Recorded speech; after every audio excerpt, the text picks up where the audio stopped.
Xuanyuan Continent Qinglu Academy Student Dormitory. Ye Chuan's head throbbed with pain as a torrent of memories flooded into his mind. He had actually transmigrated. His father was killed by the Wu family, he was targeted in exams, and recently he was brutally beaten, and even his contracted beast was killed. Knock knock knock. Ye Chuan was organizing his thoughts when the dormitory door knocked. Student Ye Chuan, there are 3 days until the Beast Tamer Qualification Exam. This is your last chance. If you fail again, you will be expelled from the academy. The visitor was a tall woman in a white robe wearing a 4-star Beast Tamer badge on her chest. Her eyes were dim. Gu Shui, my teacher. She is cold by nature, almost expressionless, yet she came all the way to inform me. Ye Chuan muttered to himself. I understand, Teacher Gu. Ye Chuan gave a slight bow. He was thin but had a heroic look between his brows, though his body trembled slightly. Work hard. If you have any difficulties, you can come to me, Gu Shui said before leaving. Okay. Ye Chuan replied with a sincere smile, feeling that the teacher known as Iceberg was not so cold after all. Since I'm here, I'll make the best of it. Ye Chuan realized he must pass the Beast Tamer Qualification Exam. If expelled without the Academy's protection, his life would be uncertain. He needed to buy a spirit beast and form a contract. Ye Chuan had some copper coins, so after Gu Shui left, he headed to the Beast Taming Hall to try his luck. The Beast Taming Hall traded various spirit beasts, mostly of white common, green rare, and blue extraordinary quality. Once a beast tamer successfully forms a contract with a spirit beast, it becomes their exclusive contracted beast. In this Xuanyuan continent overrun with beasts, beast tamers are crucial, guarding the peace of the continent. Isn't this the loser who failed twice in a row? Still picking spirit beasts in this hall? You've already caused 2 to die. Being chosen by you is a curse. Ye Chuan was selecting a spirit beast when he was interrupted by a harsh voice. He turned to see a short man fanning himself with a fan. Wu Jiaming, young master of the Wu family, one of the 4 great families of Qinglu. He has been targeting me in the Beast Tamer Qualification Exam, and recently he even plotted to kill my contracted beast. Memories surged, and Ye Chuan's heart burned with rage. He clenched his fist, his bones cracking. He could do nothing now. Ding, the beast taming system Descendant of the Dragon has been activated. Newbie gift pack has been delivered to the system space. Please check. 2 cold mechanical sounds rang in Ye Chuan's mind like heavenly music. The system has finally arrived. I was about to suffocate. Open the newbie gift pack. Obtained 100x primary spirit gathering pills, 100x first order magic cores, 1x bloodline awakening stone, 10,000x copper coins, awaken talent affinity, awaken talent Descendant of the Dragon, awaken skill true side-eye current system level LV1. Ye Chuan began to check the details. Affinity increases spirit beast intimacy by 2 points, maximum 10 points. No increase if intimacy is negative. Intimacy determines the cooperation between person and beast as well as mutual spiritual power boost. Normal people need time and effort to raise it.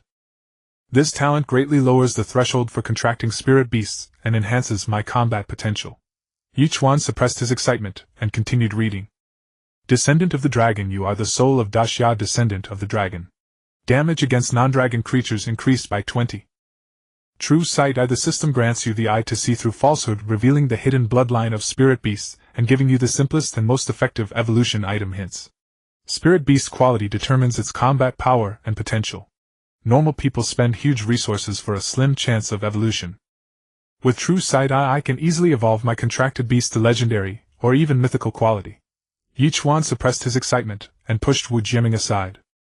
With the system active, Ye Chuan looked around using true sight eye to inspect various spirit beasts, hoping to find a cheap one with a powerful evolution bloodline. Yu Toad keeps clinging to the academy. If I were a loser who couldn't become a beast tamer in 3 years, I'd have gone home to farm. You shamed the whole class, dragging down the level. Fortunately, I passed the exam long ago, and am not in the same class as you. Otherwise, I'd be ashamed to know you. Ye Chuan turned to see Wu Jiaming leisurely following him, fanning himself. Ye Chuan didn't want to talk, focusing on finding a suitable spirit beast.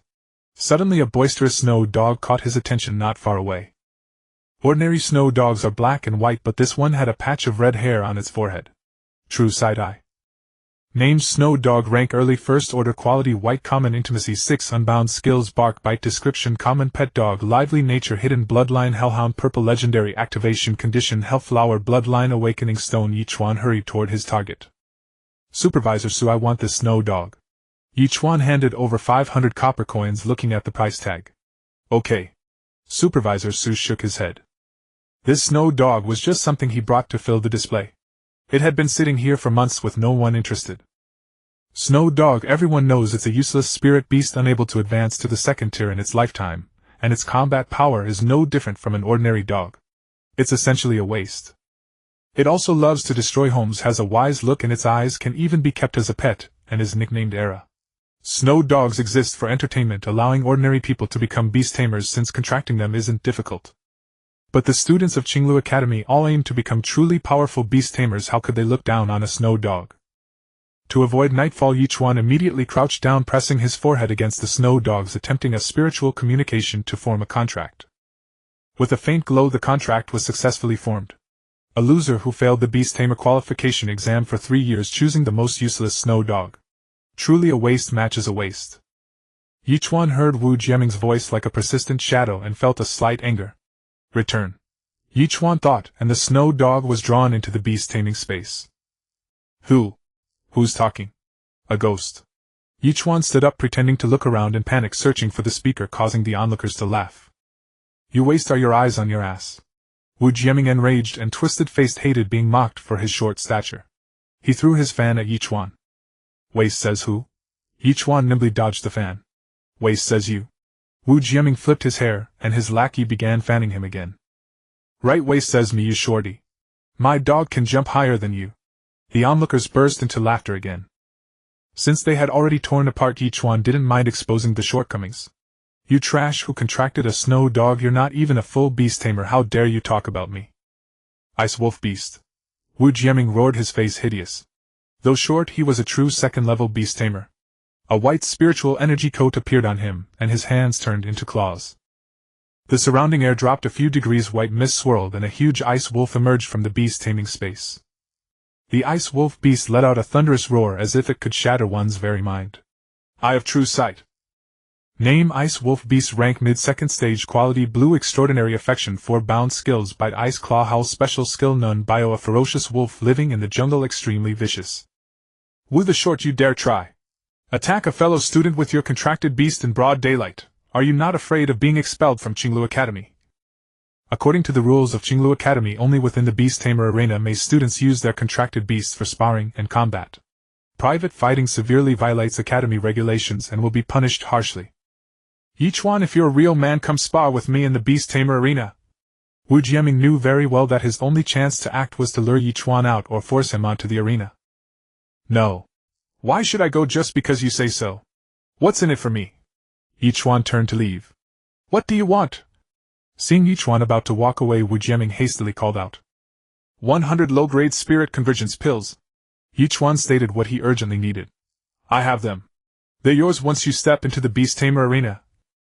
Give them to me first, then I'll step onto the arena. Fine, let's go now. 100 low-grade spirit convergence pills were mere pocket change to Wu Jiaming. He accepted readily and tossed the pills to Ye Chuan. If he could cripple Ye Chuan's contracted beast once more, Ye Chuan's spiritual soul would surely suffer severe damage, and then he would have no hope of passing the Beast Tamer Qualification Exam at all. Ye Chuan, don't go. A young woman in a green long dress called out to Ye Chuan, drawn over by the commotion. Eye of true sight. Ye Chuan was overjoyed. It worked on people too. Name: Su Qingxiu, age 20, rank 3, senior Beast Tamer, talent zone affection 6, note: eldest daughter of the Su family, saved by the host in childhood. Ye Chuan was shocked internally. It was actually zone-level talent. Talents from low to high were ranked mortal, high spirit zone, king, saint, god. Even the dean of Qinglu Academy only had king-level talent. Qinglu Academy was located in a remote corner of the continent's southeast. Most students had mortal or high talent, a few had spirit talent, while zone-level talent was extremely rare. Su Qingxiu, I advise you not to meddle in other people's business. This is a duel between men. Wu Jiaming spoke hurriedly, seeing his plan about to be ruined. You're only a rank 2 Beast Tamer, yet you summon a second-stage Ice Wolf Beast to fight an ordinary person. Do you dare fight me instead? Qing Hu! Su Qingxiu called out softly, and in an instant her whole body was wrapped in cyan armor. A cyan fox emerged from her beast-taming space. It had a cyan face, sharp fangs, hot breath from its mouth, and it stared fiercely at the Ice Wolf Beast. Su Qingxiu! Wu Jiaming was furious, yet Su Qingxiu's cyan fox was at the late 3rd stage. He was no match. Ye Chuan, are you just going to hide behind a woman? Wu Jiaming was unwilling to accept this. Su Qingxiu had ruined his plans several times already. If not for the Su family's influence, he would have. I didn't say I wasn't going. Ye Chuan smiled slightly, a different plan forming in his mind. Ye Chuan, don't go. Su Qingxiu grabbed his sleeve and tried to persuade him again. Don't worry, senior sister. I'm confident. Seeing Ye Chuan's assured expression, Su Qingxiu relented and let go. Alright, let's go to the Beast Tamer arena. Wu Jiaming was overjoyed. He hadn't expected Ye Chuan to be provoked so easily. Is Ye Chuan crazy? A first stage early level snowfield hound fighting a second stage mid-level ice wolf beast. For a moment of pride he might ruin his entire future. What bright future does Ye Chuan have? He hasn't passed the Beast Tamer qualification in 3 years. You wouldn't know this. I heard the Wu family hired people to target him specifically during the exams. I heard Ye Chuan's father died in the line of duty protecting new students of the academy. How did his son end up like this? The onlookers discussed heatedly as they followed Ye Chuan and Wu Jiaming to the Beast Tamer arena. Ye Chuan, I'll let you have 3 moves. If you can make my ice wolf beast take even 1 step back, you win. After stepping onto the arena, Wu Jiaming laughed wildly, feeling very pleased with himself. No need. I concede. Then Ye Chuan jumped off the arena. Why isn't this following the script I imagined? What a wasted trip. That kid Ye Chuan is actually pretty clever. He knows when to admit defeat. The passers-by buzzed again, mostly disappointed. You tricked me. Seeing Ye Chuan jump down from the arena, Wu Jiaming felt as if his punch had landed on cotton. A lump of anger stuck in his chest. It was you who insisted on giving me 100 low-grade spirit convergence pills. Many thanks, generous benefactor Wu. Ye Chuan continued to twist the knife, and Wu Jiaming had truly lost both his money and his dignity. Fine. Let's see how you pass the Beast Tamer Qualification Exam this time. Wu Jiaming gave Ye Chuan a venomous glare and threw down his fan, storming off in a huff. Ye Chuan, little brother, I really thought you were going to fight Wu Jiaming just now. Su Qingxiu breathed a sigh of relief for Ye Chuan. Senior sister Qingxiu, thank you for your help just now. Looking back through his memories, Ye Chuan knew that Su Qingxiu was one of the few people who had been truly sincere to him. I didn't do much. By the way, I heard you bought a snowfield hound. Yes, it only cost 500 copper coins, quite a bargain. Ye Chuan, a snowfield hound can only be a pet. You can only contract 1 beast right now. You should dissolve the contract as soon as possible and buy a better quality spirit beast so you'll have a better chance in the Beast Tamer Qualification Exam 3 days later. If you're short on copper coins, I can lend you some. Thank you, senior sister Qingxiu. Did you forget that a generous benefactor just gave me 100 low-grade spirit convergence pills? With these resources I can train my snowfield hound well. A white-quality contracted beast doesn't consume many resources. Ye Chuan smiled, remaining optimistic. But Su Qingxiu felt a little disappointed, but she could understand Ye Chuan's pride as a man. By the way, I've accepted a task from the Hall of Merit. I'll be heading to the depths of the Twilight Forest for reconnaissance these few days. Take good care of yourself. You take care too, senior sister Qingxiu. Wait for my good news when you return. Ye Chuan smiled again. If little brother Ye Chuan ever has nowhere to go, you can come to the Su family and find a way to make a living. If I ever reach a dead end, senior sister Qingxiu, please give me a meal. Ye Chuan joked. No problem. Su Qingxiu turned her head, lost in thought. Senior sister Qingxiu, I still have matters to attend to. I need to visit the medicine hall for some things. Let's part ways here. After walking side by side for a short while, Ye Chuan spoke. I happen to have something to do as well. Brother Ye Chuan, remember to buy another good quality spirit beast. I'll remember, Ye Chuan replied. After Su Qingxiu left, Ye Chuan went to the medicine hall. He naturally intended to buy the Hellflower to activate the Snowfield Hound's hidden bloodline, the Hellhound. The Hellflower sounded intimidating, but it was actually a common spiritual plant, easy to obtain. As long as it evolved the Snowfield Hound into purple legendary quality, his chances of passing the Beast Tamer Qualification Exam would greatly increase. Qinglu Academy comprises 6 halls: the Governance Hall, Enforcement Hall, Beast Taming Hall, Artifact Hall, Medicine Hall, and Merit Hall. The Medicine Hall is a place that manages, sells, and purchases various medicines, whether they be finished pills, spiritual liquids, or fresh spiritual plants. The Hell Flower that Ye Chuan needed was actually a flower that grew in the southern desert. Legend had it that its seeds came from hell and the flower bloomed like splashing blood. Snow dogs were usually found in the north. He never expected that activating a hidden bloodline would require a flower blooming in the south. Steward Wine, please give me a portion of the above herbs. To avoid drawing attention, Ye Chuan ordered dozens of fire attribute herbs at once. Sure, just a moment. Though puzzled, Steward Wang didn't ask further. He quickly prepared the items and handed them to Ye Chuan. 2,050 bronze coins in total.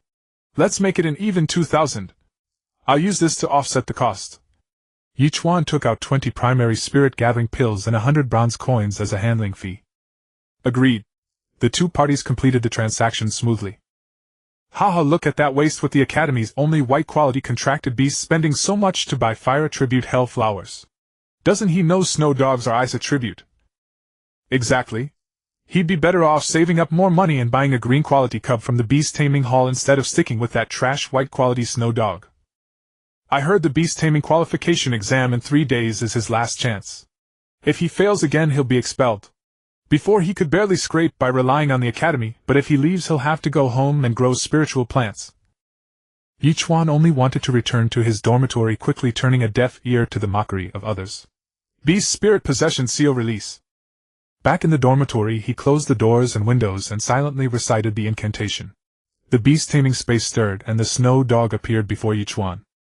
As one of the most common dog breeds on the Xuanyuan Continent, snow dogs were quite lively and boisterous. Some families even kept them as pets if they didn't mind the trouble. They were hardly rare. Here's something for you to eat. Ye Chuan produced the health flower, and the snow dog instantly became excited, as if stimulated, drooling profusely. It opened its mouth, chewed a few times, and swallowed the health flower. Use Bloodline Awakening Stone. Moments later, the snow dog was enveloped in a red glow, the entire space growing scorching hot. The snow dog's appearance underwent an earth-shattering transformation. Its body became taller, its claws and fangs sharper, and its fur turned a fiery red. The only thing unchanged was its intelligent eyes. Let me give you a name. I'll call you Fireball. Ye Chuan was accustomed to naming his pets. In his past life, when he worked as a zookeeper, he remembered the name of every animal he cared for.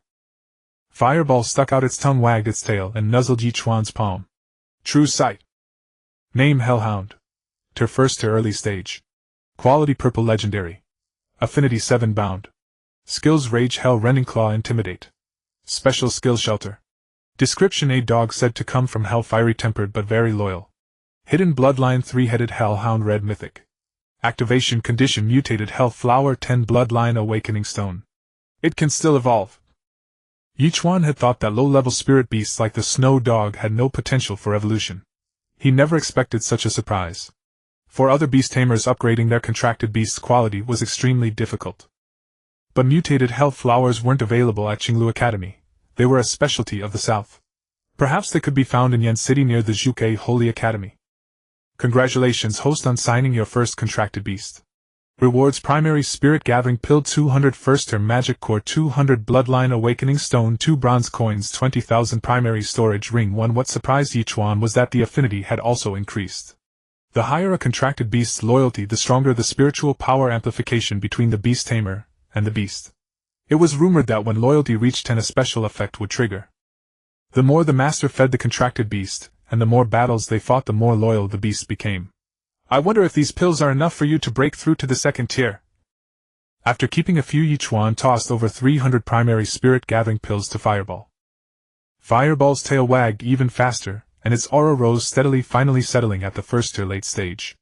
Meanwhile, due to the nourishing feedback effect from the contracted beast, Ye Chuan's strength had significantly improved, reaching the level of a 1st-level beast tamer.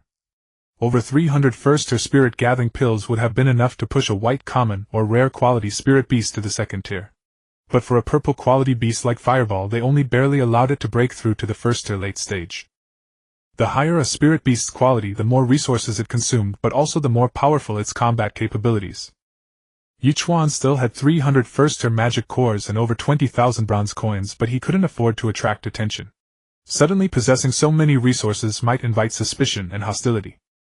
After a moment of thought, Ye Chuan decided to teach himself alchemy. Primary spirit gathering pills were made from 1st-tier magic cores as their raw material.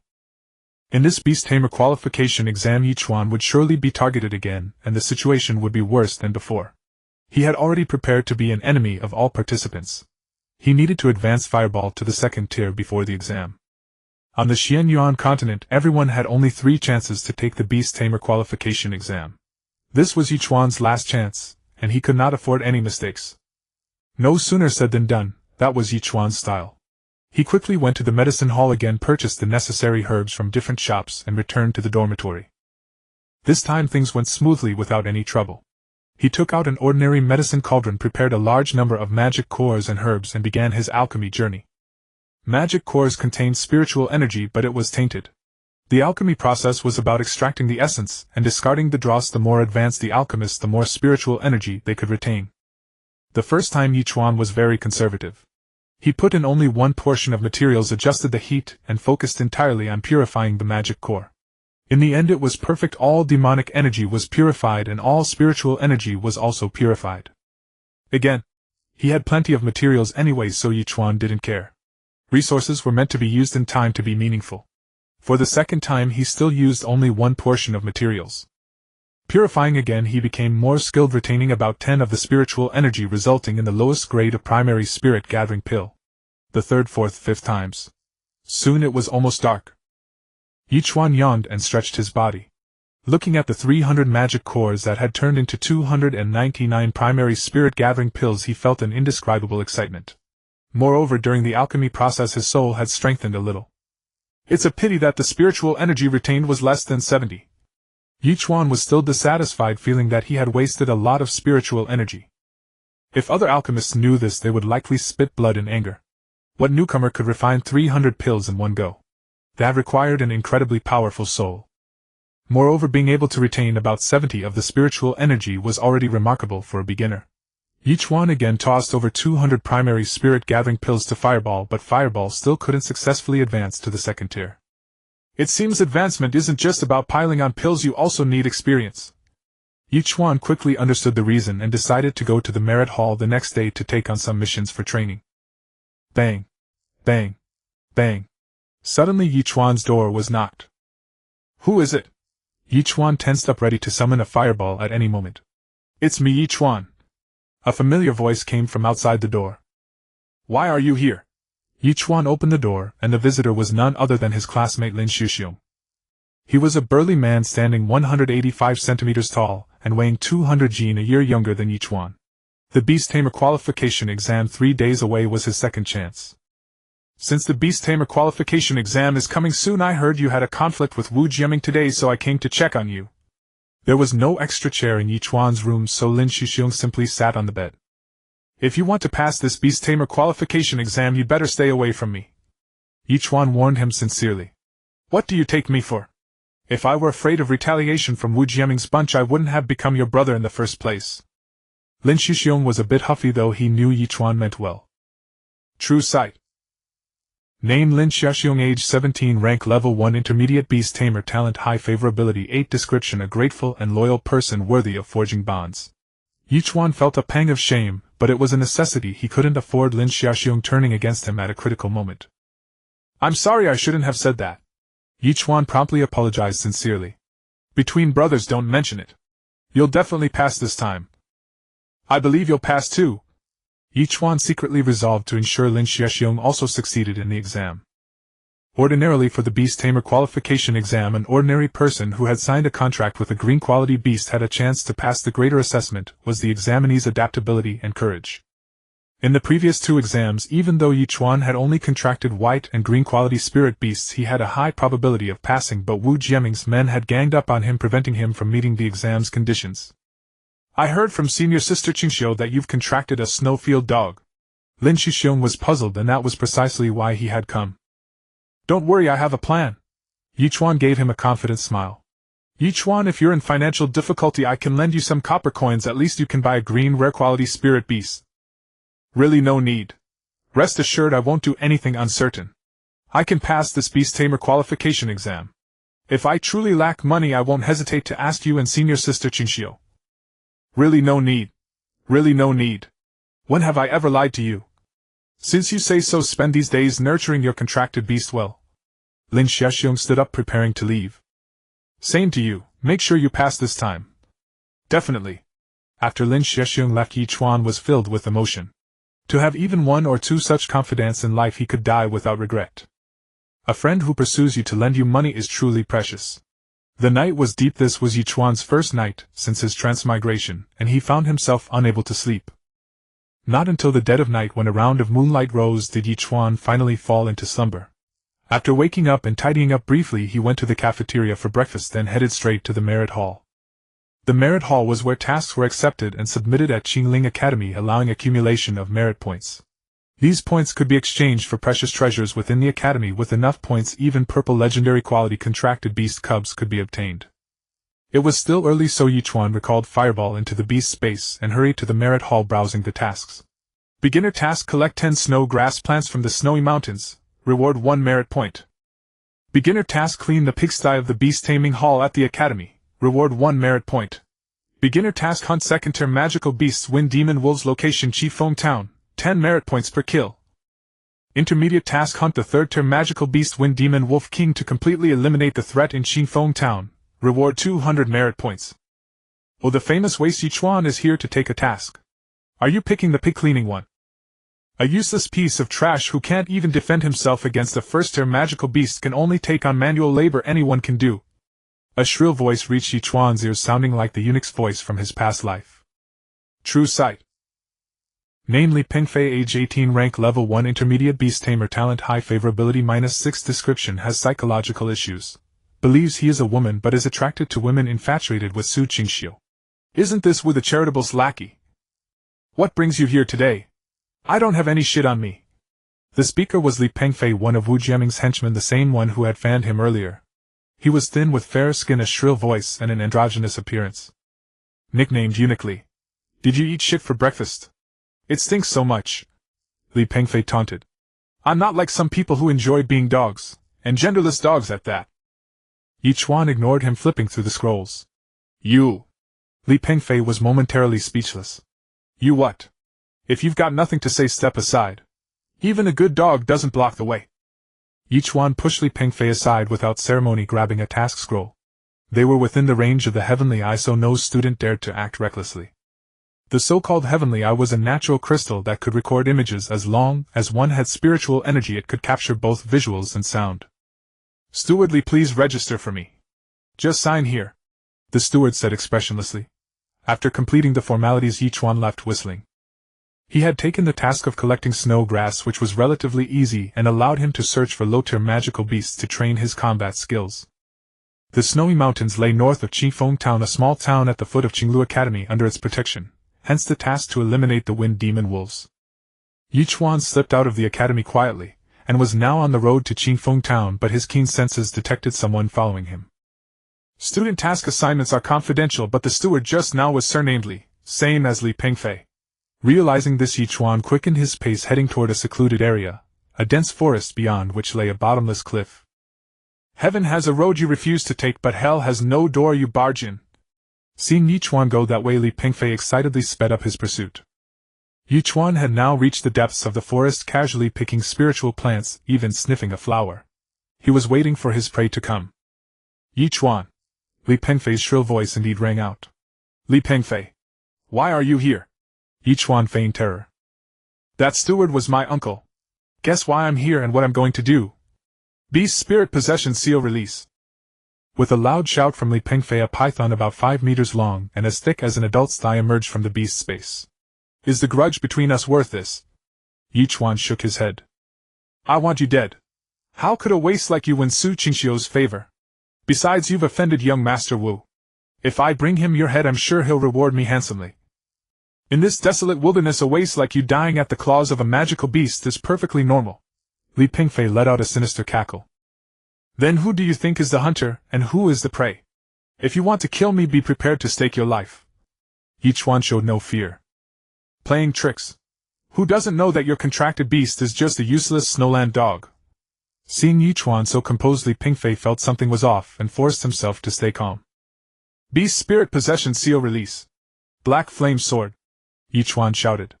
As the beast spirit possessed him, he felt an inexhaustible surge of power coursing through his body. The hellhound also emerged from the beast controlling space, entering its battle form. Its body grew as massive as an ox, muscles rippling distinctly as if forged from iron. Its red fur fluttered in the wind as it opened its gaping maw. If only it didn't have those eyes full of intelligence. With beast spirit possession, Ye Chuan currently lacked the strength to condense a spiritual energy robe, but he could barely form a phantom of the black flame sword condensed from spiritual energy. That was the weapon provided to the Beast Tamer by the contracted beast's spirit power. No, impossible. There's no such snowland dog. This is a purple legendary quality contracted beast. How could a waste like you possess it? Sensing the rock python trembling instinctively, Li Pengfei had already begun to retreat. True sight. Name rock python level advanced first stage quality green rare affinity 3 bound skills coil head but special skill none. So it's just a club.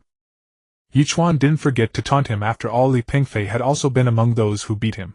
More importantly, Li Pengfei had murderous intent toward him. He absolutely could not let him go. Rock python coil. Seeing the hellhound approaching, Li Pengfei prepared to fight to the death. Ye Chuan was about to commend his courage when he found that after giving the command to the rock python, Li Pengfei turned and ran. Boring. Hell claw. Ye Chuan commanded the hellhound to strike casually, and it tore open the rock python's vital spot. Kill. Ye Chuan uttered only one word and the hellhound naturally understood. How could a two-legged man outrun a four-legged dog? Li Pengfei was soon tackled by the hellhound. No, please don't kill me. I was wrong. I can give you money, I can give you everything, just let me go. If you kill me, the Li family won't let you off. As Ye Chuan approached, Li Pengfei's words trembled and yellow liquid stained his crotch. When you revealed your contracted beast to me, you should have had the resolve to stake your life. In your next life, don't provoke me. Ye Chuan waved his right hand and the black flame's sword slashed out, instantly severing Li Pengfei's head from his body. Whether it was due to the beast's spirit possession or the original owner's soul, Ye Chuan felt no emotional fluctuation after killing Li Pengfei. The rock python beside him was already motionless, its vital spot torn open by the fireball, its life force severed.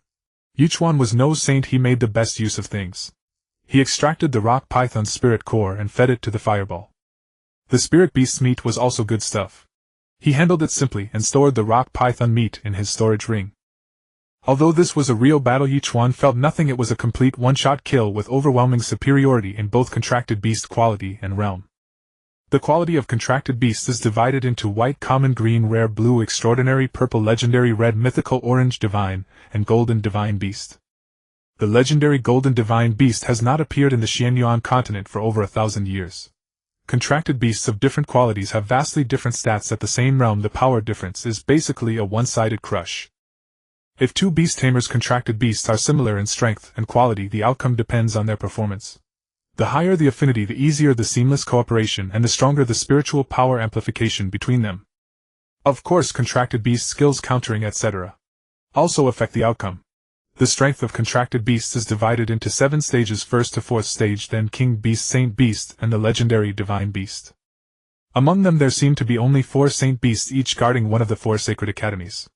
It is rumored that the Azure Dragon Sacred Academy houses the Saint Beast Azure Dragon. I wonder how powerful the legendary Saint Beasts and Divine Beasts really are. As for me now, in terms of strength, I should be considered a first-level high-rank Beast Tamer, but I don't have the badge yet. Ye Chuan felt the powerful spiritual energy from Beast's spirit possession and the confidence the black flame sword gave him, eagerly anticipating the day when the fireball would evolve into a King Beast, or even a Saint Beast. But the road must be taken step by step. Ye Chuan's current challenge was to successfully evolve the fireball to the 2nd stage. For this Beast Tamer Qualification Exam he had already prepared to be targeted by everyone. He must ensure nothing goes wrong. Thinking of this, Ye Chuan cleaned up the scene and set off again toward the snowy mountain. Fireball! With a thought, the massive fireball began to transform, eventually becoming the size of a donkey. Ye Chuan patted the fireball's head and lay down on its body. Let's go! Other transmigrators ride dragons and divine beasts, and I'm riding a dog. I really want to get a flying spirit beast, that would make traveling much faster. Ye Chuan lay leisurely gazing at the blue sky and white clouds, his mind wandering. The scene of killing Li Pengfei kept replaying in his mind. Since I'm here, I'll take things as they come. Since I've arrived in this cruel world, I must adapt to its survival rules. When the fireball evolves to the 2nd stage, I should also reach the strength of a 2nd-level Beast Tamer, and then I can sign another contracted beast. The fireball's special skill is Shelter, which affects contracted beasts. Having 2 contracted beasts in battle can greatly enhance Ye Chuan's strength. Beast Tamers have 7 levels in total: 1st to 3rd level Beast Tamer, 4th level Beast Master, 5th level King Beast Tamer, 6th level Beast Saint, and 7th level Beast God. The 4th level is a watershed. Becoming a Beast Master is the pursuit of countless low-level Beast Tamers. For Ye Chuan to destroy the Wu family, he must reach the King Beast Tamer level. The Wu family has an ancestor who is a king beast tamer, having signed 5 terrifying spirit beasts. It is rumored that 3 of his contracted beasts have already evolved to the 5th stage beast king level. To cultivate a 5th stage beast king requires massive resources. To secure their position, the Wu family spared no expense in pouring resources to raise king beasts. Ye Chuan carefully calculated his future all the way, and before he knew it he had arrived at the foot of the snowy mountain. The mountain was not very tall, but its peak was unusually covered in snow year-round. Countless beast tamers had gone to explore and seek treasures, but all returned empty-handed. The snowy mountain is rich in snow grass, a common low-level spiritual plant. Snow wolves roam the mountain, and wind demon wolves appear on the mountainside. Lately the wind demon wolves have been frequently rioting. Generally low-level magical beasts do not move without reason. The continent is surrounded by tall spiritual walls, preventing magical beasts of 4th stage strength from easily entering. The 4 sacred academies are stationed in the 4 directions, guarding against the covetous magical beasts outside. This continent has been at peace for over 1,000 years. Either the 4 saint beasts, nor the 4 great fiends have been seen for many years. Let's rest and gather some intelligence. Ye Chuan stood up, stretched, and headed straight for Qingfeng Town. At this time Qingfeng Town was bustling with activity, with many students wearing the uniforms of Qinglu Academy moving about. Most of them had come to besiege the Wind Demon Wolf King. When it comes to gathering information, an inn is the best choice. Ye Chuan found an inn and sat down by a window. "Little brother, mind if I share your table?" An ethereal voice reached Ye Chuan's ears. "Please go ahead, big sister." The young woman before him, even clad in the uniform of Qinglu Academy, could not conceal her stunning figure. Her innocent face stood in stark contrast to her voluptuous physique. Ye Chuan sighed in resignation. His current body was far inferior to the one he had in his past life. He would have to train and nourish himself properly. Being called little brother displeased him. He would much rather be called big brother. "You are also a student of Qinglu Academy, yet you don't even have a Beast Tamer badge. Why are you here?" "Big sister, I simply took a mission to gather some spirit plants and return." Ye Chuan remained on guard. There were so many empty seats. Why did she insist on sharing his table? "I am a 3rd-year student of Qinglu Academy. My purpose here is to slay the Wind Demon Wolf King." "Little brother, the road up the snow mountain is not easy to traverse now. My name is Yiming." What harm was there in adopting a few aliases while wandering the martial world? "Little brother Yiming, if you wish I can escort you up the mountain. Just call me Yiming. What are your conditions?" No one offers help for nothing. Ye Chuan did not believe a beautiful woman would approach him without ulterior motives. "My name is Zhou Luyo. Could you let me see your snow dog?" "What's so special about a snow dog? They are a dime a dozen." By now Ye Chuan was sweating inwardly. He had been noticed on the road without even realizing it. "I have never seen a snow dog with red fur. It must be a mutated breed. I love researching the breeding of spirit beasts. Your snow dog has a bloodline mutation. If studied properly, it might even evolve the snow dog bloodline." At the mention of breeding, Zhou Luyao's eyes lit up. No. Ye Chuan was about to refuse when he sensed the agitation of Huiqiu within his beast-taming space. "Can't you have some dignity? Getting so excited over breeding." Ye Chuan cursed inwardly, never expecting Huiqiu to be in heat. "Look at my snow dog. Her name is Baixue." Zhou Luyao called softly, and a pure white snow dog with not a single strand of off-colored fur appeared. Sensing the presence of a member of its own kind, Huiqiu grew even more excited, barking wildly in the beast-taming space. The meaning was clear. "Let me out." Ye Chuan shook his head helplessly and summoned Huiqiu. The 2 dogs met, their tails wagging so fast they seemed about to smoke. True side-eye. Name Snow Dog. Rank early 2nd stage. Quality green rare. Affinity 6 pound. Skills barking biting. Description: name mutated breed of snow dog, extremely rare. Hidden bloodline: Silver Moon Celestial Wolf Purple Legend. Activation condition: Silver Moon Grass Bloodline Awakening Stone. Name Zhou Luyao. Age 20. Level 3 Advanced Beast Tamer. Talent Clan. Affinity 2. Note: a woman obsessed with spirit beast breeding. The affinity score was not negative, indicating she held no hostility toward Ye Chuan. Ye Chuan breathed a sigh of relief. "Your snow dog actually has a purple legend quality. I thought it was already a miracle for a snow dog to reach the 2nd stage." Zhou Luyao stroked Huiqiu's head, practically drooling. "It must have accidentally consumed some heavenly treasure and mutated. Could you let them breed?" Zhou Luyao looked at Ye Chuan with immense anticipation. "Well, this kind of thing requires mutual consent between them." Ye Chuan's face darkened. Zhou Luyao kept talking about breeding completely at odds with her name and appearance. I've already booked a room. There's no time to lose. Zhou Luyao stood up and even her gait was alluringly swaying. Huichio was already wagging its tail following the pure white snow dog. It's been lured away just like that. This damn dog is so unreliable. Ye Chuan cursed inwardly. It's almost mealtime anyway. Brother Yiming, why not come to my room for a few drinks, and then we can head up the snow mountain this afternoon. I still need to open the door for them. After they're done I'll return them to you immediately. Then I'll gladly accept your invitation. Ye Chuan naturally agreed. He only had one contract beast now, so it was best not to stray too far from Huichio. Following Zhou Luyao, Ye Chuan forced his gaze away, looking around to distract himself. Soon the two entered a superior room at the inn. I've set up a soundproofing array. They won't disturb us. Zhou Luyao poured wine for Ye Chuan. That's perfect. Ye Chuan replied casually, then used his true side-eye to scan the incense, food, and wine in the room. Everything was normal. Brother Yiming, are you a first-year student? No, I haven't passed the Beast Tamer Qualification Exam yet. I came here to gain some experience. Ye Chuan answered truthfully. With such talent and a contract beast of purple legend quality, how is it that you haven't passed the Beast Tamer Qualification Exam? Zhou Luyao was puzzled.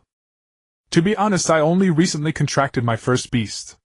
I've hit a bottleneck and am looking for an opportunity to advance it to the second stage. Zhou Luyao, being a level 3 Beast Tamer, might offer some insights. For a contract beast to advance, if spiritual energy accumulation is sufficient, it's all about finding the right moment. It might happen after a nap or a good fight. Zhou Luyao shared her opinion. Makes sense. Ye Chuan nodded and took a big gulp of wine. Cough. Before he could swallow, he couldn't help but spit it out. Haha, is this Brother Yiming's first time drinking? Zhou Luyao laughed, her whole body shaking. I drank too hastily. Please forgive me, big sister. Ye Chuan wiped his mouth. It was simply because the wine was so terrible, worse than the cheap drinks of his past life. It was utterly unpalatable to Ye Chuan. Ye Chuan shook his head helplessly. Fortunately, he knew how to brew wine, otherwise life in this world would lose much of its charm. Don't be so formal. From now on, just call me Luyao Jia. Zhou Luyao refilled her own cup. Does Sister Luyao enjoy wine? Without wine, how much joy would life be missing? It's a pity you don't drink, Brother Yiming. I'll have to drink alone. Zhou Luyao raised her glass and downed it in one gulp. Since Sister Luyao loves wine, I'll gift you some fine wine another day as a token of our acquaintance today. Ye Chuan refilled his own cup and drank it in one go.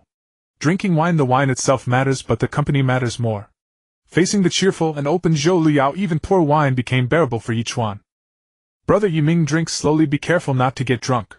We still need to go up the mountain this afternoon. I understand. Ye Chuan picked up a slice of spirit boar meat and began to eat. After several rounds of wine, Zhou Luyao's face was slightly flushed while Ye Chuan seemed completely unaffected. The reason was simple: the alcohol content here was too low. Even 10 more jugs wouldn't get him drunk. At that moment, the 2 snow dogs finally emerged. Sister Luyao, it seems the matter has been taken care of. To prevent Zhou Luyao from drinking too much, Ye Chuan took her wine glass away. Zhou Luyao called softly, summoning Baixue to her side, and began to pet its fur. It was clear that Zhou Luyao truly loved her contract beast, otherwise their affinity wouldn't be so high. This snow dog was likely one she had contracted on a whim. Her real combat contract beasts were surely 1 or 2 others. I wonder if she'll get pregnant. Since they're both snow dogs, there shouldn't be reproductive isolation. If it doesn't work once, you can try several times. No pain, no gain. Ye Chuan comforted her. Indeed. If they produce offspring, they will surely be gifted. Zhou Luyao stood up, but slightly tipsy she staggered and bumped into Ye Chuan. That's a foul. Ye Chuan carefully caught Zhou Luyao and shook her shoulders. Her body's heaving grew more pronounced. Sister Luyao, are you all right? He swallowed instinctively. It's nothing, it won't affect the battle. If only time permitted, I would have liked to drink another 300 cups. Zhou Luyao made a hand seal, channeling spiritual energy to dispel the alcohol. Thump, thump, thump. A knock came from outside. Enter. Zhou Luyao straightened her clothes. Senior Sister Zhou, it's about time. Today our team will gather and surely behead the Wind Demon Wolf King. Approaching them was a man wearing the academy uniform with a 2nd-level Beast Tamer badge, dark-skinned with a slightly flat nose. When he saw Ye Chuan in the room, his gaze instantly turned cold. Senior Sister Zhou, who is this? A junior I just met named Yiming. He's going to the mountaintop to gather spiritual herbs, so I brought him along. Zhou Luyao then turned to the dark-faced man and explained for Ye Chuan. Lu Qingshu, a second-year junior. Pleased to meet you. Ye Chuan clasped his fists. Senior sister Zhou, we're going to hunt the Wolf King. Why bring a deadweight? He might be deliberately approaching you with ulterior motives. Lu Qingshu then looked at Ye Chuan and said, Kid, you don't even have a Beast Tamer badge. You'll only be a burden. What are you here for? Leave now. In that case, I'll act alone. Ye Chuan didn't want to make a fool of himself.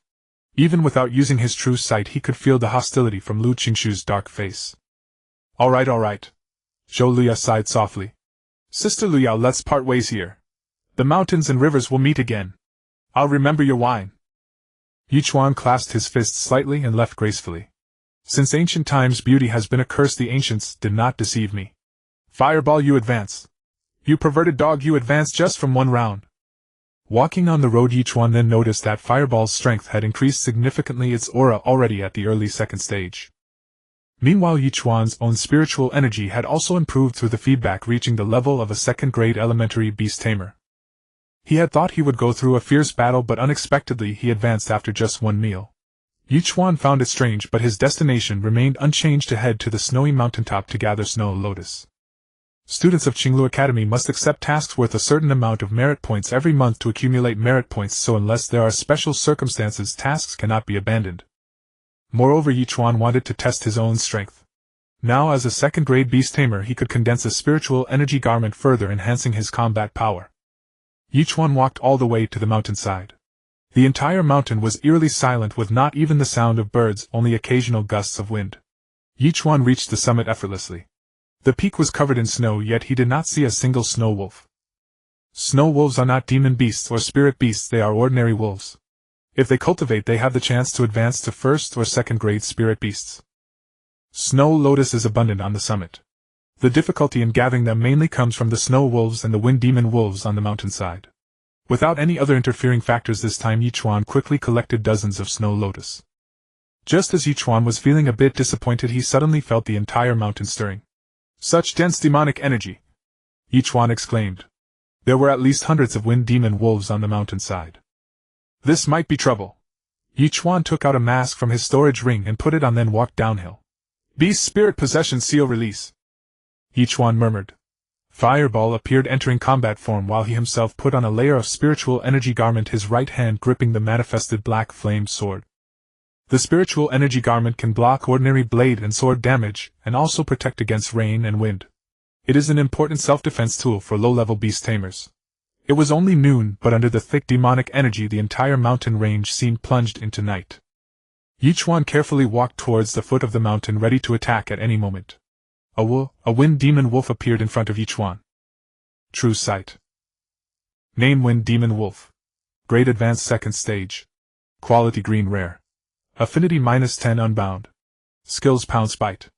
Description: A low-grade demon beast corrupted by demonic energy, lives and packs fast. -10 Affinity. Ye Chuan was stunned. Even Li Pengfei, who hated him so much, had only -6 Affinity. It seems demon beasts are naturally hostile to humans, or naturally hostile to him. Come on! The wind demon wolf was extremely fast, rushing in like the wind, its fierce eyes fixed on Ye Chuan. Intimidation. Ye Chuan commanded Fireball to use the skill.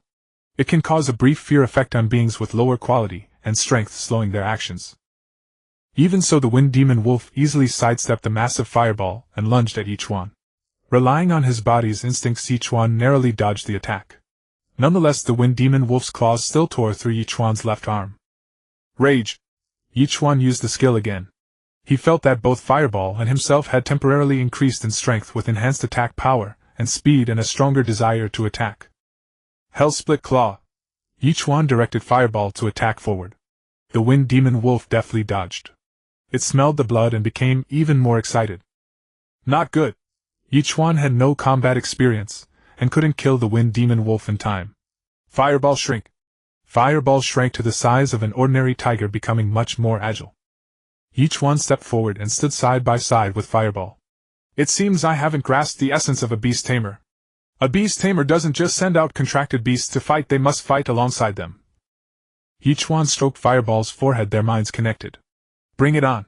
Holding the black flame sword, Ye Chuan swung a sword aura, but the wind demon wolf dodged again.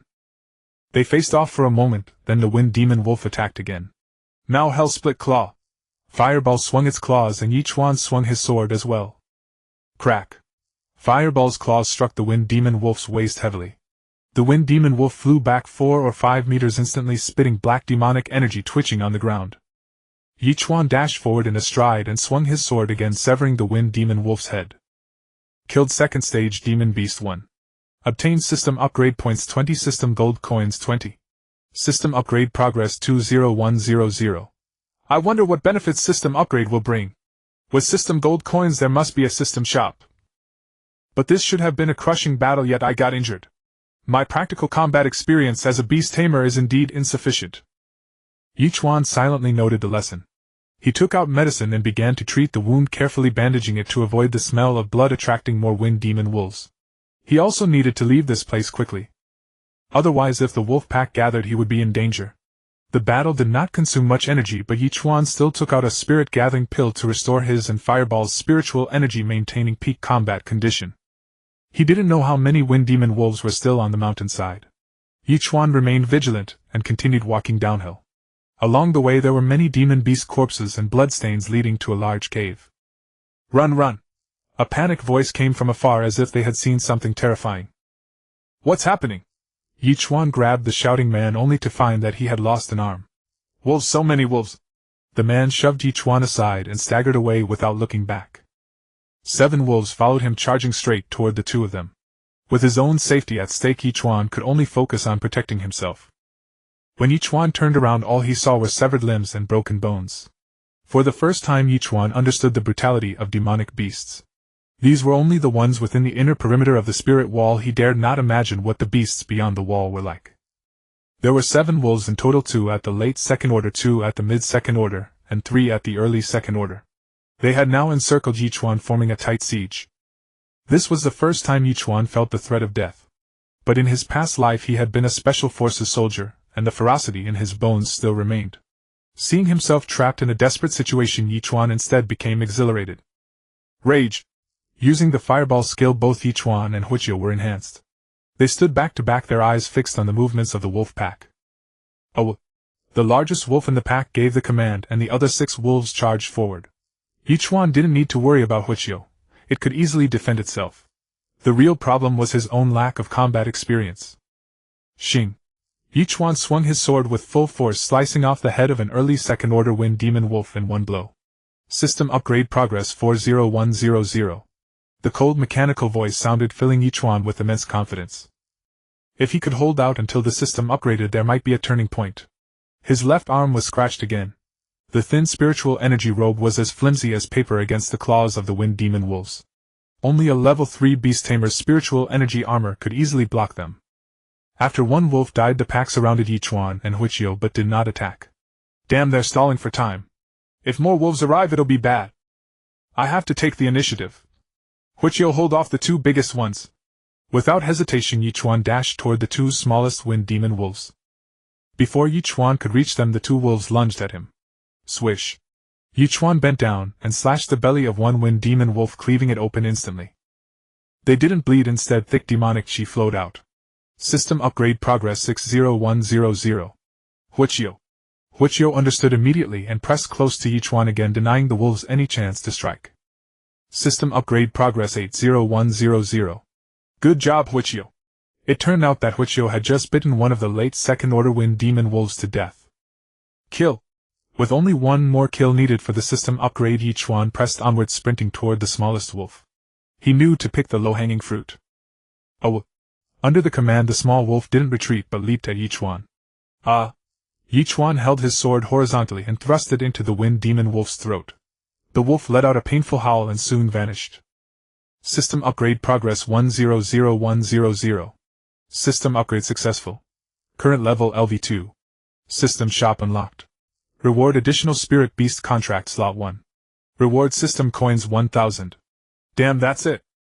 Ye Chuan had no time to check the system shop now. He turned his attention back to the battlefield. 3 wind demon wolves remained. According to ancient records, ordinary demonic beasts know neither fear nor retreat. Once an attack begins, it is a fight to the death. Let's fight again. Ye Chuan's blood excited the wind demon wolves, and it excited him too. It's been so long since I've killed this freely. Moments later the remaining 3 wind demon wolves were also slain by Ye Chuan and Huiqiu. Killed second-order demonic beasts 3. Earned 60 system upgrade points and 60 system coins. System upgrade progress 60500. Open the system shop. The shop interface appeared before Ye Chuan. Spirit Beasts Elixirs items. Flying Spirit Beasts. Ye Chuan looked at his balance 1160. It seemed he could only buy 1 blue extraordinary level Spirit Beast. You're the one. Ancient fledgling bird the Shizuji. Purchase Shizuji. Purchase successful. Current system coin balance 160. Spirit Beasts bought from the system shop can be directly contracted with extremely high affinity. A smooth round egg appeared in Ye Chuan's hand. True sight. Name Shizuji. Level early first order. Quality blue extraordinary. Affinity 8 unbound. Skills flight flying kick blinding. Description: a chicken with atavistic bloodline. Its meat is delicious. Hidden bloodline ancient azure luan mythical red. Activation conditions: royal bird type beasts blood essence bloodline awakening stone. Azure luan. But these activation conditions are too outrageous. Where am I supposed to get the blood essence of a royal bird type beast? Forget it. First feed it until it's battle ready. Ye Chuan had some basic spirit condensation pills in his storage ring. He fed them all to the egg. Soon the Shizuji hatched. It grew rapidly to the size of a normal chicken, clucking and searching for food on the ground. Ye Chuan held it to his chest, communicated with it through his spiritual sense, and quickly succeeded in forming a contract. Congratulations, host. You have signed a second contract, beast. Reward: second grade spirit condensation pill 100, second order demon core 100, bloodline awakening stone 2, mid-grade storage ring 1. Beast spirit possession. With the thought, Ye Chuan not only conjured a spiritual energy robe but also a pair of chicken wings. He gave it a try. Ugly as they were, he could actually fly. I'll give you a name. Let's call you Kunkin. I'll awaken your bloodline within 2.5 years. Kunkin clucked happily as if it liked its name. When you need medicine, you only regret having too little. Ye Chuan was deeply troubled. The spirit condensation pills were far from enough.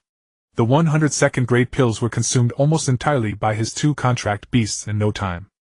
Raising contract beasts required massive resources. Ye Chuan spent 10 system coins to buy 10 basic blood coagulation pills, and he gave 1 each to himself and Huiqiu. Healing-type elixirs were extremely precious and expensive. Having signed a second spirit beast and greatly increased his strength, Ye Chuan decided to venture deeper. It wasn't that he had a kind heart. One reason was to upgrade the system. Another was to find that big sister. Ye Chuan thought Zhou Luyao was a decent person and was a little worried about her safety. After all, there were probably still about 100 wind demon wolves on the mountainside. Not many were third-year students like Zhou Luyao, most were first or second years with little real combat experience. The casualties would likely be severe. The Wind Demon Wolf King had not yet appeared. If Ye Chuan hadn't just gained the ability to fly, he might not have willingly waded into this mess. Ye Chuan regulated his breathing while searching for Zhou Luyao. Suddenly Ye Chuan caught a strong smell of blood. Huiqiu's tail began to wag. It conveyed that Zhou Luyao's contract beast Baixia was nearby. Ye Chuan gathered his spirits and carefully pushed aside the thicket. The ground below was littered with broken limbs and severed bodies, a scene of brutal carnage. Zhou Luyao was propped against the stone wall, the wound on her chest horrifying to behold. Blood had stained her green and white academy uniform a deep crimson. Before her stood 3 wind demon wolves. One of them was enormous, the size of a young calf, unmistakably the Wolf King. True sight-eye. Ye Chuan inspected the Wolf King's information. Name: Wind Demon Wolf, rank 3rd order, late stage, quality blue, transcendent, affinity 6, bound, skills demon blade, fear, wild charge, description and evolved Wind Demon Wolf King, extremely ferocious. Something was wrong. Ye Chuan stared at the affinity value, stunned. Bound meant the Wolf King was a contracted beast. But the knowledge from his textbooks told him that magical beasts could never be tamed by humans. Moreover, the intelligence for the Academy mission was severely flawed. The number of beasts far exceeded expectations, leading to heavy casualties among the students. Luya Jie. Ye Chuan put away his mask. With his newfound flight ability, even if he couldn't win, he could still escape. Without hesitation, he leaped down. Yiming Didi. Zhou Luyao's chest heaved as she gasped for breath. Seeing Ye Chuan, she inexplicably felt a wave of relief. Though his frame was slender, he exuded an unshakable sense of security. Open your mouth. Ye Chuan handed her a healing pill. Zhou Luyao swallowed it without hesitation. Yi Ming Didi, the intelligence was wrong. They're all dead. Her expression darkened. The teammates who had formed a party with her had not survived. Around Zhou Luyao circled 3 contracted beasts, a snow dog, a fat orange, and a bell deer. Ye Chuan muttered inwardly. Sis, why do you always contract such cats and dogs? Luyao Jia, can you still fight? Ye Chuan pressed himself against the wall, on alert, ready to retreat at any moment. Recall. Zhou Luyao dismissed the snow dog and bell deer, leaving only the fat orange. She exerted full control over it, and the fat orange transformed into the size of a small leopard. Xiao Zhu is the one I raised from a pup, 3rd order mid-stage with a nimble frame and the lightest injuries. It still has strength left. Fireball. Huiqiu's body swelled immensely. After advancing to the 2nd order, it was the size of a fully grown ox with deeper fur, longer fangs, and sharper claws. Black flame sword. Flight. Ye Chuan's spiritual energy robe became slightly more substantial. Though not very useful, it was better than nothing. Wings materialized behind him. He lightly pushed off the ground and hovered in the air. Kun, hide yourself well and time your skill to blind the Wolf King. Huiqiu, go. Luyao Jie, kill the 2 2nd-order wind demon wolves first. With that, Ye Chuan charged toward the one on the right. The wind demon wolf dashed at him, its powerful impact sending Ye Chuan stumbling backward. The wolf's jaws clamped down on his arm. Gritting through the searing pain, Ye Chuan abandoned the black flame sword and struck the wolf's waist with all his might, using his elbow. As the saying goes, a wolf's head is hard, its tail is iron, but its waist is weak. Ye Chuan's body, tempered by spiritual energy, was no pushover. After several blows, the wolf was forced to release its grip. Seizing the opportunity, Ye Chuan soared high and slammed the wind demon wolf down hard. Ignoring the excruciating pain in his left arm, Ye Chuan once again condensed the black flame sword and cleaved the wind demon wolf in 2 at the waist. On the other side, Zhou Luyao reformed her spiritual energy armor, conjured cat ears and claws, and lunged at the left wind demon wolf. The Wolf King was held back by Huiqiu and Xiao Zhu. The battle between spirit beasts was brutal. The wind demon Wolf King retreated, slashing out demon blades with its claws. The projectiles flew toward them, and Huiqiu and Xiao Zhu were separated and pinned down. Oh no! The wind demon Wolf King suddenly shot forward, activating its skill Wild Charge. Xiao Zhu, having dodged the demon blade, found itself in an inescapable position. Xiao Zhu had already been injured in the earlier fight. Another hit could be fatal. Bang! The Wolf King collided with Xiao Zhu, but instead of biting its neck as expected, it wildly flailed its claws. It's blind! And shelter! Ye Chuan breathed a sigh of relief. On the other side, Zhou Luyao, clad in spiritual energy armor, endured the wind demon wolf's attacks and forcibly slaughtered it. On the battlefield, only the Wolf King remained, howling in anguish. It's summoning its pack! Ye Chuan shouted. The Wolf King rose and actually fled. This defied Ye Chuan's understanding of magical beasts. Rage, deterrence, hell claw. If it escaped, his efforts would be in vain. Ye Chuan was not about to let the demon core and points slip away. The fleeing Wolf King had lost its momentum. It was caught up by the charging Huiqiu, who bit through its neck. Luyao Jia, we can't stay here. Ye Chuan swiftly picked up the demon cores from the ground, conjured his wings, and lifted Zhou Luyao by the waist as they took off. System upgrade points acquired: 100 system coins, 100 system upgrade progress 160500. Ye Chuan put his mask back on and flew above the treetops. Yi Ming Didi, why are you wearing a mask again? Luyao Jia, please keep today's events a secret. Pretend you never saw me fight. Such a major incident must have already been reported to the academy by other students. Ye Chuan did not want to expose his identity yet. Yi Ming Didi, in just a few moments you've broken through to 2nd class Beast Tamer and signed a new contract beast. If not for your flying ability, I would still be trapped right now.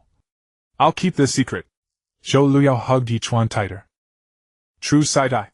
Ye Chuan checked Zhou Luyao's status and saw that her affinity had risen from 2 to 6. Don't talk anymore, you're badly injured. Let's go back to the inn in Chifeng Town to take care of it. Ye Chuan's current flight ability was not enough to carry Zhou Luyao all the way back to the academy. Zhou Luyao bit her red lips and closed her eyes slightly. The warmth of the man's body made her heart race. Shortly after, Ye Chuan and Zhou Luyao returned to the inn. Luyao Jia, rest here. Ye Chuan was also injured. He planned to rent a room to treat the wound on his left arm. Yi Ming, our wounds are tainted by demonic energy. We should treat them quickly. If we wait for the academy people to arrive, we might suffer permanent damage. This room is big enough. Yi Ming, stay here for now, we can look after each other. Zhou Luyao tugged at Ye Chuan, signaling him to stay, and her address shifted from Yi Ming Didi to Yi Ming. That works too. Ye Chuan unbuttoned his clothes, took out clean water from his storage ring, and began to wash his wound. A storage ring? Zhou Luyao was shocked again. Even the cheapest storage ring cost over 100,000 copper coins. Shoo, Ye Chuan made a gesture for silence. Don't worry, I won't say anything. Zhou Luyao naturally understood his meaning. Ye Chuan's injury was not severe. He cleaned the wound, applied herbal medicine, bandaged it, and swallowed 2 basic blood coagulation pills. Ye Chuan naturally handed 2 to Zhou Luyao. Her injuries were far worse than his. A gash tore from her left shoulder across her chest. Her own healing supplies were completely exhausted. Without false modesty, she accepted the medicine, silently noting the debt of gratitude. Yiming, I'll go wash my wound. The inn had a small adjacent room with a bathing tub. Zhou Luyao stepped inside while Ye Chuan held 2 spirit-gathering pills, sat cross-legged, and began to regulate his breathing. Soon the sound of splashing water came from the next room. Whether intentionally or not, Zhou Luyao had left the door open and had not activated the soundproofing array. After a short while, Zhou Luyao emerged quite different from the long bathing time Ye Chuan had imagined for a young woman. So quick! Ye Chuan recalled his girlfriend from his past life. She took at least half an hour for a bath. He turned his head and almost got a nosebleed. Zhou Luyao had changed clothes and was now almost half naked, barely covering the vital parts. Yiming, I can't reach the wound on my back. Could you help me? After hesitating, Zhou Luyao finally voiced the request, afraid that delaying treatment would leave scars. Of course, with pleasure. Ye Chuan awkwardly adjusted his sitting position and slowly rose to his feet. Ye Chuan composed himself, casting aside the chaotic thoughts. The ointment in his hand was cool and refreshing. He carefully spread the ointment evenly over the wound. His fingertips touched her skin, smooth as white jade, as if an electric current flowed through, stirring ripples in both their hearts. After applying the ointment, Ye Chuan picked up the bandage and wrapped it around Zhou Luyao's wound. Although Ye Chuan tried his best to avoid touching Zhou Luyao, her figure was too alluring and it swayed as she moved, making it impossible to completely avoid contact. All done! Ye Chuan's forehead was already beaded with sweat. He had finally finished dressing the wound. Thank you? Zhou Luyao hurriedly straightened her clothes and put on her outer garment. Her cheeks were burning red. Bang! Bang! Bang! The door of the room was knocked. Yao Yao! Dad, wait a moment, I haven't put on my clothes yet. Zhou Luyao recognized it was her father's voice. Yiming, maybe you should hide. Zhou Luyao stammered. Sister Luyao, I should return to the academy too. Mountains and rivers may meet again, let's part here and meet again later. Ye Chuan opened the window and summoned Kunkin, which transformed into wings. Alright Yiming, which class are you in? Zhou Luyao pressed on. I'll come find you again. I remember your wine. Ye Chuan didn't want to reveal his identity for now. I'll wait for your wine. Zhou Luyao watched Ye Chuan leave. The sky was still bright, and there was still some time until nightfall. Ye Chuan's mission was completed, and he had to leave immediately. The Wind Demon Wolf had caused such heavy casualties that the Academy would surely send someone to investigate. There must be a secret behind this, that Wolf King was being controlled by someone. Qifeng Town would become a key observation point. Ye Chuan couldn't stay here and attract attention. He traveled quickly, flying swiftly when passing through small paths. There were too many people and things in this world that posed a threat to him. For instance, he had completely failed to notice that Zhou Luyao had seen the fireball earlier. He still had to improve his strength. This trip to Qifeng Town had yielded many gains. The system had upgraded. He had contracted a flying beast and obtained a large amount of resources. He believed that with his current strength he could surprise everyone at the Beast Tamer Qualification Tournament. Passing the exam would make him a registered Beast Tamer of the Academy, allowing him to enjoy the Academy's resources while also bearing certain obligations. It was extremely difficult for a lone Beast Tamer to obtain resources, as the entire continent was under the control of the 4 sacred academies. Returning to Qinglu Academy, the sky was almost dark. Ye Chuan went straight to the Merit Hall to submit the mission. Elderly, I'm here to submit the mission. Ye Chuan pretended to be nonchalant. You? How did you come back? Elderly was shocked, his voice trembling slightly. Ye Chuan had returned, but Li Pingfei had not. I gathered the spiritual herbs and came back. Is there something wrong, Elderly? Ye Chuan naturally wouldn't mention the matter with Li Pingfei. He believed Elderly also wouldn't dare to make a fuss. Leaking a student's whereabouts was a serious crime. If it were discovered, Elderly would not be able to stay at Qinglu Academy. Nothing, just give me the scroll and the Centella Asiatica. Elderly wiped the sweat from his forehead. After the handover, Ye Chuan headed straight to the dormitory. Although he had returned alive, Ye Chuan remembered the enmity with elderly who had leaked his whereabouts and put him in danger. If not for Ye Chuan having the system and successfully awakening the fireball bloodline, he would have been in danger. It might have been him who died out there. So this grudge must be avenged, but the time wasn't right yet. Didn't I lock the door? When Ye Chuan reached his dormitory, he immediately felt something was wrong. The door was ajar. Fireball. Ye Chuan summoned Fireball, donned the spiritual chi robe, and kicked the door open. Fireball was a dog after all, with a keen sense of smell. Ye Chuan was connected with it in mind and knew there was no one inside the dormitory. But Ye Chuan was stunned by the scene before him. His dormitory was in a mess. The tables, chairs, and shelves were smashed. There was a disgusting pile on the bed. No need to think, it must have been arranged by Wu Jiaming. Why is that Wu Jiaming acting like a child? Although Wu Jiaming was already on his kill list, Ye Chuan still felt a surge of anger in his heart. Wasn't this blatant school bullying? Ye Chuan knew that reporting school bullying to the teachers was useless. He had to personally take action to seek justice. The dormitory was uninhabitable. Following procedure, Ye Chuan reported to the enforcement hall that his dormitory had been robbed. The enforcement hall said they would investigate the matter thoroughly, asking Ye Chuan to fill out the forms and stay in another dormitory for now. After receiving the new dormitory key, Ye Chuan didn't go back immediately but went to the medicine hall to purchase a large amount of herbs.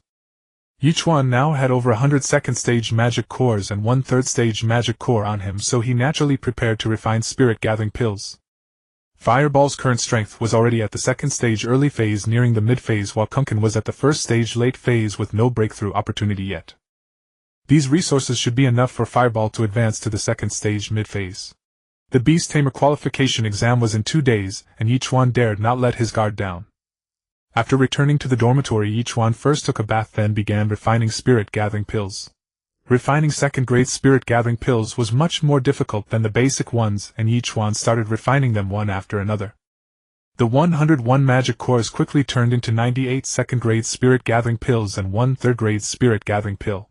Keeping about 20 spirit-gathering pills, Ye Chuan fed most to Fireball and a small portion to Kunkin. Kunkin was more of a support, and for now Ye Chuan wasn't planning to reveal Kunkin. He intended to buy a beast tomorrow. Fireball was suitable for frontline engagement, while Kunkin only served as support. Ye Chuan needed an offensive beast. His attack methods were too monotonous, and he would be very passive when facing opponents capable of long-range attacks. The beast cubs in the system mall were still beyond Ye Chuan's means, and he had no opportunity to hunt magical beasts for now. He planned to buy a beast as a temporary measure and later purchase high-quality beasts from the system mall. With the system in hand, Ye Chuan now looked down on beasts below purple quality. However, the purple quality beasts at Qinglu Academy were not traded in conventional ways. They usually required a large amount of merit points or were rewards under special circumstances. After a busy day, Ye Chuan fell into a deep sleep. He didn't sleep well that night. He had a dream. He dreamed of the original owner raging in the dormitory, shouting to the sky that he wanted to kill Wu Jiaming. That set of furniture was a relic of Ye Chuan's father, and a jade pendant that had been in the dormitory was also missing. In the dream, Ye Chuan saw his own face begging him to take revenge. The next day, Ye Chuan woke up quickly. He recalled the actions of the original owner before his transmigration. The original owner had made 3 wishes and used the Yi family forbidden art to sacrifice his soul to summon him. And the original owner's first wish was the extermination of the Wu family of Qinglu. The second wish was to let his mother live in the holy city and enjoy her old age in peace. The third wish was to cross the spirit wall, traverse the endless sea, and see the other side of the sea. Ye Chuan was very clear that the original owner's soul still influenced him to some extent. Perhaps indeed only after fulfilling the original owner's 3 wishes could his soul be completely perfected. Ye Chuan splashed cold water on his face to calm his mood, then went to the cafeteria and ate several large bowls of rice. He wanted to build up his physique, not wanting to be called little brother anymore. After eating, he headed to the Beast Tamer Hall, preparing to pick another offensive beast. Today Ye Chuan's mood was peculiar, as he wandered aimlessly through the beast taming hall. He lingered for a long time, using his true vision eye to discover several spirit beasts with hidden bloodlines, but none were to his liking. What he urgently needed was an attack-type spirit beast. Still, he purchased 2, spending over 20,000 copper coins. One was a young gray bear spirit beast which he intended to give to Lin Xiaoxiu. The other was a red-furred spirit fox naturally meant for Su Qingxiu. Neither of these 2 satisfied Ye Chuan much, but there seemed to be no better options. A single coin can stump a hero. The blue-quality spirit beasts on the second floor all cost nearly 100,000 copper coins, and Ye Chuan lacked the funds. After wandering a bit longer, Ye Chuan decided to head to the academy's free trading market. Sometimes classmates or teachers set up stalls there. Even if he couldn't find a desired spirit beast, he could still source materials for brewing. Ye Chuan was indeed craving some wine and planned to brew his own, as the wine on this continent was simply too terrible. Ye Chuan was only trying his luck, for even without a third contract beast he was confident he could easily pass the Beast Tamer Qualification Exam. Young Green Deer Spirit Beast. Take a look! Ye Chuan was drawn by the shouting. The Green Deer Beast, the representative spirit beast of Green Deer Academy. Ye Chuan rushed over, scanning with his true vision eye, and discovered a pleasant surprise. Name: Green Deer. Rank: Early First Stage. Quality: Green Rare. Affinity: 3. Skills: Thunder Force Rush. Description: rumored to have a branch bloodline of the Azure Dragon, skilled in long-range attacks. Hidden bloodline: Red Deer Purple Legendary. Activation condition: Thunder Grasp Bloodline Activation Stone. Senior, what price are you asking for this young Green Deer Spirit Beast? Ye Chuan casually glanced among the few beasts. This one. Just 15000 copper coins. Since Ye Chuan looked unfamiliar, he inflated the price. A green quality young spirit beast doesn't cost that much. Ye Chuan feigned impatience. But this is a young Green Deer Spirit Beast. Our academy's principal also raised a mutated green deer. They have good genes, who knows, it might evolve later. I can see you're an honest person. I'll cut the price to 13000 for you. 10000. 12500 can't go lower. 11000. After bargaining, Ye Chuan bought the young green deer with a hidden bloodline for 11500 copper coins. Ye Chuan had over 50000 copper coins, but today he spent more than 30000. Money was still far from sufficient. Raising the green deer would also require vast resources, and Ye Chuan couldn't help but shake his head. No wonder many beast tamers focus on raising only one contract beast. There is a reason. With his third contract beast in hand, Ye Chuan's gloomy mood lifted slightly. He also purchased tools and materials for brewing. The brewing process was tedious, and required a sizable space, impossible to operate in the dormitory. To brew, he would need to purchase a separate courtyard. At Green Deer Academy, only those who became 4th-level beast taming grandmasters were eligible to live in independent courtyards, or one could buy one at an exorbitant price. Both methods were far beyond Ye Chuan's reach for now.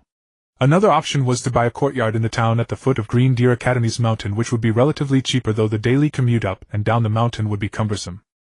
The mountain where Green Deer Academy was located was several li high, making ascent and descent very inconvenient. Although Ye Chuan had flight skills, he wasn't ready to reveal them yet. He never expected that even after transmigrating to another world he would still be short of money. Ye Chuan sighed helplessly.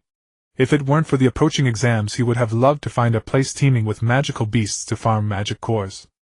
Student Ye Chuan. Suddenly a cold voice reached Ye Chuan's ears. Teacher Gu. Ye Chuan turned around, puzzled as to why this icy teacher had addressed him. I heard your dormitory was robbed. Gu Xue's expression remained indifferent. It's fine, just a case of a dog sneaking into my home. Ye Chuan smiled slightly. Ye Chuan, you can come and stay in my courtyard. It's very spacious with many empty rooms. Gu Xue paused for a moment before speaking slowly. True Vision Eye. Name: Gu Xue. Age 30. Level: Senior Beast Taming Grandmaster. Talent: King. Affinity: 6. Description: Adopted daughter of the Academy Principal. Aloof personality, admires the host's father. Ye Chuan hadn't expected Gu Xue to make such an offer, so he scanned her with his true vision eye. She was known as the Academy's ice beauty, cold toward everyone. More than the affinity, Ye Chuan was shocked by her talent: King level talent. Her level was also Senior Beast Taming Grandmaster, just one step away from King level Beast Tamer. And she was the principal's adopted daughter, something he had never heard mentioned at the Academy. As for her being an admirer of his father Ye Dingyan, that was an unexpected bonus. Ye Chuan's father had died protecting new students from a Beast King level magical beast attack. But Ye Chuan knew it was all orchestrated by the Wu family, aiming to seize the precious treasure on his father. That treasure was a spirit beast egg. Ye Chuan didn't know exactly what it was, only that their family had passed it down for generations without ever hatching it. Thank you for your kindness, Teacher Gu. I'll gratefully accept. Ye Chuan thought it over and agreed, as living with Gu Xue would reduce many troubles. If you wish, you can call me Aunt Gu in private. Gu Xue's expression remained indifferent as she reached out and patted Ye Chuan's head. Aunt Gu, is this the young green deer spirit beast you bought? Yes, I plan to sign a contract with it. Green quality is too low and it's not a mutated spirit beast. Come with me to the second floor of the Beast Taming Hall. The Beast Tamer Qualification Exam is about to start. It's safer to pick a blue quality contract beast. Gu Shui made the suggestion. That would put you to expense, Aunt Gu. I can't let you call me Aunt for nothing. Consider it my gift to you. Thank you, Aunt Gu. I will remember your kindness. Ye Chuan bowed silently, noting Gu Shui's favor. With me here I'll make sure your child grows well, Gu Shui murmured to herself. The two walked together to the second floor of the Beast Taming Hall. With Gu Shui present, no one stopped or mocked Ye Chuan, as they knew her temper was fierce. Ye Chuan activated his true vision eye, scanning the area to find a suitable spirit beast. Do you like deer? How about this mutated tricolor deer? Ye Chuan scanned it, and found no hidden bloodline. It doesn't suit me. He shook his head. Gu Shui understood sometimes there's a certain feeling between a person and a spirit beast. What's that? Ye Chuan exclaimed inwardly as he spotted a young blood-striped tiger cub with a hidden bloodline. True side-eye. Name Blood Pattern Tiger. Grade Early First Order. Quality Blue Transcendent. Affinity 4. Skills Stormclaw Beast King's Posture Last Stand. Description: King of the Jungle, Wild and Untamed, Master of Slaughter. Hidden Bloodline Tail Fire Tiger Red Mythical. Activation Condition: Starfire Grass Bloodline Activation Stone. Aunt Gu, I want to choose this one, can I? Ye Chuan pointed at his target. Of course. Steward Zhou, we want this Blood Pattern Tiger. Since Ye Chuan had taken a liking to it, Gu Shui no longer hesitated. She was also quite satisfied with this Blood Pattern Tiger. Teacher Gu, sure. Wait, this young master wants this Blood Pattern Tiger. Just as Steward Zhou was about to hand the Blood Pattern Tiger to Gu Shui, a voice that Ye Chuan despised rang out. Wu Jiaming, what do you think you're doing? Ye Chuan was slightly angry. He had already marked Wu Jiaming as a dead man, but the time was not yet ripe. This young master has also taken a liking to this Blood Pattern Tiger, so naturally I will buy it. Steward Zhou, how much is this Blood Pattern Tiger? This young master will pay double. Wu Jiaming, fanning himself with a folded fan, sneered at Ye Chuan. In the mortal world, first come first served. Money is the only truth. Ye Chuan, did you sleep well last night? Wu Jiaming then burst into laughter. Yesterday Ye Chuan had caused him to lose 1,000 copper coins, and trashing the dormitory had not appeased his anger. He simply wanted to trample on Ye Chuan. According to the rules, it goes to the highest bidder. Gu Shui spoke, her tone icy cold, causing the surrounding temperature to drop a few degrees. The base price of this Blood Pattern Tiger is 1500 gold coins, 150000 copper coins. This young master bids 2000 gold coins. 3000 gold coins. Gu Shui spoke as if she were talking about copper coins, not gold coins. 5000 gold coins. Wu Jiaming continued to raise the bid. 5500 gold coins. Gu Shui's eyes slightly closed and the air around her grew colder. 10,000 gold coins. Wu Jiaming fanned himself and added another high bid. Just as Gu Shui was about to speak, Ye Chuan pulled her back. Young Master Wu is quite generous. In that case, this Blood Pattern Tiger belongs to young Master Wu. Ye Chuan did not believe that Wu Jiaming could produce 10,000 gold coins.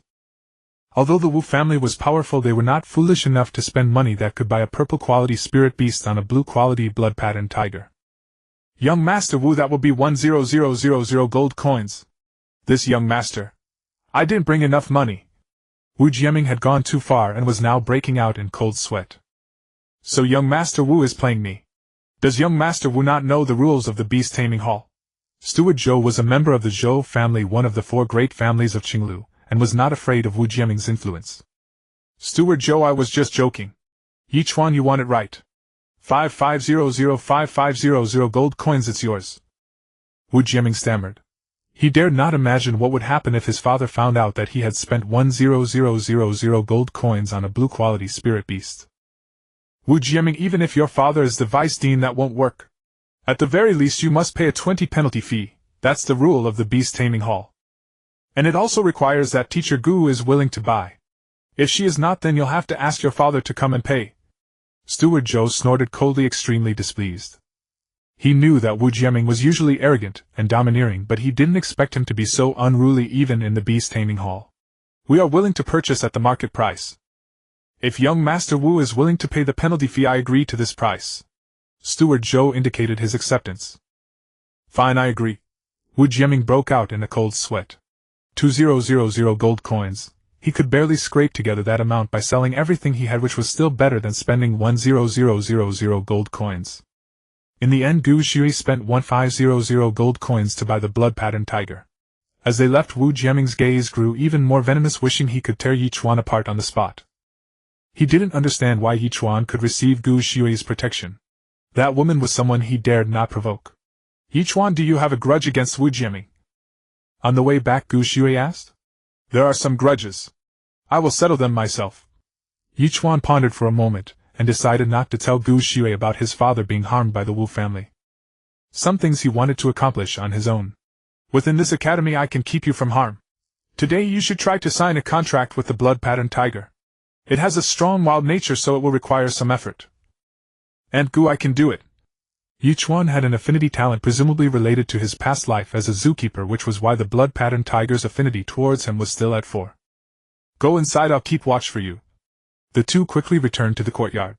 Gu Shui's courtyard was large and beautiful. It had rooms, halls, pavilions, and towers, everything one could need. The courtyard was filled with flowers and plants along with several small fish tanks. In the center stood a rack covered in blooming flowers. To the north was the main house with east and west rooms. Ye Chuan chose the east room. The room's furnishings were simple and tidy, as if no one had ever lived there. Ye Chuan held the young blood-patterned tiger, their heads touching, and attempted to sign a contract. With an affinity above 3, one could attempt to sign a contract. The higher the affinity, the easier it was to succeed. This time, compared to Fireball and Kunkin, Ye Chuan spent a bit more time but eventually succeeded in signing the contract. Congratulations to the host for signing the third contracted beast. Obtained level 2 spirit gathering pills, 100 tier 2 magic cores, 100 copper coins, 2,000 bloodline awakening stones. 2. At present the blood-patterned tiger was still a cub, not yet fit for battle, and needed to be fed a large number of spirit gathering pills. After the contract was completed, Ye Chuan opened the door. Failed. Seeing Ye Chuan come out so quickly, Gu Shui thought he had failed. And Gu, I succeeded. With a thought, Ye Chuan released the blood-patterned tiger from the beast taming space. You're even faster than I imagined. Impressive. Gu Shui looked at Ye Chuan as if looking at a child. And Gu, have you heard of starfire grass? That was a material needed for the blood-patterned tiger's evolution. Ye Chuan had scoured his memory but found no information. Starfire grass. It's the treasure of the Vermilion Bird Sacred Academy, a high-level fire attribute spiritual plant. Why are you asking about it? Do you want to feed it to the blood-patterned tiger? And Gu, you're right. I read in an ancient text that the fire attribute of starfire grass can cause the blood-patterned tiger to mutate. Starfire grass. I'll keep an eye out for it later. Thank you, Aunt Gu. Ye Chuan had no idea at that moment just how precious starfire grass was. It was the treasure of the Vermilion Bird Sacred Academy, with only a few plants produced each year, almost all in the hands of the upper echelons. By the way, take these first. Raise it well. You now have 2 contracted beasts, but it's better to focus on cultivating the blood-patterned tiger. Gu Shui handed Ye Chuan a bottle. He opened it, and saw about 100 level 3 spirit-gathering pills inside. Ye Chuan accepted it. He indeed needed resources, and now was not the time to be overly modest. He would repay the favor. I'm going to rest. Knock on my door if anything comes up. Tomorrow is the Beast Tamer Qualification Exam. Do your best. I remember, Aunt. Ye Chuan bowed respectfully. After Gu Shui entered her room, Ye Chuan also returned to his room and took out all his resources. He intended to cultivate all 3 of his contracted beasts well. Ye Chuan summoned 3 contract beasts and quickly allocated resources. Fireball, being the top combatant, received the most resources. The blood-striped tiger was a secondary combatant, so Ye Chuan naturally needed to nurture it.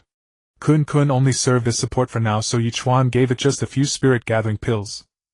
Ye Chuan was never stingy with resources. He believed that deploying them promptly maximized gains. He fed all the remaining spirit-gathering pills to his 3 contract beasts, aside from a small reserve for emergencies. Ye Chuan evolved Kun Kun to the 2nd stage. Its body grew larger, its lines became more defined, and its feathers grew glossier, almost beautiful. Fireball consumed the most resources and reached the late 2nd stage, its body expanding by a full circle. The blood-striped tiger, like Kun Kun, reached the early 2nd stage and was now the size of a calf. After some thought, Ye Chuan gave the blood-striped tiger a new name, Hotpot. It had only been 2 days. Ye Chuan had undergone a transformation. Now, even facing senior students in their 3rd year, he could hold his own. Why should he fear the mere Beast Tamer Qualification Exam? But it was still early in the day. Ye Chuan had over 400 second-term magic cores left, so he took out his alchemy furnace. With nothing else to do, he might as well gather resources and train his spiritual soul. After refining, Ye Chuan fed the pills to his beasts. Fireball and Xuanyuan remained at the same stage while Hot Pot advanced to the mid-second stage. Awesome! Ye Chuan opened the door. The sun was already high in the sky. His spiritual energy was full, nearly at the level of a third-rank Beast Tamer. Time for lunch. I wonder where Aunt Gu will go. Ye Chuan stretched and glanced at the northern house. Creak, the door opened. Whether it was because Gu Shui sensed his presence, she came out on her own. Your cultivation is advancing too quickly. You should slow down or you might leave hidden troubles. Gu Shui saw at a glance that Ye Chuan had reached the level of a second-rank high-grade Beast Tamer. Aunt Gu, I'll remember. Let's eat first, then head to the Linlong Tower to train. Aunt Gu, where are we going? The cafeteria, 3rd floor. The 3rd floor of the cafeteria was where the academy teachers dined, and many brought their children. After lunch, Gu Shui led Ye Chuan to the Linlong Tower, a place for students to cultivate and temper themselves. However, the tower's fees were steep. The cheapest training room cost 300 copper coins per hour, beyond the means of ordinary students. Given your current strength, the 3rd-level training room is most suitable. Focus on refining yourself. Gu Shui was as calm as ever. Aunt Gu, I understand. I still have some copper coins, no need to worry. The 3rd-level training room cost 1,000 copper coins per hour, but Ye Chuan had about 40,000 copper coins on him, so concern was unnecessary. 2 hours of simulated combat, then 1 hour of meditation to refine yourself. Don't overexert yourself on the first time. I understand, Aunt Gu. After Gu Shui left, Ye Chuan entered the 3rd-level training room. The training room featured a small spirit array that enhanced cultivation speed for both humans and beasts. More importantly, it had a simulation array that pitted the user against magical beasts to hone combat skills. Gu Shui was right. Ye Chuan had advanced too quickly over the past 2 days, leaving his spiritual energy unstable. Although he had real combat experience in Qifeng Town, it was still too little. Then let me test my limits. Ye Chuan summoned Fireball and Hot Pot, but not Xuanyuan. He wasn't ready to reveal it yet. As a mere second-rank Beast Tamer, he had already contracted 3 beasts, a fact difficult to explain. Beast Soul Fusion Seal Release. The spiritual energy garment around Ye Chuan thickened, nearly taking the form of armor. He was now a deep crimson, like a god of slaughter descending. Ye Chuan fused the prime soul fusion powers of Fireball and Hot Pot, creating a new black flame sword. The blade was dark red and radiated heat.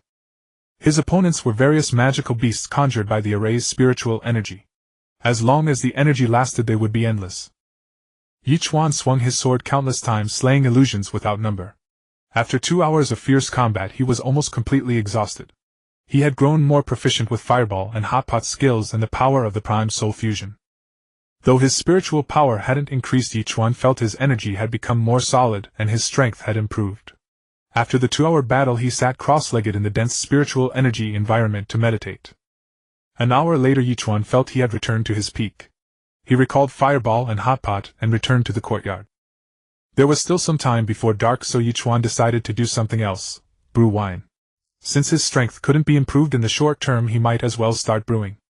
He had already bought all the raw materials and even stored a few large rocks in his storage ring. Summoning Fireball, he condensed the black flame sword and began carving the brewing tools.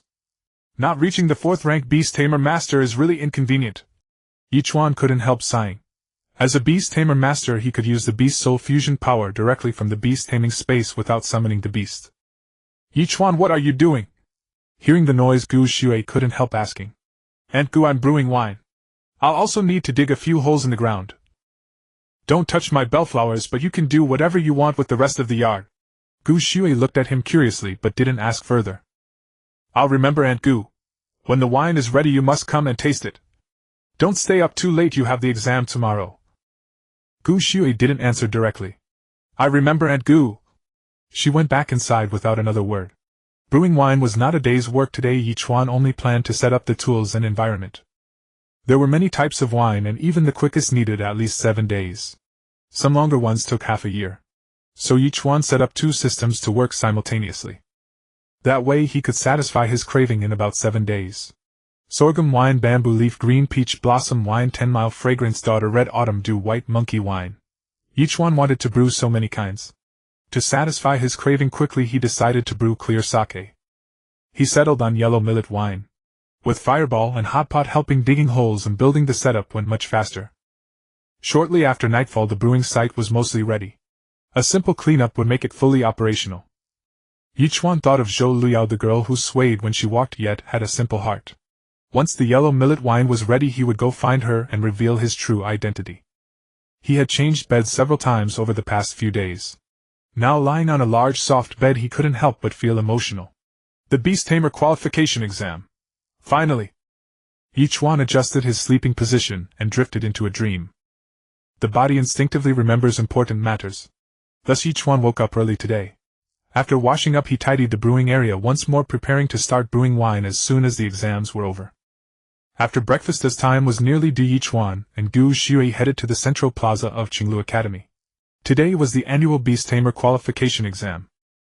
The preparatory class students had all assembled, over 1,000 in number. Ye Chuan found Lin Xuxiong and stood beside him. "Look, the dean is here." Today the dean, who was usually elusive, also appeared. The dean of Qinglu Academy, named Gu Qingji, was a man over 50. He was one of the academy's king-level beast tamers, possessing formidable strength. After a brief address, he handed the proceedings over to the invigilators. The invigilators were usually teachers from the 1st to 3rd years, selected from the 4 great families of Qinglu, so Gu Shui could not personally invigilate. Over 1,000 examinees were divided into more than 30 exam venues according to their classes.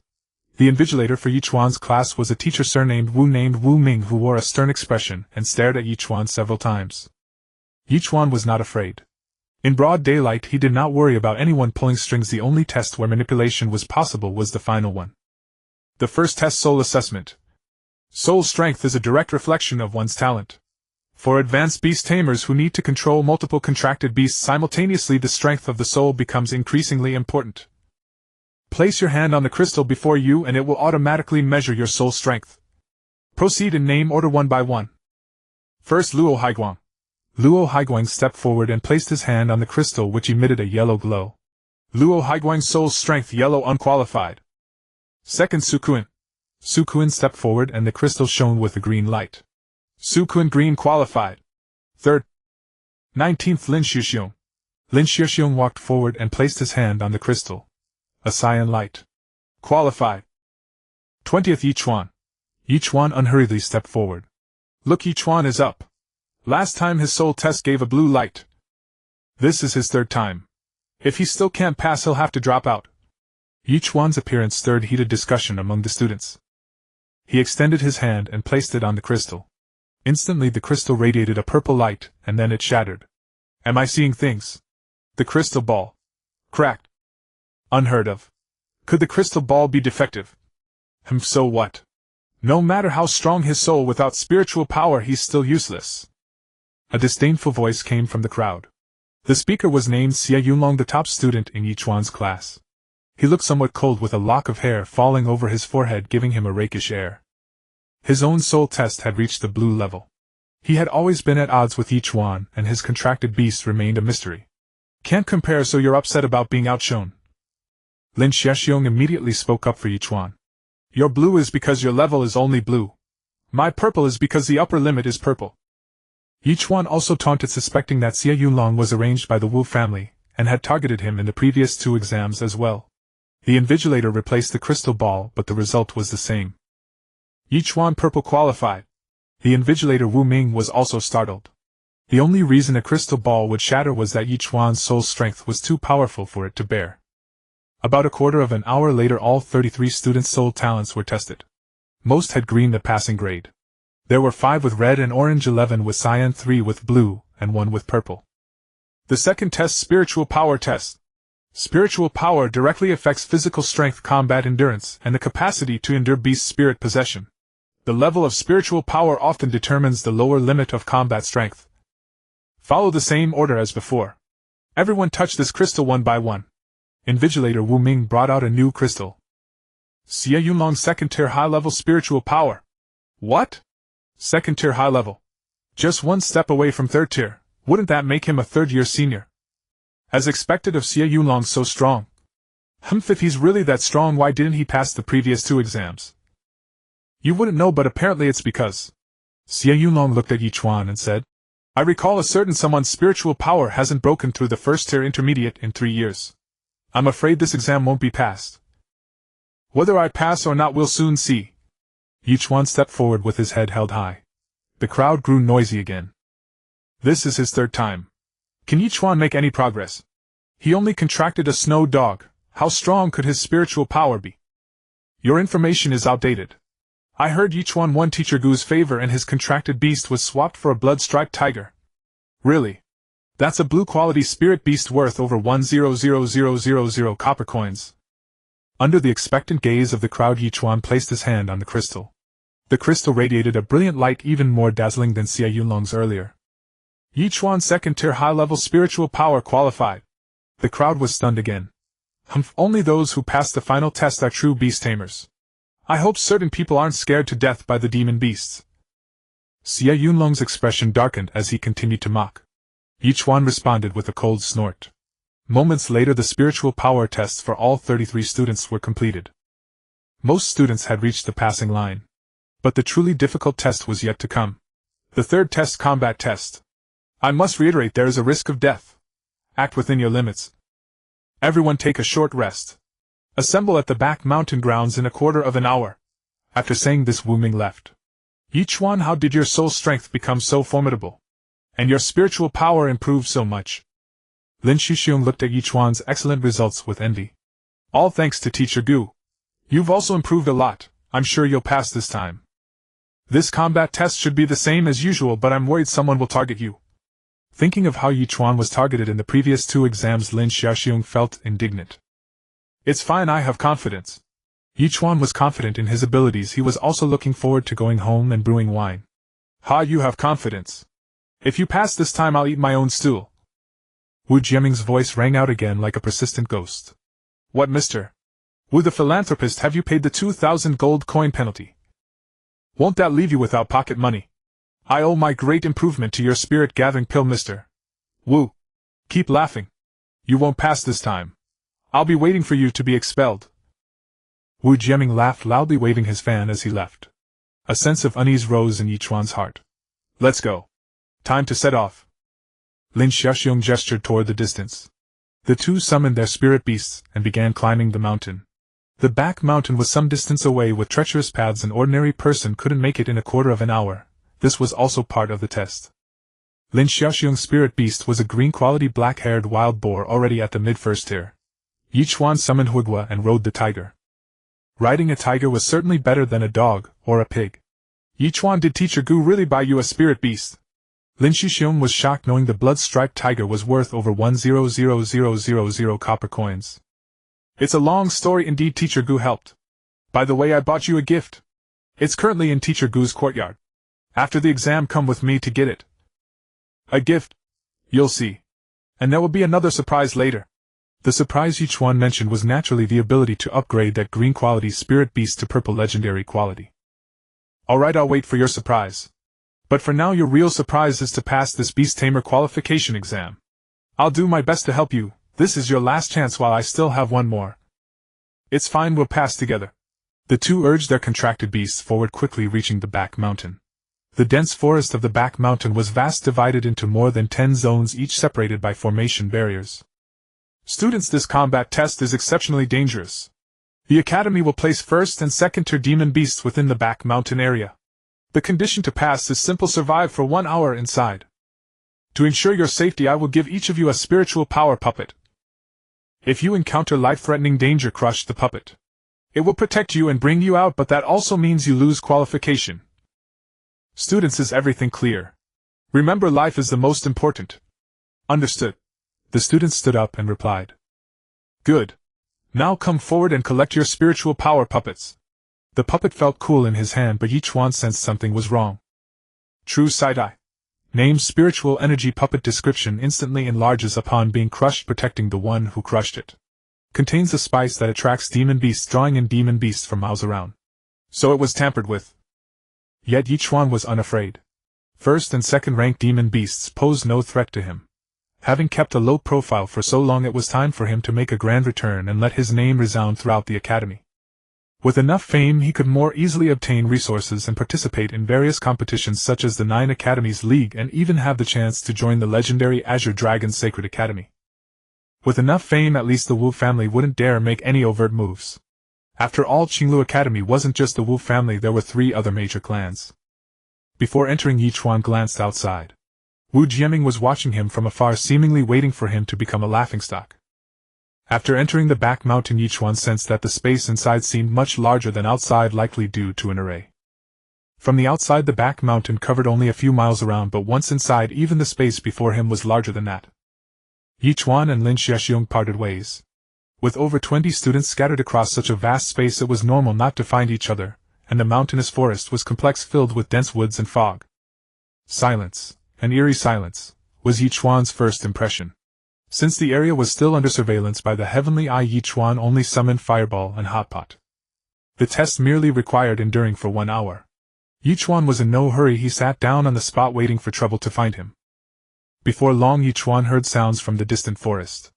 It was a demon bear towering over 2 meters tall, with a gaping maw roaring at him.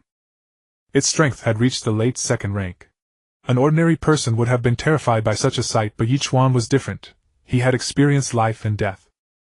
Well met. With the thought, the black flame sword appeared, a spiritual energy cloak materialized, and Fireball and Hotpot enlarged. This time let me try on my own. Ye Chuan didn't let Fireball and Hotpot engage immediately. Instead, he charged toward the black bear. The black bear was not as agile as the wind demon wolf, so Ye Chuan was unafraid. He raised the black flame sword and slashed down. Bang! Bang! Bang! The immense impact stirred up dust on the ground. It felt as if Ye Chuan had struck stone. His arm went numb. Though the demon bear was slow, it was thick-skinned and tough. Leaning into the impact, Ye Chuan retreated several steps, fully alert. True side-eye. Name: Demon Bear. Rank: late 2nd rank. Quality: green. Rare. Affinity -10. Unbound skills: Iron Wall Roar. Description: an ordinary bear polluted by demonic energy, possessing high physical strength and a ferocious nature. It seems different demonic creatures require different combat methods. With the thought, Ye Chuan transformed the black flame sword into a black flame spear. Come on, big guy. The demon bear charged, its massive weight causing the ground to thud. Pfft. Ye Chuan thrust straight, piercing the demon bear's knee. The bear instantly lost its balance, and fell, its immense weight causing its secondary damage. Pfft. While it was down, Ye Chuan showed no mercy to demon beasts. He used the black flame spear to blind the demon bear's eyes. The bear howled in agony, black demonic energy seeping from its eye sockets.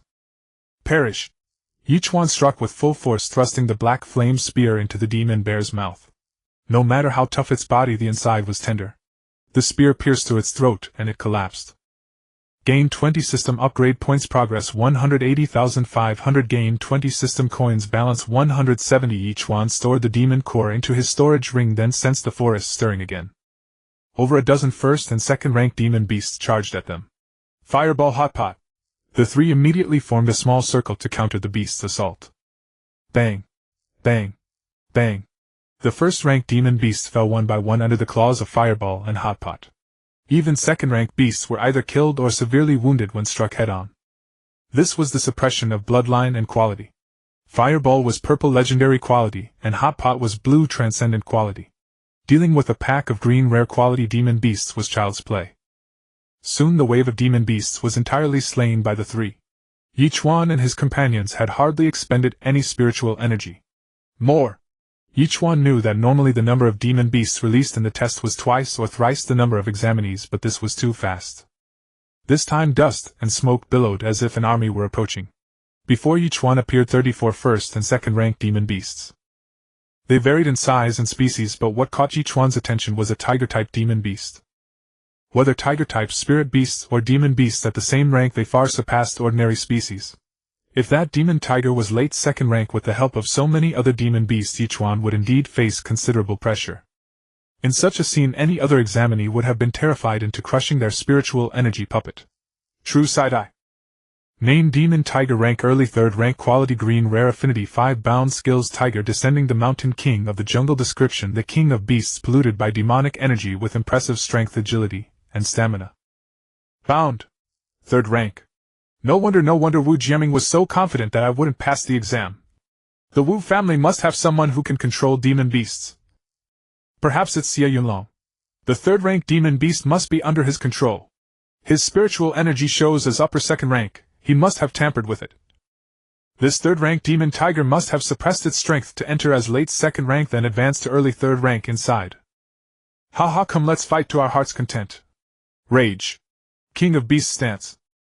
The only real threat to Ye Chuan was the third-rank demon tiger.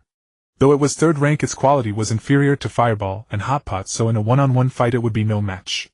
But the demon tiger had dozens of demon beast allies. Outside the arena, Father, the demon beasts in Ye Chuan's area are behaving abnormally. Most are gathering toward him. I suspect someone has tampered with things. Gu Shui was constantly monitoring Ye Chuan's every move, and sure enough she discovered something wrong. I sense it. That organization has risen from the ashes.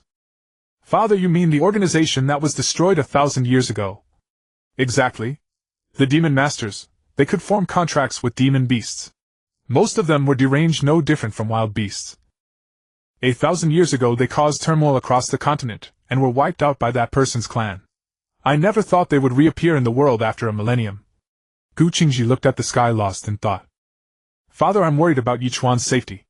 And I've always felt that the death of his father Yi Dingyan was suspicious. Now it seems it might be related to the demon masters. Rest assured, under my watch no student will lose their life in an exam. Gu Qingji was confident, for the entire back mountain was under his control. Inside the back mountain, Ye Chuan had sustained considerable injuries, as had Fireball and Hot Pot. The entire forest was in shambles, nearly razed to the ground. Scattered on the ground were dozens of magic cores. Ye Chuan swallowed a spirit-gathering pill and a blood coagulation pill, and also tossed them to Fireball and Hot Pot, which were all more or less wounded. Obtained system upgrade points 560, progress 740,500, obtained system gold coins 560, balance 730, system upgrading. Current level LV3, progress 240,1000, reward additional spirit beast contract slot 1, reward system gold coins 2000, balance 2730. Awesome! Ye Chuan let out a long roar. This battle was truly exhilarating, even more so than the illusions in the Linglong Tower. The illusions were ultimately lifeless, lacking the sense of life and death crisis. Again, after waiting for a while, there was still no movement. Ye Chuan simply sat down cross-legged on the spot, tasking Fireball and Hot Pot with keeping watch. After a long time, the assembly bell rang, signaling that the Beast Tamer Qualification Exam was finally over. Ye Chuan glanced at the sky. It was still early, not yet lunchtime. He was somewhat tired, but the weight in his heart had finally been lifted. He could stay at Qinglu Academy. Student Ye Chuan. Gu teacher Gu. Ye Chuan hadn't expected Gu Shui to be waiting for him outside. Are you injured? It's nothing, just superficial injuries. Teacher Gu, have you seen Lin Xiaoxiong? Ye Chuan had been too busy taking care of himself earlier to have any chance to look for Lin Xiaoxiong. The first thing he thought of upon coming out was to know if he had passed. He passed. There were 26 students in total this time, and only one didn't. How strange. Gu Shui murmured. Normally the natural pass rate wouldn't be so high, because Ye Chuan had shouldered most of the pressure, making it easier for the other students to pass. Teacher Gu, if I'm not mistaken, the one who didn't pass is Xie Yulong. How do you know? Weren't you always fighting the demon beast? A ripple crossed Gu Shui's cold face. Aunt Gu, there's something off about Xie Yulong. Ye Chuan stepped closer and whispered. What makes you think so? Gu Shui also sensed something was wrong. His talent is so high, how could he fail the exam repeatedly? And his spirit beast has always been a mystery. I suspect he can control demon beasts. Ye Chuan voiced his suspicion. He seemed to suddenly get injured and crush the spirit puppet to escape. Was it exactly when I killed the three-tier demon tiger that he got injured? What did you say? A three-tier demon tiger? Gu Shui was greatly alarmed. If she had known that Ye Chuan was facing a three-tier demon beast, she would have probably stopped the test long ago.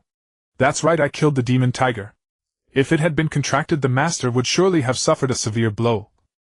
Enforcement squad! Gu Shui shouted, and immediately members of the enforcement hall appeared. Arrest Xie Yulong, immediately, take him alive. Yes. The enforcement squad immediately set out. Ye Chuan did not tell Gu Shui that Xie Yulong might be a member of the Wu family, as he had no solid evidence. After all, this matter needed to be investigated slowly. Ye Chuan, after the award ceremony, come back to the courtyard and wait for me. Okay, Aunt Gu. I'll go gather now. After the exam, there was still an award ceremony to confer Beast Tamer medals on those who passed. Go ahead. Given your performance in this exam, I believe the dean will give you a satisfactory reward. Ye Chuan bowed and quickly left. At the central square now only about 400 or 500 people were still standing. These were the ones who had passed the Beast Tamer Qualification Exam, and they would be awarded official Beast Tamer medals registered at the Academy and recognized throughout the entire continent. After Dean Gu Qing of Qinglu Academy made a short speech, he took out 10 Beast Tamer medals. The top 10 in the overall scores of this Beast Tamer Qualification Exam will have their medals pinned on by me, and they will be able to choose any blue quality spirit beast cub from the second floor of the Beast Hall. The first place winner will additionally receive 1 month of access to any level of cultivation room in the Linglong Tower and 100 third-tier spirit gathering pills. This time it's actually a full month. The previous times were only 7 days. 100 third-tier spirit gathering pills is also a considerable fortune. So jealous, so jealous. According to the comprehensive evaluation by the Dean's Council and the Elder Council, the first place overall score of this Beast Tamer Qualification Exam is Ye Chuan. Student Ye Chuan, please come up on stage. After Dean Gu Qingji finished speaking, the crowd below burst into an uproar. What? It's actually Ye Chuan. I heard he's just an average talent, didn't pass the Beast Tamer exam for 3 years. I saw him sign a contract with a snowland dog at the Beast Hall. How could he be so fierce? I heard that Ye Chuan became a kept man and gained the favor of some teacher. Are you tired of living? Dare to speak ill of Iceberg Gu? Amid the shocked, puzzled, and envious gazes of the crowd, Ye Chuan ascended the stage. Gu Qingji pinned on Ye Chuan a medal representing the status of a Beast Tamer, a 2-star medal. Meanwhile, Wu Jiaming stood in the distance, grinding his molars almost to pieces. Wu Jiaming, I remember you said that if I passed you would do a handstand and poop. After the award ceremony, Wu Jiaming was about to leave when Ye Chuan stopped him. Wu Jiaming, don't think I don't know. You only got first place because of your connection with Gu Xue. In just 3 days, how could you possibly have done it? You're nothing but a pretty boy who sells his body. In front of my Wu family, you're just an ant that can be crushed at will. What did you say? Ye Chuan was furious. He didn't care what Wu Jiaming said about him, but he shouldn't slander Gu Xue. I said you're just an ant. Wu Jiaming was just running his mouth, but he didn't dare to actually offend Gu Xue. He knew how terrifying that woman was. 3 days ago you invited me to the Beast Arena and I admitted defeat. Today I invite you to the Duel Arena. Do you dare to fight? Fight me, this ant that your Wu family can trample at will. Ye Chuan stepped closer, already summoning Hot Pot. Why wouldn't I dare? You're just a privileged student, a second-tier mid-stage contracted beast boosted by pills. Do you think I'm afraid? Last time someone admitted defeat as soon as they stepped on stage. Wu Jiaming thought the same way in his heart, believing that Ye Chuan had used Gu Xue to pull strings with the dean. This time a bet of 5,000 copper coins. How about it? Whoever admits defeat pays the other 5,000 copper coins. You're not scared, are you? Ye Chuan proposed the bet. You pauper, do you have 5,000 copper coins? Is this enough? Ye Chuan took out all his copper coins along with spirit gathering pills and magic cores worth over 5,000 copper coins. If we're going to bet, let's bet big. Let's bet your blood pattern tiger, how about that? Wu Jiaming sneered. He wasn't interested in those small copper coins. If you think it's too little, then forget it. Ye Chuan was not afraid of losing, but he felt that using a contract beast as a bet went against his own principles. Ye Chuan turned to leave. 50,000 it is. Seeing that Ye Chuan was really leaving, Wu Jiaming quickly agreed. He had hoped to win back the blood-striped tiger so that he would incur less punishment. Everyone bear witness. Let me show you how many moves this top-ranked student can withstand against me. Wu Jiaming shouted loudly, attracting a crowd of onlookers. Open the betting. Wu Jiaming then turned to his new lackey Wu Sheyang. Come one, come all. The freshman champion versus a second-year senior. Betting is open. Everyone can place your bets. Wu Jiaming wins at 1-1. Ye Chuan wins at 1-3. Odds may change at any time, so feel free to bet. Wu Jiaming's new lackey Wu Sheyang beat a gong and drum, proclaiming loudly. He was tall and thin like a bamboo pole, forming a stark contrast with the short and skinny Wu Jiaming beside him. Soon a large number of students gathered and began placing bets. Lin Shixiong, if you trust me, bet all on my victory. Ye Chuan, I trust you. After Ye Chuan reserved resources worth 50,000 gold coins, he also spent over 10,000 gold coins betting on himself. Under the intense gaze of the crowd, Ye Chuan and Wu Jiaming ascended the beast taming arena. Ye Chuan, who do you think you are? Just a blue-quality blood tiger and a trash snowy dog, and you dare to challenge me? Beast Spirit Possession Seal Release. Wu Jiaming summoned an ice wolf on his left and a blazing lion on his right. Wu Jiaming really hides his strength. As the young master of the Wu family, how could he not have a purple quality contract beast? And it's at the late second stage. Ye Chuan's contract beasts are a trash snowy dog and a blue quality mid-second stage blood-striped tiger. How could he possibly win? Exactly. Those who bet on Ye Chuan are all fools, right? Although the odds of 1-2 are not high, it's a safe bet. I bet 3,000 copper coins, which is my living expenses for a month. Isn't Ye Chuan the freshman champion? I bet 1,000 on Ye Chuan to win. Seeing Wu Jiaming reveal his contract beast, the crowd below began to clamor. Ye Chuan, how about you admit defeat now and kowtow to me? Otherwise, if I accidentally lose control and cripple your contract beast, that would be bad. Wu Jiaming used provocation, fearing that Ye Chuan would give up upon seeing his contract beasts. At this moment, Wu Jiaming was in beast spirit possession, with flames erupting from his body and his hands transforming into claws. I'll throw those words back at you. Kneel and call me dad and I'll go easy on you. After all, even a tiger won't eat its own cub. Huiqiu Hugua. Under the expectant eyes of the crowd, Ye Chuan summoned Huiqiu and Hugua, and they enlarged into battle form. Are my eyes deceiving me? When did a snowy dog become so cool? There's a purple glow on its forehead. That's a purple quality contract beast, a mutant. What? That snowy dog actually mutated. And it's purple quality. Ye Chuan really lucked out. It's also at the late second stage. This match is going to be worth watching. The freshman champion lives up to his name. He definitely has strength. That's not what you said just now. Wu Jiaming was also stunned for a moment upon seeing Huiqiu and Hugua. Ye Chuan, you're just a product of resources forcibly piled up. In just 3 days, I don't believe you can defeat me. Blazing Blade. Wu Jiaming abandoned the ice claw and condensed a more powerful blazing blade. Words are useless, let's fight. Black Flame Spear. Currently, both of Wu Jiaming's contract beasts had advanced to the late second stage, while Ye Chuan's Huiqiu was at the late second stage and Hugua was at the early second stage.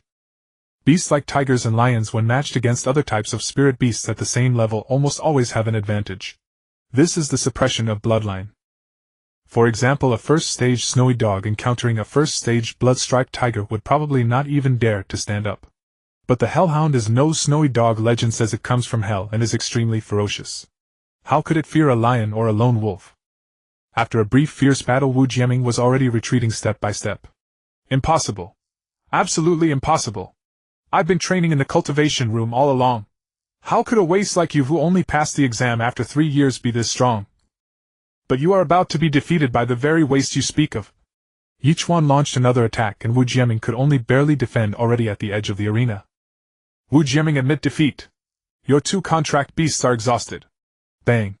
Wu Jiaming was stunned. He was kicked off the arena by Ye Chuan and lay dazed on the ground.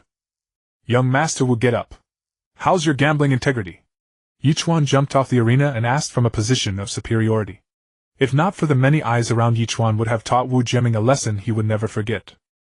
The grudge of his father, the grudge of his crippled contract beast, the grudge of his father's destroyed belongings, and his father's jade pendant. Ye Chuan naturally remembered them all. He would settle accounts in the future. Wu Jiaming's lackey Wu Shuyang quickly helped Wu Jiaming up. Humph, this little money means nothing to me. Shuyang, settle the bill. Young master, the 5,000 bet plus the nearly 4,000 payout, we've lost everything this time.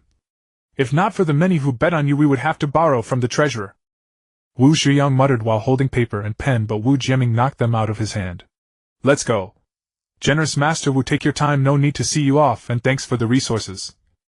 Upon hearing this, Wu Jiaming almost spat blood. The crowd was astonished. Today Ye Chuan's name would surely spread across Qinglu Academy. 3,000 copper coins. My living expenses for a month. Now I'll have to eat dirt this month. Those who bet on Wu Jiaming were filled with regret. If only I had bet more on Ye Chuan. How is he so strong? A mutated snowy dog. This is my first time seeing one. It's so majestic. The 3-year period has come. Welcome back, freshman champion. I saw from the start that Ye Chuan was extraordinary. Weren't you just cheering for Wu Jiaming a moment ago? Ahem, you must have misseen. Ye Chuan. A cold voice reached his ears and Ye Chuan trembled with fright. Teacher Gu. Ye Chuan had been so focused on his battle with Wu Jiaming that he momentarily forgot his appointment with Gu Shui. Come with me, Gu Shui said, and then turned to leave. Lin Xiaoxiong, you'd better wait for me at the dormitory. Gu Shui might be angry and they had important matters to discuss, so Ye Chuan suggested. Okay. Lin Xiaoxiong agreed. He didn't dare to face Gu Shui in her current mood. Gu Shui remained silent the whole way, took Ye Chuan to the cafeteria for dinner, and then they returned to the courtyard. And Gu, Ye Chuan, showing off your sharpness may not be a good thing. Today in your battle with Wu Jianming you revealed all your trump cards. That may not bode well for your future development. Your nephew will keep your advice in mind. Ye Chuan naturally still had untapped trump cards. His Kunkin hadn't even taken the field yet, and after the system upgrade he could sign another contract beast. To control 4 contract beasts with the strength of a second-level Beast Tamer would be unthinkable for anyone else if not for Ye Chuan's naturally powerful soul. Ye Chuan, how much do you know about demon tamers? Gu Shui finally got to the point. Aunt Gu, I've never known about this. Today is the first time I've heard of demon tamers. Ye Chuan was puzzled. If demon beasts could be tamed, wouldn't the whole world be peaceful? How much do you know about the Xuanyuan Continent? Gu Shui asked. The Xuanyuan Continent reveres Beast Tamers surrounded by harmful demon beasts. Ye Chuan expressed his view of the Xuanyuan Continent all from the original owner's memories and records in ancient texts. This world is far more complex than you imagine. In ancient times the Xuanyuan Continent was tainted by demonic qi, giving rise to demon beasts. Beast Tamers drove spirit beasts to fight demon beasts, shattering the continent, collapsing mountains and rivers, and finally barely maintaining a balance. But 1,000 years ago a group of people suddenly appeared who could command demon beasts, causing the Beast Tamers to retreat step by step, leaving only a small territory. At the critical moment that person appeared. He brought the 5 sacred beasts and slaughtered in all directions, nearly wiping out the demon beasts. He also used his unparalleled spiritual power to forge the spirit wall protecting humanity. He stationed the 4 sacred beasts in the 4 directions: Azure Dragon in the east, White Tiger in the west, Vermilion Bird in the south, and Black Tortoise in the north. Based on this the 4 sacred academies were born. But later he went mad. Not only did he annihilate the demon tamer lineage, but he also indiscriminately slaughtered the entire continent, killing as many as half the population. That period was the darkness of humanity, with everyone in fear. Later he disappeared, becoming a taboo, and people called him that person. This is the history of the Xuanyuan Continent. Gu Shui said a lot in one breath. Aren't there 5 sacred beasts? Why are there only 4 sacred academies? Ye Chuan was shocked. Weren't these sacred beasts the ones from the legends of Daxia? Legend has it that he had reached the state of unity between man and beast with the sacred beast Qilin, surpassing the sacred level. He disappeared together with the Qilin, and the Qilin Sacred Academy also vanished in the river of history. Some say that person was a sage, others say he was a demon. That person's life was too legendary. He came in haste and disappeared in haste, becoming a taboo. There is another saying about his legend. The blood of the Yi family reddens the sky. Gu Shui glanced at the sky. That person's surname is Yi. Ye Chuan associated it with the original owner's soul's sacrifice technique. That's right, but according to ancient records that person left no descendants. Now demon tamers seem to have appeared again. Perhaps the calamity of 1,000 years ago is about to repeat. Gu Shui sighed. Now the continent has 4 sacred beast academies guarding it, and the 4 sacred beasts. How could we be afraid of mere demon race? The sacred academies are so powerful, why don't they eradicate the demon race? This puzzled Ye Chuan. Beyond the spirit wall, we humans are the weaker side. Demon beasts reproduce too quickly. Although humans have the 4 sacred beasts, they won't leave the academies easily, and no beast tamer can form a contract with them. Now humans only dwell within the spirit wall. The era of peace has lasted 1,000 years. People are nearly forgetting the terror of being dominated by demon beasts and demon tamers. Gu Shui reached out her hand. It was raining. What kind of world lies beyond the spirit wall? My father also died outside the spirit wall. So humans had always been living humbly within the spirit wall. Only when you reach the king-level beast tamer and possess a contract beast of the beast king level will you be qualified to know about matters outside the wall. Gu Shui didn't want to trouble the current Ye Chuan. Aunt Gu, I understand. I will improve my strength as soon as possible. Alright, I need to take a nap. Don't bother me unless it's important. Okay, I'll remember, niece. After Gu Shui left, Ye Chuan immediately went to Lin Xiaoxiong's dormitory. Are you there? Ye Chuan knocked on the door.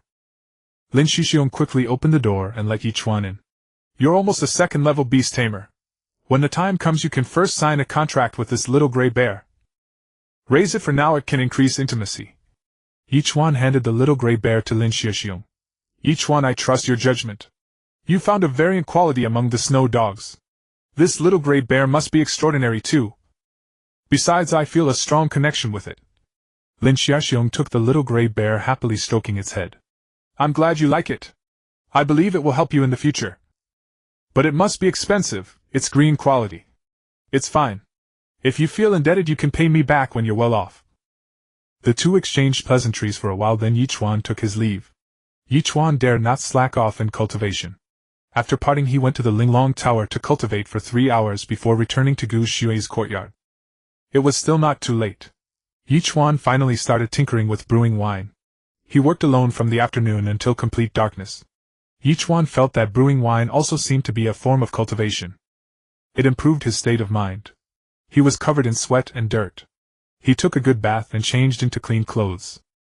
Sitting cross-legged on the bed, Ye Chuan began to think about what kind of contract beast to choose as his fourth. Access the system shop. There are some new items. After the system upgraded to LV3, there were indeed changes. Special pills. Gender change pill can change gender, body shape, and aura. Price 10 system coins, original price 1000, cooldown 1 year. What the heck? I'd be a fool to buy that. 9 revolutions resurrection pill, as long as there's still a breath it can revive. Price 1000 gold coins, cooldown 1 year. A life-saving item, Ye Chuan was not stingy. Since it had a 1-year cooldown, he directly bought one. With this, it was equivalent to having an extra life. Revitalizing pill, superior, used to treat physical injuries of humans and spirit beasts below the saint level. Price 100 system coins. Soul restoration pill, superior, used to treat soul injuries of humans and spirit beasts below the saint level. Price 150 system coins. Talent enhancement pill, limited purchase 1010, can elevate those with talent below king level to king level talent, and king level talent can be raised to saint level. Each person can only use it once. Price 100 coins. Great stuff. I wonder what my own talent is. I haven't checked yet. Talent is a mysterious thing. The higher it is, the faster the progress, and the less likely to be stuck in advancement. Open personal panel.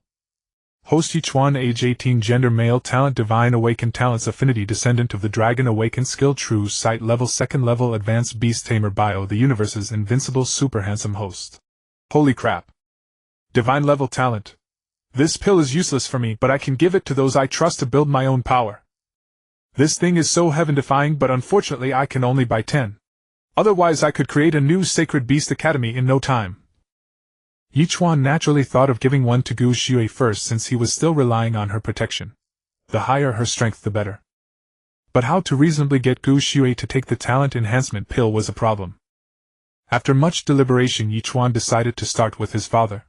Gu Xue was an admirer of his father Ye Dingyan, so approaching her in his father's name should make things much easier. With this thought, Ye Chuan purchased the talent enhancement pill, placed it in an exquisite jade bottle, and made his way to Gu Xue's dwelling. "Aunt Gu, are you asleep?" Ye Chuan knocked gently on the door. After a few breaths, the door opened. "What is it?" "I suddenly recalled something, nephew. Father once entrusted me with an item to pass on to you, Aunt Gu." Ye Chuan presented the jade bottle with both hands. "What is this?" Gu Xue opened the bottle and sniffed it. There was no trace of Ye Dingyan's aura on it, and she suspected Ye Chuan was lying. "It is said to be a treasure father obtained from afar, capable of beautifying the skin and nourishing the countenance." Ye Chuan had already prepared his excuse. "Very well, I understand." Gu Xue was about to close the door. "Aunt Gu, father specifically instructed me to witness you consuming it with my own eyes." Fearing that she might not take it or might doubt its origin, Ye Chuan insisted on seeing her swallow it. Gu Xue took out the pill again, examined it closely, and after confirming it was neither poison nor aphrodisiac, she swallowed it in one gulp. "What is this brat up to?" she muttered inwardly. "All right, I'm going to sleep." Having finished, Gu Xue turned and went back inside. Ye Chuan's heart of course settled. He hoped Gu Xue would soon break through to the rank of a 5th-level king beast tamer. The next day, Ye Chuan rose early to tend to his brewing area, simultaneously fermenting both yellow millet wine and bamboo leaf green wine. After a quick inspection, he began his morning fasted workout. He aimed to build his physique. Currently he was somewhat lean, and no longer wished to be called little brother. "Ye Chuan." As he was doing pull-ups, Gu Xue's icy voice reached his ears. "Aunt Gu." Ye Chuan jumped down and dusted off his hands. "What did you give me yesterday?" Gu Xue sensed something amiss. After consuming the pill, a warm and indescribably comfortable sensation had spread through her, and she felt her absorption of the world's spiritual energy had accelerated. Nephew is not entirely sure, but I heard it was brought back from an ancient secret realm. Since she had already taken it, Ye Chuan was no longer afraid and fabricated a casual explanation. That must be a precious treasure. You should have kept it for yourself. Gu Shui had already sensed the pill's extraordinary nature. Rest assured, Aunt Gu, I have my own. Ye Chuan smiled faintly. By the way, what are you doing? Gu Shui had never seen modern fitness methods. Just some morning exercise, Ye Chuan explained. At dawn, when yang energy rises and spiritual energy is abundant, exercising is indeed a good choice. Having said this, Gu Shui turned and left on her own. Ye Chuan shook his head and resumed his workout on the bar. Don't break my equipment. The cold voice came again. Understood, Aunt Gu. Working out here was indeed inconvenient, so Ye Chuan planned to build a simple fitness platform. It was a pity to occupy Gu Shui's courtyard with both brewing and fitness activities. An hour later, Ye Chuan was already at the beast taming hall selecting a spirit beast. He still had his top 10 reward to claim. Ye Chuan, having no urgent need for a specific spirit beast, wandered aimlessly, unable to find one that satisfied him. Finally, considering his comprehensive needs, he chose a mystic turtle with a hidden purple bloodline. Currently, Ye Chuan's defense was his weak point, and he lacked underwater combat capabilities. The mystic turtle could perfectly compensate for these shortcomings. True vision. Name: Mystic Turtle. Rank: Early First Stage. Quality: Blue. Transcendent Affinity 6. Skills: Turtle Retreat. Invulnerable Breath Holding. Art description: A deep water turtle not fond of moving, well raised, it can outlive its master, extremely defensive. Hidden Bloodline. 3-legged Mystic Turtle. Purple. Legendary activation condition: Second Stage. Spirit Fish. Bloodline activation stone. This time the activation conditions were not as absurd. The mutated Hellflower for Fireball and the Starfire Grass for Hot Pot were still nowhere to be found. Truly red quality spirit beasts were not easy to obtain.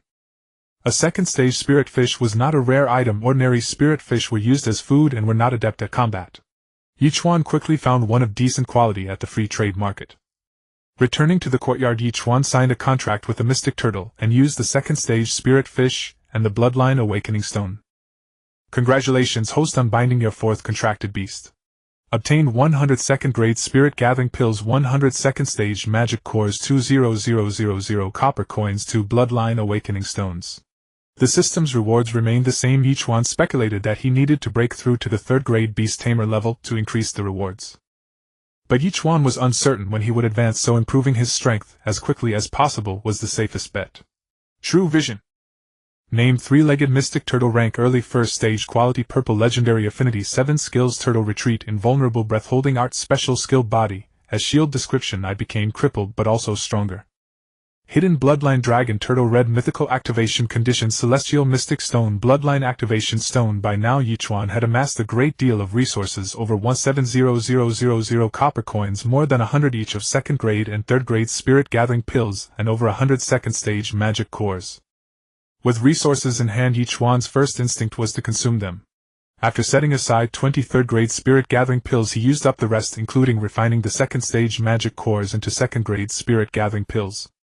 After exhausting the resources, all his contracted beasts had reached the late second stage except for Kunkin, who remained at mid-second stage. Ye Chuan felt that he was only a step away from becoming a third-grade Beast Tamer. From now on you shall be called Xiao San, since you only have 3 legs. Ye Chuan patted the turtle's head and gave it a name. Xiao San remained motionless, sleeping with its eyes closed. Ye Chuan had been busy all morning, and it was nearly noon. As he stretched and headed to the cafeteria, he was intercepted by Lin Xiaoxiong, who came rushing over. Ye Chuan, something's happened in the Dusk Forest. Lin Xiaoxiong panted, clearly having run all the way. The Dusk Forest. Something happened. When? Ye Chuan immediately thought of Su Qingxiu, the woman who had stood up for him. I heard there was a beast tide. Many students from our academy are dead or injured in Qingxiu. She's lost contact. I've tried contacting her with spirit talismans several times, but there's no response. Lin Xiaoxiong's voice was low, afraid that Su Qingxiu might be in danger. I'll go take a look. Ye Chuan had been itching for something to do lately. Be careful and make sure you stay safe. Lin Xiaoxiong knew he would only be a burden if he went. He wasn't even a second-grade Beast Tamer yet, and couldn't help much. I'll go back and inform Aunt Gu first, then set off immediately. Alright, stay safe. Ye Chuan summoned Fireball and used the Beast Soul Fusion ability to sprint back to the courtyard. Aunt Gu, I need to go to the Dusk Forest. The Dusk Forest is now rampant with third-stage magical beasts. Do you have what it takes? Rest assured, Aunt Gu, I'll be careful. I've been waiting for an opportunity to break through to the third-grade Beast Tamer anyway. Since you've made up your mind, go ahead. If you're in danger, send me a spirit talisman. I remember, Aunt Gu. Oh, and could you look after my wine for a few days? The daily tasks are simple, just... Ye Chuan took out paper and pen and wrote down exactly what needed to be done. Go in peace. Gu Xue took the paper. Thank you, Aunt Gu. After bowing, Ye Chuan, without even pausing to eat, headed straight for the dusk forest. Ever since Ye Chuan acquired his storage ring, he had developed the habit of hoarding supplies. His ring was filled with ample food, water, and commonly used tools and provisions, so he felt no urgency to seek a meal. After leaving the academy, ensuring no one was following him, Ye Chuan donned his mask, summoned Kunken, and took off. With a third-level spirit-gathering pill held in his mouth, he flew, ensuring his spiritual energy remained at its peak. Rimu Forest lay to the south of Qinglu Academy, approximately 40 to 50 li away, already close to the spirit wall. Rimu Forest was vast, its vegetation blotting out the sky and sun stretching for dozens of li. It was an uninhabited area rich in spirit values, spirit beasts, and demon beasts. Flying at full speed, Ye Chuan covered the distance of 20 to 30 li in half an hour. Upon arriving outside Rimu Forest, he felt a surge of confusion. The forest was so immense, how was he to find his target? Rimu Forest was too vast, with poor lighting and countless poisonous creatures, virtually a forbidden zone for ordinary humans.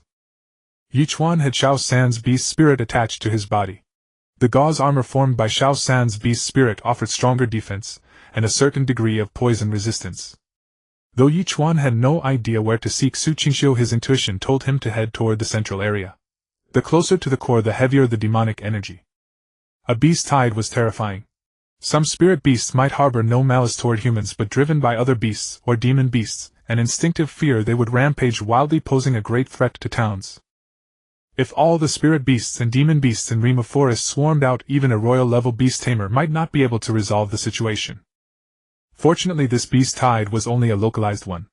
Qinglu Academy immediately dispatched a number of third-year students and some teachers to provide support. But Ye Chuan was more worried about Su Qingxiu's safety. She had set out for Rimu Forest 4 days ago to investigate, and they had not been in contact for days. Ye Chuan had heard rumors of unusual activity in Rimu Forest, but had paid them no heed, never expecting Su Qingxiu to be caught in it. Ye Chuan recalled the Wind Demon Wolf King at Qinfeng Town.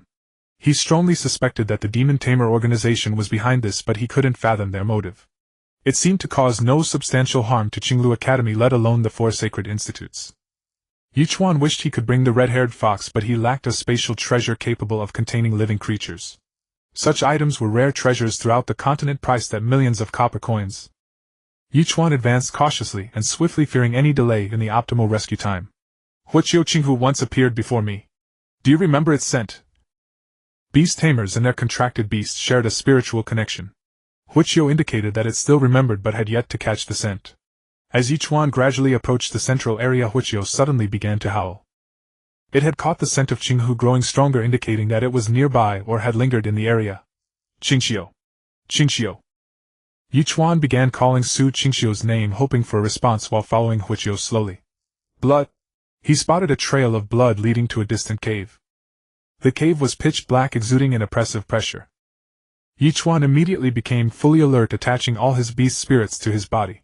He sensed that the more beast spirit power he attached, the stronger he became. His spiritual energy now rivaled that of an ordinary third-level beast tamer. Inside the cave there was no light. Ye Chuan took out a luminescent stone from his storage ring and infused it with spiritual energy, illuminating the cave as bright as day. He couldn't help but marvel at how convenient the storage ring was. Qingxiu! Qingxiu! The blood trail grew thicker. Ye Chuan walked faster, his heart racing. Please, please don't let anything happen. You haven't received the gift I prepared for you. Reaching the depths of the cave, Ye Chuan finally saw the familiar figure. At the first sight, Ye Chuan's heart eased somewhat. Though she was covered in wounds, at least she was still intact. With a powerful leap aided by Kunken's wings, he appeared before Su Qingxiu in an instant. Ye Chuan's trembling hand felt for Su Qingxiu's breath. Thankfully, she was still breathing. He quickly purchased a special-grade rejuvenation pill from the system shop and placed it in her mouth. But perhaps due to her unconscious state, Su Qingxiu couldn't swallow. Reluctantly, Ye Chuan crushed the pill, mixed it with water, and forced it down, ultimately resorting to mouth-to-mouth administration. Seizing the opportunity, Ye Chuan also poured the talent enhancement pill into Su Qingxiu's mouth. With life at stake, he couldn't afford to be bound by trivial proprieties. After administering the rejuvenation pill, Ye Chuan transferred spiritual energy into Su Qingxiu. Judging by her condition, she had fought until her spiritual energy was depleted and fell into unconsciousness. But she had held on until now. However, Ye Chuan did not see Qinghu. A contracted beast would never abandon its tamer in danger unless Qinghu itself was in peril and forced to slumber in the beast taming space. After about a quarter of an hour, Su Qingxiu slowly opened her eyes. As expected, whatever the system produces is of the finest quality. Ye Chuan marveled, noting that the rejuvenation pill costing 100 system coins was far superior to the blood coagulation pill. Qingxiu, how are you? Am I dreaming? Ye Chuan, is it you? It's me, Qingxiu. You're safe. Ye Chuan gently patted Su Qingxiu's back. Shaoling was torn apart by a demon beast. Xiaoqing and Xiao Bai are severely wounded and have fallen asleep. They're coming again. Su Qingxiu, after all, was just a woman who had never faced such a scene. Her body trembled as she pressed close to Ye Chuan, just like years ago. Qingxiu, don't be afraid. I'm here. I'll take you back safely. Ye Chuan held her tightly, hoping to calm her down. It's a pack of wind demon wolves, hundreds of them. They are chasing countless spirit beasts and ordinary demon beasts, causing a beast tide in this area. They seem to have evolved intelligence. They attack in waves, wearing me down with a war of attrition. After I killed the last wave, my spiritual energy was depleted and I passed out. After a while, Su Qingxiu finally calmed down and pulled away from Ye Chuan's chest. She then wondered how he had managed to find her so quickly. It doesn't matter. No matter how many come, I'll kill them all. Ye Chuan stood up, radiating confidence. Ye Chuan, did you pass the exam? Are you a second-level beast tamer? I even ranked first among the newcomers, and I've prepared a gift for you, but unfortunately I couldn't bring it. It's at the courtyard. There are still many wind demon wolves. Can you handle it? The Wolf King hasn't even appeared yet. Su Qingxiu was still worried. After all, she was a high-level third-level beast tamer, yet she couldn't withstand the swarm of wolves. After a dozen or so wolves exchanged their lives for injuries, she had gradually begun to falter. What terrified her was that the demon beasts seemed to possess intelligence, something she had never heard of. Qingxiu, we must look at each other with new eyes. Just lie down and rest. When you've recovered, I'll take you home. After confirming that the current environment posed no threat to Su Qingxiu, Ye Chuan stood at the cave entrance. How could he pass up the system upgrade points that were practically delivered to his doorstep? The blood here would continuously attract demonic beasts, and Ye Chuan only needed to wait for the prey to come to him. After guarding the entrance for about an hour, he had slain dozens of fierce beasts, yet there was no sign of the wind demon wolf. Another wind demon wolf controlled by a demon master. Ye Chuan speculated that the person behind this knew his strength, and thus prevented the wolves from making futile sacrifices. What exactly are they up to? Standing in the thick mist, Ye Chuan felt intensely irritated, lamenting only that his own power was insufficient. Now, with the demon master organization lurking in the shadows and himself in the light, there was painfully little he could do. System upgrade points gained 450. Progress 6901000. System coins gained 450. Balance 2880. What disappointed Ye Chuan was that the beasts were not enough to upgrade his system, a prospect he had been eagerly anticipating for the benefits it would bring. What if it allowed him to purchase a sacred beast cub? Qingxiu, let's go back. It's safe now. With no more beasts coming and Su Qingxiu having mostly recovered, Ye Chuan had achieved his goal. After all, his purpose here had been for Su Qingxiu. Ye Chuan, how did you become so formidable? Even at my peak I couldn't have lasted this long. It's a long story. In short, it's the result of accumulated strength finally bursting forth, a meteoric rise. Ye Chuan brushed it off with a laugh. Come on, let's ride on Huguo and go back together. Su Qingxiu was still exhausted, and more importantly, she bore deep mental and spiritual wounds. A contracted beast was linked to its tamer's soul. When the beast fell in battle, the tamer suffered severe damage as well. The journey of 40 to 50 li riding the tiger took them nearly 3 hours to return to the academy. By the time they arrived, night had already fallen. Qingxiu, you should get some good rest today. Having just lost her contracted beast, her heart was heavy. It was not yet the right time to give her the red-furred fox. You're back sooner than I expected. I thought you wouldn't return today. As soon as he entered the courtyard, Gu Shui appeared before Ye Chuan. Aunt Gu, you're still awake. Ye Chuan rubbed his head awkwardly. If anyone calculated the timing, they would deduce that he had already acquired flight skills. Get some rest. Remember, you came back at dawn. I remember, Aunt Gu. Ye Chuan breathed a sigh of relief. The iceberg Gu was kind to him, seeing through but not exposing. He should be more cautious. Back in his room, Ye Chuan sat cross-legged on the floor. Tonight he intended to break through to the third-tier Beast Tamer. After the fierce battle just now, he felt he had accumulated enough. Holding 2 third-tier spirit-gathering pills, Ye Chuan carefully sensed the spiritual energy coursing through his body. Break! Everything came naturally like water flowing into a channel. The greatest difference between a second-tier and a third-tier Beast Tamer was that the latter could manifest the spiritual armor and solidify their weapons, enhancing both defense and offense. Becoming a third-tier Beast Tamer meant Ye Chuan could sign another contracted beast, allowing him to deploy 5 beasts simultaneously. The system upgrade was also not far off. After the system upgrade, he could sign one more, giving him control over 6 contracted beasts, double the number of an ordinary third-tier Beast Tamer. Of course, this also meant Ye Chuan would need more than double the resources to nurture his beasts. The leap from third-tier Beast Tamer to fourth-tier Beast Master was a threshold that stopped roughly 9 out of 10 third-tier Beast Tamers. Only by becoming a Beast Master could one be considered truly initiated. Everything before that was mere child's play. The difference between a Beast Master and a third-tier Beast Tamer was qualitative. Firstly, a Beast Master could directly summon the power of beast spirits from the taming space, gaining the upper hand in battle. Secondly, they possessed a signature skill, the Beast Spirit True Form. With the Beast Spirit True Form, a Beast Tamer's strength would surge dramatically. The same applied to contracted beasts. The leap from third tier to fourth tier was also a qualitative change.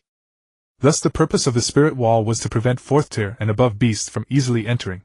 In other words, those within the spirit wall held little regard for beasts below fourth tier, they simply hadn't purged them yet. One reason was the rapid reproduction rate of the beasts, and the other was to provide students with real-world training. A flower nurtured in a greenhouse could not withstand the harsh elements. If one couldn't even defeat the beasts within the spirit wall, how could they hope to garrison the wall and face beasts of fourth tier and above? The journey from third tier Beast Tamer to Beast Master was far more arduous than that of an ordinary person becoming a third tier high-rank Beast Tamer. Ye Chuan lay on the bed too tired to think about which contracted beast to sign tomorrow. He would decide then. Today he was somewhat weary. Under the moonlight, with silver radiance scattering across the courtyard and sparse bamboo shadows, Ye Chuan finally fell into a deep sleep. The next day he went about his routine as usual, first tending to his wine, then exercising. Ye Chuan, pause for a moment and tell me about yesterday. Gu Shui brought out tea and poured a cup for him. I suspect it was the Demon Master organization again. Ye Chuan wiped the sweat from his hands, picked up the teacup and drank deeply. Drink slowly, don't rush. Gu Shui refilled his cup.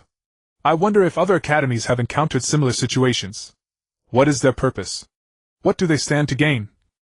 Ye Chuan voiced his doubts. The Demon Master organization cannot be judged by common sense. They are a bunch of madmen corrupted by demonic energy plotting some scheme. Gu Shui picked up her teacup and sipped gracefully. Let them be. If the sky falls, the tall ones will hold it up. My current goal is to reach the realm of Beast Master as quickly as possible. Ye Chuan downed his tea in one gulp. He knew little about tea ceremony. The small cup was nowhere near enough to quench his thirst, and it was far from satisfying. Indeed. Your current strength is far from sufficient. Power is the foundation for countering all schemes and conspiracies. Now that you are an official Beast Tamer, you will receive the Academy's resources while also bearing corresponding responsibilities. Standing out among over 1,000 students will not be easy.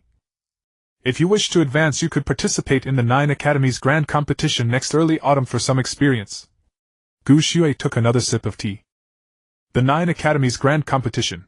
Ye Chuan immediately grew interested. Naturally, it's the competition among the 9 affiliated academies of the Azure Dragon Holy Academy. Those above the third tier Beast Tamer level and under the age of 25 can participate. If you perform well in the competition, you might even earn a chance to enter the Azure Dragon Holy Academy. The rewards are generous. The first prize last time was a spirit beast cub of red mythic quality. It also came with a vast amount of resources, almost enough to elevate that cub to the 4th tier. Gu Shui spoke unhurriedly. Entering the Holy Academy. That meant his family could move into the Holy City, allowing his mother to live out her years in comfort. The second wish of the original owner. Work hard. Your path is still long. Don't rush. If you fail this time, there will be a next. At your age, you can participate 3 times. What was the strength of the last champion? Infinite proximity to a king-rank Beast Tamer. All right, I have matters to attend to. Cultivate well and remember to report today. Gu Shui set down her teacup and rose. I understand, Aunt. Ye Chuan still remembered to bow. After she left, he pondered for a long time. He needed resources, a vast amount of them. He had far more contracted beasts to nurture than ordinary tamers, and he also needed to find high-level materials to evolve their bloodlines. In the 9 Academies Grand Competition, he would have to give his all to secure a good ranking. For now, the immediate task was to go and report. Ye Chuan has now become a formal beast tamer assigned to the 2nd grade and naturally needed to report after being placed in a new class. The academy was quite free. Teachers would occasionally gather to lecture on important theories, and each month there were a few days for spiritual power tests and combat assessments, while the rest of the time was mostly self-arranged. After reporting, Ye Chuan used the spiritual talisman to contact Su Qingxiu and learned that her injuries had fully healed, but her family was still worried and asked her to rest for a few more days. Ye Chuan had nothing to do these days anyway, so he decided to complete the monthly academy tasks for Beast Tamers. The academy provided students with resources and protection, so naturally the students had to contribute to the academy. Ye Chuan soon arrived at the merit hall to find a suitable task. This time he switched to a different hall and did not go to the Li family's station, as he feared that Steward Li might reveal his whereabouts, so he went to the Zhou family's station. "Steward Zhou, please register me. I want to take this task." "Ye Chuan. You know me. The rookie king Ye Chuan has become quite famous in the academy. But this is a 3rd-level task and it's quite bizarre. Several students have already failed. Are you sure you want to take it? Please register for me." Seeing Ye Chuan's firm attitude, Steward Zhou said no more and completed the paperwork for him. Before setting off, Ye Chuan used the spiritual talisman to inform Gu Xue that he was going on a mission and asked her to take good care of his wine. "Is this task really that strange?" Ye Chuan carefully examined the task description on the way. "Thunderclap Mountain eerie. Even a 3rd-level beast tamer can't see the trick. Forget it, I'll go to Purple Rice Village at the foot of Thunderclap Mountain and inquire first. I'll see what kind of demon or monster it is." Purple Rice City was quite a distance from Azure Deer Academy. To avoid attracting attention, Ye Chuan purchased a carriage at the foot of the mountain and set off. The carriage was no ordinary one, it was a spirit horse carriage. Spirit horses had greater endurance, higher intelligence, and could recognize the road, so no one needed to drive them. The price of a spirit horse carriage was as high as over 3,000 copper coins, considerably more expensive than an ordinary green-quality spirit beast. But the carriage was very comfortable, not bumpy at all. The spirit horse moved on its own, and Ye Chuan could lie down peacefully in the back, which was much better than riding a tiger. Riding a tiger was uncomfortable and easily attracted attention. Sitting in the carriage, the journey of about 300 li was completed in 4 hours. "So this is Purple Rice Village." Ye Chuan entered the village, found an inn to have lunch, settled the carriage, and asked the innkeeper for the location of the village chief's house. Seeing the Azure Deer Academy uniform and the Beast Tamer badge, the innkeeper respectfully led Ye Chuan to the village chief's house. "Village chief, could you tell me about the situation on Thunderclap Mountain?" The village chief of Purple Rice Village was named Xia Buchang, an old man over 60, hunched over with a long beard. "Beast Tamer Master, you are the 4th one. You must solve the problem on Thunderclap Mountain for us. Now our villagers dare not go up there anymore. Thunderclap Mountain not only has the mountain god we worship, but also special spice materials. That is the lifeblood of our Purple Rice Village. If it cannot be resolved soon, I'm afraid." As Xia Buchang spoke, he tightly grasped Ye Chuan's hands. His hands were full of calluses, a bit prickly. "Grandpa Xia, don't worry. What exactly is the situation with the eerie occurrences on Thunderclap Mountain?" Ye Chuan found a place and casually sat down. "Thunderclap Mountain is high and shrouded in mist all year round. It was already a bit creepy to go up and pick star spirit flowers, but not long ago a monster actually appeared on the mountain. Many villagers have seen it. Some say it's a stunning beauty, some say it's a ferocious beast, and others say they've seen a ghost. That monster scared many villagers into rolling down the slope, and several villagers even broke their legs. These are not the worst. The most critical thing is that we cannot go up to pick star spirit flowers. If we cannot fulfill this batch of orders, the village will lose a lot of money, and many villagers rely on these spices to make a living. Beast Tamer Master, you must help us solve this. Our Purple Rice Village pays tribute to Azure Deer Academy every year. The previous Beast Tamer Masters all said they had dispelled the eerie presence, but as soon as they left it reappeared." Xia Buchang walked up to Ye Chuan again. "I understand. I'll set off now. Wait for my good news." Ye Chuan stood up, already having a general conclusion in his mind. "In that case, I'll trouble you, Beast Tamer Master. Tonight I'll prepare a modest feast for you. No need to see me off." Ye Chuan gestured with his hand, then summoned Hot Pot and sped away. The villagers were shocked and trembled. This new Beast Tamer master seemed very powerful. The village was only about 1 li from Thunderclap Mountain, so Ye Chuan soon arrived at the foot of the mountain. Indeed, there is no demonic aura. It should be a special kind of wild spirit beast. Ye Chuan guessed it wasn't a demon beast causing trouble. If it were, those villagers would not have just broken their legs. It was likely that the creature regarded Thunderclap Mountain as its territory and believed the villagers had trespassed. Ye Chuan entered a combat alert state, donning his spiritual energy armor and holding the black flame sword ready to face danger at any moment. But even after walking halfway up the mountain, he saw no trace of any eerie presence. Ye Chuan walked a bit further and was almost at the top of Thunderclap Mountain. There he saw a small altar with a statue on it that had fallen to the ground. So this is the mountain god that the Purple Rice Village villagers worship. And these offerings, how did they end up like this? Ye Chuan picked up a fruit and examined it carefully, finding that the offerings had been reduced and were marked with canine tooth prints. Who's there? Suddenly Ye Chuan sensed a fluctuation of spiritual energy. In the distance a huge skeleton appeared. Stop playing tricks! Ye Chuan casually swung the black flame sword, sending a sword energy toward the skeleton, which instantly turned into smoke and dissipated. It should be a third-tier spirit beast. That was a technique or an illusion. Ye Chuan muttered to himself. After a while there was still no movement, but Ye Chuan knew the spirit beast hadn't left. Perhaps it was unsure of winning against him, so it did not reveal itself. So it's a coward, runs when it sees someone stronger, scares when it sees someone weaker. Ye Chuan shook his head. That spirit beast was quite interesting, but he didn't know where it was hiding. Ye Chuan pondered for a long time on the spot and decided to use a bait tactic to lure the spirit beast out. The things that spirit beasts were most interested in, besides heavenly treasures that could make them evolve, were spirit-gathering pills. Ye Chuan still had a few third-grade spirit-gathering pills. Ye Chuan deliberately left the third-grade spirit-gathering pills on the altar and pretended to walk down the mountain. Ye Chuan summoned the three-legged dark turtle Xuanyuan, used the turtle breath technique to fully conceal his aura, and released Xuanyuan, letting it pretend to be an ordinary pheasant wandering near the altar, waiting for the right moment. Ye Chuan lay motionless in the grass for 2 hours, barely stirring. In his previous life he was a special forces soldier, and coupled with the skill of the three-legged mystic turtle Xuanyuan, he could accomplish this with ease. After waiting for 2 hours, the altar in the distance finally stirred. A pink little fox. It dashed swiftly to the altar and began devouring the spirit-gathering pills. No! With the thought, Ye Chuan had Xuanyuan release the skill Blinding Light. Fireball Hotpot blocked them. At the same time, Ye Chuan conjured wings and dashed forward at lightning speed. The pink fox was instantly startled and rapidly grew in size. Fireball and Hotpot also enlarged immediately, barring the way.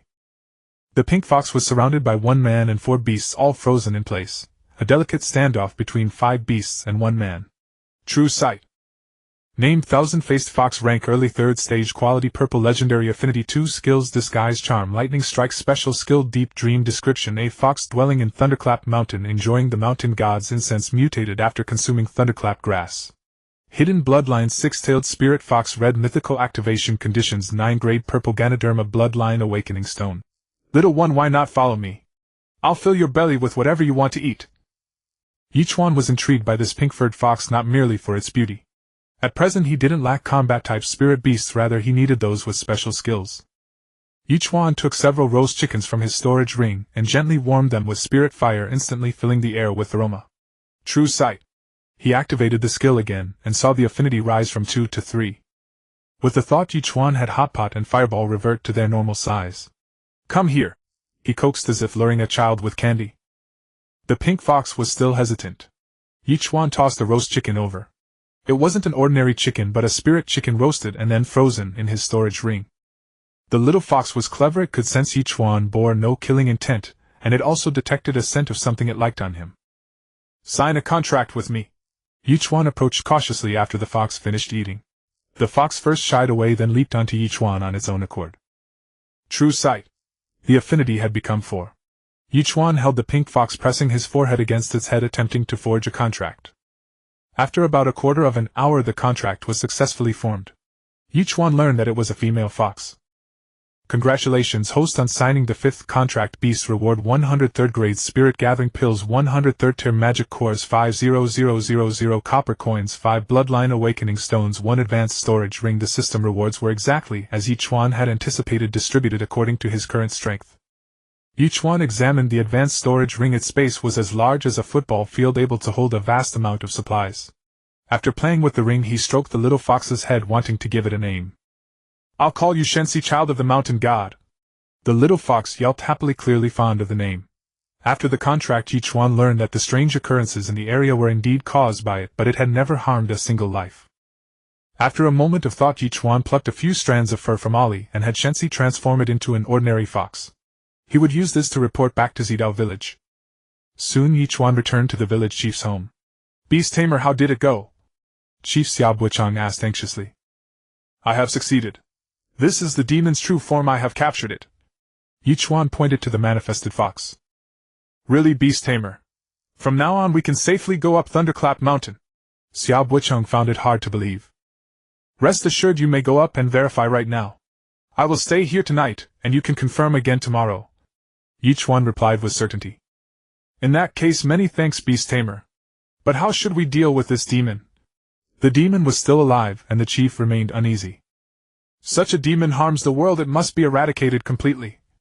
Ye Chuan manipulated spirit fire and burned the manifested fox to ashes. "Now I can sleep soundly tonight." The chief's brow furrows eased a few lines. "It won't appear again." Ye Chuan reassured him once more.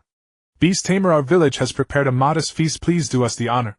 Chief Xuanyuan gestured toward the adjoining house. "After you." Ye Chuan returned the gesture and followed the chief. Some villagers, still doubtful, had already set out to gather star spirit flowers on the mountain. While Ye Chuan and the villagers were dining, a few returned informing the chief that they had indeed encountered no strange occurrences. After the meal, the chief escorted Ye Chuan back to the inn, expressing endless gratitude. "I will come to visit again tomorrow. You may leave me here."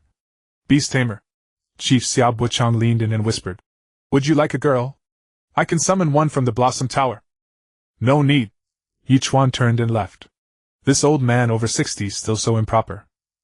Ye Chuan was unaware that the previous Beast Tamers had not only asked villagers to provide women but also accepted many gifts, yet failed to solve the problem. "I never expected to sign my first third-tier spirit beast in the wild," Ye Chuan marveled. He had thought Fireball or Hot Pot would advance to third tier first. He never imagined signing a wild spirit beast. Wild spirit beasts usually harbor hostility toward humans with affinity typically negative. A beast like Ali with positive affinity from the start was rare. 5 spirit beasts, what a huge pressure! Ye Chuan was now a third-tier beast tamer, and his beasts would gradually advance to third tier. Raising all 5 to late third tier would require enormous resources.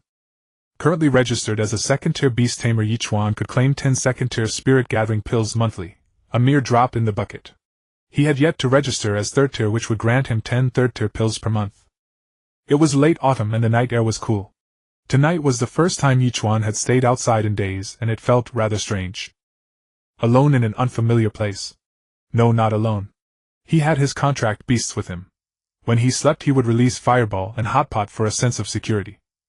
Hot Pot the tiger and Fireball the dog got along surprisingly well. Ye Chuan spent the night thinking, mostly worrying about resources. He longed to break through to Master Beast Tamer, even King or Saint rank. The Wu family affair also vexed him. Clues now suggested that the Wu family might be connected to demon tamers. The demon tamers were plotting something in the shadows. Ye Chuan urgently needed to strengthen himself to face the surging undercurrents. The night was cool as water and the moonlight was just right. Ye Chuan had long fallen into a deep slumber but was awakened by the sound of gongs and drums. What's happening? Ye Chuan dressed quickly and went out. The beast tide is coming. So many demon beasts. Shouts, the clang of gongs and weeping ceaselessly reached Ye Chuan's ears. Master Beast Tamer, please help us. Outside the inn, a crowd of villagers had already knelt down. In their eyes, the Beast Tamer was the guardian deity of this world. Please rise, everyone. Although I am of humble strength, I will do my utmost. Without any hesitation, Ye Chuan summoned Huiqiu and Xiaosan and rushed toward the village entrance. Though it was deep in the night, under the moonlight he could still see the billowing dust raised by the approaching horde of beasts in the distance. Ye Chuan had no time to ponder why a beast tide would occur in such a remote place. He charged ahead alone, plunging into the swarm. The horde consisted mostly of low-tier demon beasts along with some spirit beasts and third-tier demon beasts. Facing hundreds and thousands of beasts, Ye Chuan felt the pressure for the first time. In the chaos, Ye Chuan summoned Kunkan and Shensi. The beast spirit power imbued upon him grew even stronger, now rivaling that of an ordinary third-tier high-level beast tamer. clad in the black flame spirit armor, and wielding the black flame greatsword. Ye Chuan carved through the beast horde with overwhelming force as if entering an unguarded territory. But the beast tide's target was not Ye Chuan but the village ahead. He failed to halt its advance. Huichio Hudwa Shaosan. With a single thought, the three contract beasts rapidly enlarged and dashed toward the village entrance, blocking the city gate. At this point Ye Chuan had no choice. He manifested Wings soared into the sky and swiftly returned to the city gate. Xiaosan, guard the gate. The three-legged mystic turtle's skills were turtle retreat, invulnerable tortoise breath, and a special ability body as shield. It was the most suitable to guard the gate. Even third-tier demon beasts could not easily breach its defenses. Moreover, Huichio and Hudwa stood in front. Beast tides generally occur in two scenarios. One is a purposeful and planned exodus led by a beast king motivated by food and resources. The other is caused by a stampede of frightened beasts which will rush in a single direction, destroying everything in their path. The current situation matched the latter. The beasts were startled. This must be the work of the demon tamer again. Ye Chuan cursed under his breath and charged forward once more. First-tier and second-tier demon beasts fell before him like wheat felled in swaths. Driven by the instinct for survival, most spirit beasts fled in all directions.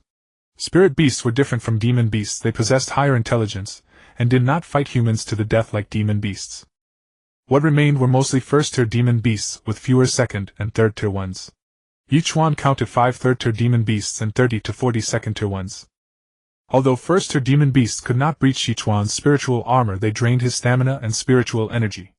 With so many second and third-tier demon beasts, Ye Chuan felt immense pressure. Then let us fight. Ye Chuan swung his sword in a horizontal slash, killing countless first-tier demon beasts. Yet the beasts, knowing neither fear nor death, continued to hurl themselves at him. Ye Chuan focused his attention on the massive demon lion, the largest of them all, a third-tier late-stage beast. True sight. Name: Wind Demon Lion. Tier third-tier late. Quality: Blue Transcendent. Affinity: 6 bound. Skills: Lion Roar, King's Aura, Wind Blade. Description: King of the Grassland, mighty in power. Just as I thought, it's a controlled demon beast. Low-tier demon beasts typically lack intelligence and act on instinct. They do not actively seek out humans, but once encountered they fight to the death. Then let's see who is the true beast king. Hudwa. The enlarged Hudwa stepped forward, confronting the demon lion. Although the gap in cultivation was a full tier, Hudwa showed no fear. Storm Claw. Ye Chuan commanded Hudwa to use the skill. Blade-like rays of light the size of daggers flew toward the demon lion. Roar. A massive lion roar swept over, forcing Hudwa to retreat half a step. Then countless wind blades rained down on Hudwa and Ye Chuan. Bang. Bang. Bang. Even with his spirit armor protecting him, Ye Chuan was forced back several steps. Hudwa was not so fortunate. Its body was covered in wounds deep enough to reveal bone, horrifying to behold.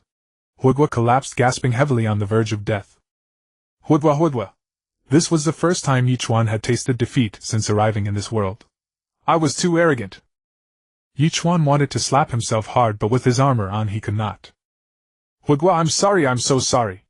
Ye Chuan was filled with self-reproach.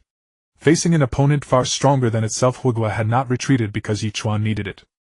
Many contract beasts die for their beast tamers, but few beast tamers die for their contract beasts. Remorse surged into Ye Chuan's heart. He took out a rejuvenation pill and placed it into Hudwa's mouth. Leave the rest to us. Ye Chuan withdrew Hudwa into the beast space. After Hudwa's rest, its beast spirit power was drawn away from Ye Chuan, and his armor weakened slightly. Shensi Charm.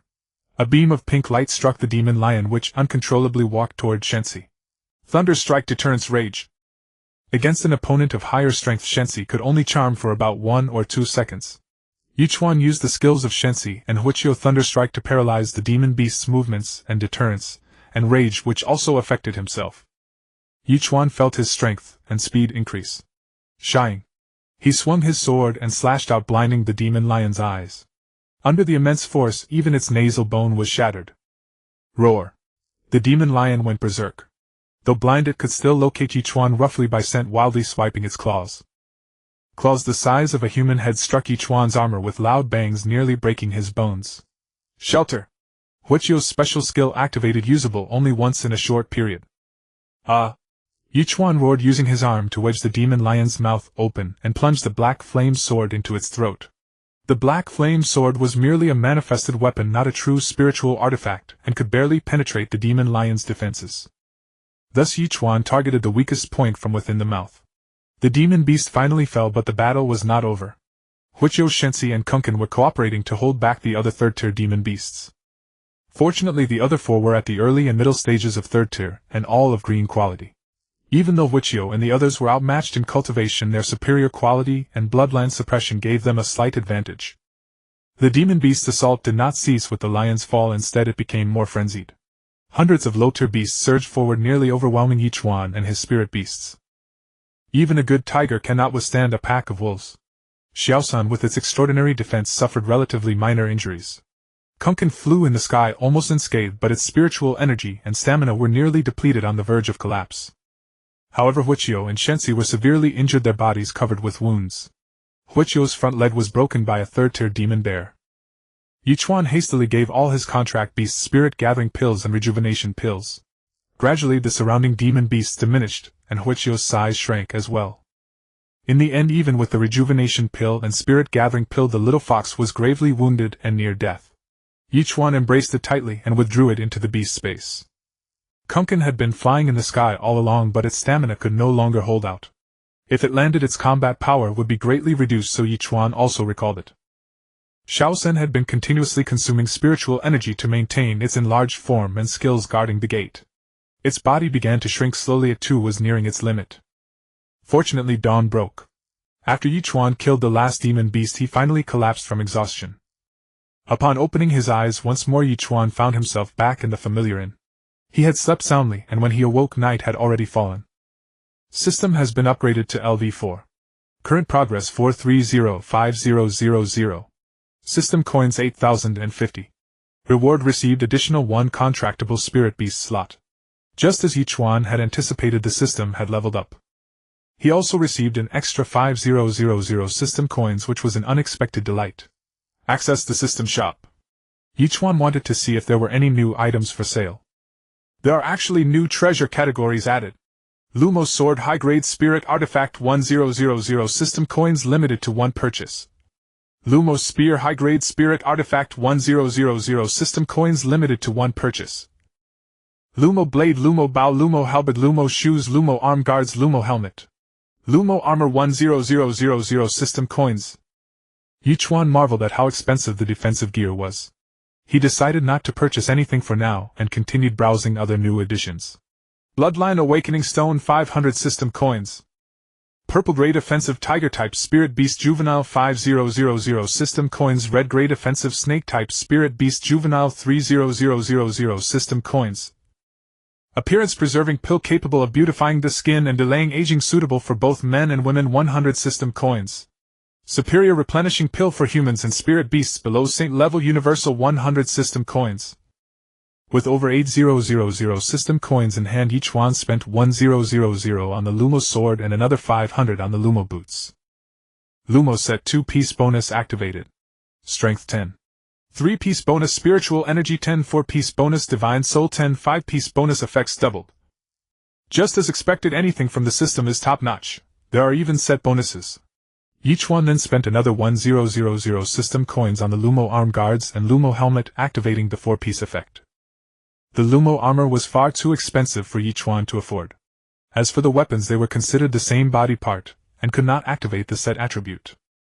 Current system coin balance 6050. These boots are really cool, they can even change their appearance, and I feel my speed has increased a bit. Ye Chuan equipped the Lumo Boots, Lumo Arm Guards and Lumo Sword, deciding to put on the Lumo Helmet only during combat. Despite the imposing name, the Lumo set looked rather ordinary. The system concealed the aura of these items so no one would ever guess that Ye Chuan was wearing 3 high-grade spirit artifacts. On the Xuanyuan Continent, the price of a spirit artifact was comparable to that of a purple-grade spirit beast. Even ordinary beast tamers who had resources would prioritize their spirit beasts. Very few beast tamers could afford a spirit artifact, most only managed to save up enough resources to purchase one after reaching the Beast Tamer Grandmaster level. Ye Chuan stood up and stretched, feeling a sharp pain in his body. It seemed a few of his ribs had been broken. The other injuries had mostly healed, and his spiritual energy was nearly full. With a thought, Ye Chuan accessed the beast taming space. Apart from Hotpot, the condition of the other spirit beasts was quite good. This battle had been undeniably brutal. 1 man and 5 beasts had been nearly drained of their strength, but fortunately Ye Chuan had many spirit beasts, abundant spiritual energy, and high-quality medicine in ample supply, otherwise he might not have made it through. Having fought side by side with his contracted beast to the death, Ye Chuan finally began to understand what it meant to be a beast tamer. It was not merely about commanding spirit beasts in battle, but also connecting with them heart to heart, and treating them as companions. This way the bond between him and his contracted beasts would be stronger, allowing them to perform better, and even overcome a stronger foe with well-coordinated skills. I was too arrogant, always thinking of myself as the chosen one. This time I almost didn't make it back. Strength. I need to rapidly increase my strength. Ye Chuan tidied himself up briefly and went downstairs. Outside many villagers were waiting for him to wake up. The villagers of Zidao village were simple and sincere. They gave Ye Chuan many gifts, mostly eggs, rice and the like, and he did not refuse. After warmly greeting the villagers, Ye Chuan arrived at the village chief's home. Lord Yi, you are the benefactor who brought Zidao village back to life. The village chief was about to kneel before Ye Chuan. Chief Xia, you must not do this. It would shorten my lifespan. Ye Chuan quickly helped Xia Bucheng up. If it weren't for Lord Yi being here, I can't bear to think what would have happened to Zidao village. No amount of gratitude is enough. But Zidao village hasn't experienced a beast tide in over a century. Why did this one occur without warning? Xia Bucheng was deeply puzzled. Chief Xia, rest assured. Someone from Qinglu Academy will come to investigate. I believe the beast tide won't happen again in the near future. By the way, I came here for the mission scroll. I would appreciate it if you could sign and stamp it for me. Of course, of course. Xia Bucheng took the scroll and completed the handover. Then I shall return to the academy. Fate may bring us together again. Take care, Lord Yi. After bidding farewell to the village chief, Ye Chuan returned to the inn, boarded the carriage, and set off on his journey back. He still lay leisurely in the carriage, but he kept a sliver of attention on the outside world. Fortunately, the journey was uneventful. When night fell, Ye Chuan finally arrived at his courtyard. I heard there was a beast tide in Zidao village. Before he could enter the house, Gu Xui's voice reached him. Aunt Gu, why aren't you asleep yet? Are you injured? Just a few scratches. Zidao village did experience a beast tide, and I believe the mastermind behind it is still the Demon Tamer organization. But so far I haven't figured out their purpose.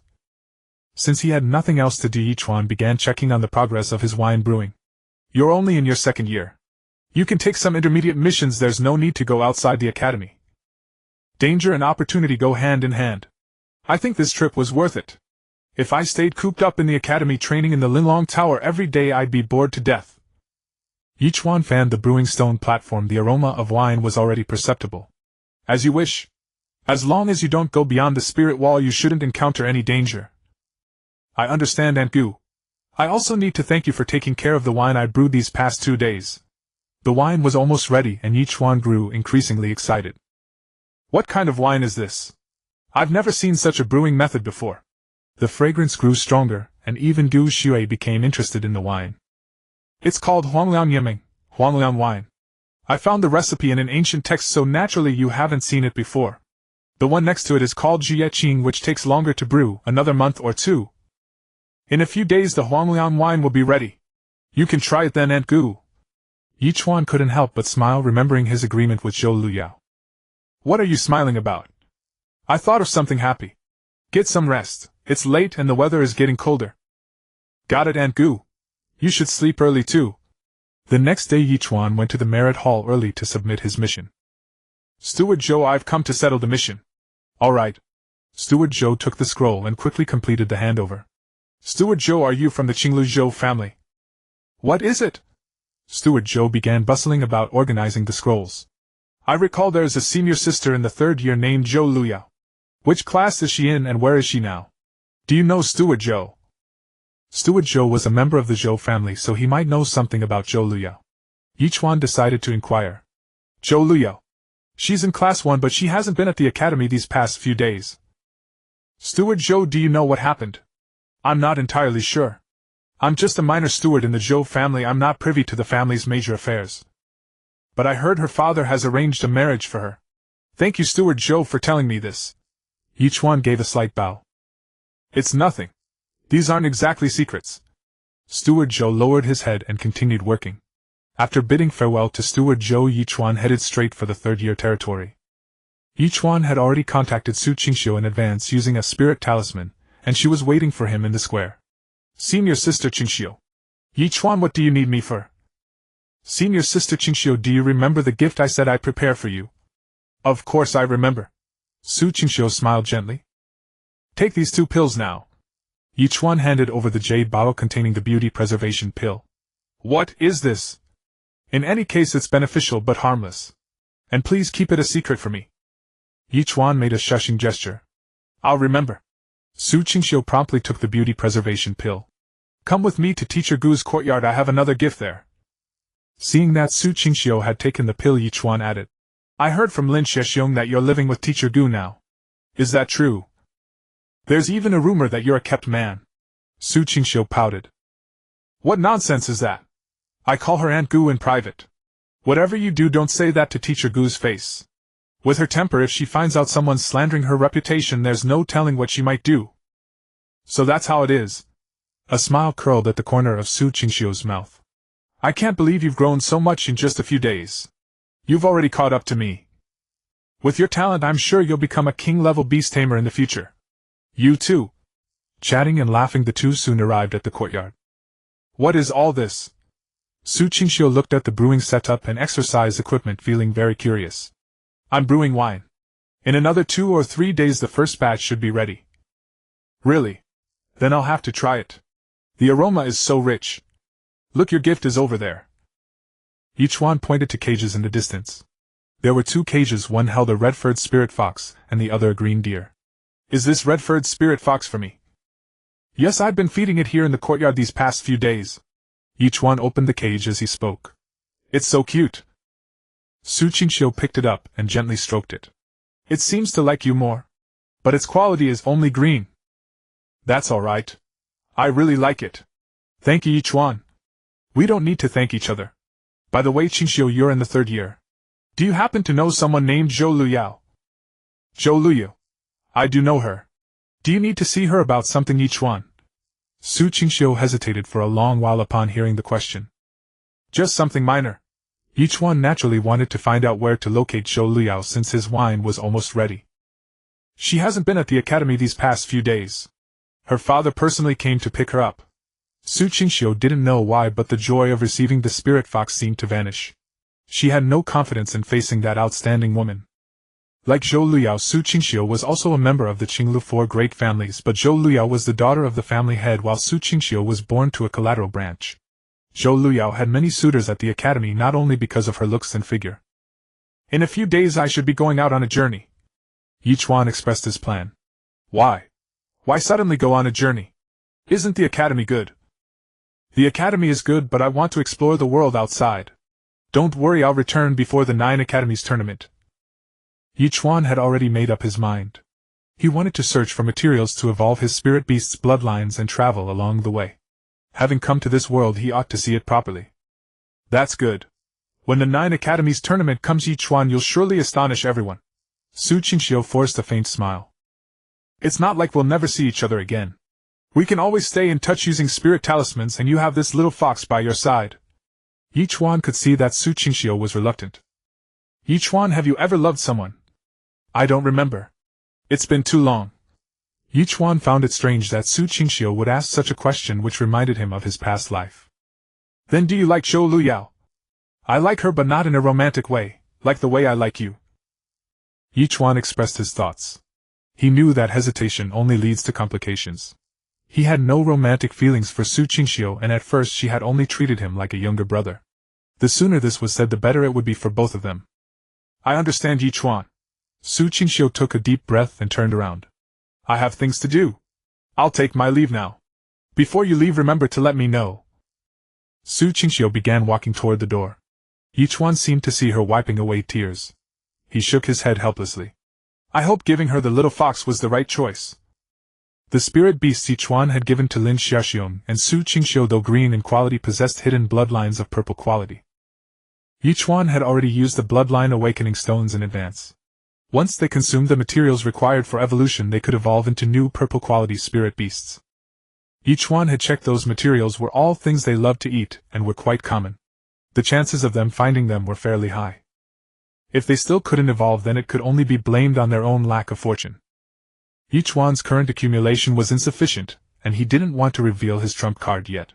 If he were discovered to be able to evolve spirit beasts and sign contracts with more, he might lose his life, or even his freedom. Life is precious, but freedom is even more so. This was Ye Chuan's motto and one of the reasons he chose to travel. With half a year remaining, Ye Chuan's goal was to break through and become a master-level beast tamer, and to find materials for evolving 1 or 2 spirit beasts to red quality. Time flew by and 2 days passed in the blink of an eye. During these 2 days, Ye Chuan's wine was finally brewed. Using the techniques of watching the flowers and picking the wine, and cutting off the head and tail, he produced 10 jars of Xuanyuan wine. Ye Chuan stored 6 of the jars in his storage ring for safekeeping, leaving 3 jars unsealed. He then found some fine jade vessels and filled 50 bottles with the last jar, each bottle roughly containing 1 jin of wine. During these 2 days, Ye Chuan also discovered Zhou Luyao's residence. Before leaving, he intended to visit her one last time and give her some wine. What a rich aroma of wine! Your Xuanyuan wine is ready. Ye Chuan was stopped by Gu Xue before he could set off. Aunt Gu, you've just awakened. Come and have a taste. Ye Chuan took out a bottle and poured a cup for each of them. This wine is so clear and pure. Gu Xue, who rarely drank, still began to savor it. Lingering yet gentle, that was Gu Xue's first impression of the Xuanyuan wine. It entered the mouth smoothly with a mellow texture, and the intense fragrance slowly unfolded like watching a breathtaking painting growing more exquisite toward the end. This wine is good. Gu Xue felt that even the legendary nectar of the gods could not compare. Aunt Gu, I've left 3 jars for you to savor slowly. There's also bamboo leaf green liquor which will be ready around the time of the 9 Academies competition. From your words, you're planning to leave. Nothing escapes you, Aunt Gu. I do intend to travel south and train, striving to break through to the realm of Grandmaster Beast Tamer as soon as possible. That's good. But remember, Ye Chuan, within the spirit wall what's terrifying is not the demonic beasts but human hearts. You've never walked the world, you don't know how treacherous people can be. Be cautious in everything. Don't worry, Aunt Gu. I'll come back for the 9 Academies competition. Remember to send me a spirit talisman every day to let me know you're safe. I will, Aunt Gu. Oh, Aunt Gu, I left you a gift. Ye Chuan produced a jade bottle containing a youth-preserving pill. What's this? Another one of those strange pills from last time. This is the legendary youth-preserving pill from the ancient secret realm, said to grant eternal youth. Birth, aging, sickness, death, the way of the world. There's no such thing as eternal youth. Gu Xue sighed. Aunt Gu, just take it without worry. Even if it doesn't work, it won't do any harm. Please keep it a secret for me. Don't worry. After taking the pill, Aunt Gu continued, when you're out there, remember that your life is the most important. Take this, it might help you. Gu Xue handed him a garment. A spirit artifact. Ye Chuan was astonished. This garment was actually a spirit artifact. Ordinary spirit artifacts cost tens of thousands of copper coins, and since this one was defensive gear, its price might reach millions of copper coins. This spirit artifact is called the Xuanyuan garment. Always remember, come back alive. I will. Ye Chuan accepted the Xuanyuan garment, and made a solemn promise. They drank dozens of cups together. Ye Chuan never imagined he would see the day when this ice-cold beauty blushed. Aunt Gu, I still need to go out. Don't drink too much, this wine has quite a kick. Go on. Gu Xue waved her hand, not sure if she truly registered his words. After a simple farewell, Ye Chuan went to Zhou Luyao's dormitory and knocked on the door. Who is it? A lazy, somewhat impatient voice came from inside. An old acquaintance here to fulfill a promise. Ye Chuan opened the strainer of the Xuanyuan wine, letting its fragrance drift out. Yi Ming, little brother. Ye Chuan heard a thumping sound inside, then after a moment silence returned. Zhou Luyao finally opened the door. Let me reintroduce myself. My name is Ye Chuan. I had to use a false name back in Qifeng town. I hope Sister Luyao won't hold it against me. Ye Chuan confessed openly about concealing his real name. Then you'll have to punish yourself with 3 cups later. Come in. Ye Chuan, not one to be overly formal, decided to drop all pretense since he had come to bid farewell. He strode straight into Zhou Luyao's dormitory, and she gently locked the door behind them. Zhou Luyao had been somewhat angry because she had searched the academy for a long time without ever hearing of a student named Yi Ming. But the aroma of the wine dissipated most of her irritation. This wine is brewed by my own hands. You must savor it properly. Ye Chuan produced a jade wine cup and filled both glasses. Zhou Luyao raised her cup and downed it in one gulp. Drink slowly. This Xuanyuan wine needs to be savored, there's plenty more. Ye Chuan smiled, then brought out some spirit meat and peanuts. Peanuts with wine were Ye Chuan's favorite, and he had cooked them himself. Your Xuanyuan wine and peanuts are far better than those at drunken immortal tavern in the town. Zhou Luyao, a true lover of wine, was full of praise. If you like it, I'll give you a jar. Ye Chuan took a jar from his storage ring and handed it to her. Consider this as an apology for hiding my name. Zhou Luyao accepted it with a grin. I heard your father arranged a marriage for you. Ye Chuan picked up a peanut and asked casually. Yes, one of the candidate holy sons of the Azure Dragon Holy Court. He's already reached the Grandmaster Beast Tamer level at a young age. A good match. Zhou Luyao forced a smile. Do you want to marry him? What does it matter if I want to or not? I am the eldest daughter of the Zhou family. I must seek benefits for the clan. Has the wedding date been set? Probably next autumn after the 9 academies competition. The Azure Dragon Holy Court will be recruiting new students. Ye Chuan wanted to boldly declare, if you don't want to marry then don't, but he was still far from strong enough. He could only resolve in his heart to gain enough power by next spring to overturn everything. Whether it was revenge against the Wu family or the schemes of the demon controllers, everything required true strength. Sister Luyao, I'm about to leave. It's still early. Let's drink a while longer. That's not what I meant. I'm leaving the academy to train. You're going to train. Zhou Luyao froze her drinking hand, stopping in midair. I'll be back before the 9 academies competition. Then today we must drink until we're drunk, no using spiritual power to sober up. Alright, Sister Luyao, let's drink to our heart's content today. Ye Chuan then produced several more bottles. Ye Chuan, do you think I'm beautiful? After several rounds, Zhou Luyao was slightly drunk. She leaned against Ye Chuan, her face close to his, their eyes meeting. Beautiful. Who in the academy doesn't know of Sister Luyao's beauty? Ye Chuan gazed at the exquisitely beautiful face, so near almost flawless, pure yet seductive. He unconsciously leaned forward. Ye Chuan felt her soft ruby lips pressing against his and could still sense the burning heat of Zhou Luyao's cheeks. Behind the table was a bed. Zhou Luyao took the opportunity to push Ye Chuan onto the bed. The two soon became entangled. Ye Chuan, being young and passionate, could hardly resist such stimulation. He turned over, pinning Zhou Luyao beneath him. Sister Luyao, But Zhou Luyao didn't give him a chance to speak. She turned over again, pressing him back down. By now Zhou Luyao's hair was disheveled and her already light clothing had become tantalizingly revealing after their struggle. Her slender jade-like body writhed like a willow in the wind, breaking down Ye Chuan's defenses time and again.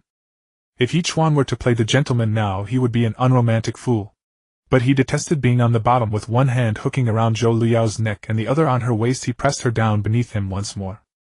Zhou Luyao's face was flushed, but she was not to be outdone, vying with Ye Chuan for the initiative. Their garments grew fewer and fewer, the commotion grew louder and louder, until finally both were completely immersed in the moment. About half an hour later the two finally quieted down and tidied their clothes. Zhou Luyao nestled in Ye Chuan's arms. They stayed like that in silence for a while. Ye Chuan had never met a woman like her, bold in love and hate, audacious and daring. He never expected that coming here just for a drink would end with him giving himself away. Luyao, after today just forget about this. Zhou Luyao knew that she and Ye Chuan were almost impossible, but she simply didn't want to leave herself with regrets. How could I forget, Luyao? I will return as soon as possible. Alright, I'll wait for you. Zhou Luyao did not want to dampen Ye Chuan's confidence. The candidate holy son of the Azure Dragon Sacred Academy, his family was not something Ye Chuan could withstand.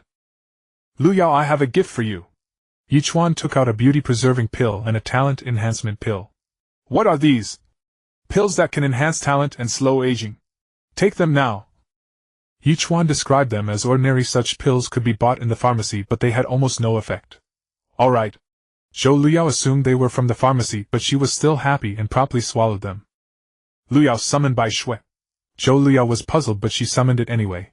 Sensing Bai Shui's presence, Xuanyuan grew restless in the beast-taming space. Ye Chuan secretly used a bloodline awakening stone and took out a silver moon herb. I read in an ancient text that the silver moon herb has a small chance of evolving canine spirit beasts. We can try our luck. Ye Chuan fed the silver moon herb to Bai Shui. After consuming it, Bai Shui began to transform, and finally a purple light appeared on its forehead. Compared to Xuanyuan, Bai Shui was much more handsome, and its eyes were filled with murderous intent. It really evolved! Zhou Luyao exclaimed in amazement. True sight. Name: Silver Moon, Celestial Wolf, rank 2nd level, mid-quality, purple, legendary, affinity 6 bound, skills King of Night, Moon Blade, Howl, special skill Moonlight Storm. Description: the Silver Moon Wolf King, ruler of the moonlit night, can unleash terrifying power under a full moon. Hidden Bloodline Frost Giant Wolf Red Mythical Activation Condition Century Snow Lotus Bloodline Awakening Stone. After Bai Shui evolved, Ye Chuan finally released Wuqiu. The two dogs were delighted to see each other, wagging their tails and quietly going to a corner of the dormitory. In the corner there was a small house that Zhou Luyao had prepared for her contracted beast. Ye Chuan gave an awkward smile and set up a soundproofing array. He didn't need to think about what they were going to do. Actually, I'm not particularly interested in becoming a powerful beast tamer. I keep Bai Shui and Xiao Zhu mainly because I like them. I know. Ye Chuan naturally understood. Otherwise, with the Zhou family's power, how could Zhou Luyao not have contracted even a purple quality spirit beast? By the way, Luyao, I want to brew a new kind of wine next time, and I need a very rare spirit plant, the Century Snow Lotus. Could you keep an eye out for me? Of course, but isn't that too extravagant? The Century Snow Lotus is a precious high-level spirit plant commonly used in high-grade pills. No rush, take your time looking. Wait for my return. Ye Chuan hoped that Bai Shui would protect Zhou Luyao well. Alright, I'll wait for your new wine. The two nestled together again. Luyao, I still have things to do today. I have to go. After about half an hour, Ye Chuan prepared to leave. Ye Chuan lowered his head and kissed Zhou Luyao again. A long moment passed, then their lips parted. I will return as soon as possible. I'll wait for that day. Wuqiu and Bai Shui were also done. Ye Chuan recalled Wuqiu and left, heading to his next destination. In this Qinglu Academy there weren't many people Ye Chuan cared about. Ye Chuan went to Lin Xiaoxiong's dormitory, told him he would be going on a long journey, and also gave him a beauty-preserving pill and a talent enhancement pill. After bidding farewell to Lin Xiaoxiong, Ye Chuan still had one more thing to do: retrieve his father's jade pendant. If I'm not mistaken, the jade pendant should be on Wu Jiaming. After nightfall, Ye Chuan went to the location of Wu Jiaming's dormitory. Disguise turtle breath technique. Taking advantage of the darkness, he deliberately avoided the heavenly eye, pried open the window, and saw Wu Jiaming snoring. So short and still has the fat man's problem. Ye Chuan shook his head lightly. Deep Dream. Ye Chuan used the special skill of the Divine Child. Deep Dream could pry into a person's memories, even alter them. The greater the gap in soul power between the user and the target, the easier it was to succeed. In Wu Jiaming's memories, Ye Chuan indeed saw the memory of him and his lackeys going to the dormitory to smash desks and chairs. However, Ye Chuan saw nothing about his father's jade pendant. Ye Chuan quickly recalled when he last saw the jade pendant, then began probing memories from that point. But the result was still the same. Wu Jiaming had never seen the jade pendant. Then where did my jade pendant go? It was clearly in the dormitory before. Ye Chuan thought carefully and felt it still had something to do with the Wu family. Perhaps the jade pendant was related to the Yi family's heirloom. Ye Chuan gave up on killing Wu Jiaming now. If he killed him and left immediately, it would naturally arouse suspicion. You like men? Ye Chuan implanted a thought into Wu Jiaming's memory. I wonder how deep this thought can be implanted given the gap in our soul power. Ye Chuan shook his head and returned to the courtyard under the cover of night. He fell asleep hastily as if nothing had ever happened. The next day, Ye Chuan went through the relevant procedures, replaced his Beast Tamer badge with a 3-star one, and swaggered out through the main gate. After quickly reaching the small town at the foot of the mountain, Ye Chuan turned left and right, went into a secluded alley, used the turtle breath technique and disguise, and put on a mask. Ye Chuan also adjusted the appearance of his Demon Slayer set, an azure cloud garment, making him look completely different from before. He was so cautious because he was naturally worried that the Wu family or the Demon Tamers might make a move against him. He stayed in Qinglu town under Qinglu Academy for several days before finally taking a carriage and setting off. Ye Chuan's journey had several goals. First, naturally, to break through to the beast taming Grandmaster realm. The second goal was to find the quality evolution material for Wuqiu the mutant hell flower, and the quality evolution material for Hot Pot the starfire grass. Therefore, Ye Chuan's destination was clear: the extreme southern region where the Vermilion Bird Sacred Academy was located. They're one of the 5 main cities of the Xuanyuan Continent, Yan City. To the south onward. What Ye Chuan anticipated most was Xuanyuan's evolution, for it was an ancient azure lark. With such a mount, he would not have to travel on foot. He could recline leisurely atop the lark and journey at will. Avian spirit beasts were inherently scarce, and most possessed a haughty disposition, making them rarely suitable as contract beasts. Common fowl were incapable of carrying humans in flight. Even within the entire Qinglu Academy, the number of large flying spirit beasts was limited. It seemed that only the 4 sacred academies boasted a considerable fleet of such creatures. As rarity dictated value, the price of flying spirit beasts naturally soared. Only when one reached the rank of king-level beast master could they manifest wings of spiritual energy and achieve flight. Ye Chuan had chosen a secluded path intending to bypass the Rimount Mountains. His current cultivation had stabilized at the early 3rd tier beast master. Huiqiu and Xiao San had successfully advanced to the early 3rd tier as well. Huigua and Xuanyuan were still one step away from reaching the 3rd tier, while the little fox Shenxi was already at the early 3rd tier. Ye Chuan was now confident in battling beast masters below the Grand Master level, or magical beasts below the 4th tier. Reclining comfortably in the carriage, Ye Chuan unfurled the map. He had studied it before the Vermilion Bird Sacred Academy lay a city called Flame City. Flame City was the largest settlement in the south, abundant in resources yet teeming with a motley crowd. To obtain the mutated Infernal Blossom and Starfire Grass, this place offered the greatest opportunity. As the mountains drew nearer, the surroundings grew increasingly desolate and devoid of human presence. Suddenly Ye Chuan sensed a fluctuation in the spiritual energy of the air. The entire space seemed to be sealed. Beast Spirit Possession Seal Release. In an instant Ye Chuan summoned Huigua and Xiao San. Huiqiu was already in the carriage, while the little fox disguised itself as a kitten in his arms. "Who's there?" Ye Chuan had donned the demon-slaying helmet and gripped the demon-slaying sword, scanning his surroundings. Bang! Bang! Bang! In response, 2 terrifying beams of light came hurtling toward him. The carriage shattered instantly, and the spirit horse perished in the explosion. "Who are you people?" 3 masked figures had encircled Ye Chuan. "A dead man doesn't need to ask so many questions." Eye of Truth. Ye Chuan activated the Eye of Truth and discerned that they were indeed members of the Wu and Li clans. The leader was from the Wu clan, a beast master of the intermediate Grand Master level, while the other 2 were stewards of the Li clan. One of them was the steward who had assigned Ye Chuan the task at Qingfeng Town. It was he who had leaked Ye Chuan's whereabouts to Li Pengfei, leading to the latter's pursuit and subsequent death at Ye Chuan's hands. Stewardly.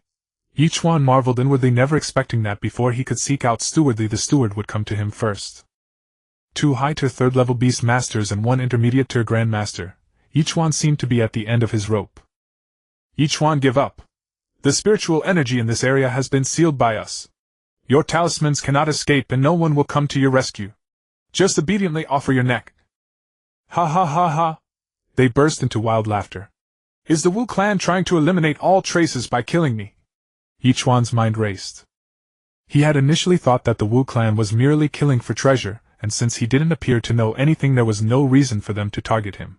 Yet shortly after he left Qinglu, they had come to assassinate him. Moreover, they had deduced his route and set up an ambush in advance. Ye Chuan fixed his gaze on the Wu clan Grandmaster, the only one who posed a real threat. He had to strike a fatal blow before the Grandmaster realized his true strength. Otherwise, once the Grandmaster activated his beast spirit true form, Ye Chuan would have no chance of victory. Huiqiu. The 3rd tier of Huiqiu rapidly enlarged its body, now like a wall of flame. It roared toward the leading Grandmaster, raising a cloud of dust and smoke. "A mere fish that slipped through the net, and you dare to possess a purple quality contract beast. Today I'll send you all to the Yellow Springs." The Wu clan Grandmaster didn't take Ye Chuan seriously at all. In fact, he felt that the clan leader was overkill by sending him to deal with Ye Chuan. Bang! Bang! Bang! The Grandmaster's strike was devastating. Without Huiqiu's protection and Xiao San's body as a shield, Huiqiu would have been killed instantly. Even so, Huiqiu was gravely wounded, barely clinging to life. Ye Chuan had no time to think or act. In the chaos, he summoned Xuanyuan and launched a full-force attack. Charm Blind. Ye Chuan didn't know how long these skills would affect a Grandmaster, but he had to gamble everything. Rage. Ye Chuan's speed increased further. In less than a second, the Wu clan Grandmaster shook off the negative effects, but by then Ye Chuan was already upon him. "A mere waste, even with tricks, it's like a mantis trying to stop a chariot."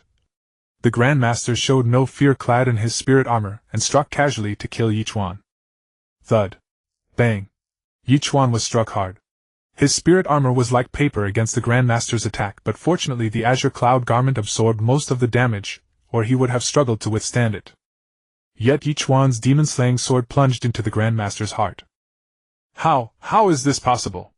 My beast spirit true form, I haven't even... The Wu clan Grandmaster fell still in disbelief. He couldn't believe that Ye Chuan's sword could breach his defenses, nor that Ye Chuan could endure his blow. How can this be? The 2 Li clan stewards were stunned. They never imagined that Ye Chuan could kill the Wu clan Grandmaster.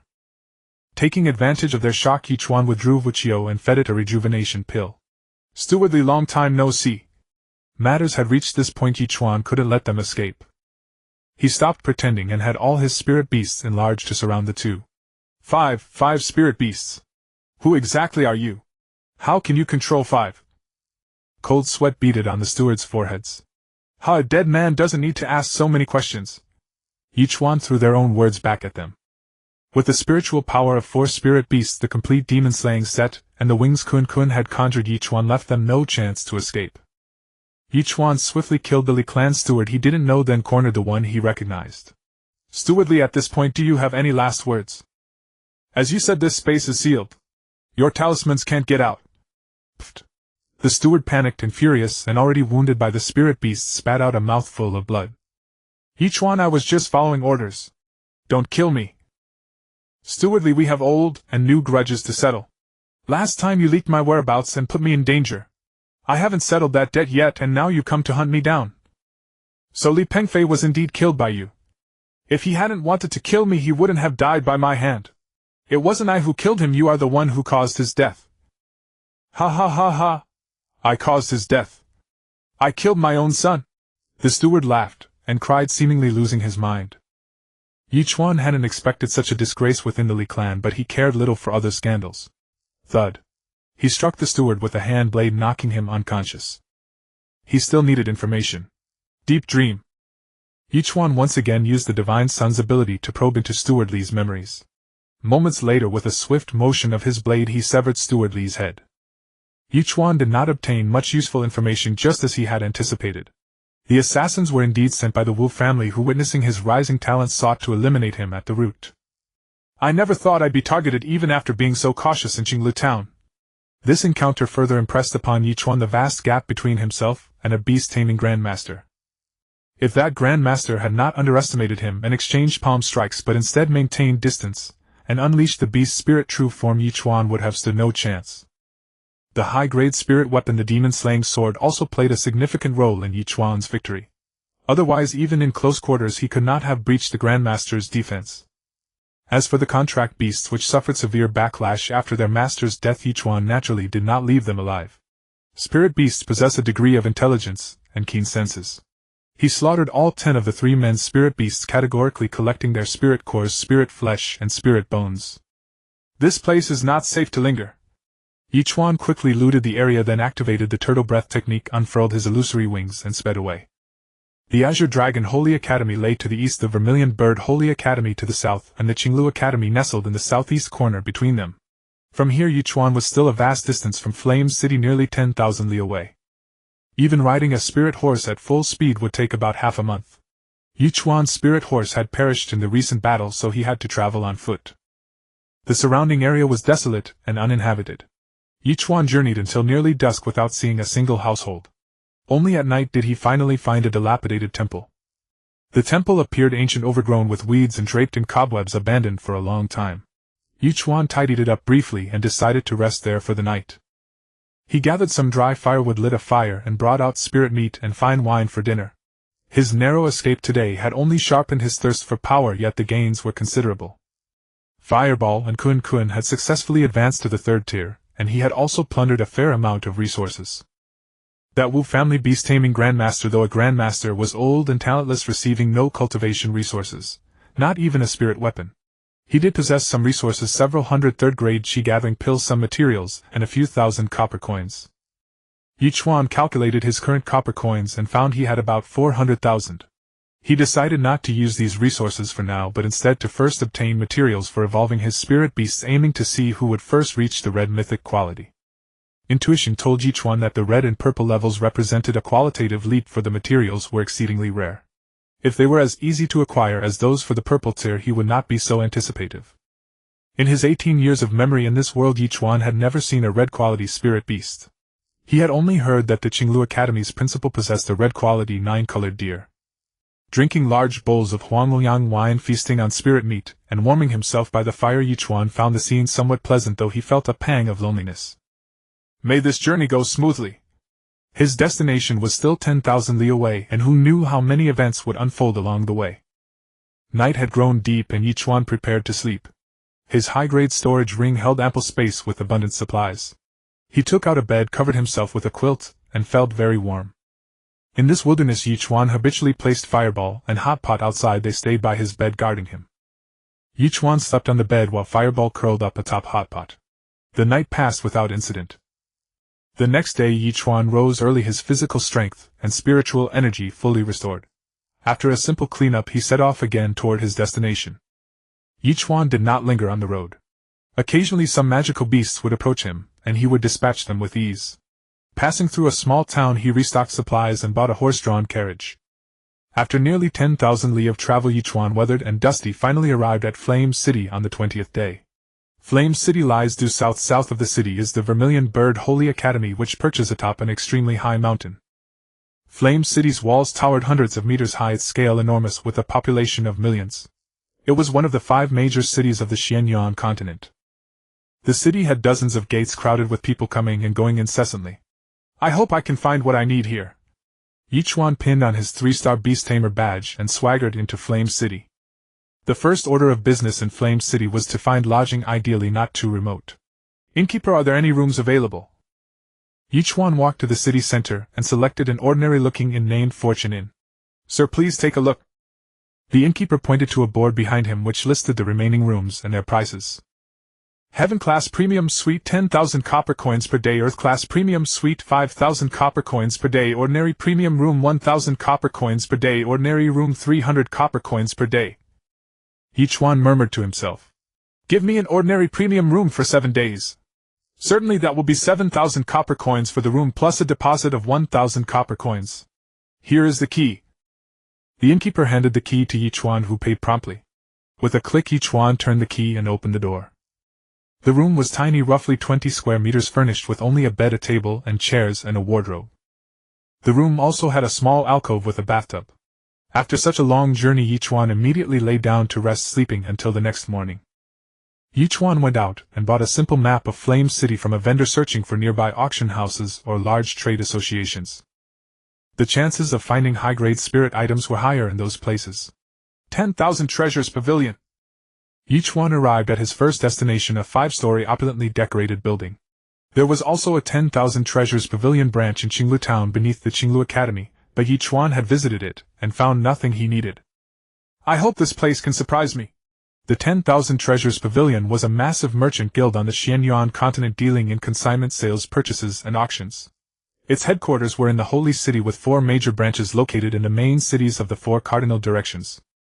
The 10,000 Treasures Pavilion had 5 floors. Each floor held items more precious than the last. What Ye Chuan needed would likely be on the 3rd floor. The first floor was the largest, enhanced by a spatial array that made it far more spacious than its exterior. Operating the spatial array alone consumed a substantial amount of resources daily. This floor mainly sold items suitable for Tier 1 to 3 Beast Tamers. The 2nd floor was slightly smaller, dealing mostly in items needed by beast taming grandmasters. The 3rd floor corresponded to king-level Beast Tamers. The 4th floor was for beast taming saints. As for the 5th floor, it was quite mysterious, rumored to be where the pavilion's high-ranking officials entertained important guests. Ye Chuan naturally headed straight for the 3rd floor. Ye Chuan currently required many things. Huiqiu needed 10 mutated hell flowers, Kunkan needed the essence blood of an avian beast, King Huigua needed starfire grass, Shaosen needed heaven mystery stone, and Shenxi needed a 9-grade purple G. Moreover, Ye Chuan currently had 1 more spirit beast contract slot available, but he had yet to encounter a suitable spirit beast. Ascending to the 3rd floor, what met his eyes was an enormous pillar. The pillar was surrounded by counters, all operated by Wanbao Lu itself. There were 8 such pillars, each counter bearing a sign indicating its category. Apart from Wanbao Lu's own operations, there were also many other merchant guilds and individuals who rented space falling under the jurisdiction and protection of Wanbao Lu. Ye Chuan approached a counter selling spirit materials. Shopkeeper, do you have the items listed here? Mutated hell flowers, starfire grass, and 9-grade purple G. These items, aside from the mutated hell flowers that might be found on the 3rd floor, the starfire grass and 9-grade purple G will likely have to wait until the year-end grand auction. The shopkeeper looked at the note, returned it to Ye Chuan, and began rummaging through the medicine cabinet. Is this the one? The shopkeeper took out a mutated hell flower. Its color was not the ordinary bright red, but a dark crimson, appearing almost like a black flower from a distance, as if it hailed from hell. Shopkeeper, how many do you have in total, and what is the price? 10,000 copper coins per plant, and there are 3 in total. Ye Chuan readily took out 30,000 copper coins and handed them to the shopkeeper. Is this your first time making a purchase at Wanbaolu, esteemed guest? Indeed. Ye Chuan nodded. My name is Wan Yotsai, a third-level shopkeeper of Wanbaolu. Since this is your first visit, you can join for free and enjoy a 99 of the original price. As your spending increases, the benefits will also increase. Wan Yukai was short and stout, around 40 years old, with a small mustache, giving an impression of shrewdness. He handed Ye Chuan a token engraved with the characters Wan Bao. My name is Yiming. Thank you very much. I hope shopkeeper Wan can keep an eye out for starfire grass and 9-grade purple G. Of course, of course. If I have any news, I will send a spirit talisman message to young Master Yi. Good. I'll take a look around. Take care, young Master Yi. After leaving that counter, Ye Chuan went to other spirit material counters seeking mutated hell flowers. He spent 60,000 copper coins and obtained 6 more mutated hell flowers, leaving only one last one needed. Ye Chuan wandered around the 3rd floor for a long time but never found the last mutated hell flower. Just as he was about to give up and look elsewhere, he saw a dirty little girl squatting in a corner displaying hell flowers on the ground. Among the many ordinary hell flowers there was one black mutated variety. However, in front of her there was another person who was about to buy it. Little sister, how much are you selling these flowers for? In front of the little girl was a man in splendid attire, still holding a fan and waving it despite it being nearly winter, while his other hand picked and chose among the girl's flowers. All these flowers together cost 10,000 copper coins. Although the little girl was dirty, her eyes were clear. The spot she was in was a designated vending area. So expensive. They're just ordinary desert flowers. A few dozen copper coins each should be enough. But I read in a herbal compendium that this one is a rare mutated flower suitable for feeding fire tribute spirit beasts, and is worth 10,000 copper coins.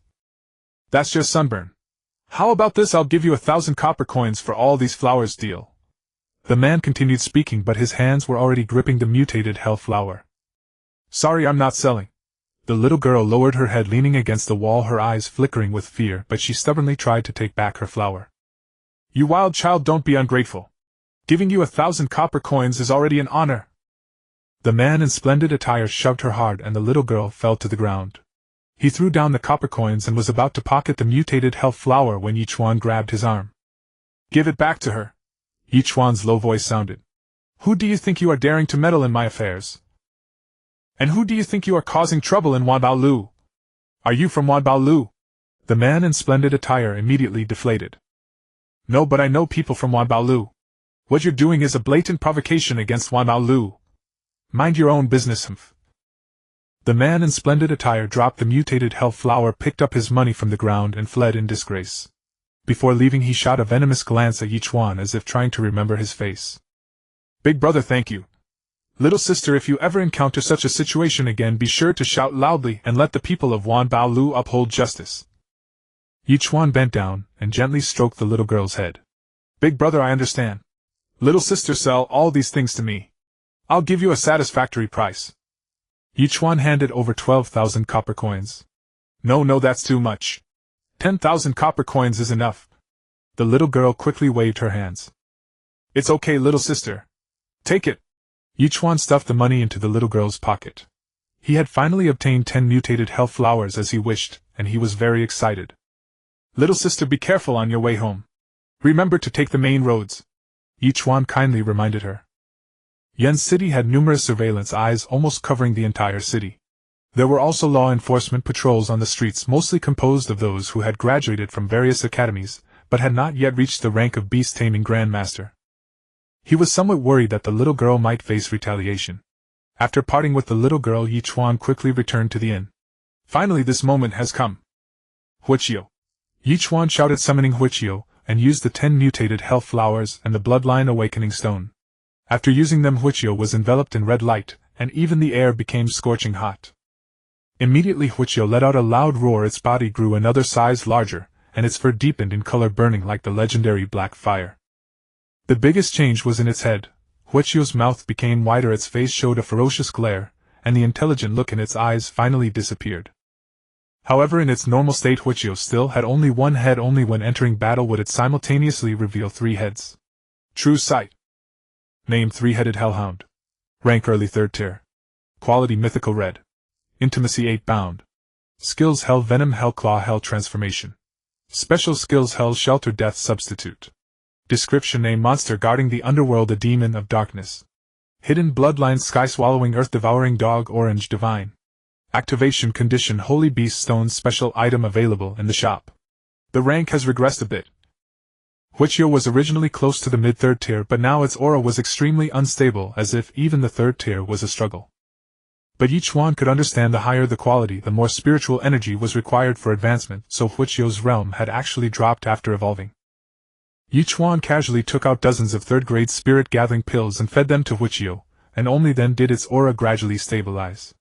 Hell's Shelter: an upgrade of shelter can protect designated persons or spirit beasts up to 3 units. Death Substitute: a new special skill consumes 1 head to replace a spirit beast that died within a short time, reviving it. It can consume up to 2 heads per day. Incredible. So these are the skills of a mythical red quality spirit beast. This is too overpowered. Ye Chuan couldn't help exclaiming. With this he had much fewer worries in battle. Huichyo successfully evolved, and Ye Chuan's strength increased significantly. He finally breathed a sigh of relief, hoping that the subsequent materials would go as smoothly. The next morning, shortly after Ye Chuan woke up, a spirit talisman appeared before him. It was sent by Wan Yukai. Wan Yotsai's message was simple: he had contacted a seller willing to sell Xingho grass and invited Ye Chuan for a face-to-face meeting. Without any hesitation, Ye Chuan quickly arrived at the 3rd floor of the Wanbao Tower. Young Master, Ye seller is willing to sell Xingho grass, but he needs to discuss it with you in person. Fine. In that case, please wait in the private room, he will arrive shortly. Wan Yukai led Ye Chuan into the private room and poured him a cup of tea. After Wan Yukai left, Ye Chuan took out a flask of wine and began to drink alone. About a quarter of an hour later, the door opened, and Wan Yukai ushered in a woman veiled in gauze. Are you the one who wants to buy Xingho grass? That's right. Ye Chuan gestured for her to sit. True sight. Name: Nandong Waner, age 28, rank intermediate, king level, Beast Tamer, talent King, affection 1, description: teacher at Vermilion Bird Academy, specialized in spirit beast evolution. A king level Beast Tamer. This was the first king level Beast Tamer Ye Chuan had encountered aside from Dean Qinglu. I brought the item, but I wonder if you can afford the price. Name your price. Ye Chuan poured himself a glass of wine and downed it in one go. 10,000 gold coins. This price was quite fair. If it went to auction, it would only be higher. Agreed, but I only have about 4,000,000 copper coins in cash. Can I exchange it with resources of equal value? Of course, but brother, drinking alone isn't good. Aren't you afraid there's something in this wine? Ye Chuan poured a glass of Xuanyuan wine for Nangong Waner. I trust Boss Wan's judgment. Nangong Waner took a small sip. She trusted her own strength more. This young man was merely a 3rd-level beast tamer, posing no threat to her. In that case, let's complete the transaction quickly. With the thought, Ye Chuan withdrew a large amount of supplies and copper coins from his storage ring. No rush, let's drink first. Nangong Waner picked up her glass and took a few more sips, finishing the wine. Miss, do you have something to ask? Ye Chuan guessed that Nangong Waner wanted to know his purpose for the Xingho grass. Indeed. As far as I know, aside from being used to refine the fire-attributed king-level spirit-gathering pill, the only other use of Xingho grass is to refine the unique Vermilion Bird pill of the Vermilion Bird Academy. May I ask what your purpose is? Nangong Waner had consumed a considerable amount of Xingho grass trying to study whether it could induce evolution in fire-attributed spirit beasts, but all attempts had failed. I have my own reasons, I can't disclose them. Young friend, if you can tell me another use besides these two, I'll give you this Xingho grass as a gift. How about it? Nangong Waner could see that Ye Chuan was short on funds, otherwise he wouldn't have scraped together 5,000,000 copper coins. Ye Chuan frowned slightly, quickly thinking. He now had many fine items: high-grade spirit tools, storage rings, beauty-retaining pills, talent-enhancing pills, revival pills, spirit-restoring pills. But many were inconvenient to sell, and items like the beauty-retaining pill and talent-enhancing pill were impossible to explain. And I can also tell you about the 9-grade purple Ganoderma. Seeing Ye Chuan hesitate, Nangong Waner added, feeling that this person might indeed know the true use of Xingho grass. Sister, what if I want a drop of bird-type beast king's essence blood? The Vermilion Bird Sacred Academy had the most bird-type beast kings among the 4 sacred academies, which was also one reason Ye Chuan chose to come to Flame City. If you tell me the true use of Xingho grass, I can give you a drop. Although losing essence blood harmed the spirit beast, just 1 drop wouldn't have much impact. It could recover fully in a few days. Hot pot. Ye Chuan summoned Hot pot. This is A blood-striped tiger. You mean Xingho grass is useful for this blue-quality blood-striped tiger? I happened to read about it in an ancient text, but I'm not sure. I just want to try. Can you show me right now? Xuanyuan waved her hand, setting up a simple barrier, and handed the Xingho grass to Ye Chuan. Of course. Ye Chuan took the Xingho grass and fed it to Hotpot, then used the Bloodline awakening stone. Roar. Hotpot roared loudly, its body engulfed in flames. It really works. Xuanyuan stood up excitedly. Hotpot's blood stripes gradually faded, its body grew larger, and flames blazed on its form. After a moment the flames finally extinguished. Hotpot calmed down, and a red glow appeared on its forehead.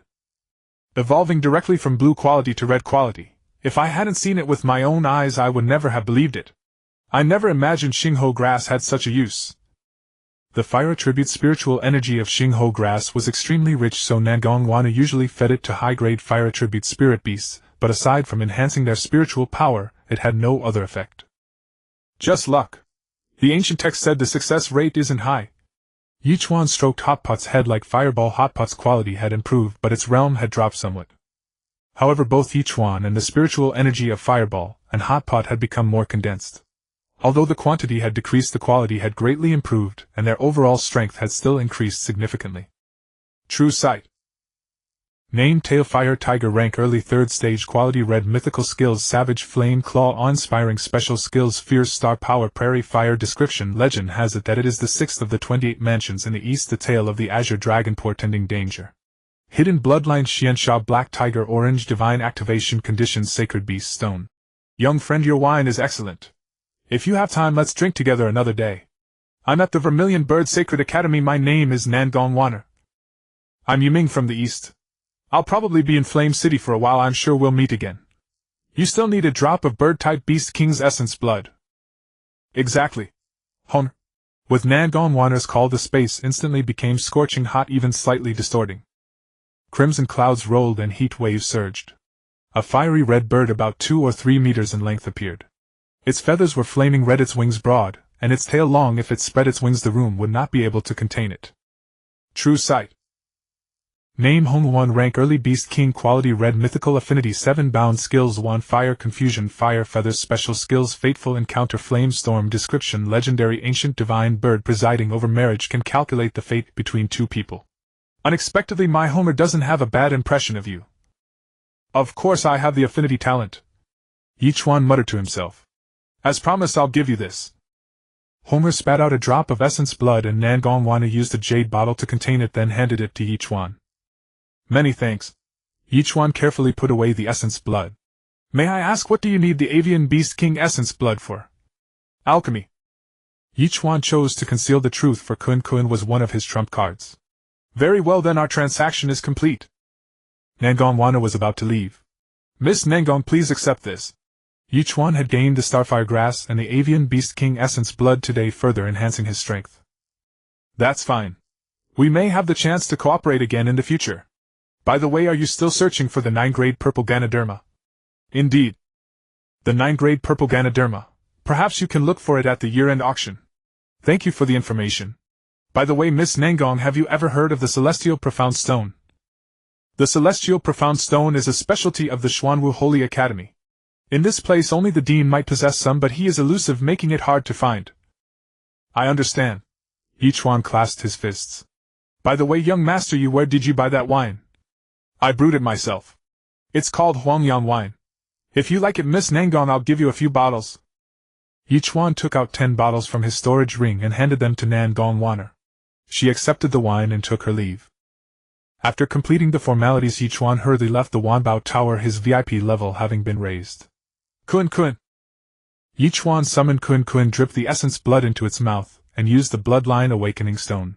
Azure clouds swirled, birds sang, and Kun's body underwent a drastic transformation. Finally, Kun evolved into the ancient blue Wan. The wild pheasant had turned into a phoenix, and it took less than 2.5 years. The blue Wan, resembling a phoenix with 5 colors predominantly blue, was an ancient ferocious bird. True side-eye. Name: Ancient Blue Wan. Rank: 2nd Order. Mid-stage. Quality: Red. Mythic affinity: 9. Skills: Azure Flame, Feather Blade, Divine Dream Claw. Special skills: Rolling Wind and Clouds, Dancing, Holy Chant. Description: an ancient ferocious bird, fierce in nature. Hidden Bloodline Blue Phoenix Orange Sacred Activation Condition Sacred Beast Stone Xuanyuan had not yet broken through to the third order spirit beast, and its realm actually regressed during this bloodline evolution. However, its spiritual energy became more condensed, and its strength greatly increased. Now among Ye Chuan's 5 contracted beasts, 3 were of red mythic quality. He still needed to find Xiao San's Celestial Profound Stone and the Divine Sun's 9-grade Purple Ganoderma. But Ye Chuan was already satisfied. He had not expected such a smooth journey. Now he urgently needed vast resources to quickly advance Fireball Hotpot and Xuanyuan to the late third order stage. If they all reached the late third order, he would be confident to face even a beast-taming grandmaster using the beast spirit true form. Ye Chuan had consumed nearly all his resources. Apart from the items purchased from the system shop, he had almost nothing of value left. The Azure Cloud garment was a gift from Aunt Gu, so he would not sell it. Could it be that I have to sell spiritual weapons? Spiritual weapons were extremely precious in any faction, especially Ye Chuan's high-grade spiritual weapons. As for pills, he did not consider them. The most valuable item was the 9-turn golden pill, but that was his second life, always kept ready for himself. The beauty pill might fetch a high price, but he knew no renowned alchemy grandmaster, and verification of such a pill would be difficult. As for the talent enhancement pill, Ye Chuan was even more reluctant to sell it. The purchase limit was 10, and he planned to use them in the future to cultivate his own forces. So far, Ye Chuan had given away 4 talent enhancement pills, 1 each to Gu Shui Su Qinxiu Zhou Luyao and Lin Xiaxiong. Gender change pill. Ye Chuan shook his head. This thing, probably even a dog wouldn't want it. It was something he himself would never buy, merely taking up a slot in the shop. Ye Chuan also gave up on the Bloodline Awakening Stone. It was system exclusive, and key to his growth, so it must never be leaked. After much thought, he purchased the Demon-Slaying Halberd and Demon-Slaying Blade from the system shop. Current system coin balance 3450. Ye Chuan was a swordsman not adept with blades, and the halberd overlapped with the spear. He preferred the spear, so these 2 weapons were suitable for sale. The Demon-Slaying Bow might be useful, so Ye Chuan decided not to sell it. The Wanbao Tower held a small auction every month and a large one in the middle and at the end of the year. Poverty defeats a hero. Having made up his mind, Ye Chuan immediately headed to the Wanbao Tower again, seeking out Xuanyuan. Manager Wan, I have 2 spiritual weapons I'd like to consign for sale. Ye Chuan took out the Demon-Slaying Halberd and Demon-Slaying Blade. High-grade spiritual weapons, quite good items. If auctioned, each could conservatively fetch 3 million copper coins. Are you sure you want to sell, young Master Yi? If you need cash urgently, you could pawn them. No, I'll consign them here for the next auction. Since you've decided, please fill out this form and sign. Xuanyuan handed over the form and pen. Ye Chuan quickly completed it. The auction will be held at the end of the month, 10 days from now. After the auction, you can come here with this receipt. Excellent. Young Master Yi, this is the purple VIP token of the Wanbao Tower. Please keep it. This transaction was a big deal, so Xuanyuan raised Ye Chuan's VIP level, granting him more discounts and reduced handling fees. After receiving the relevant documents and the VIP token, Ye Chuan left the Wanbao Tower and headed back to the inn. Unexpectedly, he saw the little girl on the street selling flowers. Little sister, why are you here? Ye Chuan found it strange. He had given her over 10,000 copper coins, so why was she still on the streets? Big brother, it's you. My name is Guer. My uncle told me to come. He said the Xia family doesn't raise idlers, so I'm selling flowers here. Guer, you're still young. You should be in school, not making a living like this. Where are your parents? Ye Chuan didn't want to meddle, but the little girl was adorable, and he had obtained the last mutated health flower from her, so he couldn't help asking. My mother is gone and my father is gone too. Now I live with my uncle and aunt. Guer lowered her head, her voice downcast. True side-eye. Name Xia Guer, age 13, rank mortal, talent king, affinity 6, description orphaned and undiscovered genius wandering outside. Ye Chuan hadn't expected the girl before him to be 13, much smaller than her peers. Guer, would you like to follow me? Become my disciple and a beast tamer. Ye Chuan bent down and wiped the dirt from Guer's face.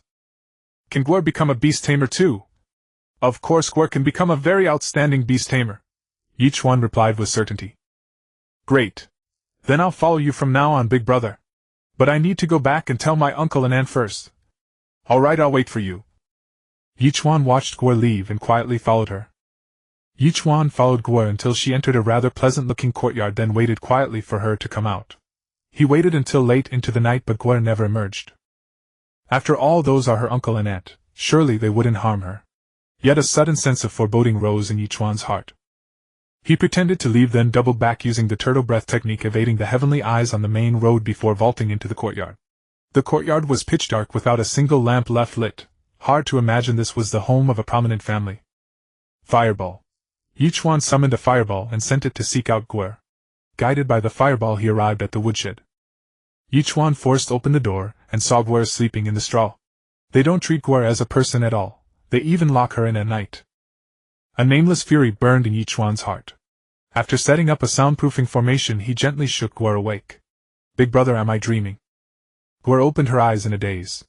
No, big brother, waited for a long time but didn't see you come out, so I came in to see you. Ye Chuan squeezed out a smile revealing white teeth. Uncle and Aunt won't let me leave because as my guardians they can still collect Daddy's allowance. Then does Whirl want to leave? Whirl wants to leave. Whirl doesn't like it here. Whirl wants to go home. Then where is Whirl's home? Daddy and Mommy's house is still occupied by Uncle and Aunt. Since Daddy and Mommy are gone, Whirl no longer has a home. With Big Brother here, you can follow me from now on. I am your family. For some reason Ye Chuan felt a pang of sorrow. This little girl of only about 10 somehow made his heart ache. Whirl has a family again. Whirl laughed happily. Come on, leave with Big Brother now. What was taken from you you'll take back yourself one day. Ye Chuan swept his spiritual sense across the courtyard and detected no spiritual energy. Whirl's uncle and aunt were probably just mortals. Brother, what's your name? My name is Ye Chuan, but I'm going by the alias Yi Ming while handling some matters in Yanqing. Brother Yi. Ye Chuan saw Whirl as both a disciple and a little sister. However, he had not yet broken through to Beast Taming Grandmaster, and therefore lacked the qualifications to formally take on a disciple. He planned to formally accept Whirl as his disciple after he broke through. Come, I'll take you out of this cage. From now on you're free. When you come of age I'll let you make your own choice.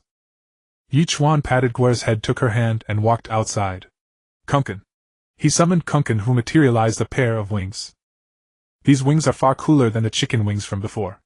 Ye Chuan lifted Whirl into his arms and flew out of the courtyard with her. Brother Yi, you can fly. So this is a beast tamer. Whirl wants to become one too and soar freely in the sky. You can do it, Whirl. Ye Chuan quickly brought Whirl back to the inn. Whirl, take a bath first. I'll go buy some things. Remember, don't open the door for anyone else. I'll remember, Brother Yi. As a precaution, Ye Chuan also left Xiao San at the inn. Although Ye Chuan carried many supplies, he had not prepared any clothes for a little girl, so he had to go buy them that very night. Yanqing was vast and had no curfew. Even at night many places remained brightly lit. At a children's clothing shop, Ye Chuan bought about a dozen exquisite outfits for a little girl, spending close to 5,000 copper coins. After making the purchase, he did not stay for even a moment, and hurried back to the inn. Where are you ready? Almost, Brother Yi. I've set out the clothes. Put them on yourself. Ye Chuan turned around, sat cross-legged, and began regulating his breathing with several third-grade spirit-gathering pills in hand, condensing his spiritual energy further. As his contracted beast evolved, he received a portion of its power in return, and the quality of his spiritual energy improved. Although Ye Chuan was only at the early third-rank Beast Tamer realm, his spiritual energy was no weaker than that of an ordinary mid-third-rank Beast Tamer. If the beast spirits of his 5 contracted beasts possessed him, his spiritual energy could even approach that of a beast taming grandmaster. What Ye Chuan needed to do now was silently wait for the auction to end 10 days later. His resources were already completely insufficient, and with Whirl to support he had to work even harder. Brother Yi, Whirl is ready. Ye Chuan rose and saw a brand new Whirl before him. She no longer looked dirty, and her clothes were beautiful and fitting. Her hair was still a little damp. Whirl, come sit down. I'll comb your hair. Okay. Whirl sat at the dressing table. Ye Chuan gathered spiritual energy in his right hand, made it warm, and let it diffuse through Whirl's hair.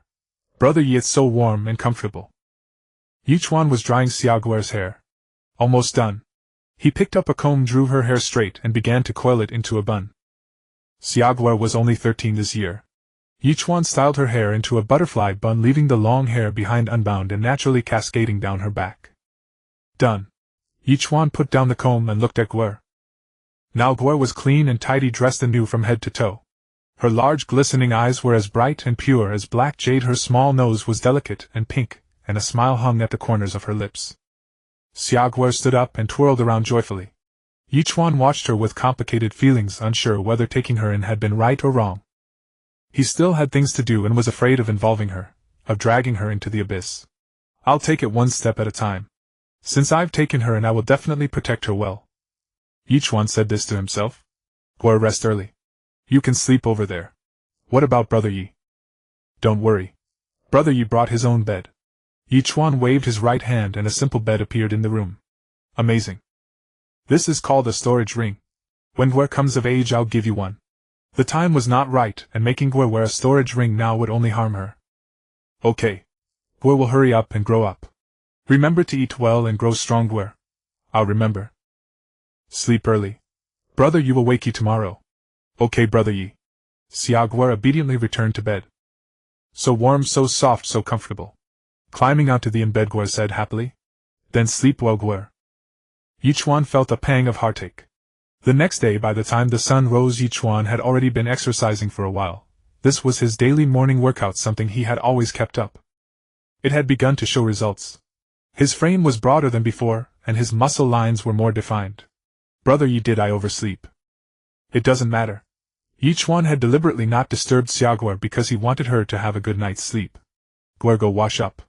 Food will be here soon. Ye Chuan began to wipe off his sweat and wash his hands. Brother Ye, I'll wash up now. From where Ye Chuan stood he couldn't see the bed clearly, so Guer began to dress herself. After a short while the waiter started bringing up the dishes. Guer, come eat. All right, Brother Ye. Guer had finished tidying up but still stood rooted to the spot, not moving. Guer, please sit. Okay. Xiao Guer sat down somewhat awkwardly, as if she had never been allowed to sit at the table during meals before. Guer, you're still growing, so you need to eat more. Ye Chuan had ordered spirit rice and spirit meat.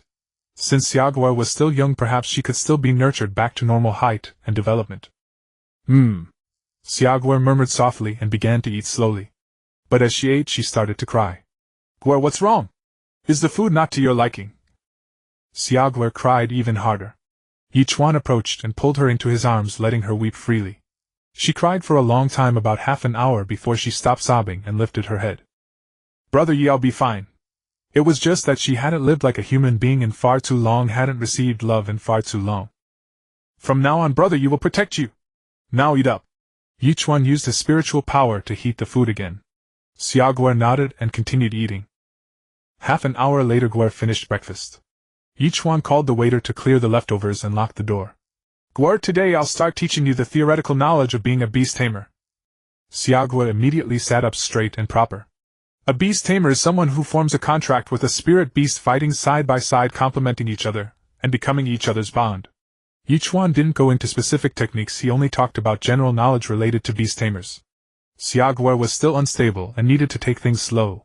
Her emotional wounds also required time to heal. Guer, take this. Ye Chuan handed over the 5th talent enhancement pill. Xiao Guer asked no questions and swallowed the pill without hesitation.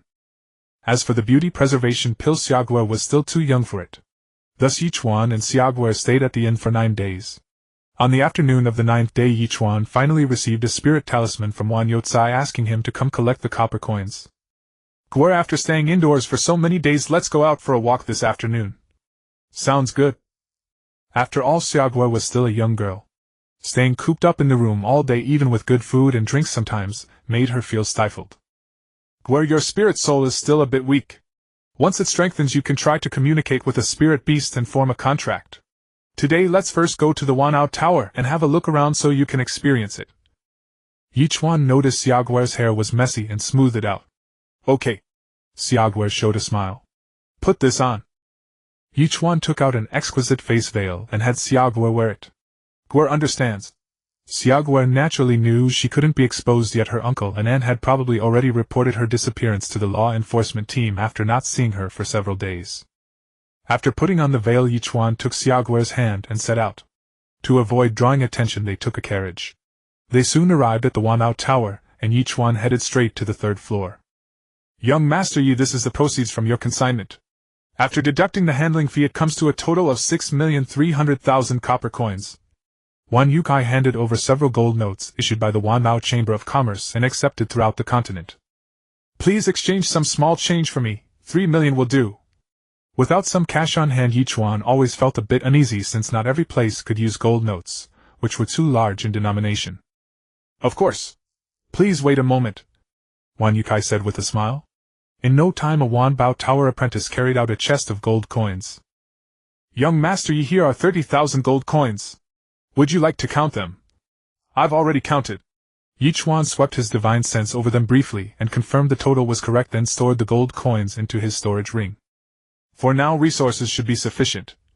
Ye Chuan let out a sigh of relief. It felt good to have money on hand. Although 6 million copper coins seemed like a lot, in reality they could only buy a few purple-grade spirit beasts, and not even a high-grade spirit artifact or clothing. Among spirit artifacts, clothing items were several times or even 10 times more expensive than weapons. Manager Wan, I'll take my leave now. I plan to take her to browse the spirit beasts. Very well. Please go slowly, young Master Yi. Ye Chuan led Xuanyuan to the second floor, which mainly sold master-level spirit beasts, treasures, spirit plants, and the like. This floor was somewhat larger than the third. Ye Chuan guided Xuanyuan to the spirit beast area. Guer, have you ever tried communicating with young spirit beasts before? Since Guer had once set up a stall at the Wanbao Tower, she must have seen some spirit beasts. As for the complicated family background of Guer, Ye Chuan didn't ask too much. No, the young spirit beasts are all very expensive. Today I'll pick a spirit beast for you. Guer can slowly build a bond with it. Once your spirit soul is strong enough, you can try to communicate and form a contract. Thank you, Brother Yi. Ye Chuan looked around continuously, using his true sight eye to find a suitable spirit beast. It was for Guer, but also for himself. He still had room to contract another spirit beast. Purple spirit beasts easily cost over 1 million. It wasn't that Ye Chuan couldn't afford them, but he needed resources to nurture the spirit beasts more. In the end, Ye Chuan selected 1 green and 1 blue spirit beast. The blue one was for Xuanyuan. Ye Chuan also spent over 3 million to purchase more than 6,000 third-grade spirit-gathering pills and some commonly used spirit plants. In this way, the 6,700,000 copper coins he had just received were reduced to just over 3 million. Ye Chuan naturally didn't forget to buy the materials needed for the spirit beasts to advance. However, the materials for Guer's spirit beast's advancement were relatively precious, so Ye Chuan spent another 300,000 copper coins on the third floor. Once Xuanyuan officially formed a contract, Ye Chuan would let her chosen spirit beast evolve into red mythic quality. Now that Xuanyuan's talent was at the saint level, it shouldn't take long for her to succeed. After the big shopping spree, Ye Chuan took Xuanyuan back to the inn. Once in the room, Ye Chuan immediately formed a contract with the spirit beast and used evolution materials and the bloodline awakening stone. Congratulations, host, for contracting the 6th spirit beast. Reward 100 third-grade spirit-gathering pills, 100 third-tier magic cores, 5,000 copper coins, 5 bloodline awakening stones. True side-eye. Name: Azure Flood Dragon. Rank: early 1st stage. Quality: purple. Legendary affinity 6. Bound skills: binding, water, healing, water pillar. Special skill: damage transfer. Description: a water attribute, Azure Flood Dragon with powerful vitality and healing abilities. Hidden bloodline, twin-headed demon flood dragon. Activation conditions: profound water pearl, bloodline awakening stone. A profound water pearl. I'll probably need to go to the Xuanyuan Holy Academy to get one easily. Ye Chuan muttered to himself. He then used the true side-eye on Xuanyuan's spirit beast.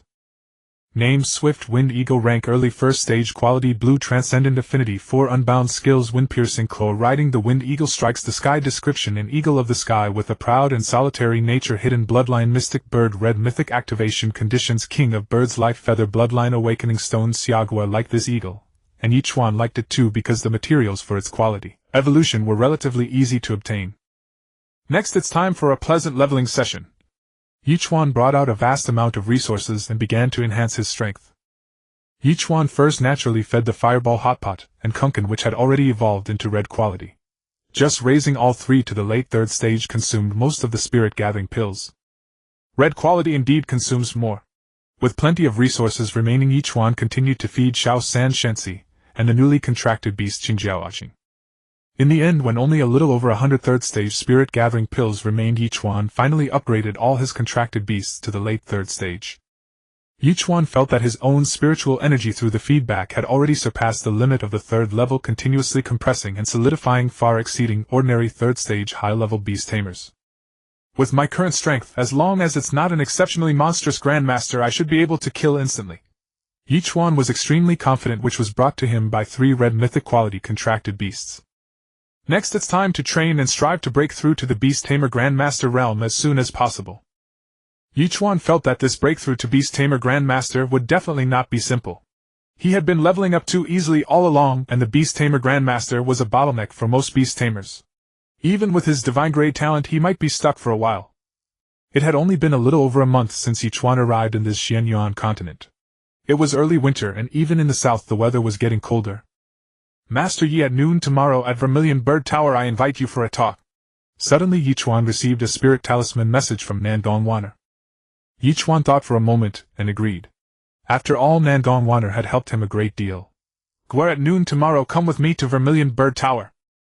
"Brother Yi, is it a date with a beauty?" "Gwar even knows about a date with a beauty." Ye Chuan chuckled lightly. "Gwar can read. It's just meeting an ordinary friend. You can also get to know this person." Ye Chuan was also counting on her to give him a life-bound feather. Life-bound feathers are shed by bird-type spirit beasts every few years, mainly used for refining spirit tools, and a small portion can be used in medicine. If Ye Chuan were to leave Yanqing temporarily, the only people he could turn to seemed to be her and Wan Youcai, so he had to maintain a good relationship with Xuanyuan. Ye Chuan believed that Xuanyuan's status in the Vermilion Bird Sacred Academy must be high, otherwise she wouldn't be able to easily produce starfire grass. The next day at noon Ye Chuan brought Xiaoguer to the appointment on time. "Who is she?" Xuanyuan couldn't help but ask when she saw Ye Chuan bringing a little girl.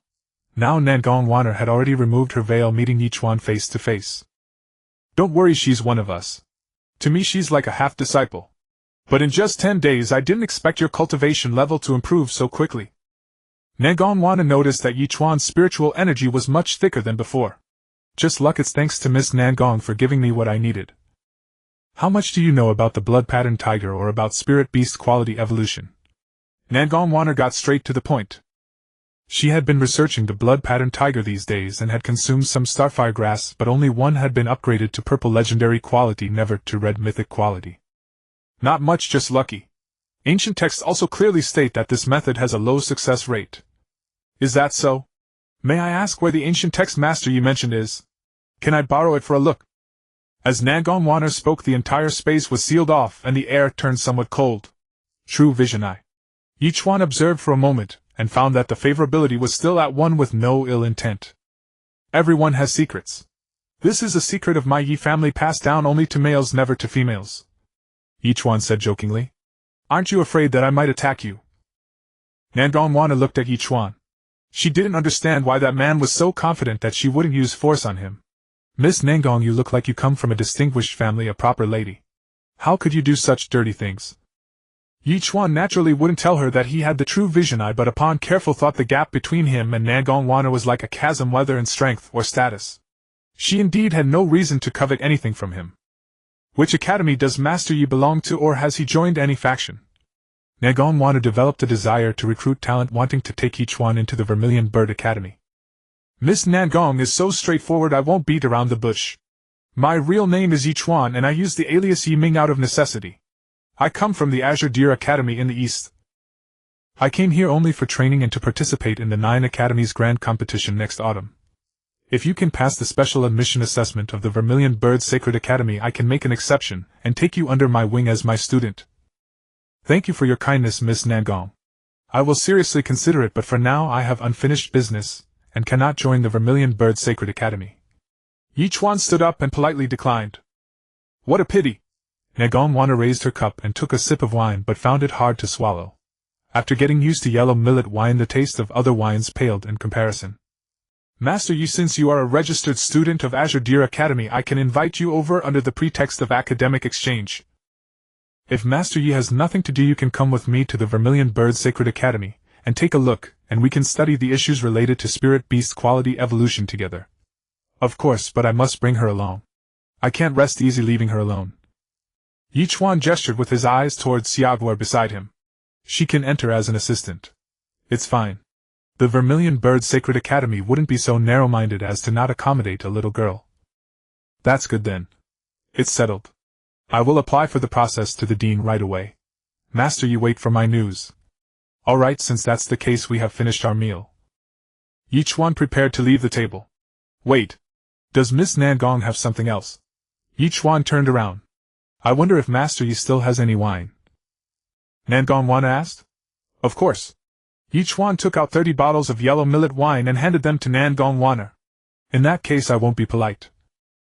Xuanyuan had some knowledge of wine, mainly inherited from her father's drunkard genes. "I'll wait for your news." Ye Chuan led Xiaoguer and left the Vermilion Bird Tower. Ye Chuan agreed for a reason. First, he had already received great help from Xuanyuan.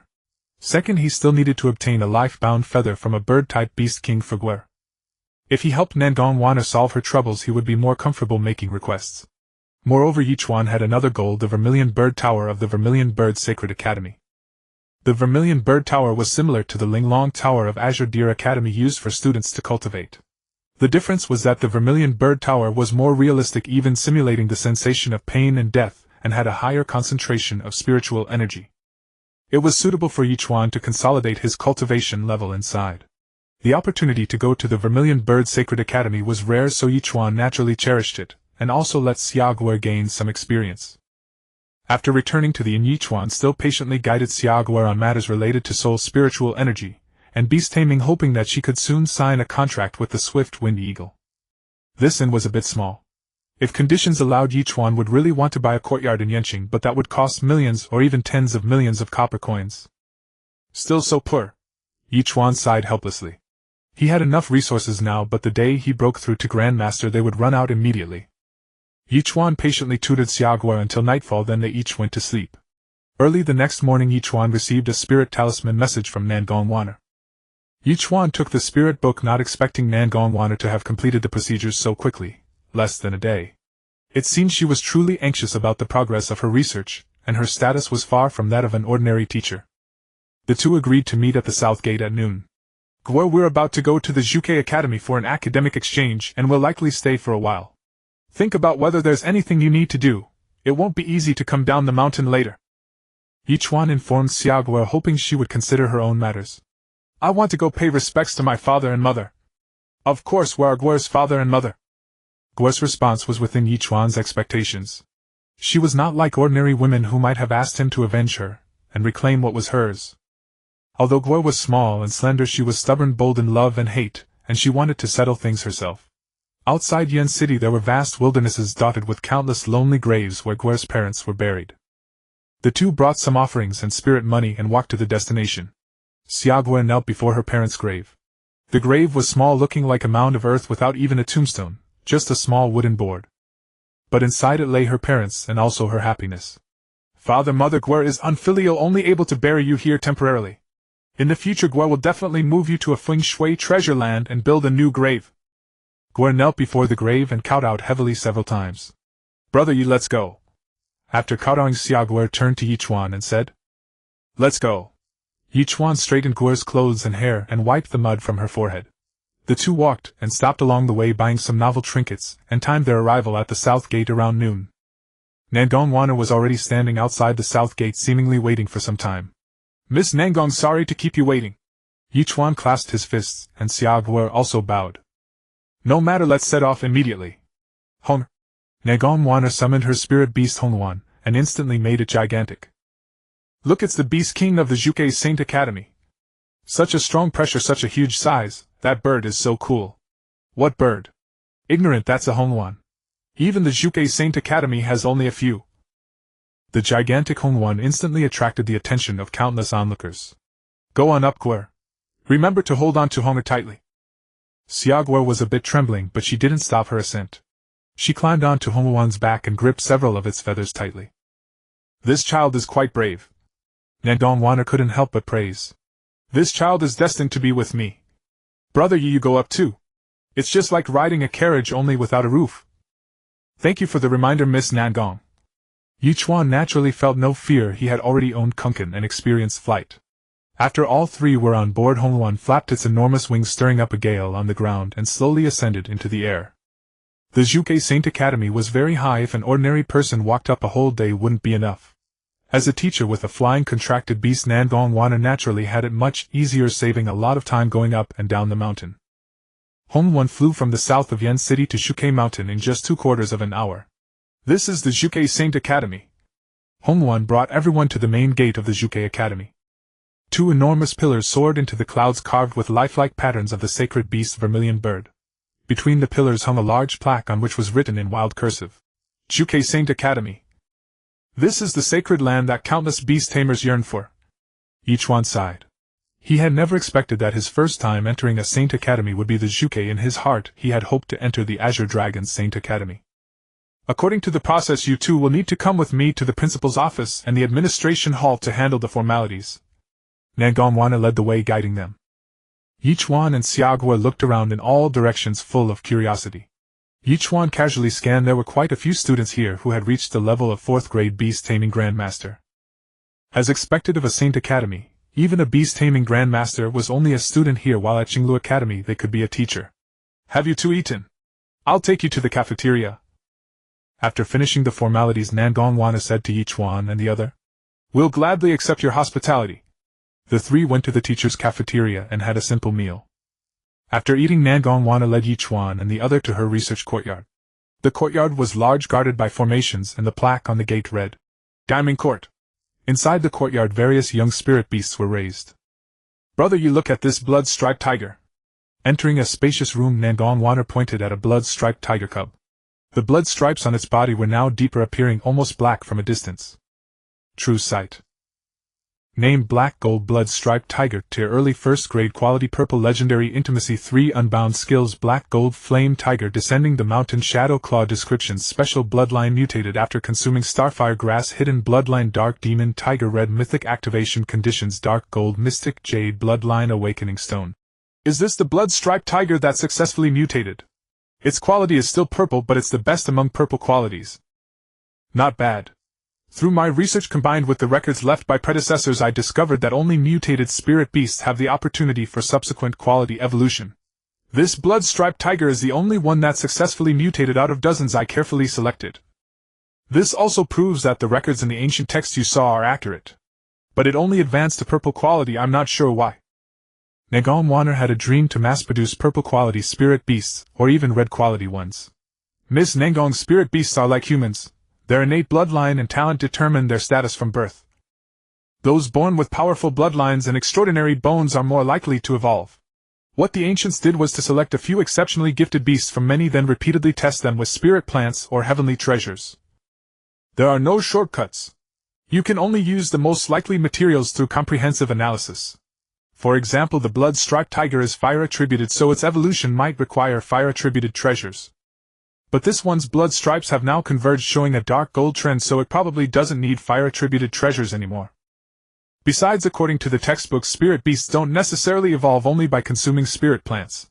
Some heavenly treasures, materials from spirit beasts, or even naturally formed extraordinary stones can trigger evolution. Ye Chuan said a lot, some from his own understanding, some from textbook knowledge.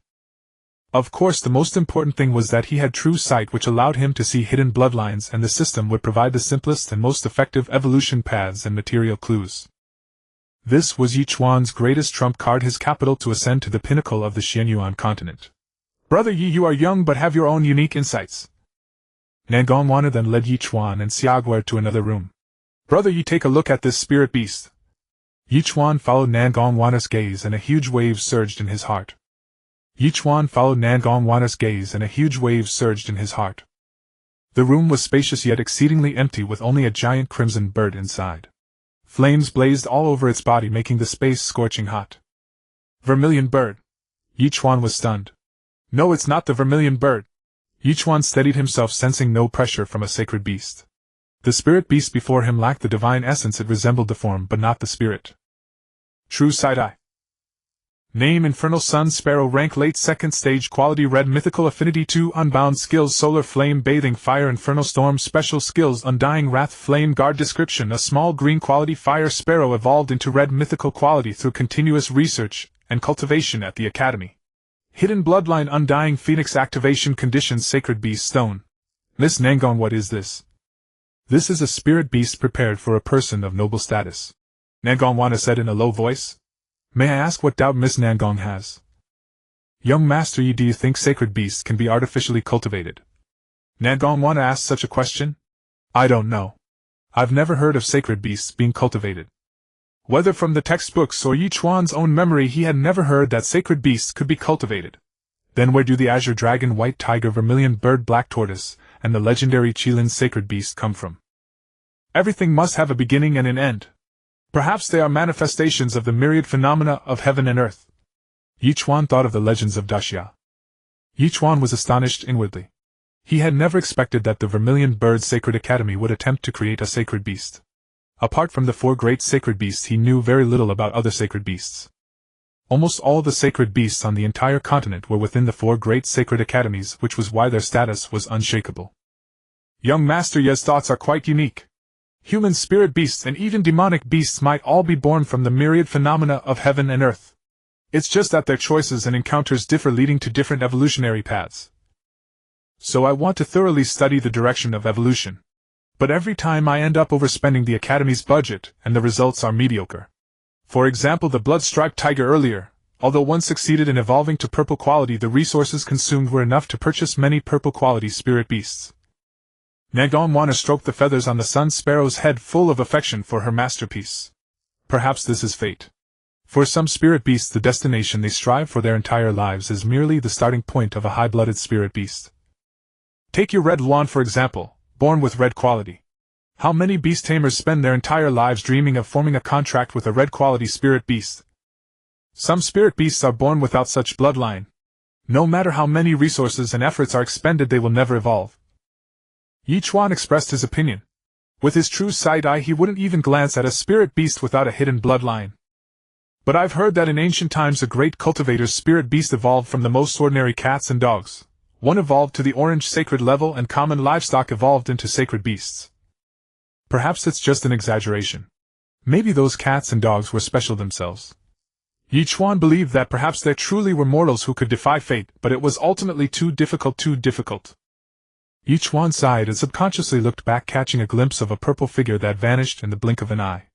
Was it an illusion? Ye Chuan shook his head. Let's go look at other spirit beasts. After a moment of silence, Xuanyuan finally spoke. The two walked out of the room where the sun sparrow was and saw many more spirit beasts. Most of the spirit beasts Xuanyuan cultivated were fire attribute, and she favored avian species. Unconsciously the sky had darkened. It was already winter, so night fell early. Young Master Yi, let's call it a day. Thank you for your hard work. It's nothing. I benefited greatly from conversing with Miss Xuanyuan. Young Master Yi, I've prepared rooms for you. Please follow me.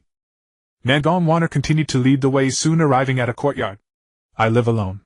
If you two don't mind, you can stay here for the time being. The eastern and western rooms are vacant, and there are many more. Then we'll trouble you. Ye Chuan and Xiaoguer chose 2 adjacent rooms in the eastern wing. As night fell, Ye Chuan wasn't very sleepy. He lay on the bed lost in thought. Legend spoke of 5 sacred beasts the Qilin had been missing for 1,000 years, and the other 4 had not appeared for centuries. Ye Chuan longed to see a sacred beast with his own eyes, and he had always believed that this continent might have countless connections with the Daxia kingdom. After thinking for a long time, Ye Chuan still couldn't figure it out. He fell into a deep sleep without knowing when. That night Ye Chuan had a dream. He dreamed that he encountered the real vermilion bird and was burned by its karmic fire. Even his soul was utterly incinerated. The next day Ye Chuan was awakened by sunlight. He wiped the sweat from his forehead, straightened his clothes, and went out. Young Master Yi, I have matters this morning. Let's meet in the courtyard this afternoon, and then we'll go to the Gai Ming Academy. Miss Xuanyuan, could I possibly borrow the Vermilion Bird Hall of your academy for cultivation during this period? Seeing that Xuanyuan was about to leave, Ye Chuan voiced his request. He was not a student of the Vermilion Bird Sacred Academy, so he couldn't enter the Vermilion Bird Tower to cultivate. Young Master Yi, take this. You can use cultivation rooms below the sacred level. Xuanyuan handed Ye Chuan a token engraved with her name. Thank you. You're welcome. With that, Xuanyuan left. With the identity token, Ye Chuan went to the Vermilion Bird Tower and chose a master-level cultivation room. Guer, wait for me here. I'll be out in an hour. Okay, Brother Yi. This place was very safe, and Ye Chuan had left Xiaosan with Xiaoguer. If anything unusual happened, he would come out immediately. Ye Chuan entered the cultivation room. This master-level room could perfectly verify his strength and assess his limits. Come on! Putting on the Demon Slayer set, he summoned the remaining 5 spirit beasts, and vast beast spirit power enveloped Ye Chuan. Without hesitation, Ye Chuan activated the formation. The scene before him shifted as if he had been teleported to another realm. The experience was incredibly realistic. The first wave of 4th stage tiger-shaped demonic beast charged at him. Its body was as large as a water buffalo, and behind it was a phantom as big as a wall. Is this a weakened version of the beast's spirit true body? Ye Chuan sprinted with full force like an arrow loosed from a bow. In an instant he was before the demonic beast and slashed out with his sword.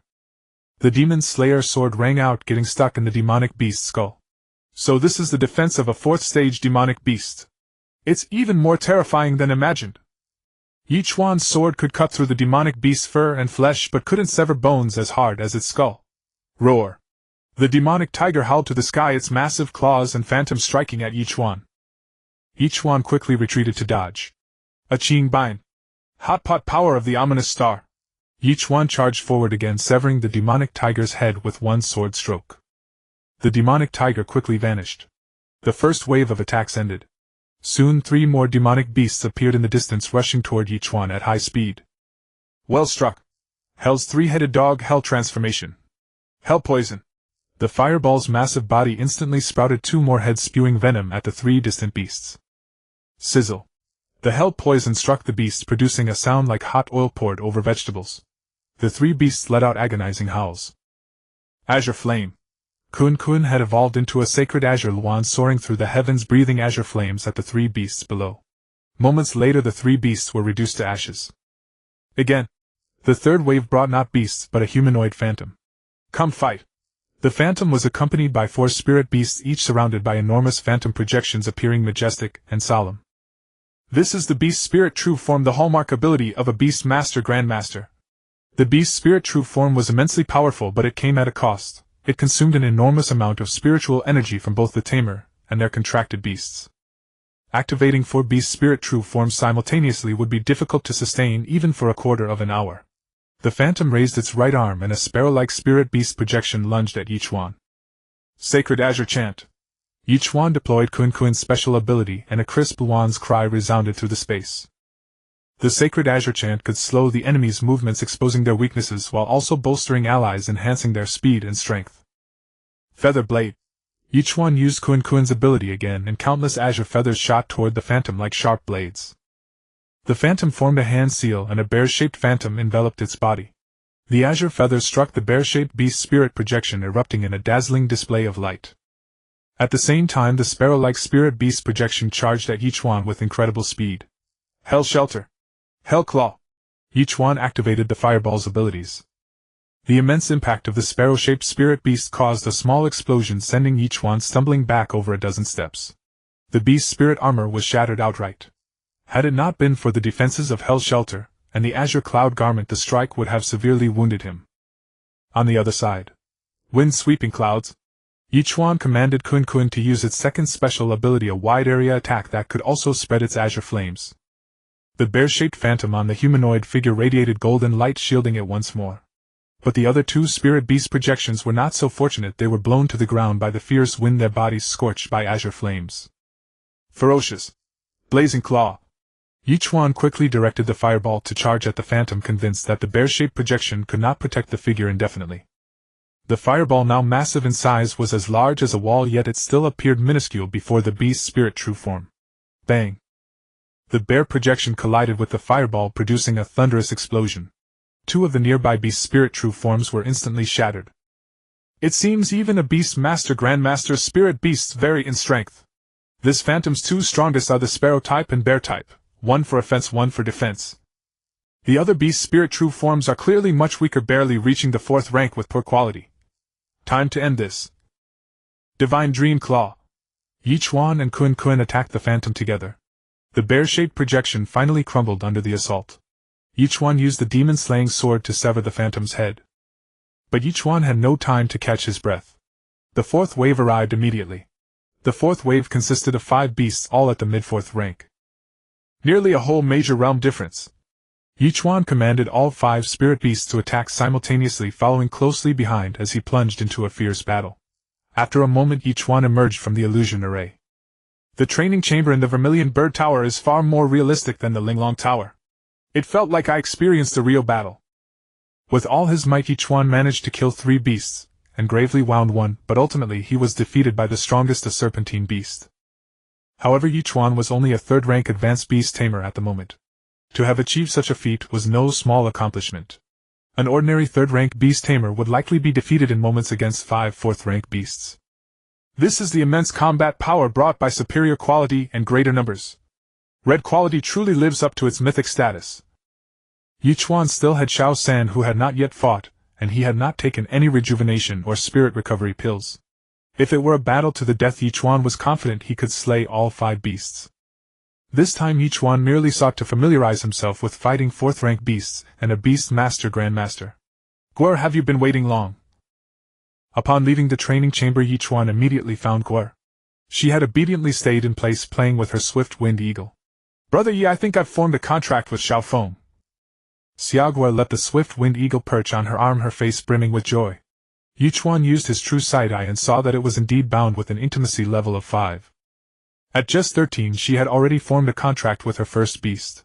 Truly a saint-level talent. Those with lesser talent might not even be able to contract a spirit beast by the age of 18. The requirements for forming a contract are first sufficient soul power, and second sufficient intimacy with the spirit beast. Typically an intimacy of 3 is enough to attempt a contract, and the higher it is the easier it becomes. Moreover, the higher the intimacy, the better the cooperation and the greater the spiritual energy amplification between them. Ye Chuan was deeply astonished.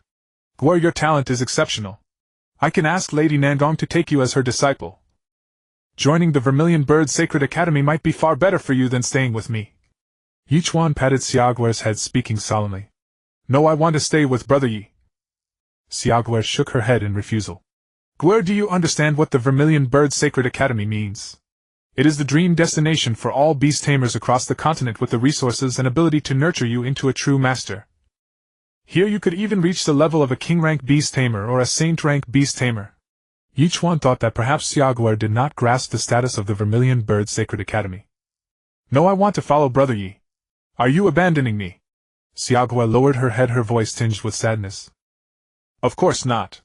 How could Brother Yi ever abandon you? Since you're willing to stay, then stay with me. When you come of age you can think it over again." Ye Chuan did not insist. If he were to build his own power in the future, she would be a future saint-rank Beast Tamer. "Gwr, for now you must proceed step by step, lay a solid foundation and not be greedy for quick results." Ye Chuan handed her a jade bottle containing 100 3rd-rank spirit-gathering pills. "Yes, Gwr will remember." As it was still early, Ye Chuan led Gwr back to Nangongwana's courtyard. Ye Chuan began to patiently teach Gwr how to fight alongside her contracted beast. Gwr's own spiritual energy was still quite weak. She could barely manifest wings and eagle claws, but could not yet fly or fight. Ye Chuan taught her patiently until noon, when Nangongwana finally returned. "This little girl has already contracted a spirit beast." Nangongwana was greatly astonished. Even she had been 15 when she contracted her first spirit beast. "A fortunate coincidence. Lady Nangong, are you done with your work?"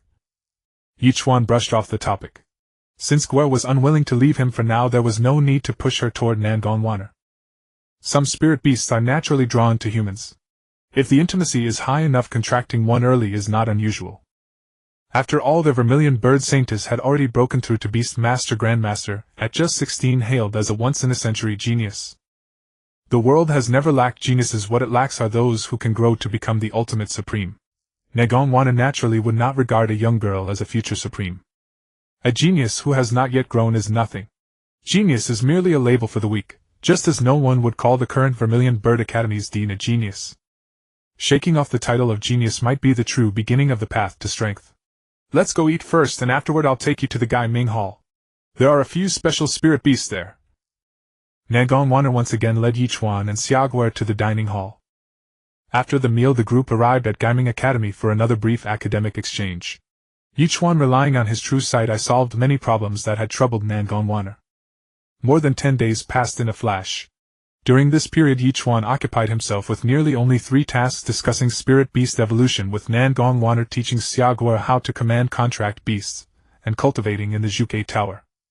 Although he still could not break through to the Grandmaster Beast Tamer realm, Ye Chuan's spiritual energy had become more condensed, surpassing his peers in both quantity and quality. Xiaoguer's realm had also stabilized at the first-level primary Beast Tamer, allowing her to engage in simple battles. "Miss Ningong, I have troubled you these days."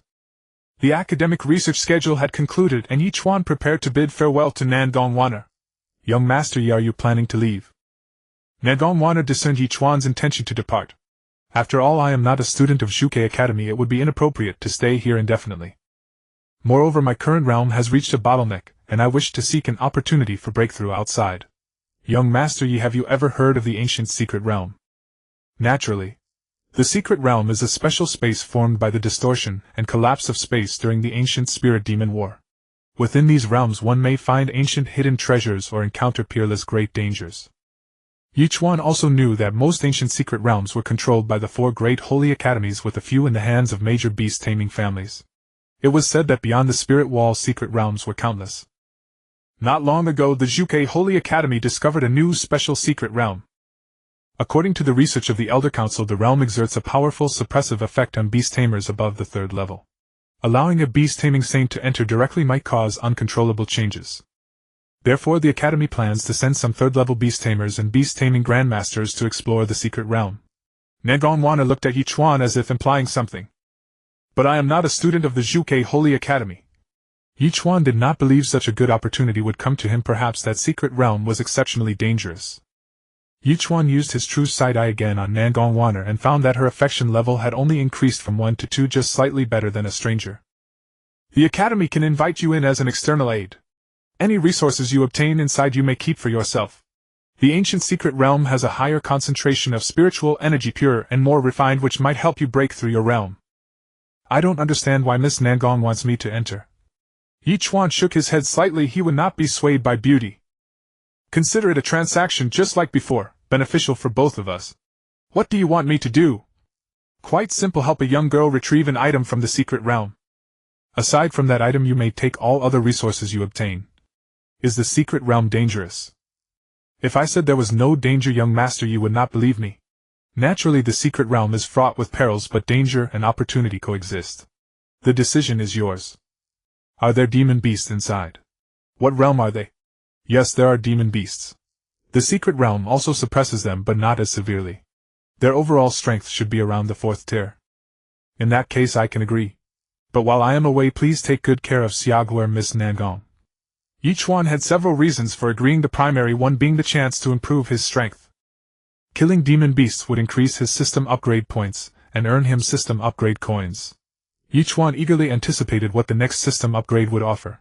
Perhaps the ability to directly purchase a spirit beast of orange holy beast quality. Perhaps he could buy a holy artifact that even the Holy Lands treasured, or other spiritual pills and elixirs. He was also concerned about news of the Holy Beast Stone, which had no record in the historical texts of the Xuanyuan Continent. That was an essential item for a spirit beast to advance to orange quality.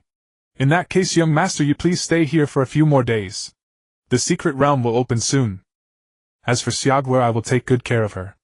She can attend my lectures and help with some tasks. Xuanyuan then turned to Xiaoguer and said, Little Guer, it seems we will spend more time together. Sister Xuanyuan, I will study hard. Xiaoguer raised her head, her face brimming with confidence. Ye Chuan was deep in thought when he suddenly caught a faint delicate fragrance. A young girl suddenly appeared before him, leaning against Xuanyuan. She was about 15 or 16 years old, dressed in purple attire. She had purple hair and purple eyes. Her gaze was playful and lively as she blinked at Ye Chuan.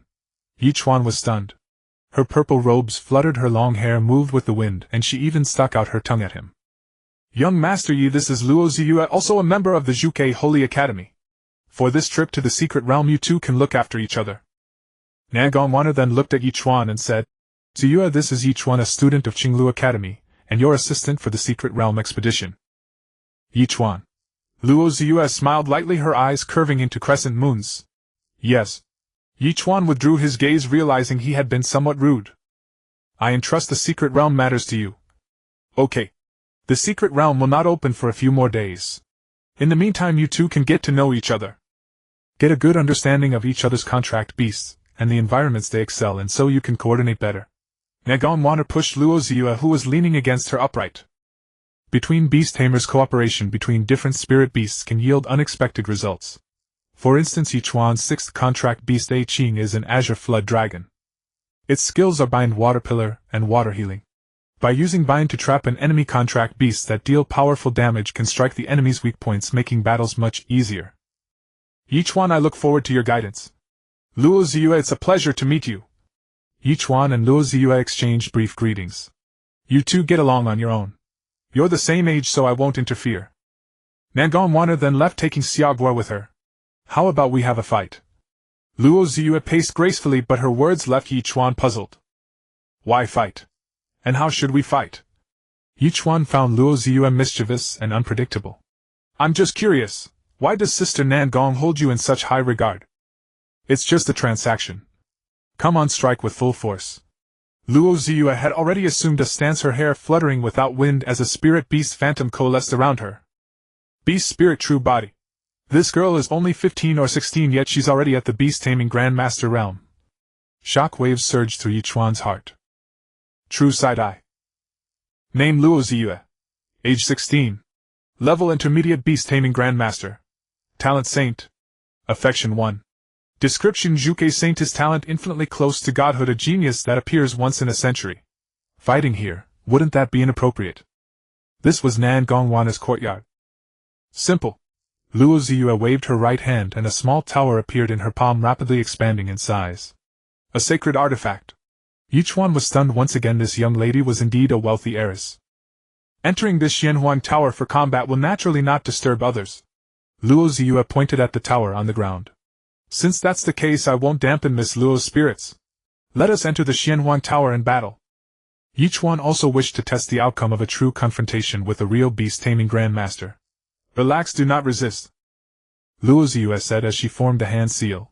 After a slight dizziness, Ye Chuan and Luo Ziyue arrived in the inner space of the Xuanyuan tower. It was vast inside, as large as a small plaza with a height of several dozen meters. To ensure fairness, I will limit my own and my spirit beast's spiritual energy to below the Grandmaster level, will not use the beast's spirit true form, and will only deploy 3 contracted beasts. Come on! Beast spirit possession seal release! Both shouted in unison.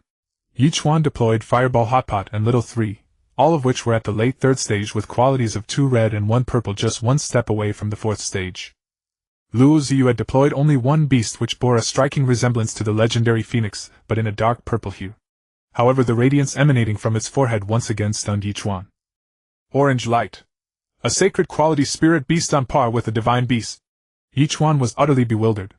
This young lady actually possessed an orange quality contracted beast. This was the first time he had ever seen an orange quality spirit beast. Even the dean of the Qinglu Academy seemed to lack an orange quality contracted beast. Eye of Truth. Ye Chuan quickly activated the Eye of Truth to inspect its skills, gather information, and seek weaknesses.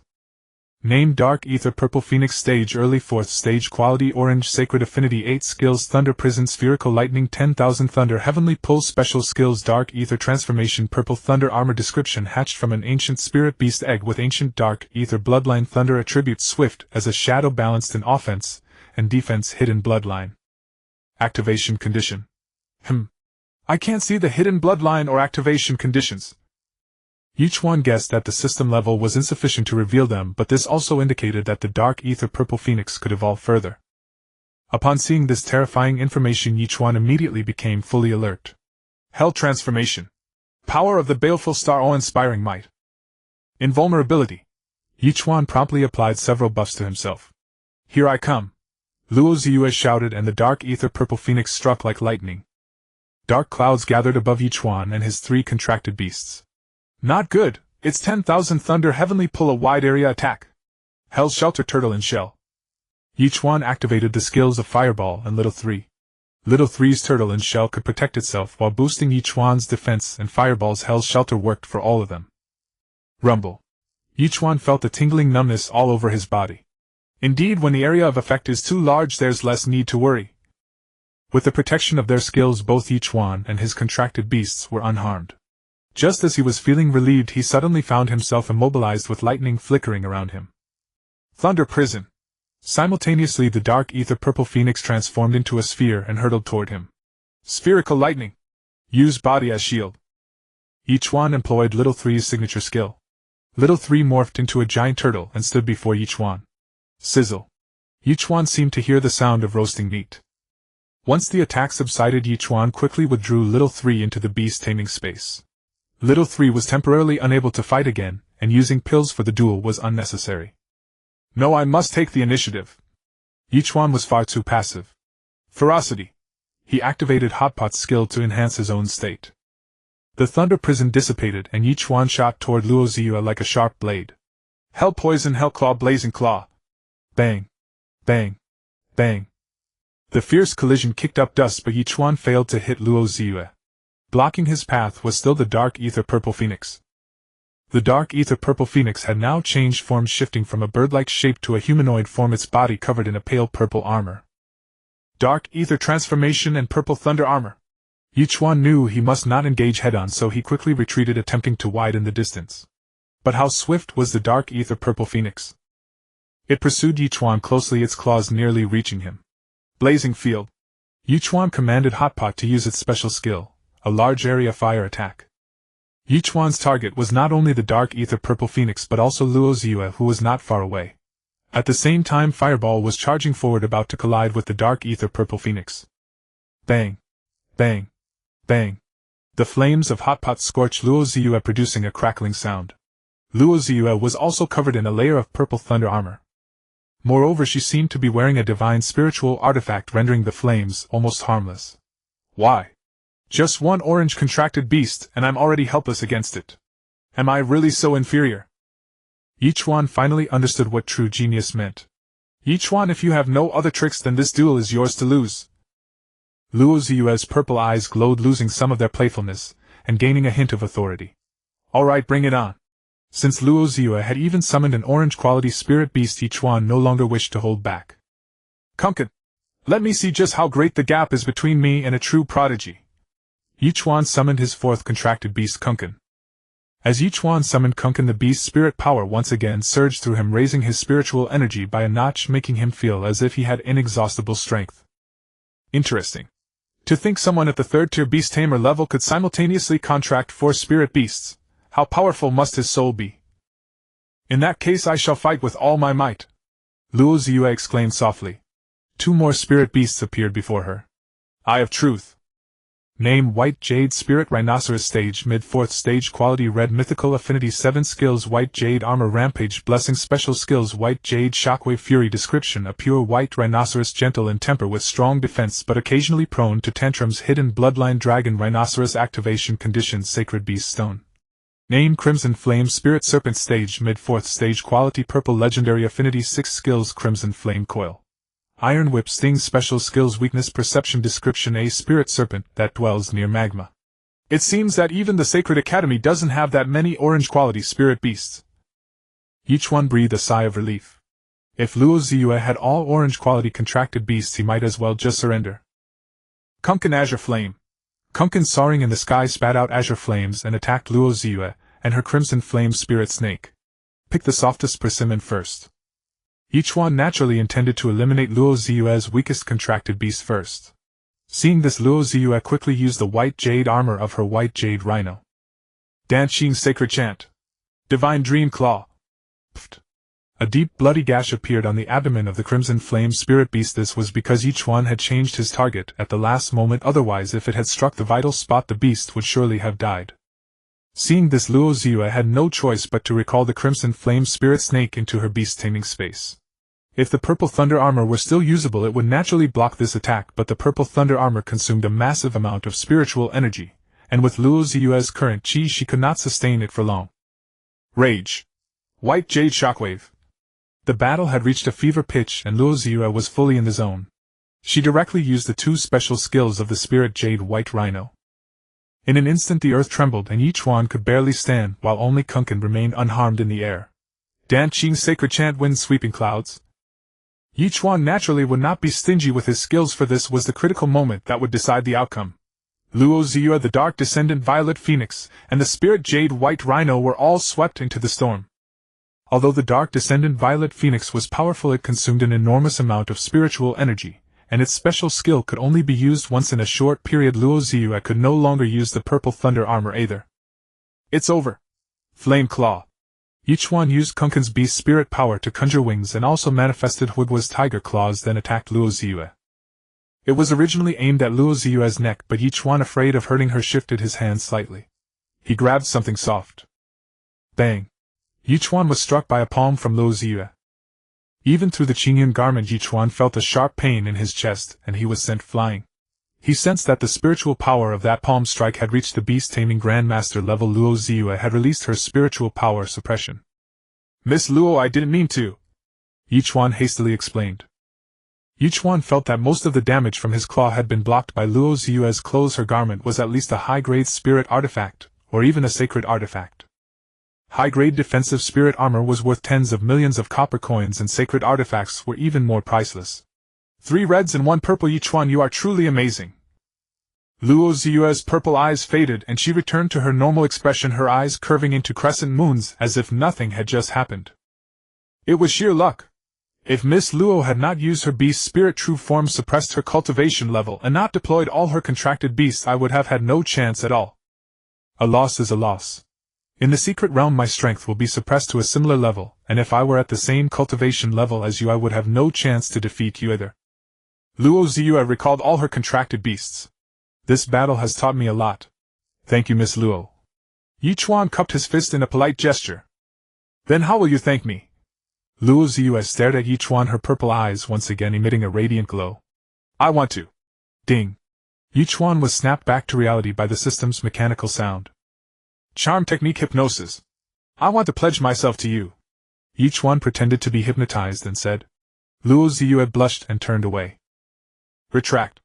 Luo Ziyue commanded softly, and the mystic yellow pagoda instantly vanished, reappearing in her hand. I'll acknowledge your strength for now. You are qualified to go to the secret realm with me. Luo Ziyue still had her back to Ye Chuan. Thank you for your kindness, Miss Luo. I'll come find you later. With that, Luo Ziyue turned into a blur and disappeared. So it was indeed her that I saw last time at the Gai Ming Academy. Ye Chuan recalled the purple silhouette he had seen at the Gai Ming Academy, which he had previously thought was an illusion. This Luo Ziyue seems to have secrets. Those purple eyes seem to contain some kind of innate divine ability, and even her hair has turned purple. A true holy maiden of many treasures, the sacred artifact mystic yellow pagoda, a suspected sacred artifact armor, and an orange quality contracted beast. Anyone who robs her would instantly become wealthy.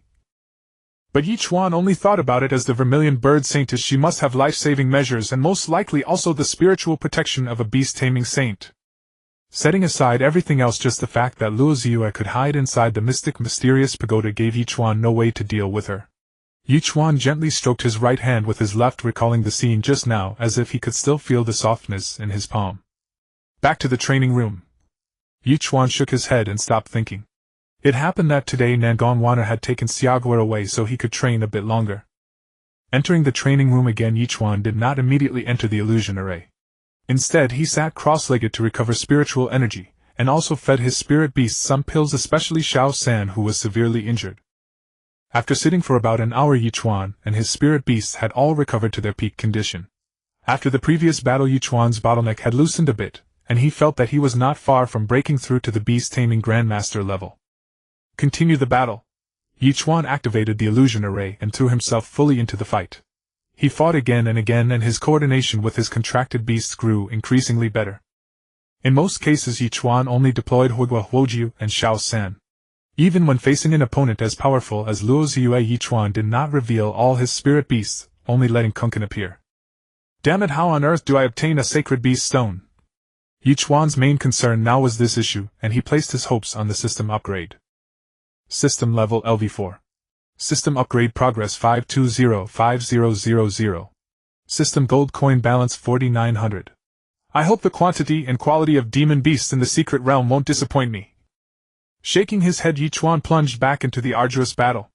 It was not until noon that Ye Chuan returned to Xuanyuan's courtyard drenched in sweat. Ye Chuan took a bath, changed into clean clothes, brought out a plate of peanuts, and began drinking some wine. Who are you? Without Ye Chuan noticing, an old man's voice suddenly sounded in his ear. What a terrifying aura, far surpassing Xuanyuan. Ye Chuan was greatly alarmed. This person was probably a true beast-taming saint, a 6th-level beast-taming saint. In reply, Senior, this junior is Ye Chuan, a student from Qinglu Academy on an academic exchange. Ye Chuan quickly stood up, bowed, and cupped his fist.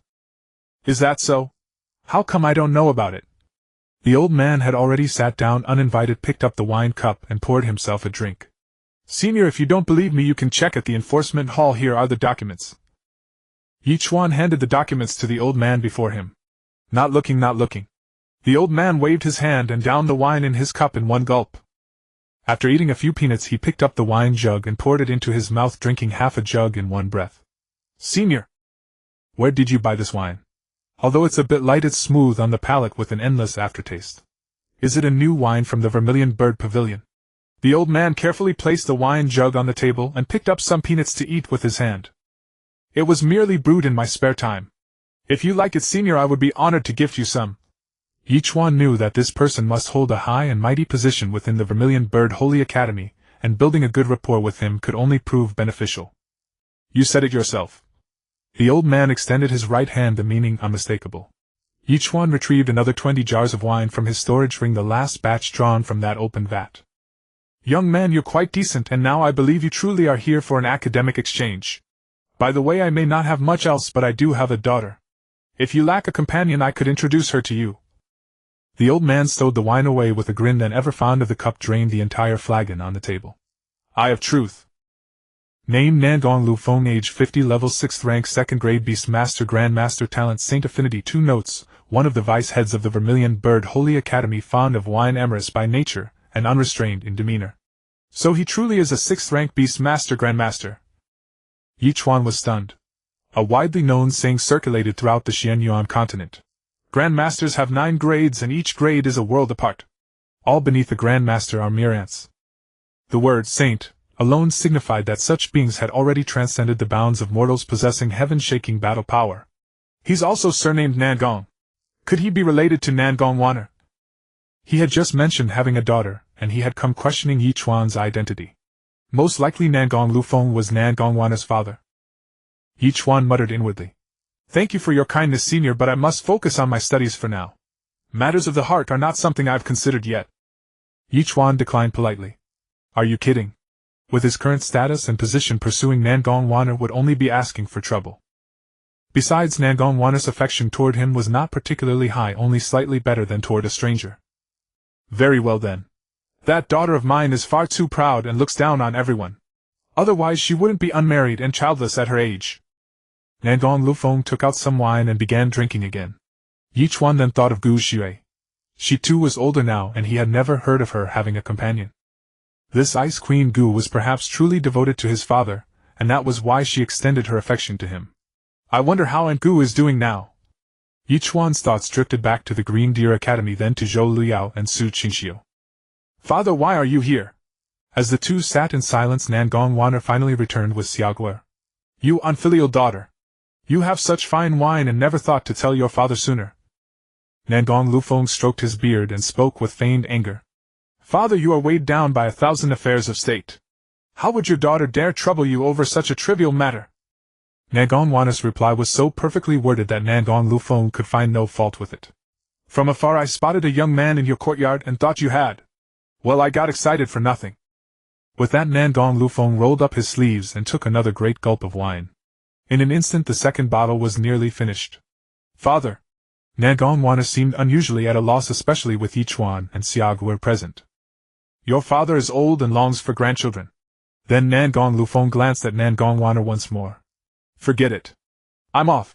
With a grand wave of his hand he gathered up all the wine on the table and vanished in an instant without leaving the slightest trace. So this is the strength of a Beast Master Grandmaster. I couldn't perceive his movements at all. This was Ye Chuan's first time seeing a Beast Master Grandmaster, and he felt no different from an ant before such a being. And this was merely a 2nd-grade Beast Master Grandmaster. It was difficult to imagine how boundless the power of a 9th-grade Beast Master Grandmaster, or even the legendary Beast Master Divine Master who stood above them, would be. Young Master, have you been getting along well with Ziyue? Now that Nangong Lufeng had left, Nangong Waner finally breathed a sigh of relief. Ah. Well enough, I suppose. Ye Chuan glanced at his right hand again. That's good to hear. Ziyue is proud and aloof, so I ask you to be patient with her, young Master Yi. Spend these next few days getting along well and prepare yourselves for the upcoming secret realm. Nangong Waner did not notice the strangeness in Ye Chuan's expression. She sat down on her own, exhausted after a long morning. Of course. Ye Chuan pulled Guo closer. I'm tired today. You have my token with you, so you may take Guo to the dining hall for a meal. I'm going to rest now. With that, Nangong Waner walked into the northern room. Guo, how did your studies go today? Ye Chuan crouched down and looked at Xiaoguo's youthful face. Brother Yi, I really like the atmosphere of the academy. Xiaoguo was flipping through the notes she had taken in class. That's good. If I'm not around, remember to go to Sister Nangong and Sister Ziyue. Seeing the grandeur of the Vermilion Bird Holy Academy stirred many emotions in Ye Chuan. He came to understand the saying that there is always a sky beyond the sky and people beyond the people. Before a colossus like this holy academy, he was far too weak, utterly devoid of the power to resist. Breaking through to the Beastmaster Grandmaster realm as soon as possible is the true priority. Strength. Everything rests on one's own strength. If I cannot gain a firm foothold at the Grandmaster realm, seizing the crown of the 9 academies grand competition will prove an arduous task. Ye Chuan also thought back to Zhou Liao's predicament.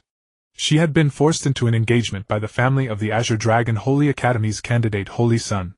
Yet after witnessing Luo Ziyue and Nan Gongwan, Ye Chuan felt a growing sense of confidence. Zhou Liao's so-called fiancé was merely a candidate Holy Son, and he had heard that such candidates usually numbered 9. No matter how powerful he was, could he truly be stronger than a genuine holy maiden like Luo Ziyue? He certainly couldn't have an orange-quality contracted beast, nor could he possess a holy artifact right. Ye Chuan thought that if he also joined the Azure Dragon Holy Academy, and seized the position of Azure Dragon Holy Son for himself, perhaps he could help Liao escape her predicament. There are still about 7 months until the 9 academies grand competition begins. During this time I must increase my strength by every possible means. Ye Chuan's threats also included the Wu family. The Wu family had already openly broken all pretense with him, locking the two sides into an irreconcilable life-or-death enmity. Ye Chuan also thought of the spirit beast egg left behind by his own family, which might contain a high-grade spirit beast. Luo Ziyue's orange-colored spirit beast had been passed down from the ancient era. However, neither Ye Chuan nor the Wu family had yet discovered the method to hatch the spirit beast egg. The Wu family perhaps believed it was connected to the jade pendant, which was why they had taken it away. They had sent people to silence him midway, likely because they recognized Ye Chuan's immense potential. After all, his father Ye Dingyan had been a king-tier beast master. "Brother Ye Chuan, what are you thinking about?" Xiao Guo's voice pulled Ye Chuan back to reality. "Nothing much, Guo. I was just thinking about what we should have for lunch today. Come on, let's go to the dining hall." Ye Chuan led Xiao Guo toward the dining hall. "Wait a moment." Ye Chuan turned around and saw Luo Ziyue appearing before him, panting heavily with none of her usual ladylike composure. "Miss Luo, is something the matter?" Ye Chuan looked at her with a somewhat guilty conscience. "Ye Chuan, take me to the dining hall as well. After we eat, let's talk." Luo Ziyue's small hand landed on Ye Chuan's shoulder, and he immediately felt the tingling numbness spread through him. She was using her beast spirit force to give him an electric shock. "Since Miss Luo is willing, let's go together." Ye Chuan shifted aside, trying to free himself from Luo Ziyue's grip. But her hand clung to him as if welded, impossible to shake off. Ye Chuan could feel Luo Ziyue channeling more spiritual energy, intensifying the numbing sensation on his body. Is she retaliating or still brooding over this morning's incident? Ye Chuan shook his head, stepping closer instead of retreating, drawing nearer to Luo Ziyue. A faint fragrance brushed against him again. "If you're treating me to a feast today." Luo Ziyue withdrew her hand and leaned towards Xiao Guo. "You're Xiao Guo, right? What is Ye Chuan to you, a good man or a bad one?" Luo Ziyue lowered her head and ruffled Xiao Guo's hair. "Brother Yi is just Brother Yi," Xiao Guo replied casually. "I see." Luo Ziyue stared at Ye Chuan with suspicion, as if questioning why he was luring a minor. "This child shares a bond with me, she's practically my apprentice." Ye Chuan explained again, unwilling to be mistaken for a pervert. "Let's go. Today I'm ordering the most expensive dishes." Luo Ziyue pulled Xiao Guo toward the cafeteria. "Order whatever you like, it's on Miss Nangong's tab." Ye Chuan's words deflated Luo Ziyue's temper. "Elder sister Nangong even gave you her token." Luo Ziyue seemed irritated, baring her two little fangs at Ye Chuan. "I'm here on academic exchange from Qinglu Academy. Miss Nangong told you that." Ye Chuan followed the three, walking in a line with Xiao Guo in the middle. "I never expected Qinglu Academy to have a genius like you. Why not transfer to our Vermilion Bird Sacred Academy? Once you become a beast taming grandmaster, you might even compete for the Holy Sun position." "Does Vermilion Bird Sacred Academy have a holy maiden?" "Yes, of course." Luo Ziyue paused. "Can the Holy Sun and Holy Maiden marry and have children?" "Of course, our Vermilion Bird Sacred Academy isn't a monastery. Naturally they can marry and have children. Are the benefits for the Holy Sun and Holy Maiden good?" "Absolutely. The Academy will fully nurture them, they are the future pillars of the Academy." "No thanks." "Then why did you ask so many questions?" "Just curious." "Let's order." They had arrived at the cafeteria. Ye Chuan had reason to believe that once one became a Holy Son or Holy Maiden, their fate would be inextricably tied to the Academy's interests. "You got off easy, remember you owe me a feast."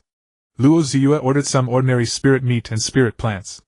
Ye Chuan remained silent, unsure how to argue. Perhaps he was indeed in the wrong. But it wasn't intentional. During the meal, most of the conversation was between Luo Ziyue and Xia Guo about daily trifles, while Ye Chuan often stayed quiet. After the meal, Ye Chuan along with the other two returned to the courtyard. Guo, after eating, it's time for your afternoon nap. Luo Ziyue patted Xia Guo's head. Our sister Luo and brother Yi going to do something secret. What secret? Ye Chuan's face darkened. When I was little, Dad and Mom used to send me away like this. A neighbor boy told me so. Brother Yi and sister Luo are just discussing the secret realm's issues. Ye Chuan explained. Guo understands. Guo is tired and going for a nap. Xia Guo entered her room, leaving Ye Chuan bewildered in the wind. Ye Chuan, once you break through to beast taming Grandmaster, let's fight with all our strength. Deal. By the way, what's the situation inside the secret realm? The secret realm that has appeared is called the Fire Cloud Secret Realm by our Vermilion Bird Sacred Academy. The fire-attributed energy within is violent, and there will likely be a fire-attributed treasure. Is that treasure what you're looking for?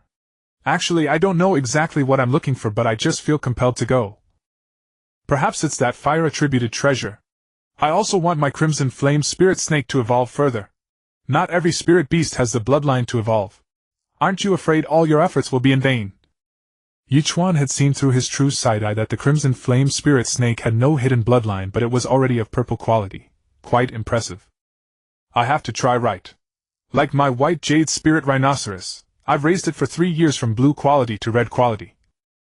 Though the resources I spent could have bought a red quality spirit beast, I enjoy the process. Our bond has deepened, and I believe the white jade spirit rhinoceros can still evolve in quality. I just haven't found the method yet. Luo Ziyue lowered her head in thought, as if reminiscing about her past with her contracted beasts. Miss Luo, have you ever truly fought against demon beasts? Why do you ask? Luo Ziyue's purple robes fluttered, her expression regaining its lively spark. Miss Luo bears no killing intent. You don't seem like someone who has taken a life. For years I've been cultivating in the Vermilion Bird Tower, rarely venturing out. Have you ever been beyond the spirit wall? I heard only those at the beast taming grandmaster level or above are qualified to cross the wall and explore the outside world. The outside world is a paradise for demon beasts. No. I've heard it's too dangerous out there. Father and the Dean have forbidden me from going until I reach the king-level beast tamer. Vermilion Bird Sacred Academy is stationed here to fend off demon beasts and prevent those beast king-level monsters from crossing the spirit wall. Ye Chuan, you're right. The strongest power should bear such responsibility. If the mightiest beings cower in the sacred city, I can't imagine what the landscape of the Xuanyuan Continent would be like. Little did Luo Ziyue know, in the distant central continent sacred city an old man sneezed. Miss Luo, have you heard of any recent unusual movements among the demon beasts? I've heard of it, but it's just some first to third tier demon beasts, nothing to cause a stir. Ye Chuan fell silent. If low-tier demon beasts across the entire Xuanyuan continent were stirring, and it was a conspiracy of the Demon Tamer organization, a cataclysm might befall the continent. Miss Luo, have you ever heard of demon tamers? People who could control demon beasts appeared 1,000 years ago, but they were all wiped out by that taboo figure. I suspect the demon tamers are about to reappear, though I don't know when. What makes you think so? Have you encountered a demon tamer? There's a suspicious candidate, but he got away. Ye Chuan thought of Xia Yunlong, who was likely the demon tamer who controlled the strongest demon beast during the Beast Tamer Qualification Exam. Such matters are beyond our concern. When the sky falls, the tall ones will hold it up. The Dean and the Elder Council are still here. Luo Ziyue seemed unconcerned. With your talent you might be the next Dean. Greater ability, greater responsibility. I don't want to be Dean, it's too busy. Let the Holy Sun handle it. Is the selection of the Vermilion Bird Holy Sun still ongoing? The 4 sacred academies have agreed to evaluate the Holy Sun and Holy Maiden in early autumn next year. Ye Chuan wanted to ask if she herself wasn't the Vermilion Bird Holy Maiden, but without his true side-eye he wouldn't know. Let's talk about the Fire Cloud Secret Realm. When does it open and close? Any specific plans? Ye Chuan steered the conversation back. Information about the secret realm was crucial for entering it. It will open in 3 days, and about 30 to 40 people will enter the secret realm. Luo Ziyue sat down and poured herself a cup of tea. So soon? The elders calculated it. This secret realm has a calm period of about a month every half year. Only during the calm period is the interior stable. Then if we can't get out within a month, it's dangerous. Indeed, several senior students have gone missing in this realm. Their soul jades shattered, but their bodies were never found. Aren't you afraid? Ye Chuan gazed at the spirited girl in purple before him, realizing he scarcely understood her. Why would the Zhuge Saintess willingly risk her life? Because fear exists, I must face it. At least I want to retrieve their medals. A Beast Tamer's medal symbolizes their identity, bearing their basic information. We still have 3 days. Shouldn't we coordinate better to handle danger? Luo Ziyue said nothing. With a wave of her right hand, the Xuanyuan Tower reappeared, landing in the center of the courtyard. Have you been holding back?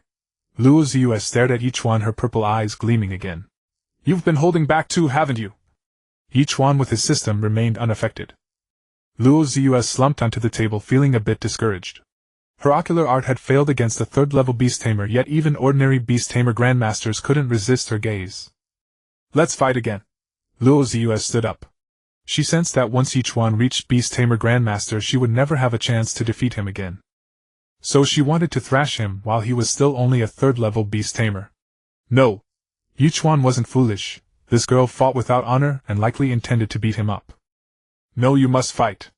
Don't worry, I'll suppress my power and won't use the Beast Spirit true form. Luo Ziyue clearly wasn't letting Ye Chuan off. She had already produced the Xuanyuan Tower, motioning for him to enter. I don't want to fight. I'm tired and my shoulder was just struck by lightning. How stingy. Sister Nagong told us to get to know each other well so we can help each other in the secret realm. Luo Ziyue pouted, annoyed that she couldn't beat up Ye Chuan. It's not impossible. Ye Chuan pondered for a moment and said, Yes or no? What does not impossible mean? I've been wanting to commission a spiritual treasure, and I need a life-bound feather from a bird-type beast king. Of course I'll pay a fair price. Unfortunately, Zihuang's cultivation isn't high enough yet. But Sister Nagong once made a fan for me using the feathers shed by Honger, and one of them was a life-bound feather. Luo Ziyue produced the fan as she spoke. Even though it was winter, she fanned herself leisurely. May I ask how much Miss Luo would charge? If you spar with me for a few days, I'll give it to you.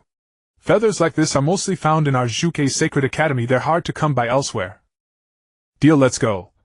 Enter the Xuanyuan Tower. The two once again entered the Xuanyuan Tower space. Didn't you say you'd suppress your strength to 3rd-level Beast Tamer? The moment Ye Chuan arrived in the Xuanyuan space, he saw 4 enormous beast spirit projections. There was an extra Lian Yu Yaokei, the one from the Gaiming courtyard. I did suppress it, but this time I never said I wouldn't use the beast spirit true form. And since you send out 4 spirit beasts, I'll send out 4 as well. Luo Ziyue's purple eyes blazed as she advanced toward Ye Chuan. Young lady, you fight without honor. Fortunately, that Yaokei was still at the late 2nd stage, so Ye Chuan's pressure was somewhat less. Bang. Bang. Bang. The two fought for 300 rounds. In the end, Ye Chuan threw the match by a hair's breadth and was pounded down by Luo Ziyue. Now this young lady should be satisfied. For money, throwing a match isn't shameful. Ye Chuan sat on the ground disheveled. Luo Ziyue finally smiled, her eyes curving into crescents. Luo Ziyue put away the Xuanyuan Tower, tossed down the fan, and skipped away in delight. Over the next 2 days they fought many times, and Ye Chuan found himself struggling more and more. Luo Ziyue's combat became increasingly proficient. She no longer recklessly used special skills at the outset, which had left her vulnerable with skill cooldowns and high spiritual energy consumption. During these battles, Ye Chuan also neared a breakthrough. He was just one step away from becoming a Beast Tamer Grandmaster. Finally, the day of the Secret Realm's opening arrived. In the early morning, 33 people had already assembled, ready to set out for the Secret Realm. Everyone, the precautions have been repeated many times. Now maintain formation and move out. Nagonwana's face bore an air of authority. Ye Chuan finally saw this girl's aspect as a teacher.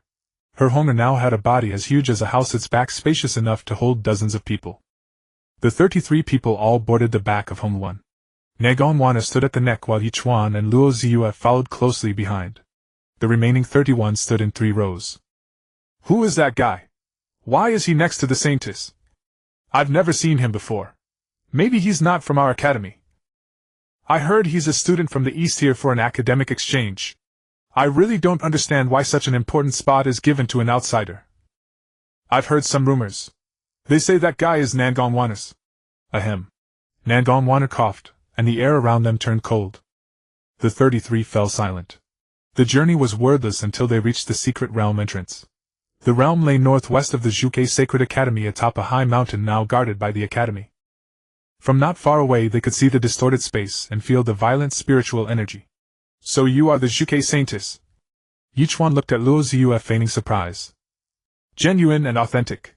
Luo Ziyue, the 56th generation Saintess of the Zhuge Sacred Academy. Luo Ziyue patted her chest. Quite saintly indeed. Ye Chuan glanced at her and teased. A saintess, of course she's saintly. Luo Ziyue naturally didn't catch Ye Chuan's meaning, otherwise he would have been struck by lightning again. Students, there's still a quarter of an hour until the secret realm is at its most stable. Let me reiterate the precautions. The first priority upon entering is to preserve your own life. Do not be greedy. Once inside, everyone will be teleported separately. Immediately fire a signal flare and regroup with your companions. Remember, no internal strife. If disputes arise, they can be settled by the Enforcement Hall or the Council of Elders.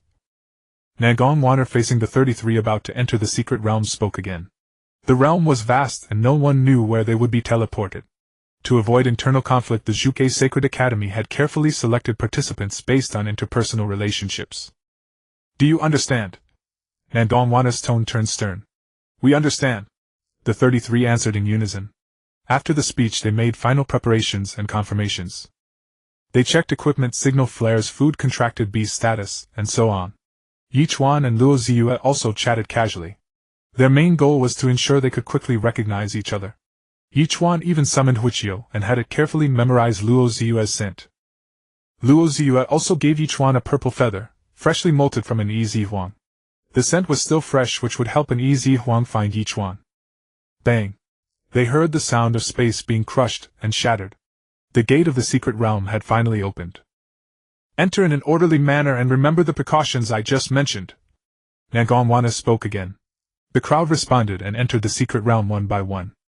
Ye Chuan and Luo Ziyue entered last. Ye Chuan. What?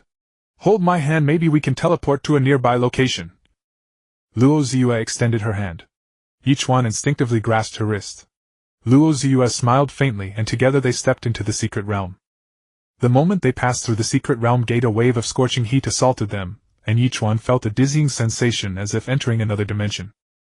Though Ye Chuan held Luo Ziyue tightly, they were separated. Ye Chuan did not immediately take out the signal flare. He harbored many secrets, and preferred not to team up with others. His concerns were Luo Ziyue's safety and finding the fire-attributed treasure. Fireball. Hot Pot. Kunkin. Xiao San. Ye Chuan summoned 4 contracted beasts in succession. Xiao San took charge of defense Fireball, and Hot Pot flanked him, while Kunkin hovered high above.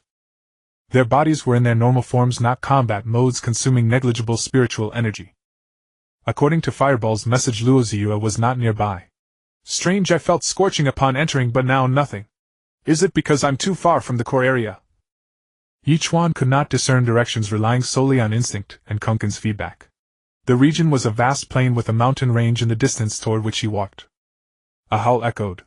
Ye Chuan immediately donned the Demon Slayer gauntlet, and drew his Demon Slayer sword ready for battle. Kunkin, how many wolves? Kunkin indicated about 20. The plain was open, offering unobstructed views. Soon 23 wolves appeared. These magic wolves differed from the wind demon wolves. True sight. Name: Prairie Demon Wolf. Rank: mid, 3rd order. Quality: blue. Transcendent affinity -10. Skills: Wind Blade, Hurricane Claw, Savage Wolf. Charge. Description: a wolf pack on the prairie corrupted by magic energy, highly aggressive. Ye Chuan turned his gaze to the largest wolf at the rear, undoubtedly the Wolf King. He used True Sight again to check its information. His guess was correct. The Wolf King was at the 4th order, though its quality remained blue transcendent. Just in time. Ye Chuan had not hunted magical beasts for too long. Recently he had either been training in seclusion or sparring with Luo Ziyue, which was utterly dull. Held Transformation Ferocity. Ye Chuan commanded Fireball and Hot Pot to charge forward, following closely behind. With the buff and Kunkin's wings he felt unstoppable.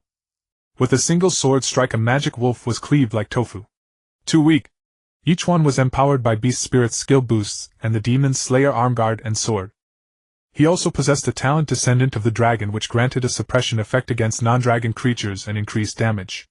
Ye Chuan was like a wolf among sheep, dispatching one with each blow, and the prairie wolves offered no resistance. Low-tier magical beasts had little intelligence, charging heedlessly at Ye Chuan. He quickly slaughtered all 22 ordinary prairie wolves. But the Wolf King remained motionless. 4th order beasts possessed some intelligence, and would not attack recklessly, instead assessing their own strength.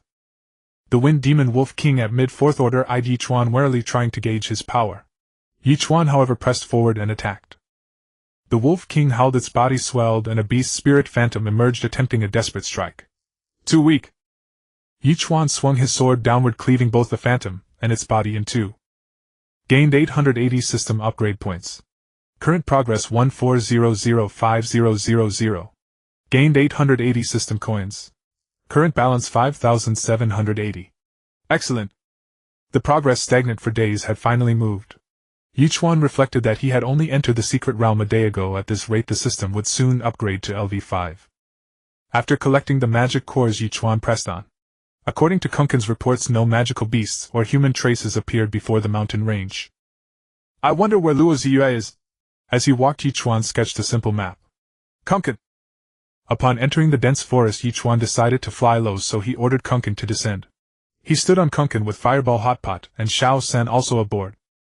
Ye Chuan's primary goal was to hunt magical beasts, everything else was secondary. He instructed Kunkin and Fireball to alert him upon detecting any beasts. It's too quiet. After entering the mountain range, Ye Chuan heard no sound, no wind, no birds, no insects, let alone humans or spirit beasts. Ye Chuan quickened his pace, searching for the signal flare's traces.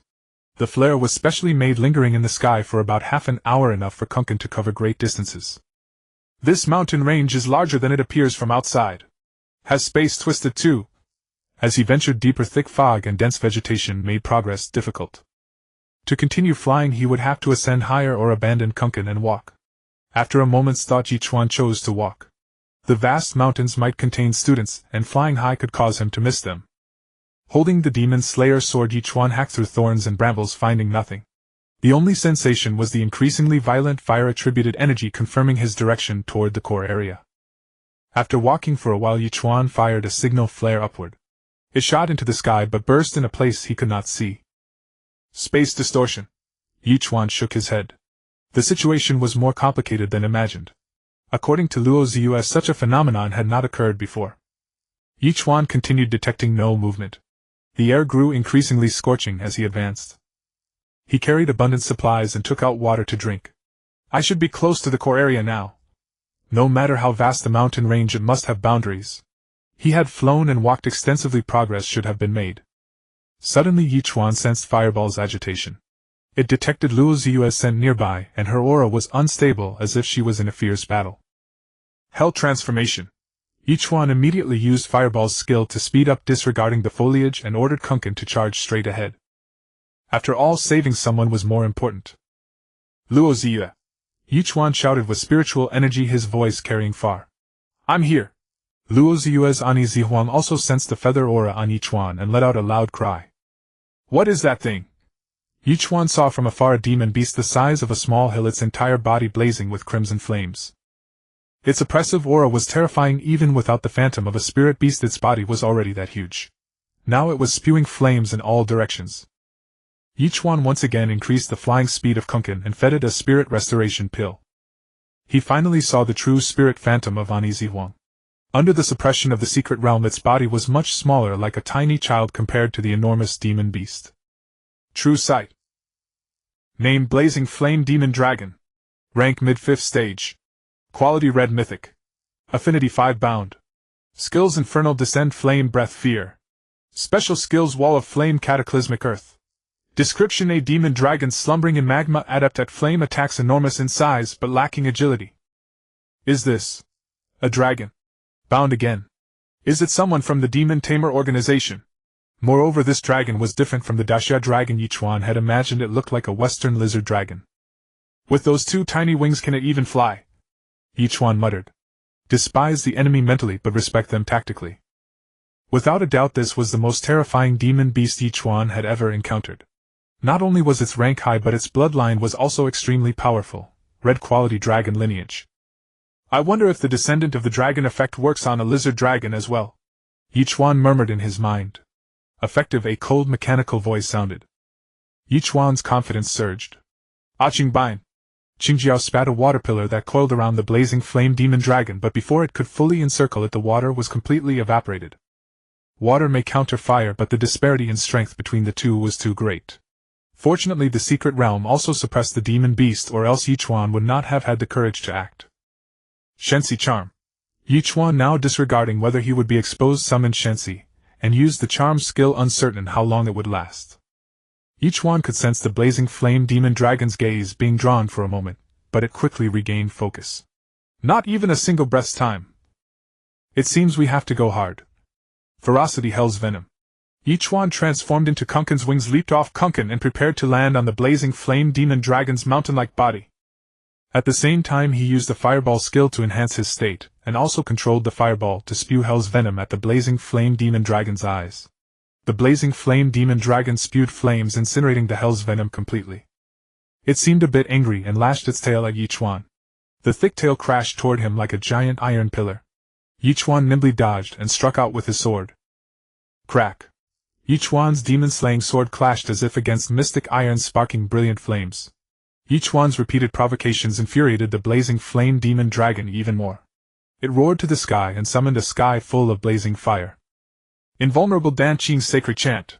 The blazing fire rained down densely, almost unavoidable, forcing him to endure. Ye Chuan tried to dodge the fire rain while also moving toward Luo Ziyue. Luo Ziyue was now in a sorry state, still only having Ani Zihuang and Baiyu Lingxi by her side. Presumably Yao Ke and Lingxi were severely injured. Ziyue Xuanyuan Tower. Luo Ziyue immediately threw out the Xuanyuan Tower, tossing it into the middle of the canyon, while enlarging it. Enter the tower. The Xuanyuan Tower radiated brilliant light, absorbing Ye Chuan and Luo Ziyue into the Xuanyuan Tower space. This is terrifying. The secret realm has been opened several times before, but I never knew there was a 5th-stage demon beast king here, a dragon-shaped demon beast with an incredibly powerful bloodline. Its body alone is the size of a small hill. Here. Ye Chuan looked at Luo Ziyue, whose face was smudged and clothes tattered, and handed her a few pills. I have my own pills. My pills might help you recover faster. Time is life. We need to find a way out as soon as possible. Staying in this Xuanyuan Tower forever is not an option. All right. Luo Ziyue took the rejuvenation pill and spirit restoration pill, giving them to herself and her contracted beasts. Ha! Ye Chuan couldn't help but laugh at Luo Ziyue's smudged face. Luo Ziyue immediately made a hand seal, took out a bathtub and water from her storage ring, and climbed into the tub. Don't peek. Luo Ziyue's head popped out again to say, then dived back in. Ye Chuan sat cross-legged, using a 3rd-grade spirit-gathering pill to restore his spiritual energy. Though his consumption was not great, he preferred to keep his state at its peak when facing danger. Soon Luo Ziyue emerged from the bathtub, having changed into a new purple robe. Ye Chuan, where did you buy these pills? They feel almost as good as the legendary sacred pills. Spirit beasts recover from injuries much slower than humans, but Ye Chuan's pills quickly began to heal the wounds of Lingxi and Yao Ke. Secret. I think I saw a pink light just now. What was that? Secret. Ye Chuan said again. Humph. We're about to die and you're still keeping secrets. Luo Ziyue put her hands on her hips, displeased with Ye Chuan's answer. What's there to fear? This Xuanyuan Tower is a sacred artifact. That demon dragon outside can't break it. At worst, we'll just stay in this Xuanyuan Tower until the next calm period and then go out. Ye Chuan was not afraid. He had enough supplies to last for hundreds of years. It's not that simple. Ouch. Ye Chuan and Luo Ziyue suddenly fell. The Xuanyuan Tower was shaking violently. The blazing flame demon dragon is ramming the Xuanyuan Tower. The canyon below is a world of magma, and the magma there is extremely special. The Xuanyuan Tower probably can't completely insulate the heat. If this continues, we'll be roasted alive. What else can we do? Recover our strength and run. That big oaf looks slow. Ye Chuan offered another idea. I thought so too at first, until I saw its massive body fly up and spew blazing fire. Luo Ziyue shook her head. They seem to be in a crisis. Have you seen any signal from our companions? No, the space here seems distorted both in size and certain directions. Luo Ziyue, disregarding her appearance, sat directly on the ground, leaning against Ye Chuan. I suspect this is all the work of the Demon Tamer organization. Ye Chuan knew this demon beast was controlled by someone. If this continued, their situation would only become more dangerous. After all, beasts excel in strength but not wisdom, while humans excel in wisdom but not strength. The blazing flame demon dragon had brute strength, which Ye Chuan did not fear, but if someone was nearby controlling it, it would only be a matter of time before they were forced out. It seems that even sacred artifacts are not omnipotent. Ye Chuan sighed helplessly while quickly thinking of possibilities to escape. Bang! Bang! Bang! The Xuanyuan Tower spun once more as if being pushed again, and plummeted rapidly. Ye Chuan had no choice but to embrace Luo Ziyue to prevent them from being separated. Luo Ziyue, at this point let's stop holding back and go all out. Ye Chuan looked into Luo Ziyue's eyes and spoke earnestly. There is indeed a spiritual guardian left by the Dean in my sea of consciousness, but it can only protect me for a short time. The Dean cannot reach the secret realm and it is isolated from the outside world, so he cannot sense it either. Luo Ziyue held her head, thinking intently. Do you have any way to severely wound the blazing flame demon dragon, such as an offensive holy artifact, a secret technique, or a forbidden art? Ye Chuan believed that given the foundation of the Holy Land, the Holy Maiden would still possess other items. I do have an offensive holy artifact. Luo Ziyue extended her hand and a delicate long sword appeared in her grasp. Ye Chuan held the holy sword, feeling its cool and soothing touch. With the holy sword we have a chance to slay the blazing flame demon dragon. Ye Chuan struggled to his feet, contemplating the specific battle plan. Miss Luo, this is what we'll do. Ye Chuan laid out his detailed plan and Luo Ziyue nodded repeatedly. We've recovered enough. Let's fight. With the thought, Luo Ziyue transported them both to the top of the Xuanyuan Tower. Seeing this, the blazing flame demon dragon slammed a massive paw down, but it was too slow. Ye Chuan and Luo Ziyue, using the advantages of their spirit beasts, transformed and grew wings, flying away to dodge. Although the blazing flame demon dragon held back its strength, it still struck the Xuanyuan Tower, letting out a series of agonized roars. Big dummy, come on! Ye Chuan summoned his 4 contracted beasts again. Force of the Malevolent Star. Brutality. Bind. Thunder Prison. Purple Thunder Armor. Ye Chuan and Luo Ziyue dashed through the valley, dodging the blazing flame demon dragon's physical attacks and flames while unleashing a barrage of skills. They knew it was impossible to fully restrain the enormous body of the blazing flame demon dragon, so they changed their target. Ye Chuan's aim was to sever the dragon's wings. Luo Ziyue enhanced Ye Chuan with the purple thunder armor, greatly boosting his speed, defense, and strength. Combined with Wuguo's brutality and the force of the Malevolent Star, his attack power was massively amplified. Additionally, Ye Chuan had the bonus from the Luoma set, the suppression of the dragon's descendant talent, and a holy sword in his hand. Shining. The holy sword streaked like a beam of light. Ye Chuan severed the right wing of the blazing flame demon dragon, the blade cutting into flesh and even breaking several bones. The blazing flame demon dragon let out a painful howl, thick demonic energy oozing from the wound. Even though a Beast King level monster possessed terrifying regenerative abilities capable of regrowing severed limbs, it still required time and sufficient resources. No wonder it's a holy sword, it can even cut through the bones of a Beast King. If Ye Chuan's strength were greater, the single strike could have cleaved the blazing flame demon dragon in two. Roar! The blazing flame demon dragon's body grew even larger and a colossal phantom condensed above it. The dragon used its beast spirit true body, both the true form and the spirit form were wreathed in blazing flames. Flames continuously surged toward Ye Chuan and Luo Ziyue. At the same time, a figure appeared atop the blazing flame demon dragon's head. The figure wore a loose hooded robe that obscured most of its face. Surrounded by flames that warped the very space, Ye Chuan and the others could not discern its features. It's a demon master.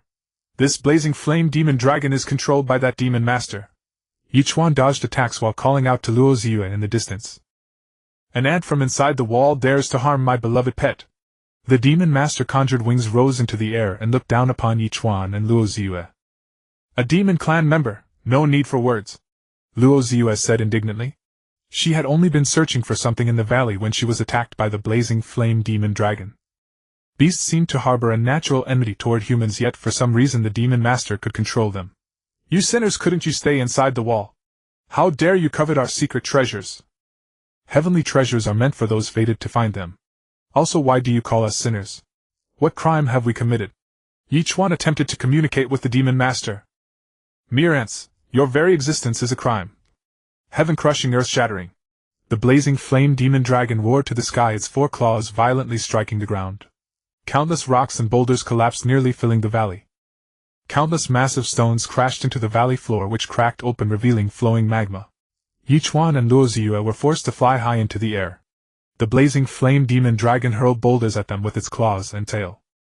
With the demon master's appearance and control over the blazing flame demon dragon, Ye Chuan and the others were once again on the defensive. Wall of blazing flame. A crimson wall of fire sealed Ye Chuan and Luo Ziyue and steadily shrinking. Ye Chuan and Luo Ziyue were almost cornered. A massive boulder hurtled toward Luo Ziyue. Hell's shelter invulnerable to weapons. Ye Chuan shielded Luo Ziyue behind him using the skills of Huichio and Xiao San. White jade armor blazing flame guard. Luo Ziyue also cast defensive skills on Ye Chuan. Boom. Even so, when the boulder struck Ye Chuan, he felt the world spin, several ribs cracked.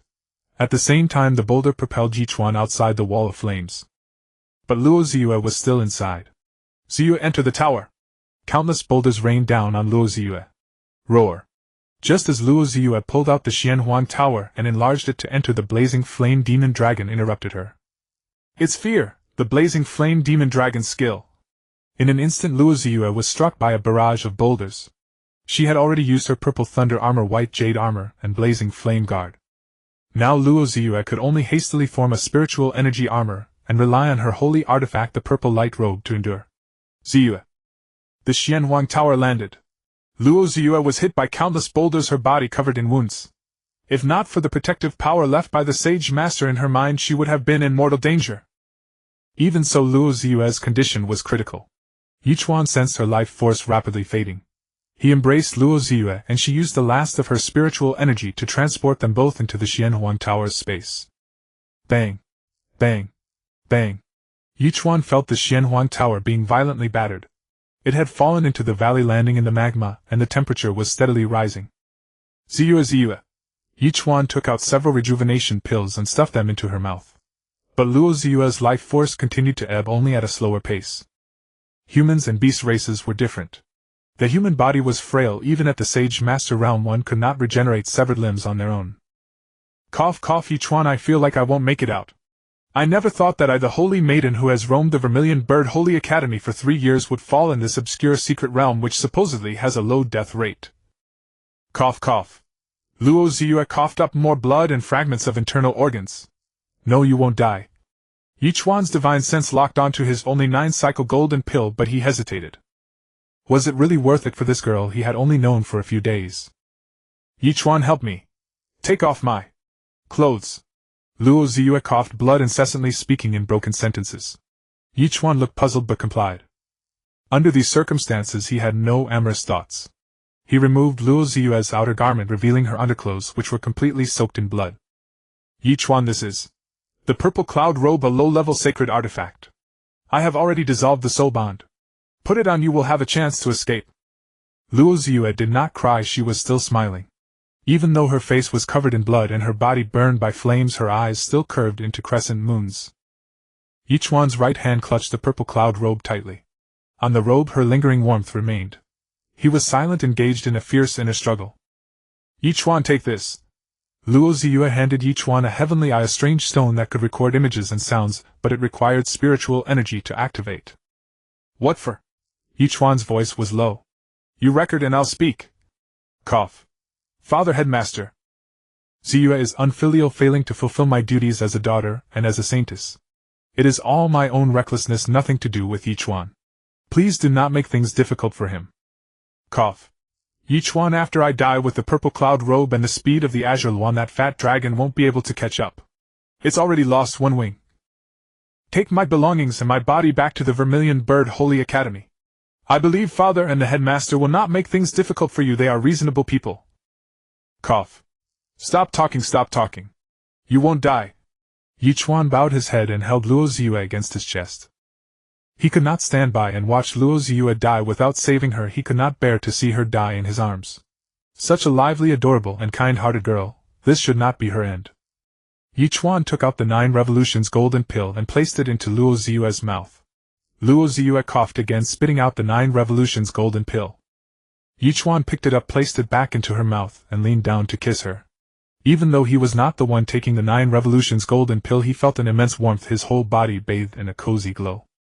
Golden light enveloped the two, and the shocking wounds on Luo Ziyue's body healed at a visible speed. Whether it was broken bones, burnt skin, or injuries to the internal organs, and so the 9 revolutions golden pill healed everything. The 9 revolutions golden pill also restored Luo Ziyue to her peak state, and her spiritual energy advanced significantly.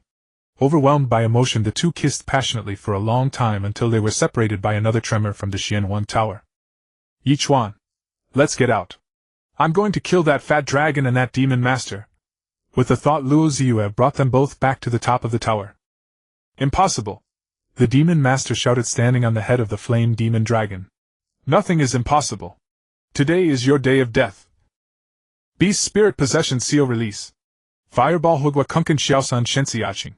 Hellhound Tail Fire Tiger Ancient Azure Luan Three-Legged Mystic Tortoise Thousand-Faced Fox Azure Flood Dragon. All 6 of Ye Chuan's contracted beasts appeared, their bodies all enlarged. Wind sweeping clouds, scorching wildfire. Ye Chuan had made up his mind to kill using Kunkan and Hugwa's special skills. Brutality. Hugwa's ferocious star power was temporarily unavailable, so Ye Chuan could only use the lesser brutality. Thunder Prison 10,000 Thunders Call Blessing. Luo Ziyue also controlled the Darkborn Purple Phoenix, and the White Jade Spirit Rhinoceros. Break! Holding the holy sword, Ye Chuan sliced off the flame demon dragon's head with one strike. It had no more special skills and had expended too much stamina. Bang! Bang! Bang! Its mountain-like body finally fell, filling most of the valley, crushing countless thick trees. System obtained 1,000 upgrade points.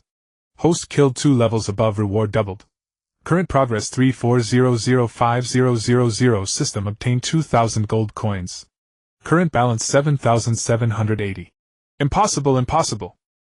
How could an ant within the wall, a sinner within the wall, kill my beloved pet? With the demon beast dead, the demon master lost the support of beast spirit power, his aura greatly weakened.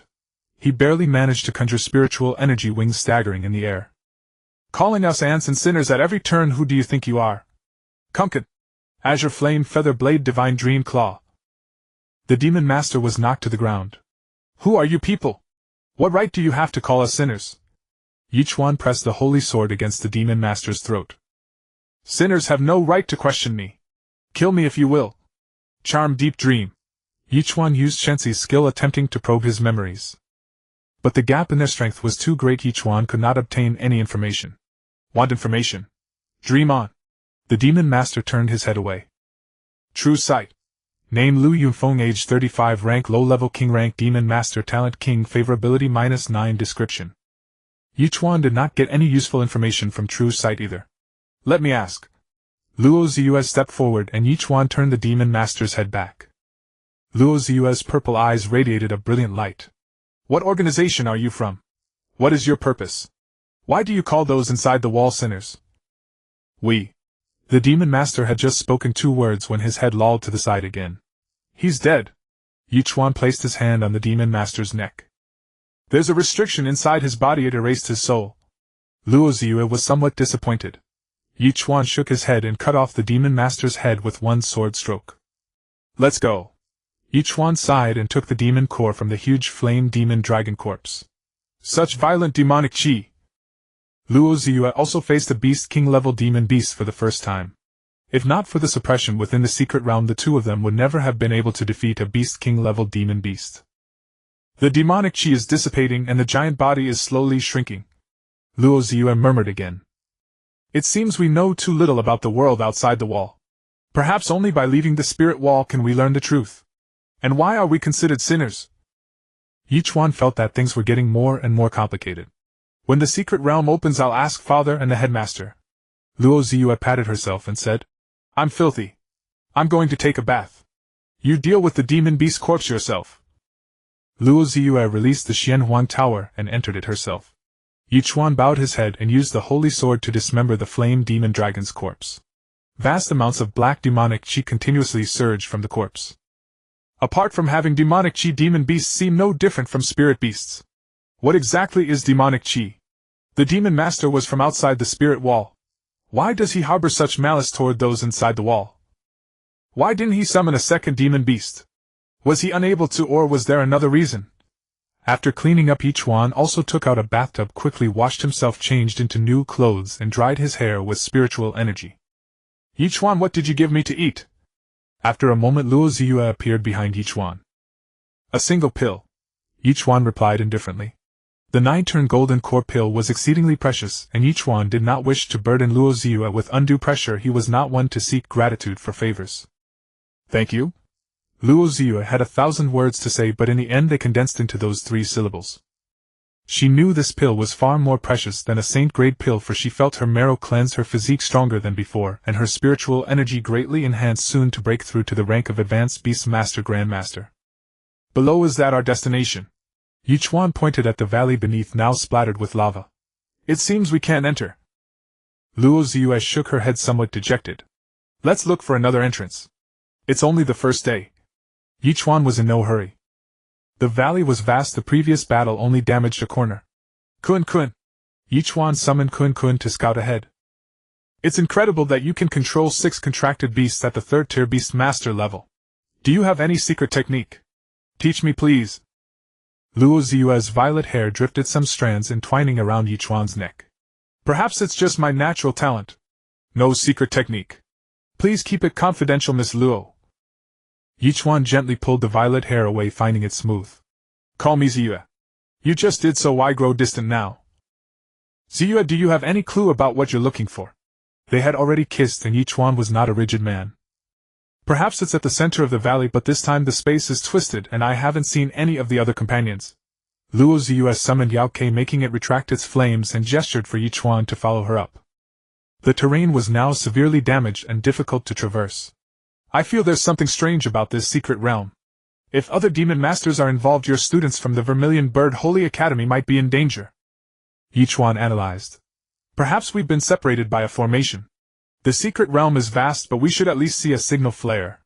The one I sent earlier drifted who knows where. Luo Ziyue guided Yao Ke in low-altitude flight, searching for a new entrance.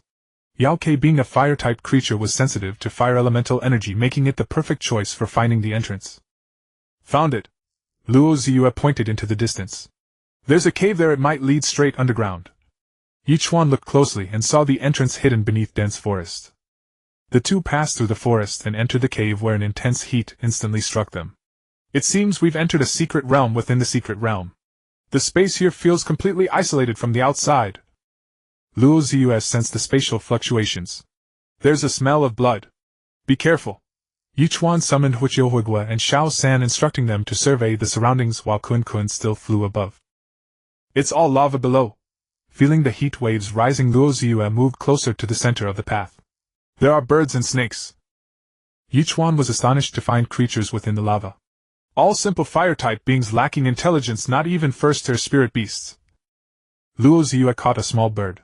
In such a harsh environment, life still manages to survive. Ye Chuan marveled at the wonders of life while staying alert to the surroundings. Those fire-type creatures were curious about Ye Chuan and Luo Ziyue, but did not attack them. Ye Chuan led the way, with Luo Ziyue following closely as they ventured deeper. It seems to be going deeper, and the temperature is rising. The Heart of Fire 7-leaf flower. Luo Ziyue spotted a rare spirit plant in the distance and rejoiced. It was a fire-type treasure that only grew in areas rich in fire elemental energy. Ancient records indicated that the Heart of Fire 7-leaf flower had a chance to evolve fire-type spirit beasts, potentially reaching red quality. Be careful. Luo Ziyue, like a little treasure fanatic, happily plucked the Heart of Fire 7-leaf flower. Watch out. There's a smell of blood. Bang. A beam of light shot toward them. Ye Chuan, with quick eyes and faster hands, pulled Luo Ziyue aside to dodge. Who's there skulking in the shadows? Ha! How ironic that the sinners inside the wall accuse us of hiding. Indeed ironic. 2 little ants have discovered the bait. 3 figures appeared ahead. 2 stood on a high ledge within the cave, while the 3rd conjuring wings hovered in the air. True side-eye. Ye Chuan quickly assessed the situation. Information about the enemy was crucial. 1 advanced demon master, 1 junior demon master, 1 advanced 3rd tier demon master. The one flying in the middle is the strongest, the one on the left is the weakest. Ye Chuan whispered to Luo Ziyue. Let's take out the weakest first. They reached a consensus. Thunder Prison. Weakness Perception. Luo Ziyue summoned her contracted beasts, unleashing the skills of the Dark Nether Purple Phoenix and the Crimson Flame Serpent. The Crimson Flame Serpent in this fire-rich environment greatly increased in power. Hell Transformation Ferocity. Ye Chuan brandished his demon-slaying sword, charging like a streak of light. Slash. The demon master on the left had not even reacted before falling decapitated. The beast in his beast space, gravely wounded by its master's death, recklessly lunged at Ye Chuan. With a casual swing of his sword, Ye Chuan severed its head. System upgrade points obtained 40. Current progress 34405000. System coins obtained 40. Current balance 7,820. Alin! The leading demon master shouted. You lowly wall dwellers dare kill my brother! Senior phone will be here soon. Let's stall for time. The demon master on the right suggested. The senior phone you speak of is already dead. Ye Chuan guessed that the senior phone was the one slain earlier, Lu Yunfeng, who controlled the flame demon dragon. A mere ant dares to spout nonsense, disturb our territory, and insult us. This secret realm is within the jurisdiction of our Vermilion Bird Holy Academy. Since when did it become your territory? Luo Ziyue, unwilling to yield, pointed her sacred sword, the purple halberd sword, at the leading demon master. How dare you! The Fire Dragon secret realm is where our demon cloud sect raises beasts and cultivates treasures. It has been our sect's territory since ancient times. You sinners trespassing on our land deserve death. And you claim the second senior brother is dead? Ridiculous! The leading man was filled with righteous indignation, as if grievously wrong. Demon Cloud Sect. Never heard of it. A force from outside the wall. I have no interest in answering a sinner's questions. The second senior brother will arrive soon. Prepare to die. The two demon masters attempted to retreat. Ambush failed, and now you want to flee after throwing threats. Ye Chuan would not allow it. Bondage, hell, poison, hell, claw. Ye Chuan struck, targeting the junior demon master. How dare you! Do you think we fear you? Both demon masters attacked simultaneously. One summoned a massive demon wolf, the other a ferocious wild boar. Heavenly thunder, convergence ball, lightning, blazing aegis. Luo Ziyue joined the fray. You are far inferior to your second senior brother. Power of the baleful star. Ye Chuan finally employed Huiguo's special ability, and together with Wuqiu they charged forward, locking in a fierce battle with the demon wolf. Although Wuqiu and Huiguo were slightly lower in cultivation realm, their formidable bloodline power sufficed to bridge the gap. Kun Kun. In the sky, Kun Kun and Yi Huang and Lian Yu Yao Ke also provided support. Especially in Yi Huang, its orange light utterly overwhelmed the green and blue lights, even though the wild boar demon beast was a minor realm higher in cultivation. Orange Spirit Beast you! The two demon tamers beasts quickly lost their combat capability and were taken into their master's beast taming space. Who exactly are you? Ye Chuan and Luo Ziyue subdued the two, pressing their swords against the captives' throats. Do as you please with killing or cutting, but don't expect to extract any information from us. The two demon tamers looked as if they were ready to die. Their demeanor left Ye Chuan and Luo Ziyue bewildered. We are the victims, yet you act like this. Everyone inside the wall is a sinner, that's the consensus of all outside the wall. And you, instead of staying in your place, dare to encroach upon our sect's territory. It seems impossible to communicate. Luo Ziyue shook her head. In her understanding, this secret realm was called the Fire Cloud Secret Realm, and since its appearance it had always been under the jurisdiction of the Vermilion Bird Sacred Academy. While Ye Chuan and Luo Ziyue were pondering how to deal with the two, a sudden cold gleam shot out. Watch out! Luo Ziyue pushed Ye Chuan aside and was struck by a short sword. However, how could a mere spiritual sword pierce a sacred artifact? Furious, Ye Chuan had been thinking about how to handle them, yet they dared to ambush. Ye Chuan shook his head and slew the high-level demon tamer grandmaster with a single sword strike. Charm. Deep dream. He then attempted to invade the other person's dream, seeking information, for his divine soul strength was now superior. Yet Ye Chuan failed again. There was still a restriction within his body. I refuse to believe that everyone outside the wall has a restriction. No one could cast such a massive restriction. Just wait, your spiritual wall will one day collapse, and that will be your doom, ha ha ha. The man laughed loudly, then seized the blade and slit his own throat. After the two demon tamers perished, Ye Chuan and his companion quickly disposed of the demon beasts that were forcibly ejected from the beast taming space upon their master's death. Still, we got nothing. If the demon were here, maybe he could extract information. Luo Ziyue sat dejectedly on a rock, took out water and drank. Ziyue, your ocular ability seems even more powerful than my divine son's skill. Is it a natural talent? I won't tell you. Luo Ziyue rolled up her sleeves and took another big gulp. Is your sea of consciousness also guarded by a sacred master? After finishing her drink, Luo Ziyue turned to Ye Chuan and asked. I won't tell you. Ye Chuan returned the exact words. You're such a man, yet so petty. But I've never heard that the Green Deer Academy has a sacred master in this generation. Luo Ziyue put away her water pouch, suspecting that Ye Chuan also possessed a treasure or a special constitution within him. The Green Deer Academy and the Vermilion Bird Sacred Academy are tens of thousands of miles apart. How do you know about the Green Deer Academy? Just a coincidence. When I was young, my father took me to the Azure Dragon Sacred Academy, and I learned about the Green Deer Academy along the way. I even received a gift. Still feeling hot, Luo Ziyue took out a spirit fruit and began eating, offering one to Ye Chuan. What gift? An egg. It's still in my room unhatched. I can't detect any life fluctuations or quality aura. I suspect it's a dead egg. However, the shell is extremely hard. Even my Zijuan sword only left a few scratches. Do you know the name Yi Dingyan? Ye Chuan then thought of his father's legacy, also an egg and a jade pendant. The egg's condition matched exactly what Luo Ziyue had described. Ye Chuan had reason to suspect that there was something extraordinary inside that egg. Yi Dingyan. No impression. I'll have to ask my father.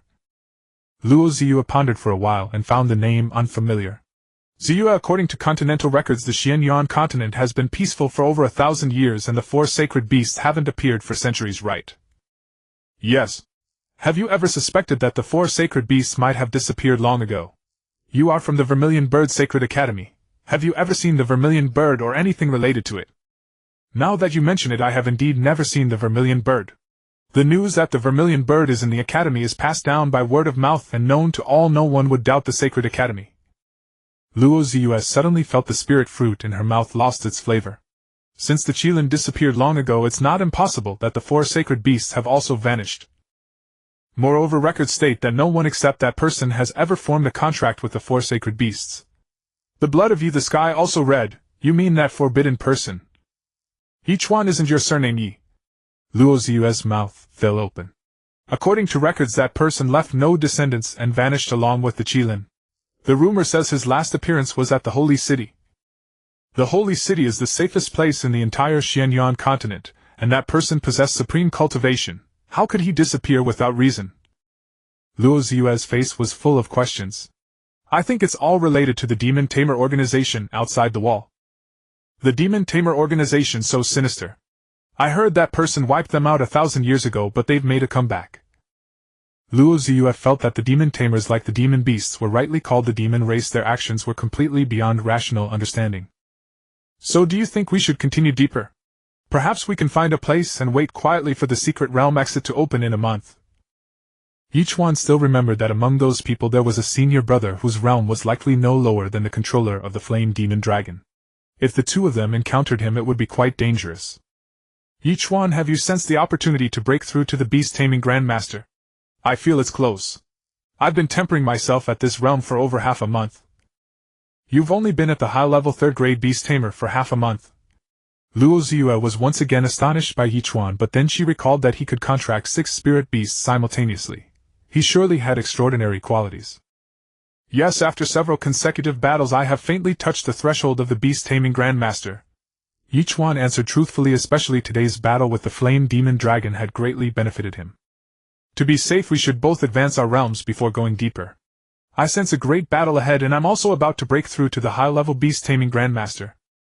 The main reason Luo Ziyue could break through the bottleneck so quickly was the 9 cycles golden pill, which had purified her marrow and strengthened her meridians, enhancing both her talent and spiritual energy significantly. In that case, let's retreat first, break through, and then go deeper. The two agreed readily.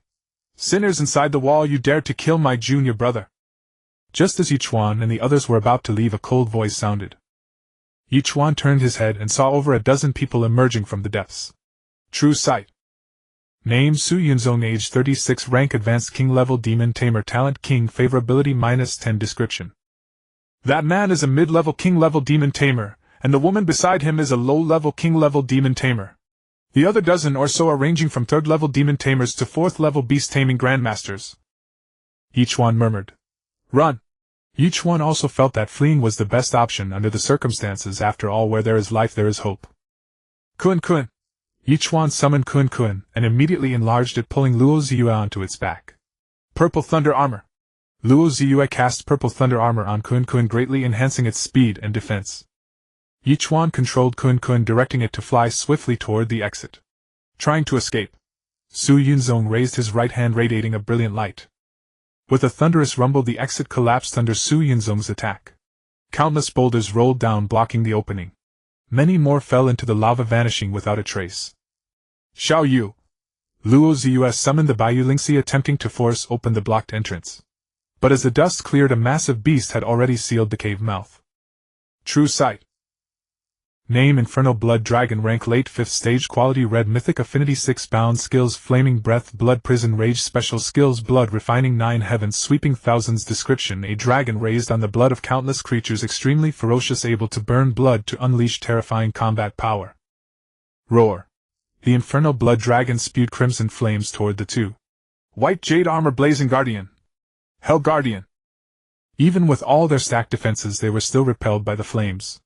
If not for the suppression of the secret realm, they would never have withstood the flames of a Beast King. Sinners, go repent in hell. The moment Ye Chuan and Luo Ziyue were pushed back, they were bound by blood-red chains. Roar. The Infernal Blood Dragon lunged at them with its massive body, jaws wide open. Xuanyuan Pagoda. Luo Ziyue summoned a gigantic Xuanyuan Pagoda to block the attack and broke free from the blood chains. Sinners are unworthy of a holy artifact. Su Yunzong formed wings of spiritual energy and flew swiftly toward Ye Chuan and Luo Ziyue, flanking them with the Infernal Blood Dragon. Blood Refining 9. Heavens Sweeping Thousands. The Infernal Blood Dragon's body expanded again, its back brushing against the cave ceiling. The cavern shook violently, raining down countless rocks and debris. Boom. Boom. Boom. Ye Chuan and Luo Ziyue could only retreat temporarily into the Xuanyuan Pagoda. The immense impact knocked the pagoda over. What use is it that a holy artifact fears not ordinary flames? The magma fire beneath the dragon flame cave is holy fire. Even if the artifact can withstand it, how will you two endure? You two turned to ashes inside that turtle shell. With a thunderous crash, the Infernal Blood Dragon pushed the Xuanyuan Pagoda into the lava. You two stay here and keep watch. Report to me immediately if anything happens. When the next calm period arrives, request the sect elder to come retrieve the holy artifact. Su Yunzong snorted lightly. He was not satisfied with the outcome, not expecting those two sinners to possess a holy artifact. But thinking of the merit he would gain from seizing the holy artifact, Su Yunzong's expression finally improved. Beneath the lava inside the Xuanyuan Pagoda. Even though the Xuanyuan Pagoda absorbed most of the impact, Ye Chuan and Luo Ziyue were tossed around inside. Even with spiritual energy wings, they were knocked down by the pagoda's spinning. Ziyue, how are you feeling? The Xuanyuan Pagoda finally stabilized. Ye Chuan helped Luo Ziyue, who was nearby, to her feet. Strange. Although the temperature is a bit higher than before, it's far from affecting the Xuanyuan Pagoda. We don't seem to be inside the lava. Luo Ziyue, who controlled the pagoda, had a clear understanding of its condition. Let's go out and see. There's indeed a hidden world beneath the lava. Ye Chuan and Luo Ziyue exited the Xuanyuan Pagoda. The world before them was fiery red with lava flowing around them. In the middle, many stone pillars formed a path. Above their heads was also a sea of lava. The lava above is an illusion, the real lava is beneath us. Ye Chuan immediately spotted the trick. There's a door. Luo Ziyue pointed to the end of the path. A bare rocky mountain stood there, its peak nearly touching the illusory lava layer over 100 meters high. At the base of the mountain was a massive bronze door so tall that Luo Ziyue spotted it from afar. Let's go check it out. As they walked, Ye Chuan took out some spiritual fruits to quench his thirst, sharing some with Luo Ziyue. Those are Fireheart 7-leaf flowers, so many of them. And sparkweed, a few stalks too. Golden sun mushrooms, red orchids, fire spirit flowers. So many fire-attributed spiritual plants. Along the way, Luo Ziyue greedily picked the spiritual plants like a treasure-loving child. Remember to leave the roots, Ye Chuan reminded her, seeing her joyful leaps. Leaving the roots meant sparing the seedlings, not killing the goose that lays the golden eggs, preserving the legacy. It wasn't a wasted trip after all. Luo Ziyue's frown eased. There should be something good inside. Ye Chuan pointed at the giant bronze door now right before them. The door was tightly shut, about 20 meters high and 10 meters wide. The bronze door was carved with reliefs, though worn by time they still revealed two ferocious beasts. The two beasts stood facing each other on the two door panels, one deeper, one shallower. Above the beasts was a sky that seemed to have lost its color, as if something had collapsed. Unfortunately, the reliefs on the bronze door were no longer clear. Below the beasts were crowds of people varying in height and build, kneeling devoutly toward the sky. Come on, Ye Chuan. Luo Ziyue tugged at Ye Chuan's hand, ready to cross the bronze door. I have a bad feeling. Ye Chuan pulled her back. Intuition told Ye Chuan that if there was a great treasure, there should be a ferocious beast guarding it. This relief is indeed eerie. Those people seem to be kneeling devoutly, but their expressions hint at fear. But why are they kneeling to the beasts? Luo Ziyue stopped trusting Ye Chuan's judgment. Perhaps they were kneeling to someone or something in the sky. It's a pity we can't see clearly. Ye Chuan sighed and said, Shensi. He summoned the pink-furred little fox. Shensi plucked a tuft of her fur and had it transform into a human figure to test the waters. The fox's fur landed and turned into a young maiden. Her face was pure, her eyes large. She had an excellent figure, walking with a sway, forming a stark contrast to Luo Ziyue's delicate and clinging demeanor. She resembles Zhou Luyao a little. Ye Chuan muttered to himself. Ye Chuan, I heard that a contracted beast and its tamers share a heart. Its transformation reflects the tamer's thoughts. Who is that woman? Luo Ziyue pointed at the figure who looked strikingly like Zhou Luyao. She is my senior fellow at Qinglu Academy, Ye Chuan explained. Then she must have left a deep impression on you, right? Luo Ziyue gazed at Ye Chuan with her purple eyes. That's true, Ye Chuan said, pointing at the distant figure. Look! The magma below roiled and two ferocious beasts emerged identical to those in the image. True side-eye. Name Fire Dragon Beast, Spirit Rank Late 4th Stage Quality. Affinity 0, Unbound Skills. Description: a mysterious creature living in the magma named Fire Dragon Beast, Demon Rank Late 4th Stage Quality. Affinity 0, Unbound Skills. Description: a mysterious creature living in the magma. The fire dragon soared into the sky, bringing up a torrent of magma that burst into brilliant flames in the air. They can actually survive in magma. And below is real magma. Luo Ziyue was astonished. The two fire dragons breathed flames at the human figure, and the figure formed from the divine sun's hair was instantly incinerated to ashes. As expected, there are guardian beasts. What troubled Ye Chuan more was that their affinity was 0, whereas normally a magical beast's affinity would be close to -10. This magical beast was the most peculiar one Ye Chuan had ever encountered. Its duty seemed to be guarding the bronze door, showing no interest in humans. After the figure formed from the divine sun's hair vanished, the two fire dragons stared at Ye Chuan and Luo Ziyue. Seeing that they made no move, the dragons both sank back beneath the magma. Those two fire dragons don't seem to be suppressed by the secret realm. Their strength hasn't diminished, Luo Ziyue mused, lowering her head. Perhaps they are native residents, so naturally they wouldn't have their cultivation suppressed. Ye Chuan pointed to the nearby area and said, It seems that as long as we cross that line it will alert the fire dragons. Their purpose is to guard the bronze door. I suppose there must be something extraordinary inside the bronze door, likely a saint-level item, Luo Ziyue said casually as she sat down on a roadside stone. Ouch, it's hot. Luo Ziyue immediately jumped up. Haha. Ye Chuan couldn't help laughing, then handed her a stool. You carry a stool with you? Luo Ziyue patted the dust off her bottom and sat down. I bring a lot of things. Ye Chuan took out a rocking chair and sat leisurely while the divine sun transformed into a human form to fan him. You! Luo Ziyue's face puffed up in anger, and she reached out a finger to electrocute Ye Chuan. Anyway, we can't get in or out for now. Let's have a good meal and rest. We'll deal with it tomorrow. I'm really tired today. Ye Chuan got up and took out a large amount of spirit meat and spirit fruits from his storage ring, then produced a table and arranged them on it. Did you move your entire house into the storage ring? Luo Ziyue picked a few of her favorite spirit fruits and began nibbling. Pretty much, my storage ring has everything. Ye Chuan set up a pot and started cooking. You really know how to cook. Luo Ziyue suddenly felt that the spirit fruit in her hand wasn't as appealing. You'll be satisfied if it's not good, no charge. This was one of Ye Chuan's specialties. Although he rarely cooked, the memories remained. Soon a simple meal of 4 dishes and a soup was ready, along with cooked spirit rice filling the air with fragrance. Let's eat. So delicious. Luo Ziyue ate heartily, wiping the grease from the corner of her mouth with her right hand. Aren't you a sacred maiden? So what? Sacred maidens don't eat. Nothing, just eat. Ye Chuan buried his head in his meal. I thought I'd have to eat dry rations for a month. Following you is a real treat, Luo Ziyue said with her mouth full, her words slightly slurred. Take your time eating.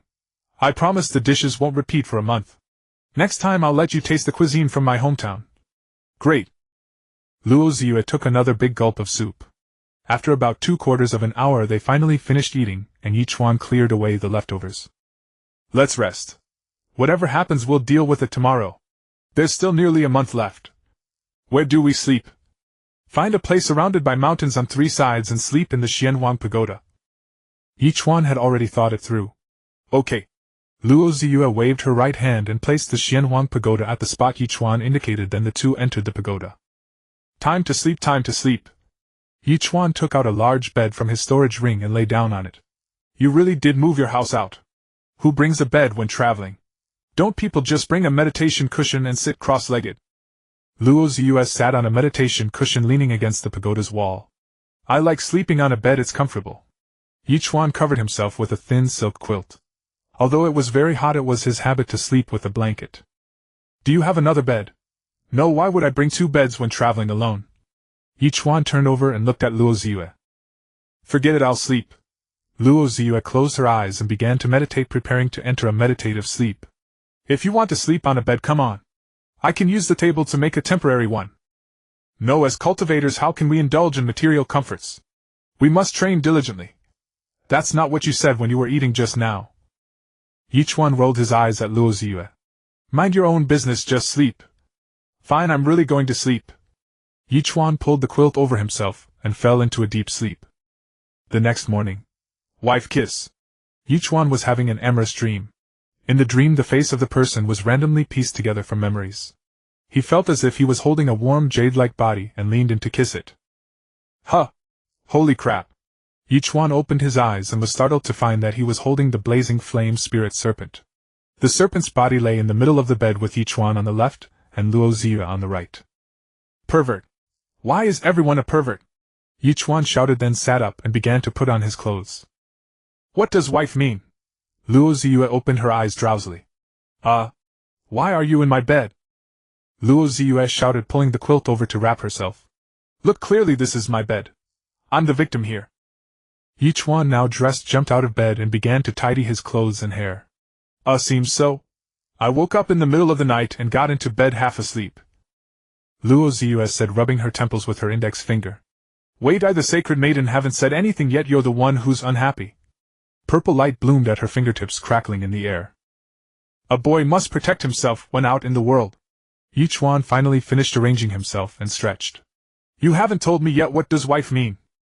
Luo Ziyue pulled back the blanket. Her clothes were still intact, even the outer purple cloud garment hadn't been removed, only her shoes were off.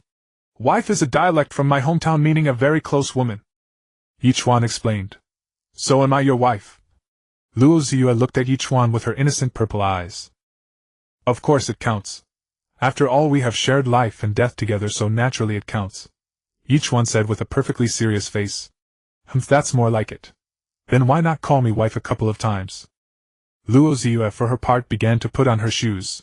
Her white socks wrapped around her delicate jade-like feet as she slowly slipped them into white boots. Ye Chuan was utterly mesmerized. Why are you watching me put on my shoes?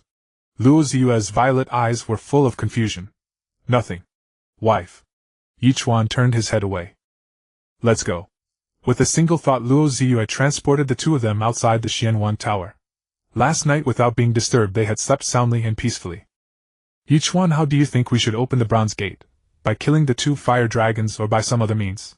Luo Ziyue stared at the bronze gate in the distance, lost in thought, and was immensely expectant of the treasures inside. According to common sense, killing the two fire dragons should be enough, but I keep feeling that this bronze gate is not that simple. Ye Chuan stroked his chin, constantly searching for a flaw. Just two fire dragons. If we both go all out, our chances are still quite high. Let's try communicating with them first. Since they've reached the 4th rank, they should have some intelligence. If anything seems off, we'll strike immediately. Ye Chuan summoned all his contracted beasts, then slowly stepped onto the path leading to the bronze gate. The moment they crossed that line, the magma churned again as expected, and the two fire dragons flew out from the lava. We mean no harm. We merely wish to explore in there. Heavenly treasures go to those who are fated to find them. Please grant us passage. Ye Chuan, disregarding whether they could understand him, spoke toward the sky and gave a cupped fist salute. Roar. The two fire dragons roared at Ye Chuan, circling and shrieking endlessly overhead. In the end, the two fire dragons flew into the bronze gate, as if they had merged into it. With a dull grating creak, the bronze gate opened. It just opened. Luo Ziyue had been fully prepared for a tough fight. Perhaps sincerity works wonders. In truth, even Ye Chuan did not believe that. Let's go. Since it's open, that's enough. Let's head inside for a look. There should be treasures in there. Luo Ziyue, unable to wait any longer, took Ye Chuan's hand and spread her spiritual energy wings to fly over. Creak. The two of them pushed hard against the ancient massive bronze gate. The spiritual energy of heaven and earth here is so rich, it's far higher than even the top level of the Vermilion Bird Tower. After entering, Luo Ziyue hopped around cheerfully. The space behind the bronze gate was not very large, there was only a long dim corridor. There. It's so bright, there must be treasure. Luo Ziyue pointed toward the end of the path. At the end was a flight of stone steps and above the steps was a throne. The two poured spiritual energy into luminous stones, casting white light into the darkness as they advanced swiftly. Spirit stones. So many spirit stones. Spirit stones. Weren't they already exhausted 1,000 years ago? Why are there still so many here? Spirit stones are naturally condensed over a long period in an environment dense with spiritual energy of heaven and earth. Yet a full 1,000 years ago the spiritual energy of the Xuanyuan Continent had already declined greatly, to the point that spirit stones could no longer be mined. The spirit stones available now were all stockpiled from earlier times. Even in the Sacred Academy they are rare treasures. We're rich. With so many spirit stones we can exchange them for a great many resources. Luo Ziyue held the gleaming white spirit stones and overjoyed brought them to the tip of her nose to savor their scent. How about we split them 50-50? Of course. Luo Ziyue happily agreed. Given the quantity here, even half would be an enormous fortune. I've already split them more than 50,000 low-grade spirit stones, more than 30,000 mid-grade spirit stones, and more than 30,000 high-grade spirit stones for each of us. Luo Ziyue took out a storage ring and handed it to Ye Chuan.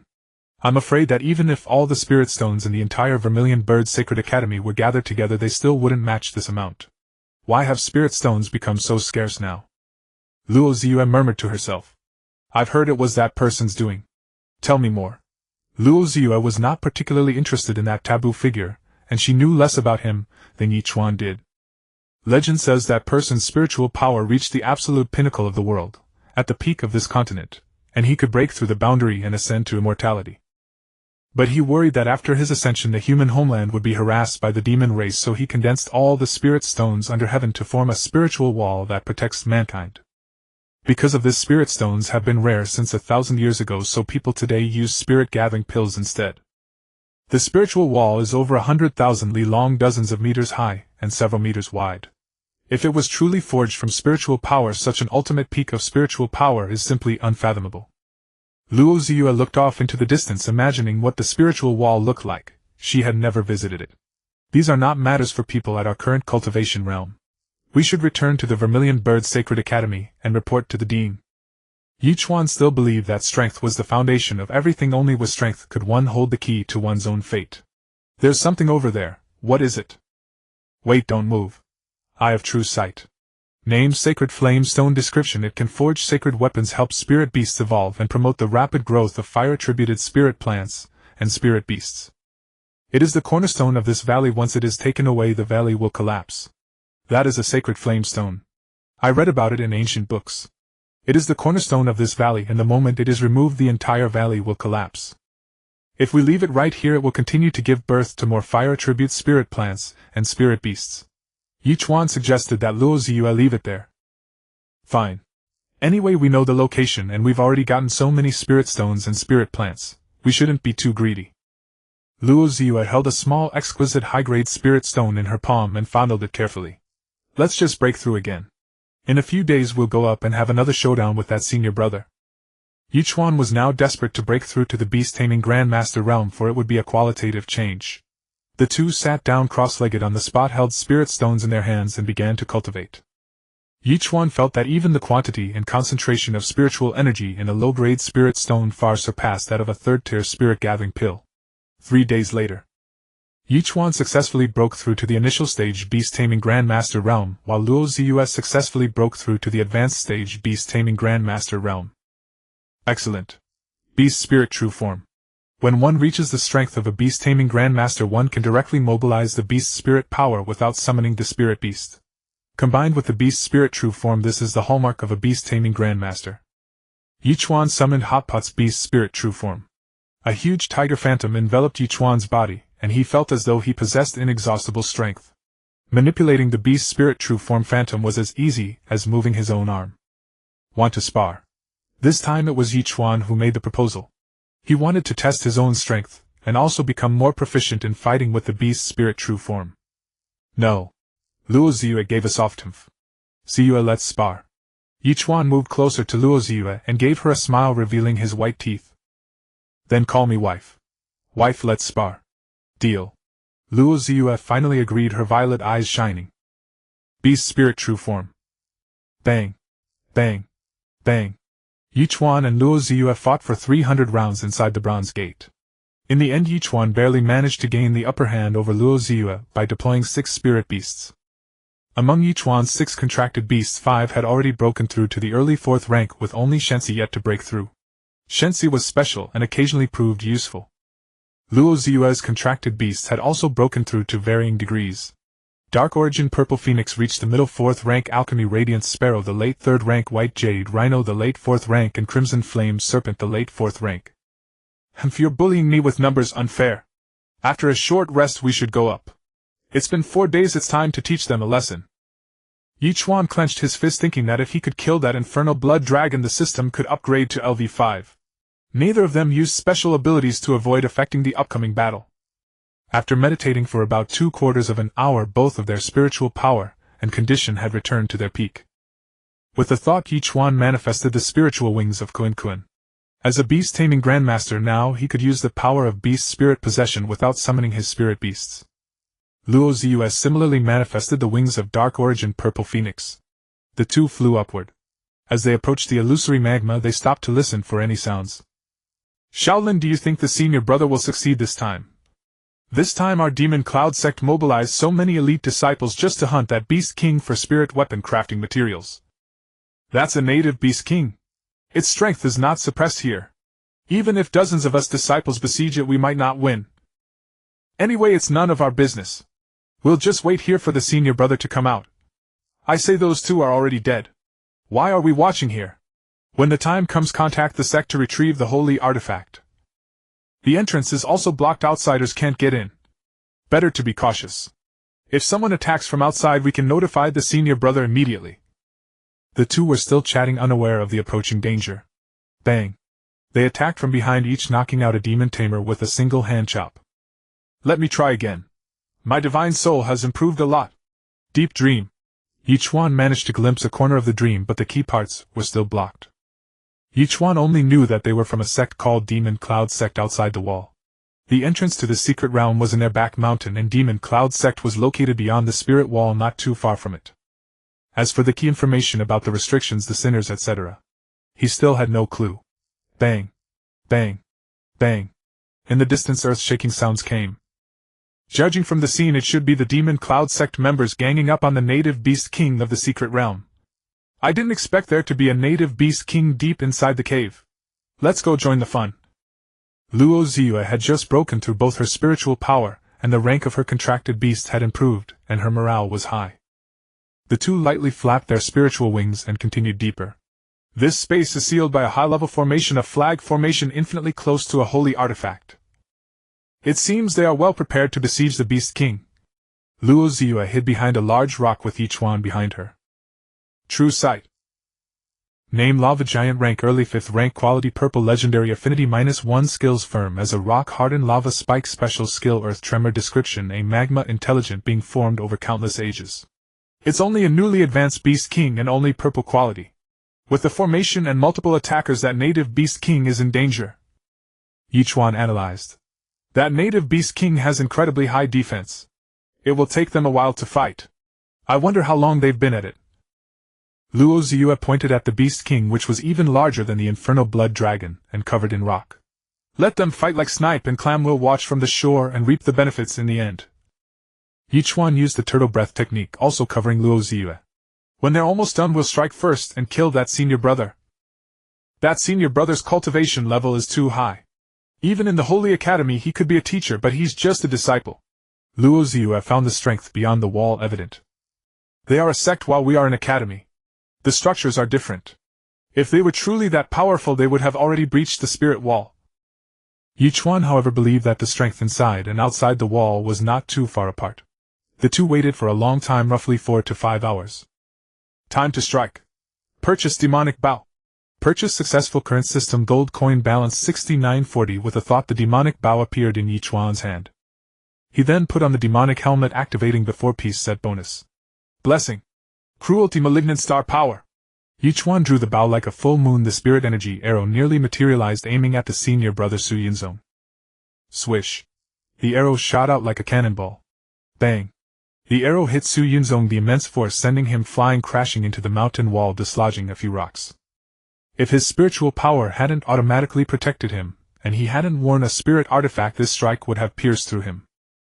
Of course, the main reason was the large gap in rank.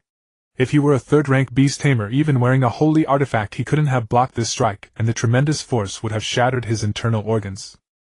Who dares to meddle in our demon cloud sex affairs from the shadows? Xuanyuan spat out a mouthful of blood, severely injured. Ziyue, lend me your sword. Luo Ziyue handed the purple June sword to Ye Chuan. While the malignant star power was still active, Ye Chuan dashed towards Xuanyuan, simultaneously summoning Fireball, Hotpot, Kun and Xiao San. You two sinners still alive! You dare to humiliate our sect like this! Once the spirit wall collapses, the first to be destroyed will be your Vermilion Bird Holy Academy. Enough talk, let's fight. Even if I'm exhausted and severely wounded, I'm not someone you two sinners can provoke.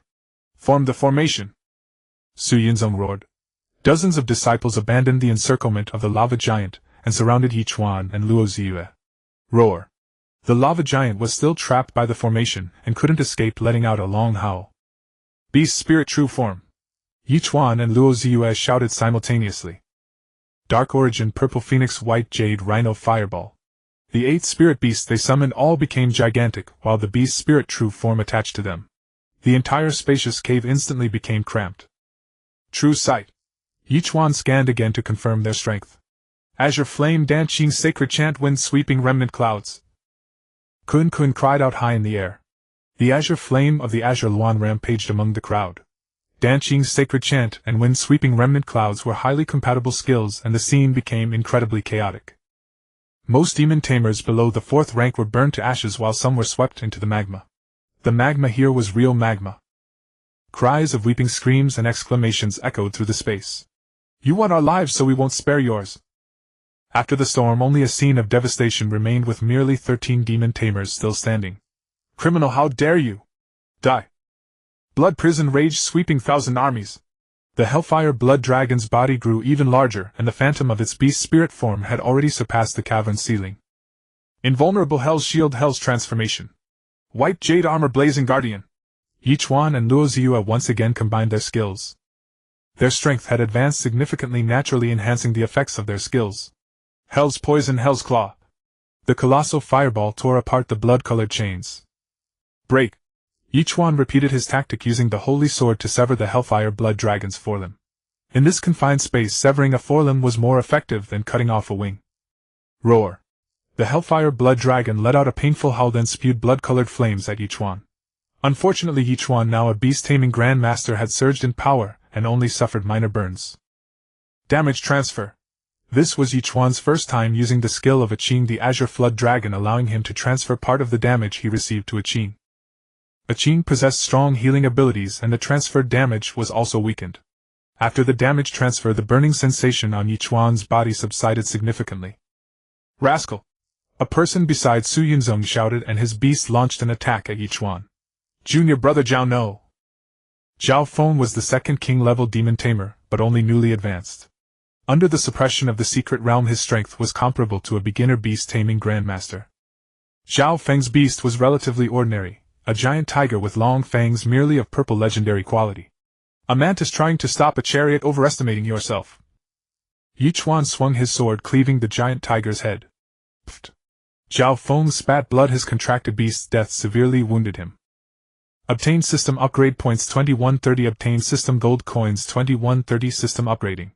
Upgrade successful. Current system level LV5. Bonus system gold coins 10,000. New items added to system shop. Additional spirit beast contract slot 1. System upgrade progress 780150000. System gold coin balance 19070. What a pity the double reward is gone after leveling up. These 2,000 plus points were the cumulative points from all the beasts eliminated earlier. Can we talk? Ye Chuan held the purple June sword, addressing Xuanyuan. There's nothing to discuss with the criminal. The outcome is still unknown. Everyone attack. Blood refining 9 heavens. Xuanyuan stood on the Hellfire Blood Dragon's head, pointing his sword at Ye Chuan. A futile struggle. You're courting death, don't blame me. Ye Chuan sighed. He realized that demon tamers were utterly impossible to reason with. In comparison, the suspected demon tamer Xuanyuan from the Qinglu Academy was much more normal. Green fire feather blade blaze. Ye Chuan commanded Kunkin and Hot Pot to use their skills while he himself turned into a streak of light weaving through the crowd of people and beasts. Wherever Ye Chuan passed there were only severed limbs, broken remains, and pools of blood. Dark Fiend Transformation Thunder Prison Myriad Thunder from Heaven.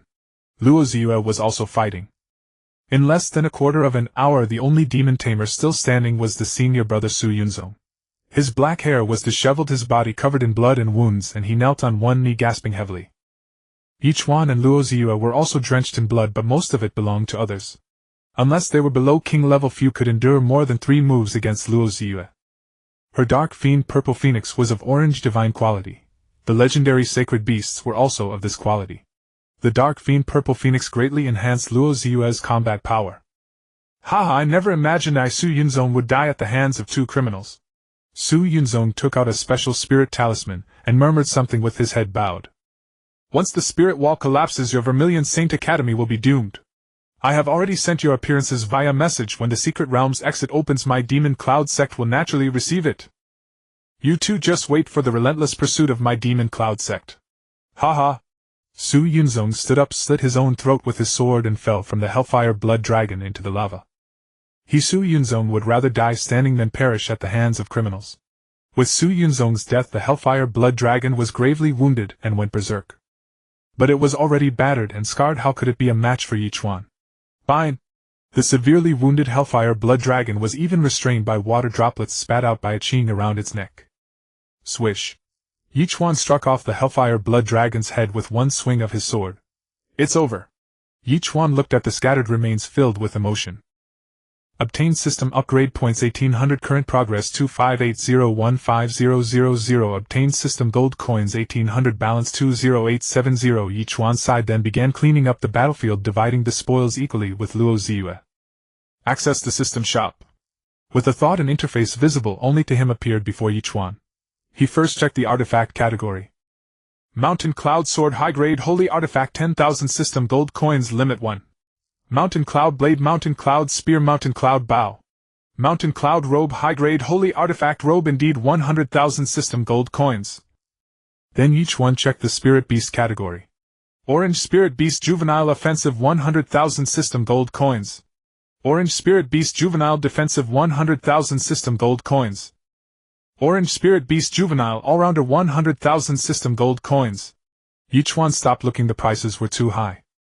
But upon reflection, if orange quality items were so easily obtained, that would be strange. Ye Chuan then clicked on the pill category. Spirit Beast Hair Dye can change the appearance and aura of contracted beasts, price 500 system gold coins. Qingshin Pill can neutralize all poisons under heaven, price 500 system gold coins. Lu Wei Dihuang Pill enhances certain functions, you know what I mean, price 500 system gold coins. Purchase Lu Wei Dihuang Pill. Purchase successful, current system gold coin balance 20370. Ye Chuan then clicked on special items. Sacred Beast Stone, 50,000 system gold coins, requires exchange with 1 6-tier Spirit Demon Core. Spirit cores with weak spiritual energy are invalid. So this means I have to kill a fresh 6-tier Beast Emperor. Indeed, sacred beasts are not so easily obtained. Ye Chuan felt it was unexpected yet reasonable. Purchase Mountain Cloud Sword. Purchase successful, current system gold coin balance 10370. Ye Chuan, what are you thinking about? Ye Chuan had stood motionless for a long time, prompting Luo Ziyue to ask. Nothing, just recalling some matters. What matters? Why haven't we seen any of the students who entered together? Ye Chuan voiced his doubt. Perhaps they were teleported to different areas. Luo Ziyue pondered for a moment, and replied. Could there be a vast area you've never been to before? Ye Chuan recalled using Deep Dream to probe memories, learning that another entrance to the secret realm was behind the Demon Cloud Sect's mountain. Meanwhile, beyond the spirit wall in the council chamber of the Moyun sect, an oppressive silence pervaded the air. My fellows, the soul jade tablets of the juniors who entered the Huolong's secret realm have shattered one after another, including senior brother Su Yunzong. What do you all make of this? Seated in the main seat was an elderly man with snow-white hair, his whole body exuding a terrifying aura. Sect Master, could it be that the hunting of the Beast King failed? We cannot receive any information for now. The entrance to the secret realm has already closed, even I cannot force my way in. We can only learn the situation when the brief calm period arrives. I think this is in all likelihood related to the sinners inside the wall. Calm yourselves. We'll make our move when the secret realm's exit opens 25 days from now. As you command, Sect Master. Inside a cave in the secret realm. Let's look further ahead, there might be more space behind. Ye Chuan noticed that there was another cave opening further back. What should we do with this big fellow? This is a beast king, its whole body is a treasure. Luo Ziyue stared at the lava giant, her eyes gleaming. Let it go. It's only of purple quality, not very useful. It most likely can't leave this place anyway, and killing it wouldn't bring much benefit, far less than those 5th-rank demon beast kings. Ye Chuan voiced his thoughts.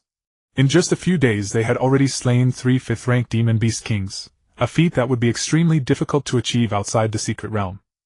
Ye Chuan, I think you have a point. Besides, I feel this lava giant isn't very bright. It must have been lured out by food, otherwise given its nature of living in magma, how could it have been caught so easily? I'm afraid it might escape this time, but not the next. When the next danger comes, it'll be hard for it to survive. Ye Chuan shook his head. There's not much we can do to help.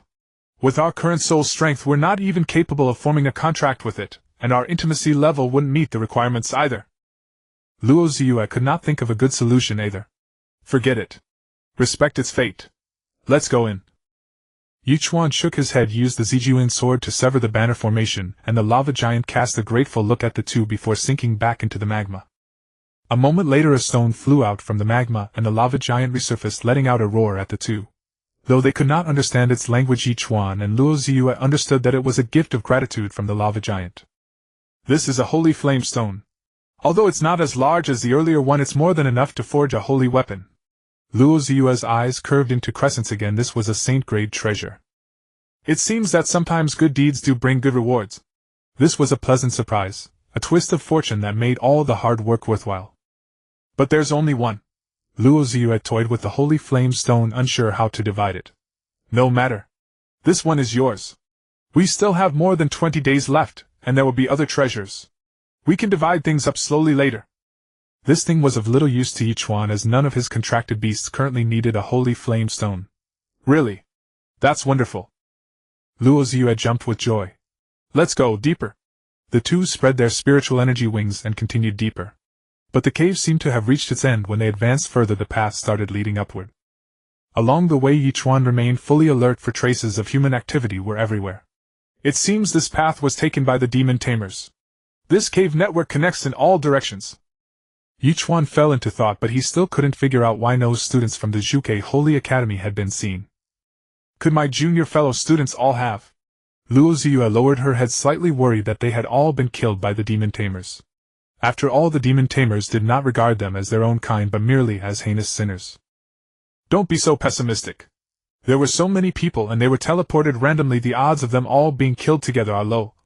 Ye Chuan was somewhat curious as to why the demon tamers could move in groups. Could they have some trick to teleportation? Let's keep going. We'll talk once we're out of this cave. The two continued flying.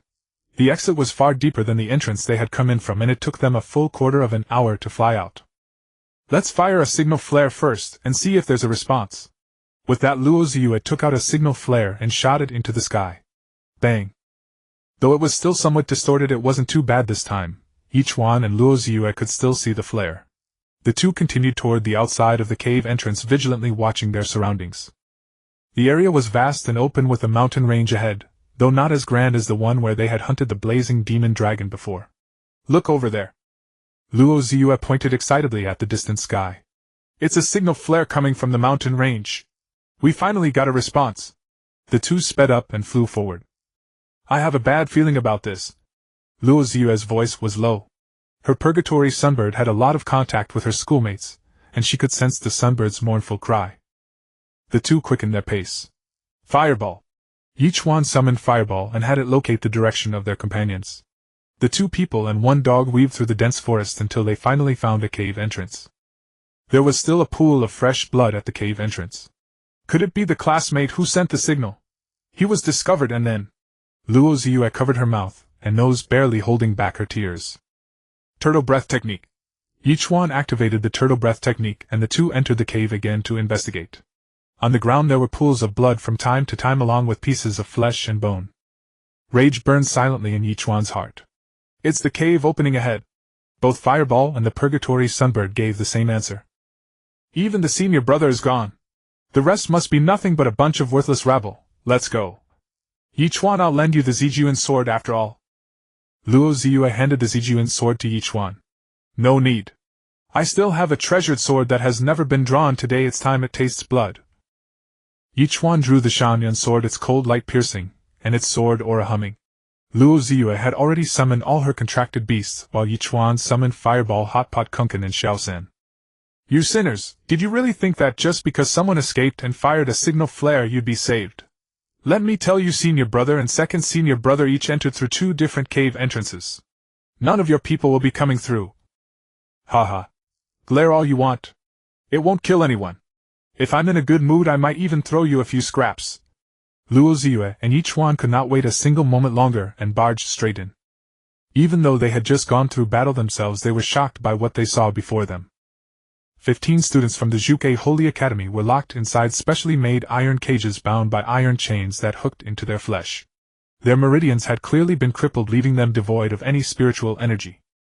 Among the 15 students, hardly any of them had an inch of intact flesh. Most were missing arms or legs.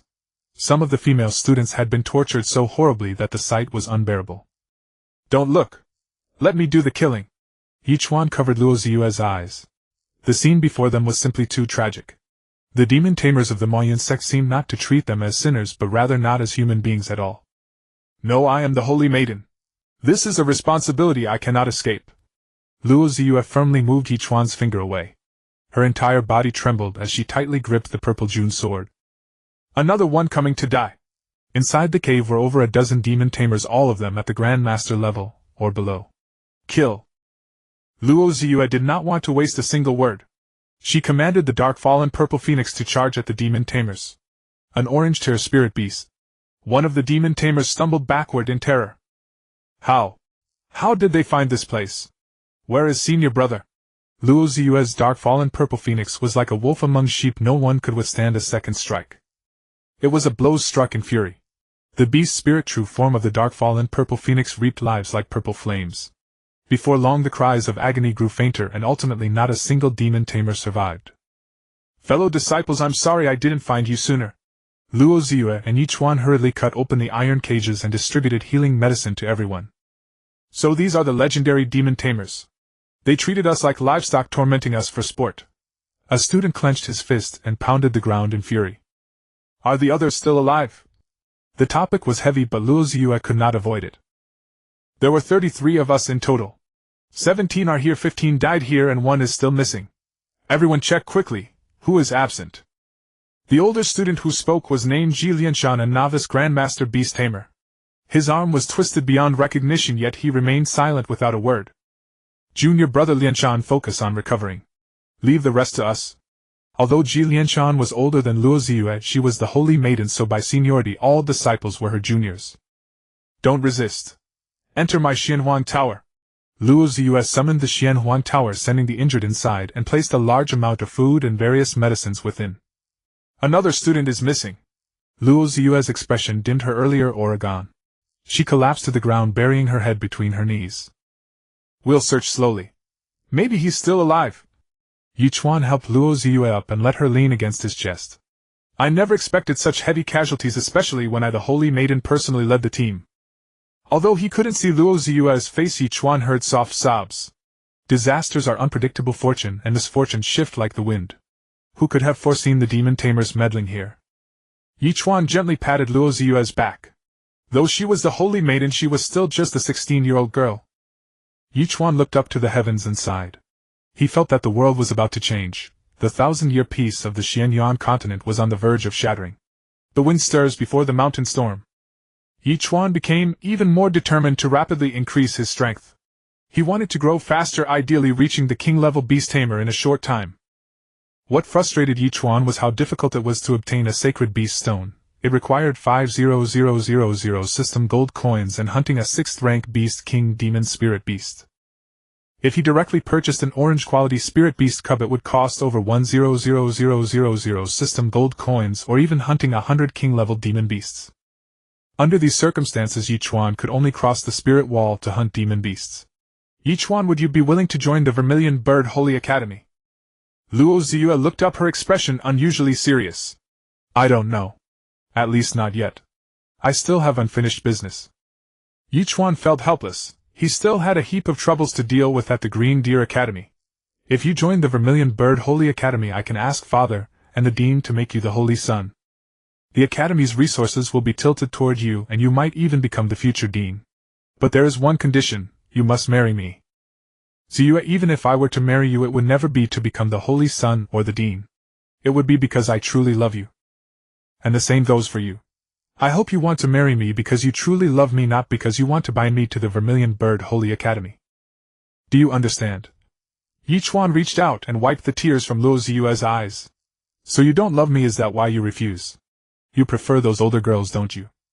No, that's not it. I really do have things to handle at the Green Deer Academy. As for love, I don't know. What I want now is to reach the pinnacle of this continent. Ye Chuan deeply understood that strength was the foundation of everything. I understand. Luo Ziyue stepped back half a pace, and Ye Chuan's hand, which had been wiping her tears, froze in midair. What do you understand? Ye Chuan's face darkened. He did admire Luo Ziyue, but he had important matters to attend to right now, and Luo Ziyue was only 16. Too many uncertainties lay ahead. Luo Ziyue said nothing, but tears spilled from the corners of her eyes again. She had finally developed feelings for a man, only to be ruthlessly rejected even after offering such favorable terms. Deep down she still believed Ye Chuan preferred older girls. Don't overthink it. I promise I'll give you a satisfactory answer in 2 years. Ye Chuan strode over and pulled Luo Ziyue into his arms. He didn't want misunderstandings to cause them to miss out or lead to unpleasantness. Luo Ziyue struggled a few times, then leaned against Ye Chuan, pounding his shoulders. Ye Chuan stroked her purple hair, feeling a subtle affection for this 16-year-old girl. A long time passed. Luo Ziyue finally stood up, a smile restored to her face. Her eyes curved into crescent moons again, though her face was a bit messy. Let's go. We're the only ones with combat strength now. Let's search for the missing classmates slowly. The two acted as usual, as if nothing had just happened. They traveled across mountains and rivers, searching day and night. Along the way they slew many demon beasts, and obtained considerable resources. Finally, on the 7th day, they found the missing junior, alive. He had been cornered by a demon beast, unable to leave or call for help. Fortunately, the rations and water he carried had sustained him until now. There were still over 10 days until the exit opened. The others had mostly recovered from their injuries, but most had their meridians destroyed, never to become Beast Tamers again. Nevertheless, they had braved dangers in the secret realm, and endured torment from the demon tamers, rendering meritorious service to the Vermilion Bird Holy Academy. They could apply to reside in the Holy City, the safest place in the entire Xuanyuan Continent. And having his mother move to the Holy City was also something Ye Chuan needed to accomplish. In the days that followed, everyone waited quietly at the exit, refraining from any dangerous activities. Finally, on the last day, the exit of the secret realm opened. At the same time, at another exit, a demon-taming Saint Master from the Demon Cloud sect forcibly entered the secret realm, causing the entire space to warp, deform, and collapse. Boom! The entire secret realm shook violently, as if it were about to self-destruct. The exit became extremely unstable. Leave quickly, the secret realm is collapsing. Luo Ziyue shouted from behind. Boom! The space of the fire cloud secret realm grew even more distorted, with red clouds gathering densely, and stark white lightning bolts as thick as a man dancing wildly in the high sky. Finally, before the exit completely closed, everyone safely left the secret realm. Outside, Xuanyuan had been waiting for a long time, accompanied by Xuanyuan. You've worked hard, everyone. Xuanyuan looked at the number of people who came out, and even her cold face showed emotion, her heart trembling slightly. After leaving the secret realm, Ye Chuan finally felt relieved.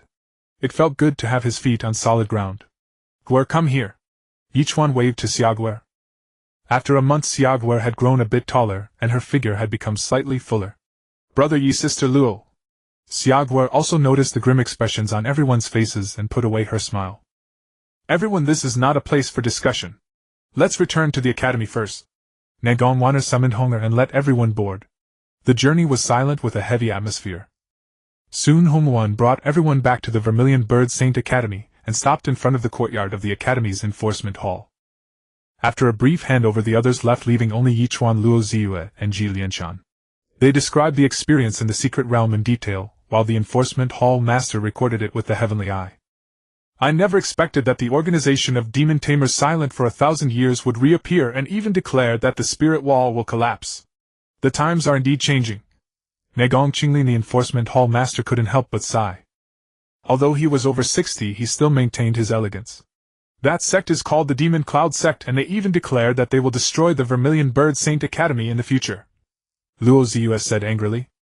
Our Vermilion Bird Saint Academy has stood unshaken on the Xuanyuan Continent for over 1,000 years, not by empty reputation. If they wish to fight, let them come.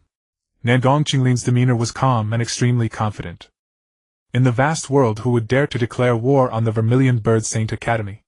The Academy not only possesses Saint Masters and Beast Emperors, but also the terrifying Academy-suppressing divine artifact, the Vermilion Bird Pagoda Seal. Even without deploying the divine artifact, the mere reputation of the Vermilion Bird worship is enough to shake heaven and earth. Moreover, countless disciples are scattered across the Xuanyuan Continent, and at a single command the entire world would be stirred. This is the Academy's unmatched foundation. You are all tired. Rest well. I will report these matters to the Elder Council and the Dean. Although he verbally expressed disdain for the Demon Cloud Sect, Negong Qinglin was quite concerned about the appearance of the Demon Tamers. This was a continent-shaking event. In the past, the Demon Tamers had thrown the continent into chaos. Yes. The three bowed and took their leave. The weather is getting colder. Luo Ziyu stretched out her small hand as if waiting for the soon-to-fall snowflakes. It's cold and the new year is approaching. Ye Chuan also sighed. Unconsciously, he had left the Green Deer Academy for over 2 months. You've helped quite a bit this time. I believe the Academy will not treat you unfairly. Aren't you still looking for some materials? I can apply on behalf. The two Luo Ziyu and Ye Chuan slowly walked toward Negong Wan's courtyard. Then I thank you very much. Ye Chuan's purpose for this trip was to find the materials needed for his contract beast's evolution and also to improve his cultivation as quickly as possible. Don't you have anything else to say? Luo Ziyu stared with her purple eyes. I want to buy a spirit beast. Is the beast taming hall of your Vermilion Bird Saint Academy open to outsiders? Ye Chuan had now advanced to beast taming master, and with the system upgrade he planned to first purchase a contract beast to enhance his own strength. Since I'm free, I'll take you to have a look. Spirit beasts below red quality are all available for selection. Luo Ziyu gestured for Ye Chuan to change direction. The two arrived at their destination in no time. It's huge, much bigger than the beast taming hall of our Green Deer Academy, with many more varieties of spirit beasts. And there are no spirit beasts below blue quality. Ye Chuan couldn't help but sigh that the Saint Academy was indeed worthy of its name. White quality contract beasts, except for those with extraordinary talent, are not even glanced at by the beast taming hall. Green quality ones are mostly sent to the Gai Ming Academy for research on quality evolution. White and green quality spirit beasts have separate trading places. Luo Ziyu casually pointed out various spirit beasts, and Ye Chuan was dazzled, silently noting a few decent ones. This floor is all blue quality spirit beasts. Let's go up to the second floor and take a good look. After all, signing a new spirit beast is no small matter. Luo Ziyu then led Ye Chuan to the second floor. Look, it's the Saintess. She went up to the second floor with a man. Who is that man walking side by side with the Saintess? I heard he's a student from the Green Deer Academy for academic exchange. What kind of trash academy is the Green Deer Academy? I thought it was the Azure Dragon Academy. Luo Ziyu had many suitors in the Vermilion Bird Saint Academy. Even though the two had been low-key enough, they were still noticed, and the entire beast taming hall became noisy. I'm afraid trouble will find you soon. Luo Ziyu smiled lightly and moved closer to Ye Chuan until they were almost touching. I'm not afraid. I'm a guest of your Saint Academy now. Since ancient times, beauty has always attracted attention, and there are countless people who vie for favor. Moreover, Luo Ziyu's status was special. Gaining her favor would be beneficial for the Saint Sun election. Let's choose the spirit beast while there aren't too many people. In a little while it won't be peaceful anymore. Luo Ziyu pointed to a stall not far away where there were many top-grade purple spirit beasts.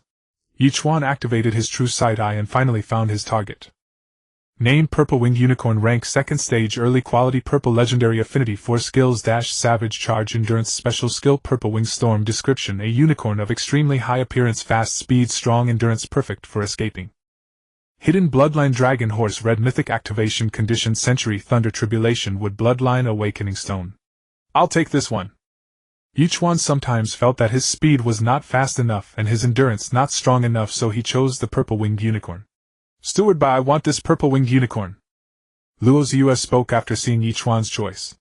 Sure thing, Saintess. Steward handed the cage containing the Purple Winged Unicorn to Luo Ziyu. For you.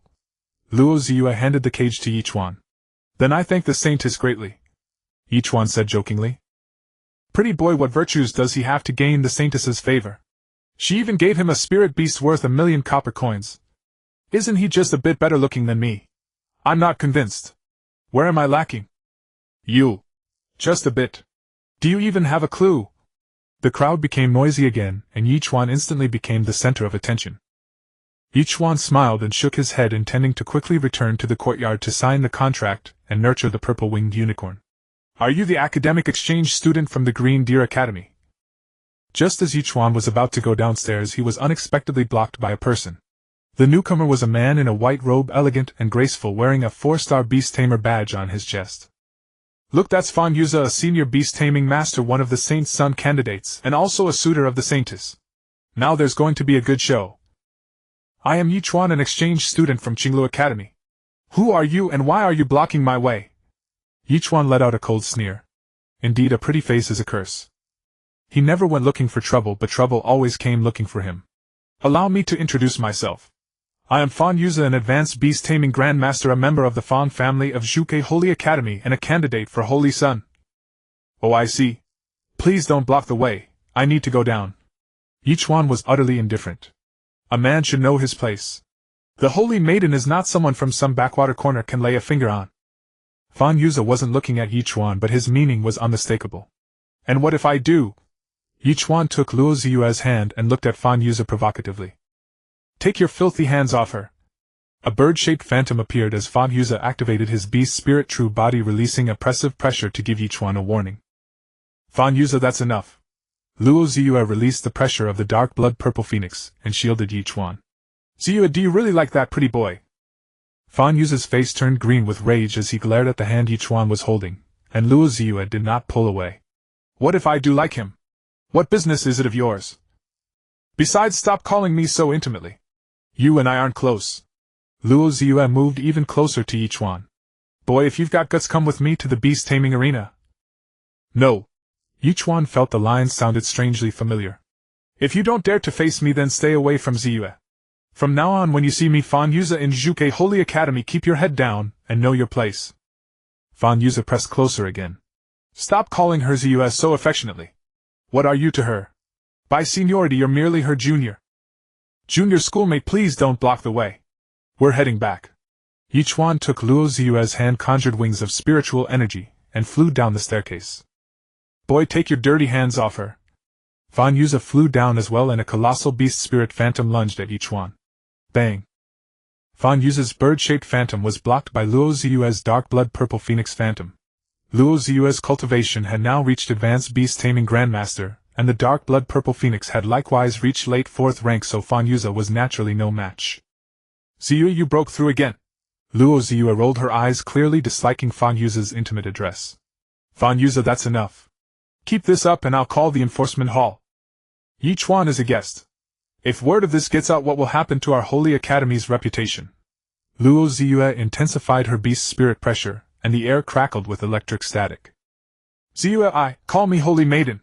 Luo Ziyue's purple eyes flashed with lightning. Holy Maiden, would you really shield an outsider like this?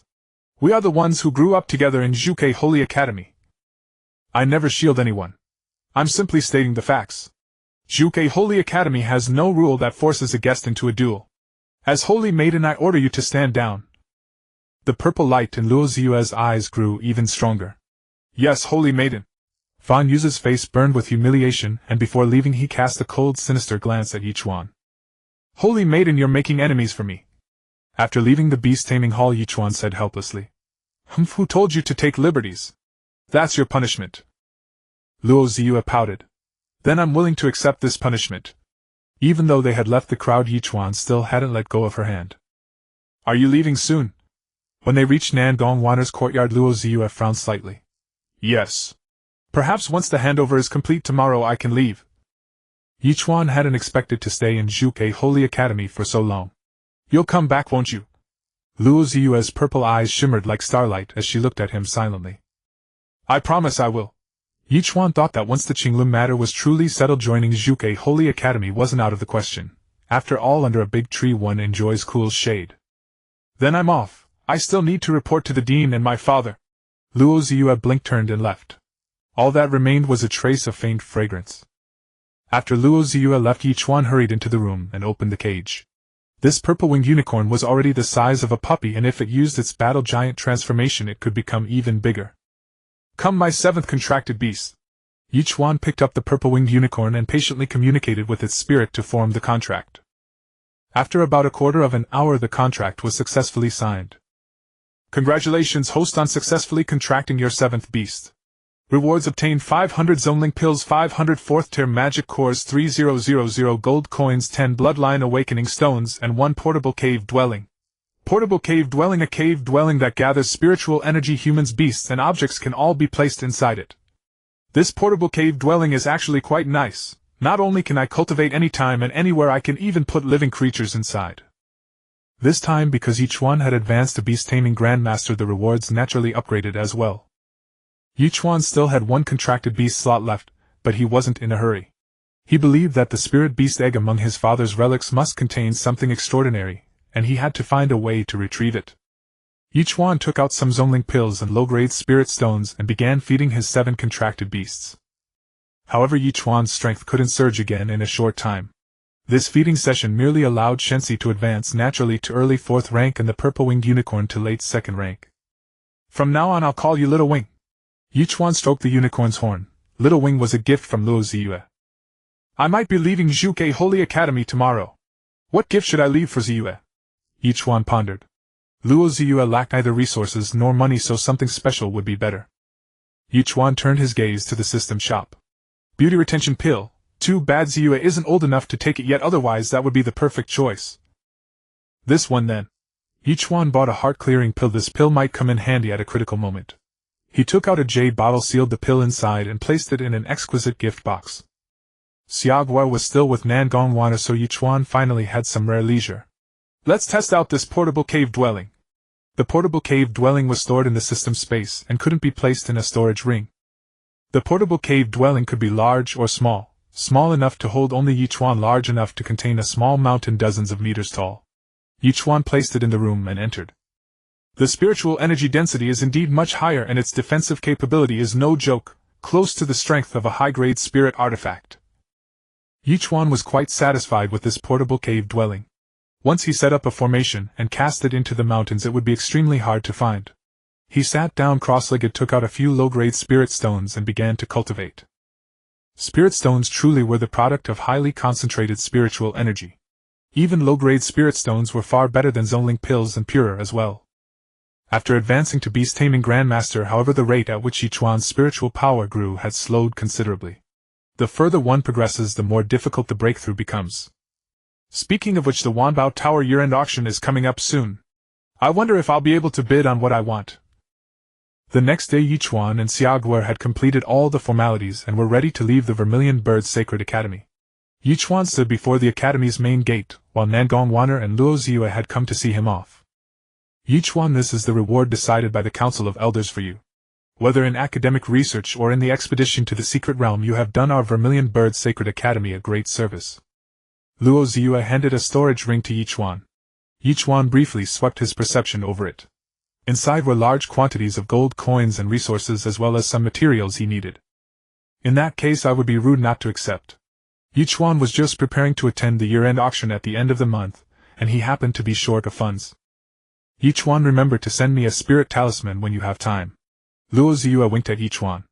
All right, Ziyue, I left gifts for you, and one for Lady Nangong as well. The boxes contain instructions on their effects. Ye Chuan handed the youth-preserving pill to Nangongwana and the heart-cleansing pill to Luo Ziyue. Young Master Yi, are you going to attend the year-end auction at the end of the month? Exactly. I'm going to try my luck and see if I can find the materials I need. Usually 10 days before the auction begins, the Myriad Treasures Pavilion will draw up a list for everyone to prepare. A bit of information about the final centerpiece treasure will always leak out sooner or later.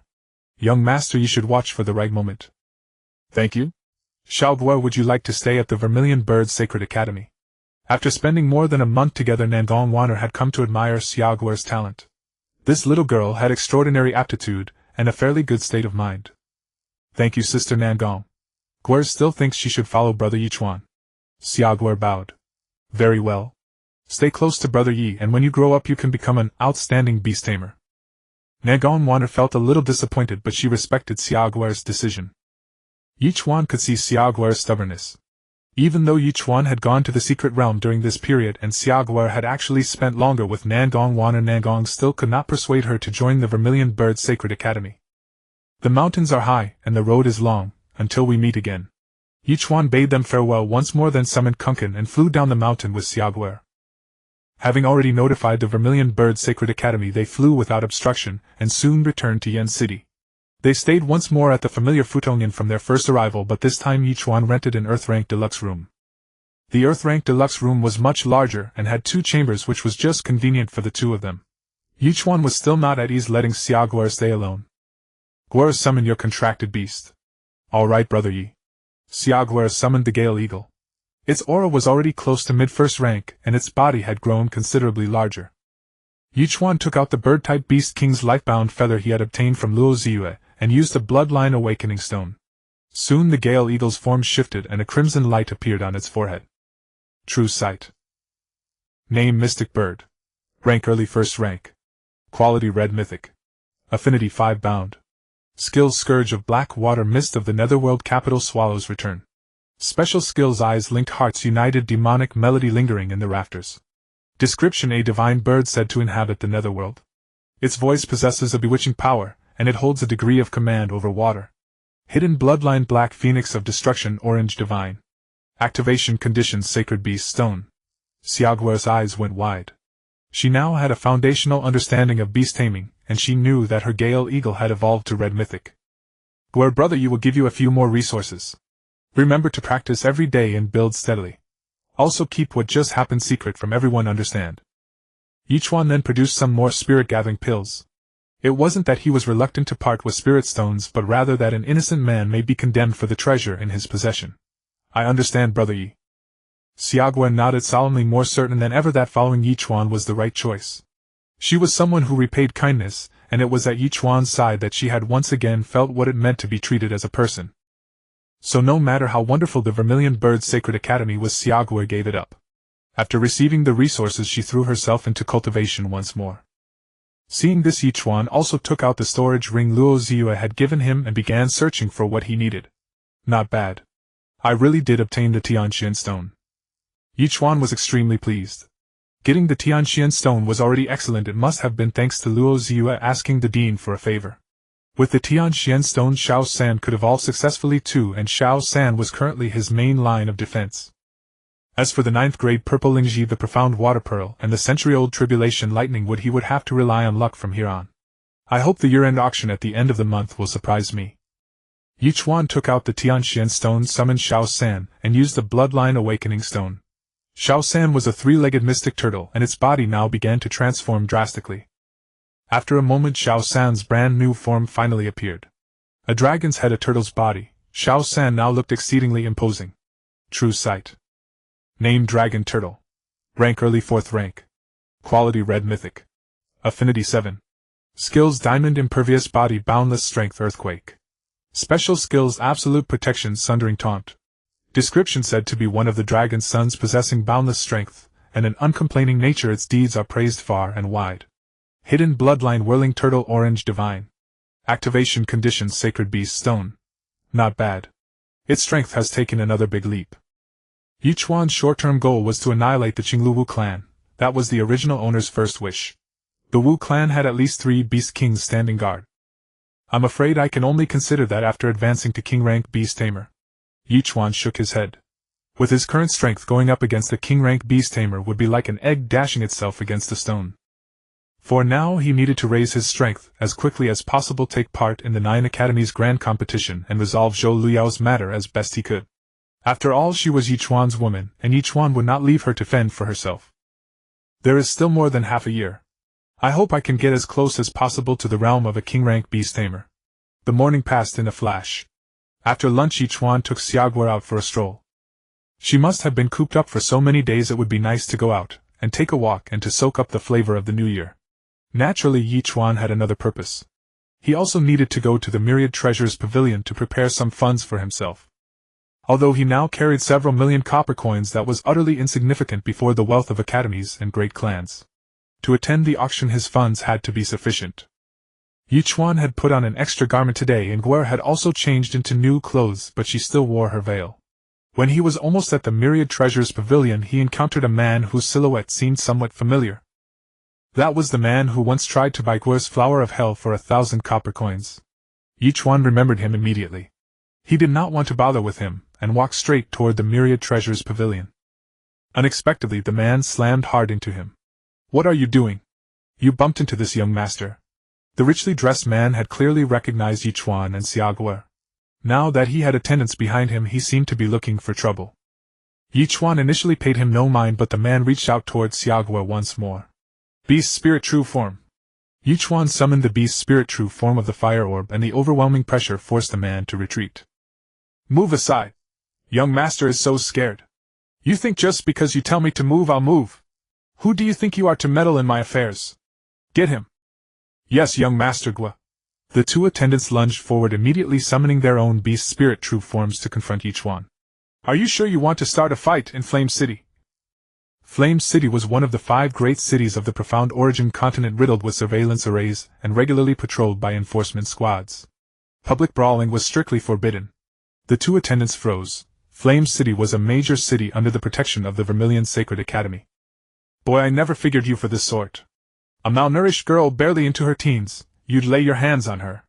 Her mother's a chronic invalid and her father's a walking disaster. Folks say the Xia family's 10,000 treasures tower found the child missing during a subsidy delivery not long ago. Turns out you're the one who snatched her away."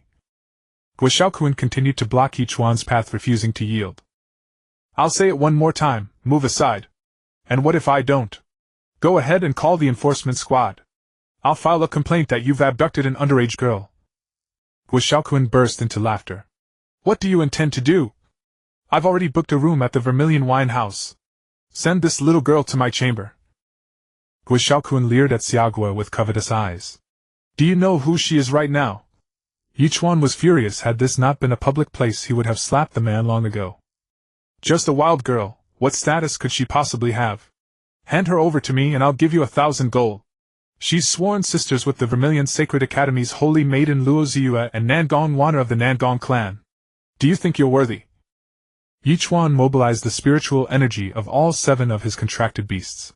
The Beast Spirit True Form of the Hellhound nearly materialized into solidity, its 3 heads bearing enormous bloody maws radiating a terrifying menace. "Impossible!" Ye Chuan's pressure now bordered on that of a king-ranked Beast Tamer. Even in the dead of winter, cold sweat broke out across Xuanyuan's body. "If you dare plot against her again, I will erase the entire Gua family from Flame City." Perhaps it was the Hellhound's ferocious aura that cowed Xuanyuan. He collapsed limply, barely caught by his attendants. Ye Chuan shook his head. He had no legal guardianship over her right now. After thinking it over, he wrote a spirit talisman and sent a message to Luo Ziyue briefly explaining the situation and asking for her help in resolving this matter. Though Flame City governed itself independently, the Vermilion Sacred Academy still held decisive influence. After all, this continent was ruled by strength, and Flame City's prosperity existed only because of the Sacred Academy's protection. "It seems I'll need to thoroughly rid us of that young master Gua's trouble." Ye Chuan shook his head again. There was no sense in guarding against thieves every single day. There would always be times when he couldn't be by Xia Guer's side. "Come on, Guer. Let's browse the 10,000 treasures tower again." Back on the familiar 3rd floor, Ye Chuan found Steward Wan Yukai. "Young Master Yi, it's been days. Are you looking for something today?" "Indeed, there are a few things I'm after. See if you can find them." Ye Chuan handed over a written list. Century Snow Lotus, Century Thunder Tribulation Wood, Mystic Water Pearl, 9th grade Purple Ganoderma. "Young Master Yi, these items are not easy to come by. We did acquire a Century Snow Lotus a few days ago, but the client intends to put it up for auction. As for the Thunder Tribulation Wood and the Mystic Water Pearl, I've heard no news of them. As for the 9th grade Purple Ganoderma, that is a spiritual herb capable of refining sacred medicines. It will appear as the grand finale at the year-end auction." Wan Yukai studied the list, explaining each item patiently. "I have some items of my own. I wonder if the 10,000 treasures tower would accept them. May I ask what young master you wishes to sell? This isn't the right place to talk." Ye Chuan had no desire to attract prying eyes. "It seems young Master Ye's wares are out of the ordinary. Please let us speak in the private chamber." Wan Yukai then turned to a nearby attendant and said, "Shaolin, mind the counter." The two of them made their way to the private chamber. The room was equipped with soundproofing and defensive formations. "May I ask what young master you wishes to sell?" "2 Beast King carcasses and 2 5th-tier demon cores." "Please wait a moment, young master Yi.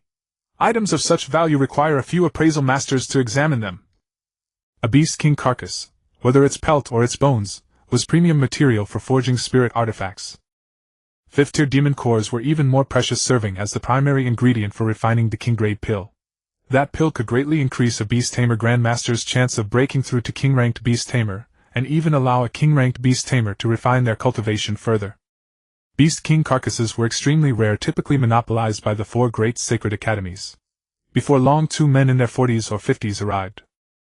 "The items are in my storage ring. The space here is too cramped to display them properly." Ye Chuan handed the storage ring to the appraisers. "1 late-stage Beast King, 1 mid-stage Beast King. They're still fresh. The vital essence hasn't fully dispersed. The demon cores are likewise precious treasures." One of the men examined the storage ring for a long while, then passed it to the other. "Young master, you both Beast Kings possess exceptionally powerful bloodlines and are worth a fortune. Still, there are quite a few families and academies in Flame City who could afford them. If you consign them to auction, you'll reap the maximum profit. As for these 2 demon cores, since their vital essence is in excellent condition, we can purchase them directly at market price plus 50%. What does young master you think?" "Agreed." Ye Chuan consented. The Beast King carcasses would go to auction, while the demon cores would be sold on the spot. Ye Chuan no longer had the luxury of spending long hours on pill refinement, as he once did. Refining king-grade and saint-grade pills demanded enormous amounts of time, energy, and wealth. They then completed the formalities.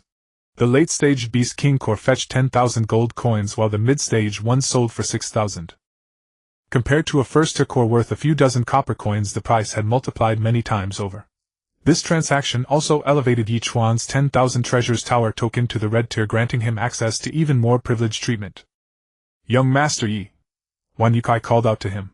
"What is it? If you would kindly leave an address, I will send someone to deliver a portion of the auction catalog in 3 days. As a red tier VIP of the 10,000 treasures tower, you will have a reserved seating area at the auction." Ye Chuan left Wan Yukai the address of Futong Inn. Though Wan Yukai couldn't fathom why Ye Chuan would stay at an inn, he didn't pry. "Where I plan to do something today. Come with me first." After parting ways with Wan Youtsai, Ye Chuan found a secluded corner. "Ye Chuan Gage, are you trying to deal with the Xuanyuan problem?" "You know him." Ye Chuan had never asked much about Xiaoguo's past, never expecting trouble to find them like this. "Of course I know him. The Guo family and ours were acquainted in the old days. Both families worked for the 10,000 treasures tower. Mother was frail since childhood and needed medicine year-round. Then one day she was suddenly stricken by a severe illness and passed away. Father scrambled desperately to borrow money then, but no one would lend him a single coin. In the end, he didn't even get to see Mother one last time. After Mother died, Father changed professions, choosing dangerous but high-paying mining work, and placed me under my uncle and aunt's care. My uncle and aunt treated me well enough while Father was still alive. But after he died in a mining accident, their attitude changed entirely. And I suspect the Guo family had a hand in all of it. They'd clashed with us before. Even to this day I still don't understand why Father would give up his respectable position as a steward at the 10,000 treasures tower to go mining instead." Xiaoguo poured out the past in one breath. "Guo, let's go pay that young Master Guo another visit." Ye Chuan gently stroked her forehead, an initial plan already forming in his mind. "Let's go. In a few days we'll offer incense to your parents again." After the two came out, Ye Chuan patted Xiaoguo's head and said. Ye Chuan had already noticed someone following them. It was Guo Shaoquan's 2 attendants. 2 days later, Ye Chuan and Xiaoguo swaggered out of the house. But at this moment the Xiaoguo present was actually Ye Chuan transformed with the Divine Child's technique, and the Ye Chuan beside him was likewise a manifestation formed from the Divine Child's fur. The real Xiaoguo had been put into his portable cave dwelling, and kept inside the system space. Today Ye Chuan planned to lure the snake out of its hole. The Divine Child's disguise is quite useful. Beast Tamers below the king rank can hardly see through my cover. Ye Chuan found it bizarre. He had transformed into a 13-year-old girl, yet he knew very well that he was still a man in both mind and body. Disguised as Xiaoguo, Ye Chuan slowly walked out of the city while the Ye Chuan conjured from the Divine Child's fur deliberately drew the pursuers elsewhere. At Xiaoguo's parents' graves, Ye Chuan reverently offered a stick of incense, praying that their souls in heaven might find peace. They're here. Ye Chuan sensed 3 people approaching, Xuanyuan and his 2 attendants. Xiaoguo, do you think you can escape my grasp today? Your precious big brother has already been led away by my men. Xuanyuan was in no hurry. He looked at Xiaoguo with a wicked smile and had his 2 attendants surround her. What do you want to do? Ye Chuan pretended to be frightened and crouched in front of the grave. What do I want to do? What do you think? You had a perfectly good private room at the Vermilion Bird Tavern and would not take it, but you had to choose a desolate wilderness, right in front of your parents. It truly excites me. As he spoke, Xuanyuan had already taken a large bed out from his storage ring. Brother, you will be here soon. Aren't you afraid of him? Sister Nangong and Sister Lua won't let you off either. Ye Chuan was still giving him a chance. After all, he was not a bloodthirsty man. Last time you 2 almost managed to fool me. Who do you think you are? You're not even worthy of latching on to the Vermilion Bird Holy Academy. You're nothing but a fatherless, motherless bastard. Being noticed by this young master is your honor, yet you've dared to refuse me again and again. Today I'll show you what this young master can do. True side-eye. Named Xuanyuan. Age 30. Level advanced, rank 3, Beast Tamer. Talent high. Affinity -5. Description: a pedophile, but can only last 30 seconds. Ha! Ye Chuan could not help but laugh out loud. Little wretch, you're still laughing with death at the door. Xuanyuan stripped off his clothes and walked towards Xiaoguo with a lecherous grin. Ha ha, I'm done playing with you. Ye Chuan laughed, and his figure began to shift, transforming back into his true form. How is it you? Xuanyuan was stunned, then turned and tried to run. Still trying to run. Bind. Ye Chuan used a Qing skill. A Qing spat out a column of water, binding all of them. Hero Yi, I was momentarily possessed by delusion. Please let me go. Let me go and I'll offer you better young beauties, all right. Even now Xuanyuan still believed Ye Chuan was as lustful a demon as himself. Was her father's death connected to you? Ye Chuan once again used the beast spirit true form. A nearly tangible phantom of a 3-headed hound stared at Xuanyuan. No, it had nothing to do with me. Xuanyuan shook his head repeatedly. Is that so? But I only believe what I see. Deep dream. A pink light flashed from Ye Chuan's eyes and shot into Xuanyuan's eyes, and he immediately fell into a deep slumber. Ye Chuan's divine soul was far stronger than Xuanyuan's, so he could easily pry into his memories. So that was it. Ye Chuan faced the sky and let out a sigh. Then he had a Qing strangle them all to death, and with hellfire he burned them to ashes. Xiaoguo's father and mother had been a loving couple. Though her mother was frail and often ill, Wanbao Tower paid them well enough, and their days were still passable. But the Guo family and Xiaoguo's uncle and aunt coveted the family's wealth and wanted to eliminate Xiaoguo's parents. After Xiaoguo's mother fell seriously ill again, her aunt came to care for her, but she tampered with the herbal decoctions, causing her condition to worsen. Xiaoguo's father had originally saved up some money, but Xuanyuan devised a scheme to borrow it, and then vanished. Xiaoguo's father had no choice but to mortgage the house to get money to treat his wife. But how could he have known the medicine had been tampered with? In the end, Xiaoguo's mother died. To repay his debts and raise his daughter, Xiaoguo's father took a job in the mines. With no one else to care for Xiaoguo, he left her with his elder brother and sister-in-law, never imagining he was pushing her into a wolf's den. A few years later, Xiaoguo's father was also killed through the Guo family's scheming. Custody of Xiaoguo fell to her uncle and aunt, and so did the compensation. Xiaoguo's uncle and aunt redeemed the house and adopted her. The monthly allowance for Xiaoguo from Wanbao Tower also ended up in their hands. But who could have guessed that Xuanyuan would now set his vicious mind on Xiaoguo, a 13-year-old girl? Death is too good for him. Ye Chuan still felt unsatisfied. He wanted to charge to Xiaoguo's uncle and aunt's house and slaughter them all.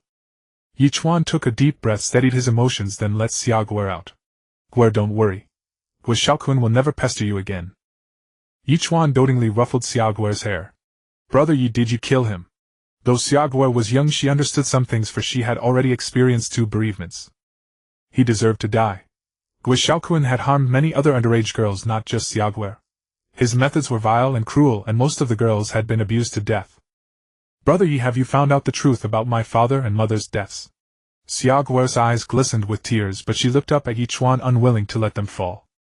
I saw it. Don't worry, I will tell you, Guo. You have the right to know, but now is not the right time. Once you come of age, brother, you will naturally tell you everything. When that time comes, the decision will be yours. Ye Chuan felt the truth would be too great a shock for the Xiaoguo before him, so now was not the time to tell her. So it was the Guo family and my uncle and aunt who did it, right? Xiaoguo looked at Ye Chuan, and in his eyes she seemed to have already found the answer. She was only 13, but she already understood many things. What you need to do now is just grow up well, understand. I have already asked Sister Luo to transfer your adoption into my name so you can live openly in Yen City. Ye Chuan was helpless. Xiaoguo was too clever with a mind far beyond her age. But why, when I am the one who was harmed, am I still the one who has to hide? What did I do wrong? What did my parents do wrong? Xiaoguo looked at Ye Chuan, and then seemed to look at the sky as if she did not know whether she was asking him or asking heaven. How could Guo be at fault? If there is any fault, then the world is at fault. Just as he had done at the very beginning, Ye Chuan pressed Xiaoguo against his chest and let her cry her heart out. But he did not know that what he did today would give rise to a god of slaughter in the future. Xiaoguo wept for a long time before finally leaving Ye Chuan's embrace. Brother, you let me burn another stick of incense for my parents. Of course I'll wait for you, Guo. After offering incense, Xiaoguo's expression shifted and her footsteps became resolute. The two quickly returned to the inn, and Xiaoguo immediately immersed herself in cultivation. The next day Ye Chuan received the auction list delivered by one Yukai early in the morning. The list disclosed all items except the 3 final treasures. The Century Snow Lotus was indeed among them. That item was of no use to Ye Chuan. It was needed for Zhou Luyao's white snow evolution, which he had always remembered. After all, Zhou Luyao was his woman. Only 10 days remain until the year-end auction. I wonder what exorbitant price the 9-grade purple Ganoderma as the final treasure will fetch. The materials required for the divine child's quality evolution were so precious. Ye Chuan had never anticipated this. After all, the current concentration of spiritual energy in heaven and earth was too low. 1,000 years ago, the 9-grade purple Ganoderma, though valuable, was not an extremely rare item. The auction list was simple, merely enumerating some items without indicating their order or specific quality. I imagine the day will be quite lively. I wonder if Ziyue and Nangong Wana will attend. Ye Chuan currently possessed about 5 million copper coins, which was only enough to purchase a decent defensive spiritual artifact, far from sufficient. As the final item, Ye Chuan estimated that the price of the 9-grade purple Ganoderma would be driven up to tens of millions of copper coins. After all, the Beast King corpse he had sold was appraised by Wanao Tower at around 10 million copper coins. Ye Chuan now hoped that the proceeds from the Beast King corpse he had consigned would be enough to bid for the 9-grade purple Ganoderma. Otherwise he would have to sell more items such as spiritual artifacts, elixirs, or spirit stones. Bang! Bang! Bang! As Ye Chuan was deep in thought, he heard a knock at the door. Who is it? Guess. A familiar voice sounded from outside, and a smile already tugged at Ye Chuan's lips. Come in quickly. Ye Chuan opened the door, and it was indeed Luo Ziyue. So Guo really is the miner you abducted, As soon as Luo Ziyue entered the room, she gave Ye Chuan a playful shock. I'd like to abduct one more. Ye Chuan looked at her with a grin. You won't succeed. Luo Ziyue sat down leisurely, pouring herself a drink. Since when did you start drinking? You used to prefer tea. Ye Chuan felt helpless. Luo Ziyue seemed to have been corrupted. I got this from Sister Nangong. It tastes quite good, much better than what they serve at the Vermilion Bird Restaurant and the Academy. I heard you brewed it yourself. Do you have any left? Luo Ziyue looked at him with a smile. Yes, of course I do. Ye Chuan had brewed 10 jars of Xuanyuan wine. He had given 3 to Gu Shui, 1 to Zhou Luyao, and finished one himself, leaving 5 jars. Ye Chuan took out 1 jar and gave it to Luo Ziyue. That's more like it. After all, you still need my help. Luo Ziyue's eyes curved into crescent moons as she accepted the wine. Is Guo's paperwork done? Ye Chuan naturally understood that this was the reason for Luo Ziyue's visit today. There are still a few formalities left. Although you are an adult, your household registration is not here, so the process is quite troublesome. And describing your relationship is also a problem. Luo Ziyue took another sip of wine. Can't we just say siblings? You are not the head of the household. Unless you bring your mother's registration, it won't be easy. Can't she establish her own household? A 13-year-old child is not old enough. She must wait until she is 16. But there is another way. What way? Arrange a fake marriage. Registering Guo as your wife would make it much simpler. Although 13 is young, it might barely work. What nonsense are you thinking? Ye Chuan gave Luo Ziyue a gentle rap on her head. Ouch, that hurts. Why did you hit me? Luo Ziyue covered her forehead tightly. Xiaoguer's household registration doesn't necessarily have to be tied to me. You could do it or Nangongwan or any other trustworthy person. Ye Chuan was both amused and exasperated, wondering what the little girl was thinking. Oh, you're right, I didn't think of that. My father is not easy to convince, and I doubt he wants to adopt another daughter. Sister Nangong would be perfect. Her household registration was separated long ago, and she is now the head of her own household, so she can adopt Xiaoguer. I'll send a spirit talisman message to Sister Nangong right away and ask her to bring the household registration. Luo Ziyue suddenly realized, patting her little head. Ye Chuan chuckled softly, picked up the wine glass and drained it in one gulp. That's mine. Luo Ziyue's fingertips sparked with purple light. It's fine, I don't mind. Ye Chuan noticed the lipstick print on the glass and realized that Luo Ziyue had put on makeup today. You may not mind, but I do. Luo Ziyue snatched the glass back. It's not like we haven't kissed before. Ye Chuan muttered under his breath. What did you say? Luo Ziyue, with her cultivation, naturally heard it clearly. Nothing. I was just thinking about the auction 10 days from now, what price the 9-grade purple Ganoderma will fetch. I heard from Sister Nangong that you've been inquiring about the 9-grade purple Ganoderma. Are you going to refine a saint medicine? Luo Ziyue began to refill her glass. Not exactly. I'm preparing it for my little fox. Ye Chuan summoned the divine child. After its evolution, the divine child's form was even more graceful, its fur more vibrant, soft and pink, with large ears and a fluffy tail utterly adorable. When he had nothing to do, Ye Chuan often summoned the divine child to stroke it, which had increased their intimacy to 8. Feeding the 9-grade purple Ganoderma to a purple quality spirit beast. That's a terrible waste. I thought you wanted it for your red quality spirit beasts to evolve and advance. Luo Ziyue also reached out to stroke the divine child's ears. After all, who could resist a pink-furred fox? Actually, 1,000 years ago the 9-grade purple Ganoderma wasn't that precious. But now that the concentration of spiritual energy has declined, it has naturally become valuable. I see. If only spiritual energy could be restored, perhaps then all living beings on the entire Xuanyuan Continent would undergo a massive advancement. Luo Ziyue placed her hands on the table and rested her head on them. Perhaps. The world's great trends, long divided must unite, long united must divide. Spiritual energy has been sparse for long enough. Who knows when it might suddenly revive? As Ye Chuan spoke, he pressed his hand over Luo Ziyue's, which was stroking the divine child. Their fingers interlaced. Luo Ziyue lowered her head. Ziyue. Luo Ziyue looked up. You are beautiful today. Ye Chuan gently grasped her neck with his left hand, pulling her closer until their eyes met. Their breathing grew heavy and rapid. Luo Ziyue simply closed her eyes. Ye Chuan knew what to do, his burning lips pressed against her cherry-like mouth. After a long moment their lips parted and Luo Ziyue's face flushed crimson. As they fell silent, a spirit talisman appeared beside Luo Ziyue. Sister Nangong has arrived. Let's go to the law enforcement department in Yan City together. Luo Ziyue quickly stood up and Ye Chuan opened the door to call Xiaoguer out. Sister Luo. Xiaoguer greeted Luo Ziyue with a wave. Little Guer, today we're going to transfer your household registration. Soon you'll be able to live a proper life. Thank you, Sister Luo. Xiaoguer beamed with joy. Come on. Ye Chuan took Xiaoguer by the hand. This time there was no longer any need for a veil. Soon everyone gathered at the Flames City Enforcement Department. Xiaoguer's uncle and aunt had also been summoned. They were terrified, fearing that their misdeeds had been discovered by the enforcement officers. Xiaomingchuan Zhao Jinlian, you have been summoned because we received a report of child abuse. Now someone wishes to adopt Xiaoguer. All you need to do is complete the handover procedures. The enforcement officer addressed Xiaomingchuan and Zhao Jinlian. How could that be? We've always treated Guer like our own child. Zhao Jinlian said with an ingratiating smile. If you treated her well, why did you never report her disappearance to the enforcement department for so long? If you treated her well, why would this child demand to sever her household registration?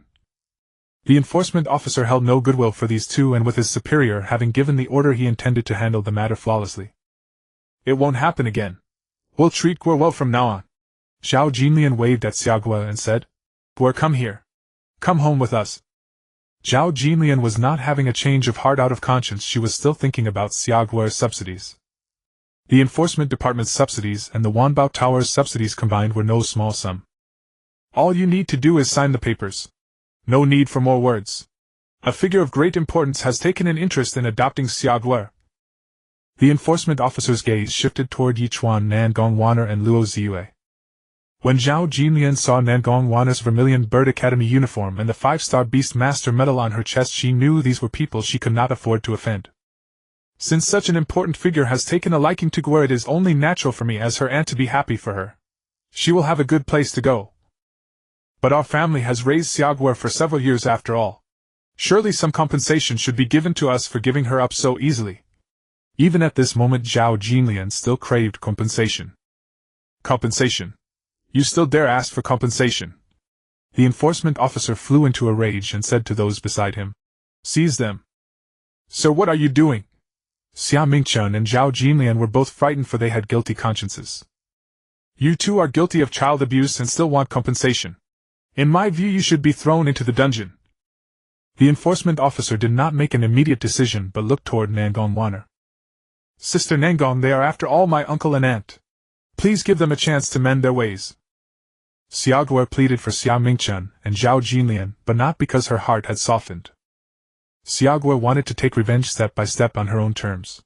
She would not allow her enemies to live comfortably in a prison cell. "Say no more. Just sign the papers and complete the procedures. If you dare speak another reckless word, I won't hesitate to subject you to severe punishment." Having received Nangongwaner's approving look, the enforcement officer spoke again.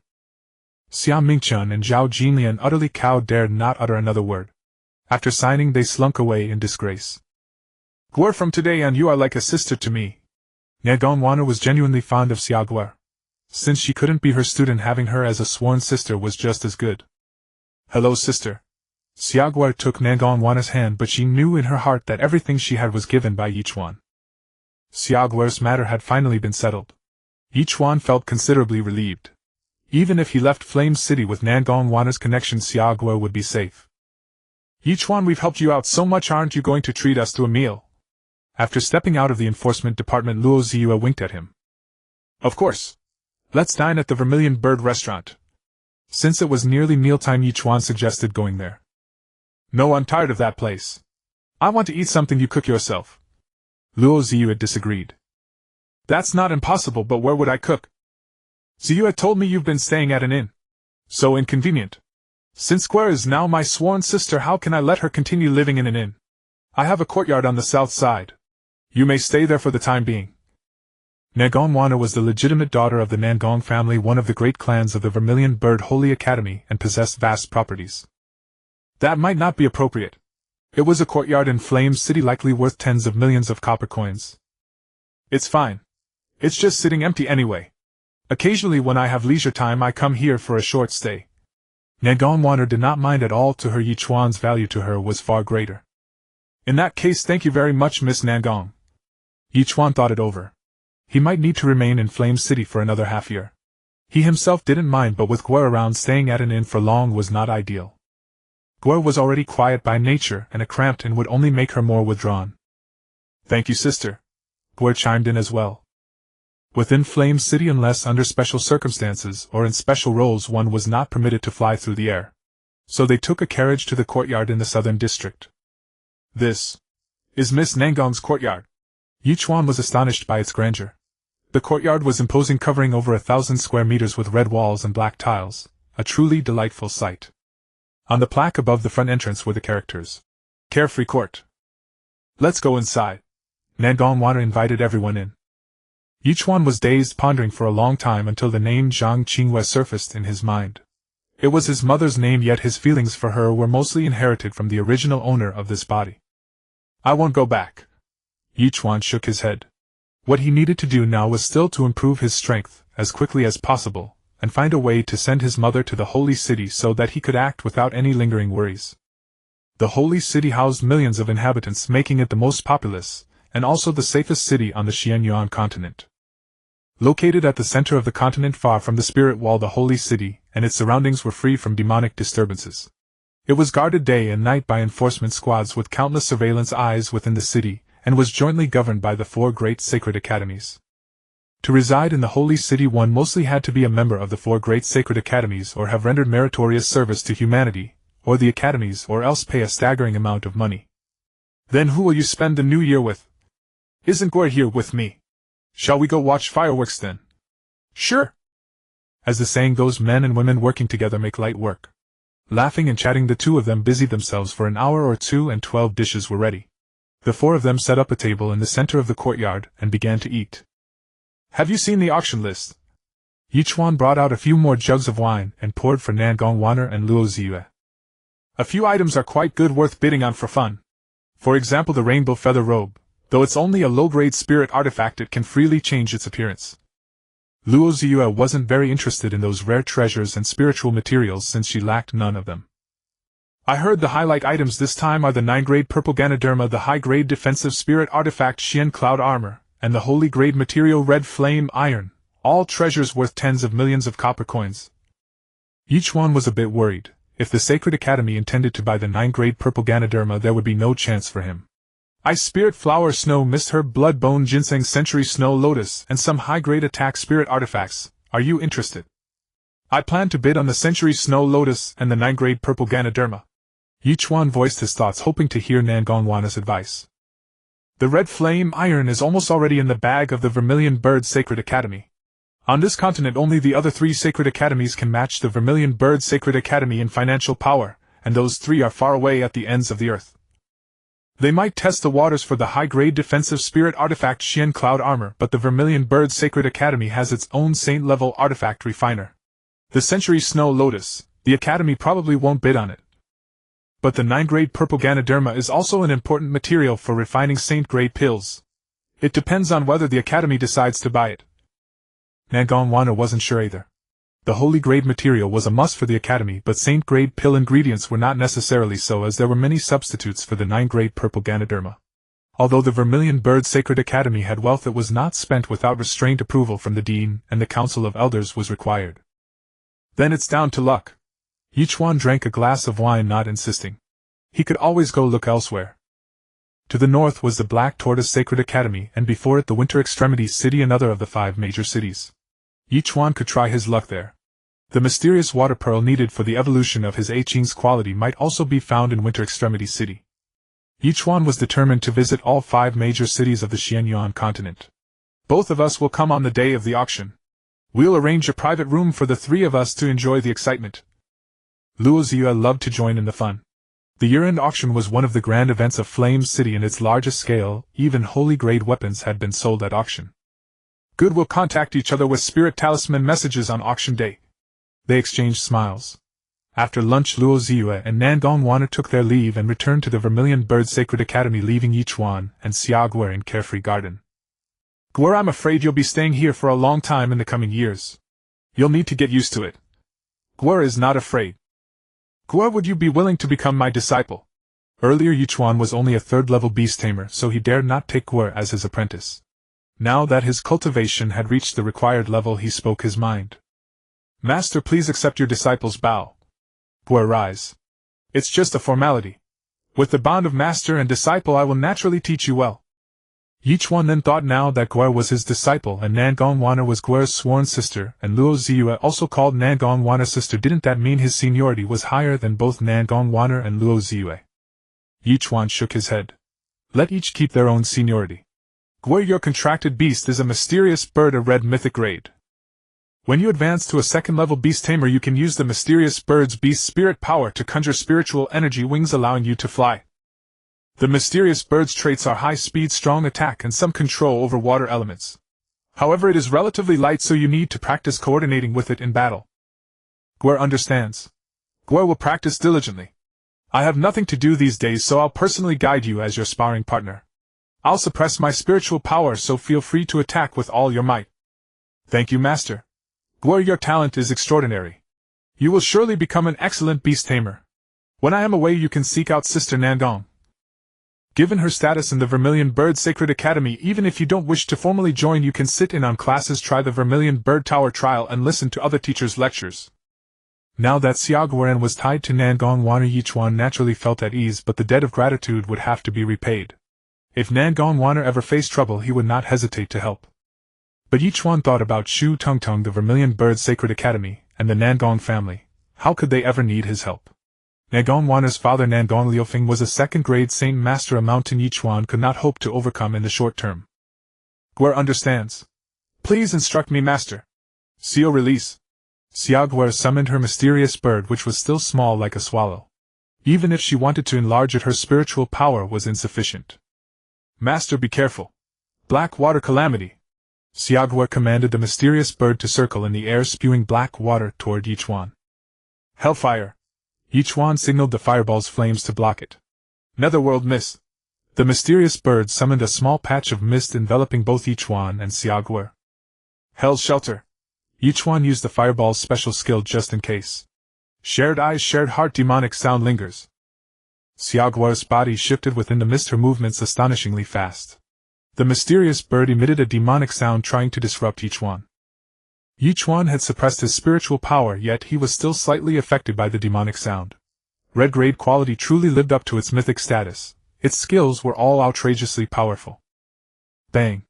The mysterious bird executed a swallow return, actually striking Ye Chuan but without causing any damage. Hell's transformation, Hell's claw. Ye Chuan grabbed the small mysterious bird in an instant. Enough, Gwr. You've done very well. Steady practice will build a solid foundation. In a few years you can reach my level. Xuanyuan now possessed a saint-grade talent. Barring unforeseen circumstances, she might one day grow into a saint master. Yes, master. When you break through to the second level Beast Tamer, I'll give you some cultivation resources. Thank you, master. In the following days nothing eventful happened. Ye Chuan and Xuanyuan stayed in carefree garden cultivating. In the blink of an eye 10 days had passed. Finally the auction was about to begin. The venue was a special space for employees on the first floor of the 10,000 Treasures building. Ye Chuan had prepared early. Gwr, let's go. Ye Chuan took Xuanyuan's hand and left. He noticed with surprise that Xuanyuan's rank had already advanced to a first-level intermediate Beast Tamer. Today the 10,000 Treasures Pavilion was exceptionally lively, for it was the annual grand celebration. Luo Ziyue had contacted Ye Chuan early, and she was waiting with Xuanyuan in a private room on the third floor.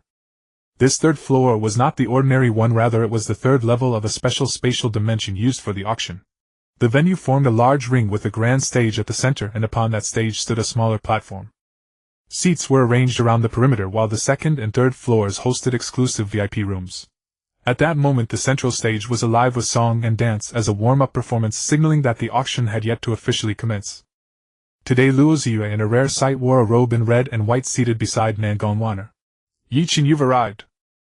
Luo Ziyue pulled Ye Chuan over while Xuanyuan had Gwr sit beside her. Each private room was equipped with a spatial array offering ample interior space and an expansive view, allowing the occupants to freely enjoy the performances and oversee the entire scene. Is it pleasing to the eye, Ye Chuan? Luo Ziyue noticed Ye Chuan staring at the stage and pinched his arm lightly, even sending a subtle electric tingle. It's acceptable, acceptable.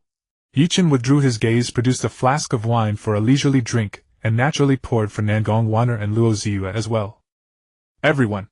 After a moment the song and dance concluded, and a young maiden stood on the small platform at the center of the stage, drawing all eyes toward her. Welcome to the 10,000 Treasures Pavilion's year-end auction. I am Xiao Wu. Next we will begin bidding for the first item of the day.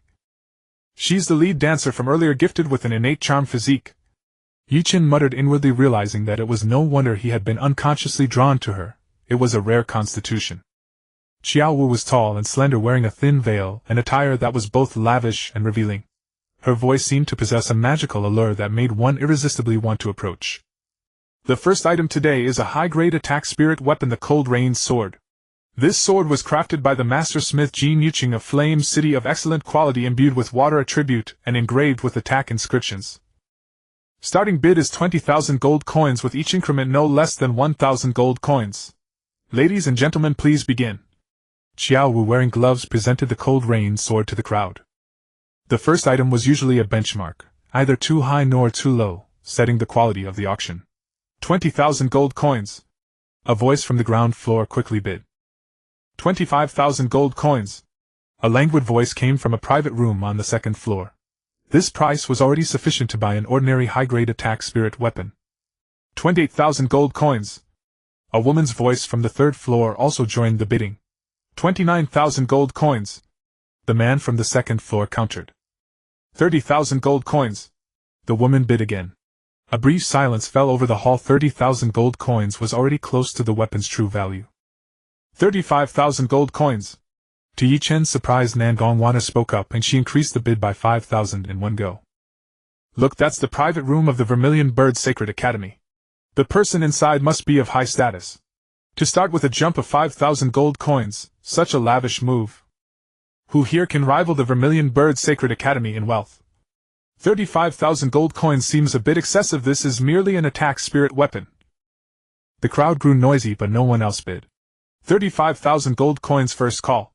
35,000 gold coins second call. 35,000 gold coins third call. Sold. Xiao Wu struck the brass gong beside her, signifying the final settlement of the first item. Sister Nangong, your hunger is fire attributed, why buy a water attributed sword? Besides, you already have the startling swan sword, which is a quasi-sacred artifact. Luo Ziyue leaned in and whispered in Xuanyuan's ear. You bought it for Guer, didn't you? Xuanyuan smiled faintly, neither confirming nor denying. Next is the second item, the Frost Spirit Flower. This flower can only grow in places of extreme cold and abundant spiritual energy. It is the main ingredient for refining the King-grade pill Frost Spirit Pill and is also suitable for water and ice-attributed spirit beasts. Starting bid is 10,000 gold coins, with each increment no less than 500 gold coins. It's even priced the same as a Beast King's Demon Core.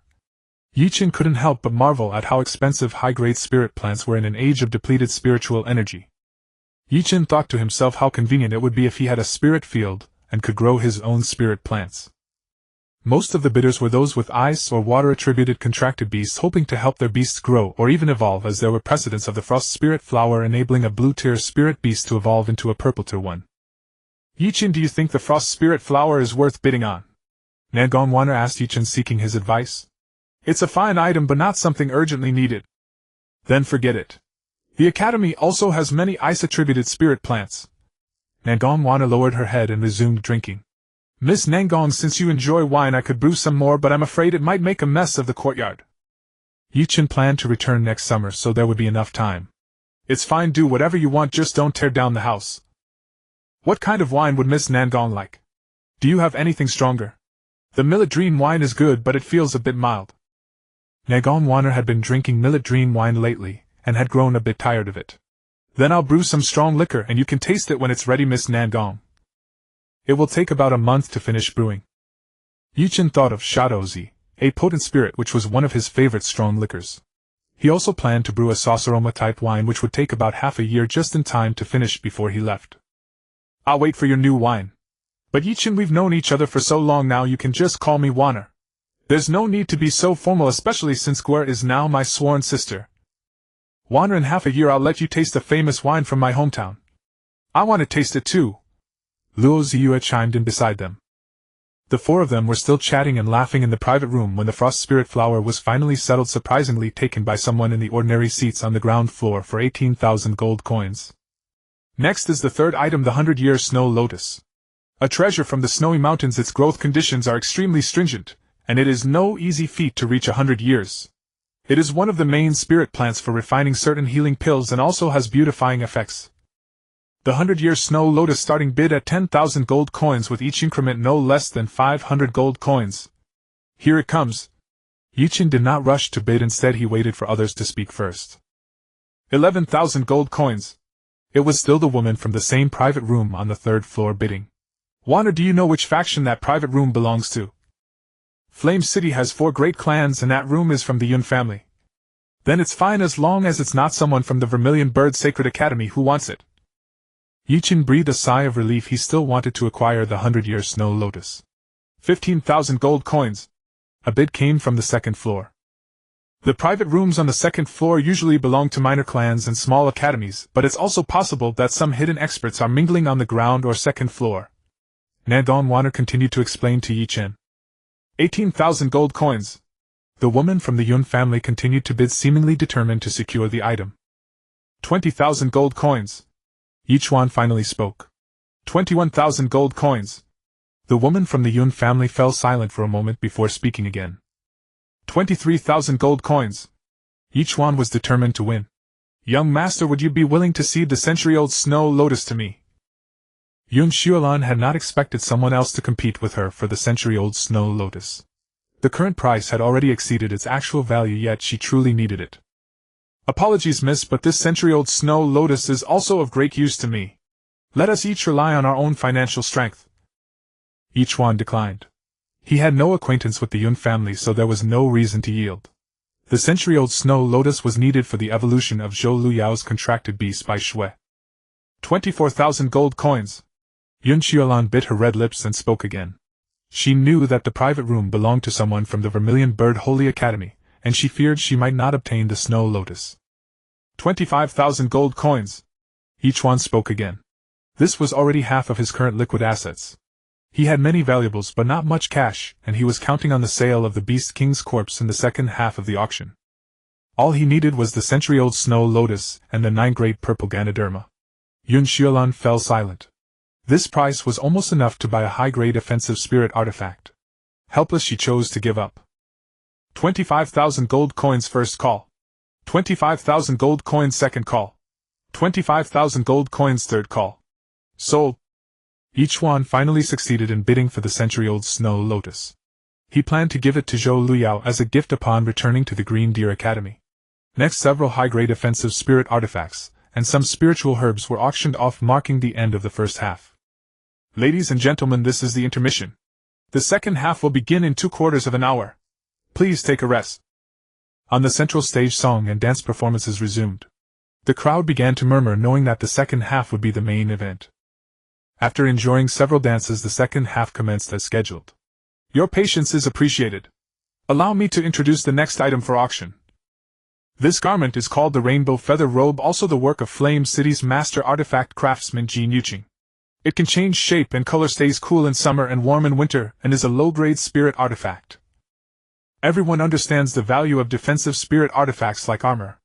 The starting bid for the Rainbow Feather Robe is 20,000 gold coins, with each increment no less than 1,000 gold coins. A low-grade spirit artifact's starting price was equal to that of the high-grade spirit artifact the Cold Rain Sword. 30,000 gold coins. A male voice came from a private room on the 3rd floor, raising the bid by 10,000 gold coins at once. Such a price was enough to buy an ordinary low-grade defensive garment. But it was still insufficient for the Rainbow Feather Robe. 31,000 gold coins. 32,000 gold coins. 35,000 gold coins. The price quickly reached the same level as the Cold Rain Sword. 36,000 gold coins. That private room is from the Long family of Flame City. They probably intend to buy it for a beloved woman. I heard that Long Aoyu, the young master of the Long family, is pursuing Yun Xiaolan, the concubine-born daughter of the Yun family. Nangong Wanner pointed to the room of the bidder. Then I'm afraid I'll have to take what others love. Luo Ziyue shook her head and shouted loudly. 40,000 gold coins. What Ziyue already has a purple cloud robe and still fancies the Rainbow Feather Robe? Wouldn't it be too wasteful to wear it just for looks? Nangong Wanner looked at Luo Ziyue, seeming to understand that she too was buying it for Guer. 40,000 gold coins could buy a house in a remote area of Flame City, enough for a mortal's lifetime expenses. 41,000 gold coins. The man suspected to be Long Aoyu still wanted to compete. 45,000 gold coins. Who was Luo Ziyue? She was the holy maiden of the Vermilion Bird Holy Academy, her father one of the vice deans, and she belonged to the Luo family, one of the 4 great families. She possessed countless treasures, resources, and wealth, a true little rich girl. Luo Ziyue's raise caused everyone else to abandon the bidding. 45,000 gold coins sold. Xiao Wu struck the bronze gong again. The next item is somewhat special. Please look at the display stand. Xiao Wu took out 2 Beast King corpses from her storage ring, items Ye Chuan had consigned for auction. 2 Beast King corpses. First up is the Flame Demon Dragon corpse, a mid-5th stage Beast King. It died not long ago. The body is well preserved. Its bones and hide can be used to make spirit artifacts, and its flesh can be used as feed for spirit beasts. Starting bid 50,000 gold coins. Each increment no less than 1,000 gold coins. The teeth and bones of the Beast King were excellent materials for making spirit artifacts, and the toughest hide was suitable for armor. However, these were only raw materials, far from finished products. Thus the starting price for the Beast King corpse was set at 50,000 gold coins. 60,000 gold coins. Now the bidders were almost all from the private rooms on the 3rd floor, their voices predominantly those of middle-aged or elderly people. Most represented their respective factions and possessed substantial financial resources. 65,000 gold coins. 67,000 gold coins. In the end, the Flame Demon Dragon corpse was driven up to 80,000 gold coins.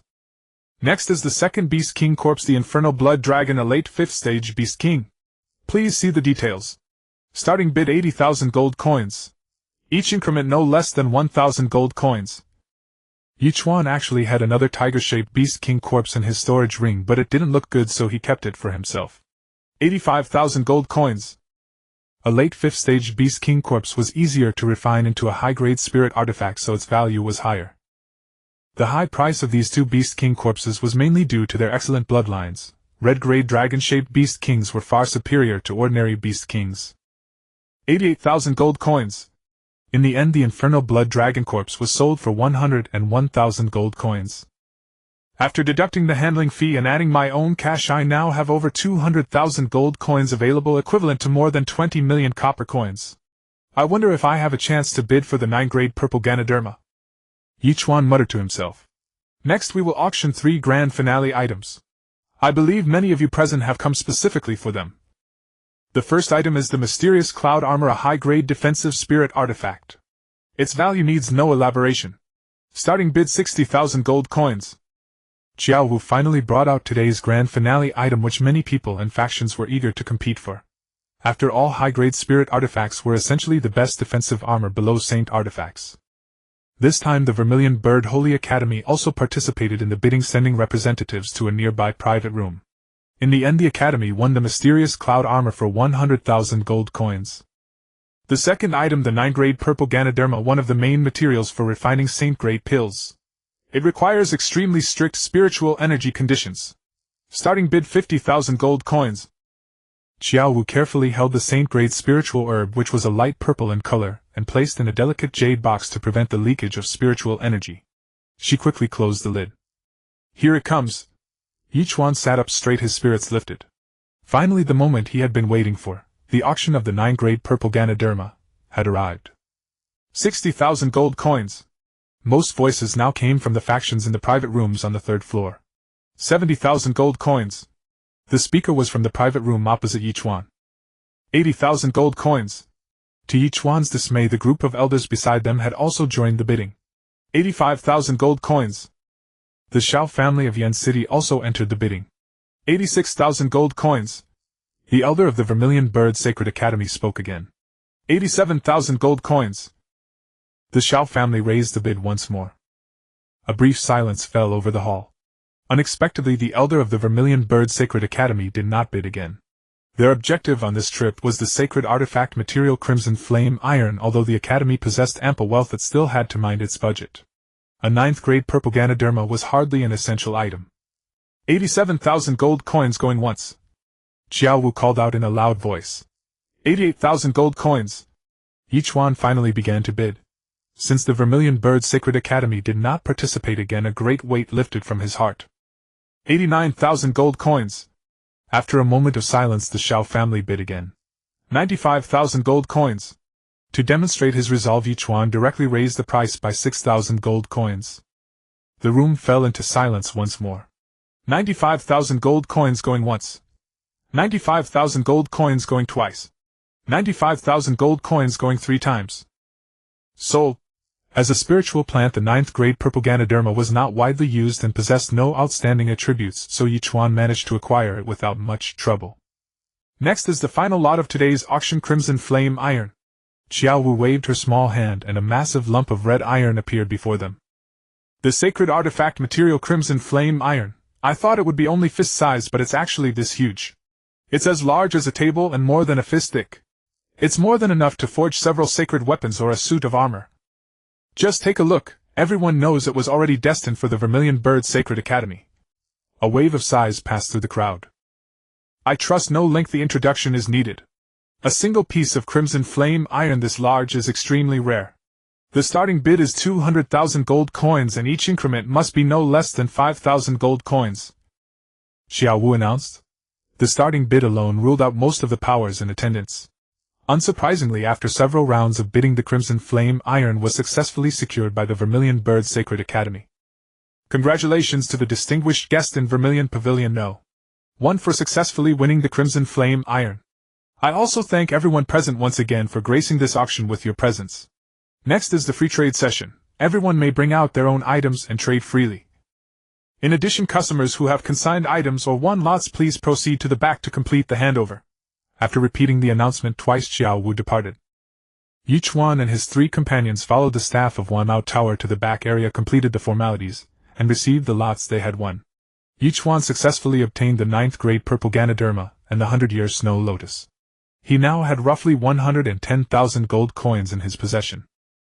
Guo, this is a gift from your 2 elder sisters. Please accept it. Nagong Waner and Luo Ziyue handed the rainbow-feathered robe and the cold rain sword to Xiaoguo, who looked somewhat at a loss. Guo, accept it. Ye Chuan silently noted the kindness of the 2 women. Should we head back now? The auction had ended and only the free trade segment remained. Why don't we try our luck at the free trade area? Ye Chuan still had a few items he had not found: the 100-year thunder tribulation wood and the dark water pearl. Alright. We have nothing to do anyway, and the new year is only a few days away. We might as well take a stroll. Not long after Ye Chuan and the others reached the first floor, someone came up to them. Young master, may I ask if it was you who won the 100-year snow lotus? The one who approached Ye Chuan was a cool, aloof young woman in a plain robe wearing a white veil. You're Yun Xiaolan, aren't you? What do you want with us? Nangongwan asked. Perhaps it was because they wore the Beast Tamer badges of the Vermilion Bird Sacred Academy that Yun Xiaolan had sought them out. May I ask what use young master Yi has for the 100-year snow lotus? Is there any substitute? That is my own affair. What concern is it of yours? Ye Chuan was hardly one to be bewitched by beauty. The 100-year snow lotus was after all reserved for Zhou Luyao. Young master, you misunderstand. The 100-year snow lotus is very important to me. If you have something that can substitute for it, would you be willing to part with it to me? I will certainly repay you with an equivalent amount of money, and always remember your kindness. This is no place to talk. Miss Yun, won't you join us in a private room? As if she recognized Yun Xiaolan, Nangongwana was prepared to hear her story. Seeing that Nangongwana was willing, Ye Chuan agreed as well. If it required little effort, he was also glad to help her. They soon entered the private room and took their seats. Tea and refreshments were laid out on the table. Ye Chuan also brought out a flask of wine and poured some for everyone. Miss Yun, please tell us the details. I am Nangong Waner. Do you not remember me? You are Sister Nangong. 10 years ago you. Enough, go on with your matter. What kind of trouble have you encountered? Nangong Waner had already started drinking, clearly unwilling to dwell on her past. As you all know, Yan City has 4 great families, the Yun, Xiaolong and Chu families, who jointly govern this vast city. Among them, the Long family is the most powerful. At the end of every year, the 4 great families send their younger generations to compete in order to redistribute resources. Not long ago, Long Aoyu, the young master of the Long family, proposed marriage to my family, but only as a concubine. Originally, my status is merely that of a concubine-born daughter, so becoming a concubine would conform to customary rights. But Long Aoyu has a wicked heart. No one knows how many respectable women he has wronged. He only covets my beauty and bears me no genuine affection. So I refused, which displeased the Long family. I fear that during this resource allocation contest they will target the Yun family. If our Yun family finishes last this time, I will have no choice but to marry into the Long family as Long Aoyu's concubine. Naturally, I intend to fight for myself, but a few days ago my impulsive actions damaged my spirit. That is why I wanted to buy the 100-year snow lotus to mend my soul. Yun Xiaolan explained why she needed the 100-year snow lotus. I remember that you graduated from Qingling Academy, right? That's right, Sister Nangong. At your current age, coming back as a student would hardly be suitable. Instead, you could become a probationary teacher. Even doing odd jobs around the academy would be fine. Once you join the Vermilion Bird Sacred Academy, Long Ao, you naturally won't dare cause you trouble. Just call off this marriage. I haven't even reached Beast Tamer Grandmaster. How could I possibly serve as a probationary teacher at the Vermilion Bird Sacred Academy? Yun Xiaolan shook her head, well aware of her own limitations. It is only an empty title. You would hold a position, and what you actually do would be up to you. Even tending to some flowers and plants is acceptable. Sister Nangong, thank you for your kindness. But I cannot think only of myself. If I flee from the contest at the critical moment, I fear the Long family will seize the opportunity to attack the Yun family. The Yun family is already weak. If it finishes last in the resource allocation battle again, I'm afraid it will be expelled from the 4 great families next year. I naturally don't place much value on the Yun family's position among the 4 great families. I'm only afraid that my mother will be implicated because of it. Yun Xiaolan shook her head again and said, Back then it was precisely in order to obtain this thing that my spirit was damaged. Xuanyuan took out a pitch-black piece of charred wood from her storage ring. 100-year thunder tribulation wood. Ye Chuan was stunned. He had not expected such a coincidence. That thing was exactly what he needed. Young Master Yi, do you know what this is? Indeed. As a matter of fact, it is also something I need. Miss Yun, if you merely wish to repair your soul, I happen to have a pill here that can help mend spiritual wounds. Ye Chuan took out a spirit restoration pill he had purchased. Purchase rejuvenation pill consumed 150 system coins. System upgrade progress 2650150000. System coin balance 9250. What kind of pill is this? I have never seen it before. Luo Ziyu has snatched the pill and examined it closely, having witnessed too many of Ye Chuan's peculiarities. This pill is called the rejuvenation pill, obtained occasionally from an ancient secret realm. It can mend the soul and is effective for anyone below the saint level, be it human or beast. Ye Chuan naturally would not tell them it was purchased from the system store. Is it really that effective? So powerful? A pill capable of repairing the soul damage of a king-rank beast tamer would be a king-rank pill worth tens of thousands of gold coins, even more precious than a century-old snow lotus. No matter, I still have a few of these pills. I'll give one to each of you. You might find it useful later. Ye Chuan purchased 3 more rejuvenation pills and handed them to Luo Ziyu and Nan Gongwaner. System coin balance 8800. The spiritual energy here is so dense that just breathing it feels invigorating. It doesn't seem fake.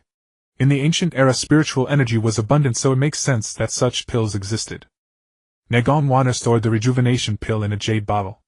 Luo Ziyu and Xiaoguer followed suit. Xuanyuan, take it with confidence. This pill should be effective. Nagon Wana handed the rejuvenation pill to Xuanyuan. Young Master Yi, I cannot accept such a gift without contributing. A king-rank pill is of great value.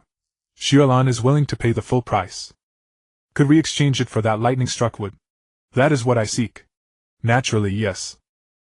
Xuanyuan hesitated for a moment before accepting. The century-old lightning-struck wood was nothing more than a piece of charcoal in her hands, worth at most some money. Right now, mending her soul injury was the utmost priority. After receiving Nangon Wana's affirmation, Xuanyuan hesitated no longer, and swallowed the rejuvenation pill in one gulp.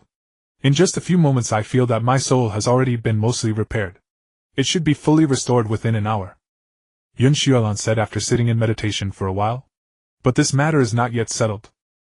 Nangon Wana pondered for a moment, and then said, come back with me today. I will select an outstanding disciple from the Nangon family to participate in the resource allocation battle on your behalf. The 4 great families' resource allocation battle still allows for outside help, doesn't it? Indeed it does. With Sister Nangon's help, I believe the Yun family will not end up at the bottom this time. This resource allocation battle still involves arena fights and entering the secret realm jointly managed by the 4 families, the Lily's secret realm, to hunt magical beasts. The final ranking is determined by the combined scores of the 2 stages. Are there any requirements regarding age and cultivation level? Ye Chuan suddenly became interested. What he loved most was hunting magical beasts, as it allowed the system to level up faster. For the younger generation, they must be at least level 3 Beast Tamers and under 25 years old, Xuanyuan explained. Wana, there's no need to look elsewhere. Isn't there a qualified candidate right here? You want to go to the secret realm? Nagon Wana was somewhat surprised, knowing that Ye Chuan never acts without profit. The new year isn't for a few more days. It can be settled before the new year. Ye Chuan felt that his mountain cloud sword was already itching for action. The resource battle begins tomorrow and lasts for 1 day. Xuanyuan added, which was also why she was in such a hurry to purchase the century-old snow lotus. We'll meet tomorrow morning, Miss Yun. Young Master Yi, may I ask what your Beast Tamer level is? Xuanyuan was somewhat worried as the stakes were high, and she trusted Nangon Wana more. Xuanyuan, don't worry. There is no one more suitable than him. Nangon Wana had heard more or less about Ye Chuan's strength from Luo Ziyu, and knowing that he was on par with her. In the entire Vermilion Bird Saint Academy, there was hardly any young generation member who could surpass Luo Ziyu, let alone just a few families in Flame City. Since Sister Nangon recommends him, Xuanyuan naturally trusts her judgment. Xuanyuan turned to Ye Chuan and said, then I shall trouble you, young Master Yi. Tomorrow we'll communicate via spirit talisman and meet up. Ye Chuan gave Xuanyuan a reassuring look. After a few more pleasantries they parted ways. Xuanyuan left alone while Nangon Wana and Luo Ziyu returned to the Vermilion Bird Saint Academy. Ye Chuan naturally went back to Carefree Pavilion with Xiaoguer. Uncle Fu built a brewing area in the courtyard according to this blueprint. Ye Chuan handed the blueprint to Uncle Fu. Yes, young master. Uncle Fu had long received orders from Nangongwaner. Although Xiaoguo was Nangongwaner's sworn sister, it was clear that she valued Ye Chuan more. It's nice not having to do everything myself. Ye Chuan also experienced the joy of being a landlord. He only needed to handle the core steps while the rest could be left to the staff of Carefree Pavilion. After giving instructions, Ye Chuan returned to his room. What he needed to do was to use the 9-grade purple Ganoderma, a precious spiritual plant he had purchased for 100,000 gold coins. Ye Chuan summoned Shensi, and had it consume the 9-grade purple Ganoderma, then used the Bloodline awakening stone. The pink little fox transformed its body enveloped in purple light accompanied by crackling electric sounds. A moment later a brand new little fox appeared. Its color changed from pink to purple, and its tail had become 6. True sight. 6-tailed spirit fox. Rank late stage 3. Quality red mythical. Affection 7. Skills clear mind, 1000 illusions, heaven's thunder descends. Special skills Nank dream tail clone. Description: legend has it that this auspicious spirit fox possesses high spiritual power, and excels in the art of transformation. Hidden bloodline 9-tailed celestial fox. Activation condition: Sacred Beast Stone Clear Mind removes negative status effects over a wide range, and temporarily increases resistance to negative effects, and soul strength. Nank Dream can send multiple units in an area into a deep dream to gather intelligence, and implant thoughts. The stronger the soul, the wider the area covered by the dream, the greater the soul gap, the easier it is to succeed. Tail Clone temporarily consumes a tail to create a clone. The clone possesses 1/6 of the original strength, can act independently, and has some intelligence. As the rank increases, the clone's strength and intelligence also improve. Ye Chuan carefully analyzed Shensi's skills and found that they were still more supportive. Its combat power was not very strong, but it could be of great use in certain scenarios, such as using Tail Clone and 1000 illusions to flee in different directions to confuse enemies. Or when intelligence was needed, Nank Dream was an upgraded version of Deep Dream.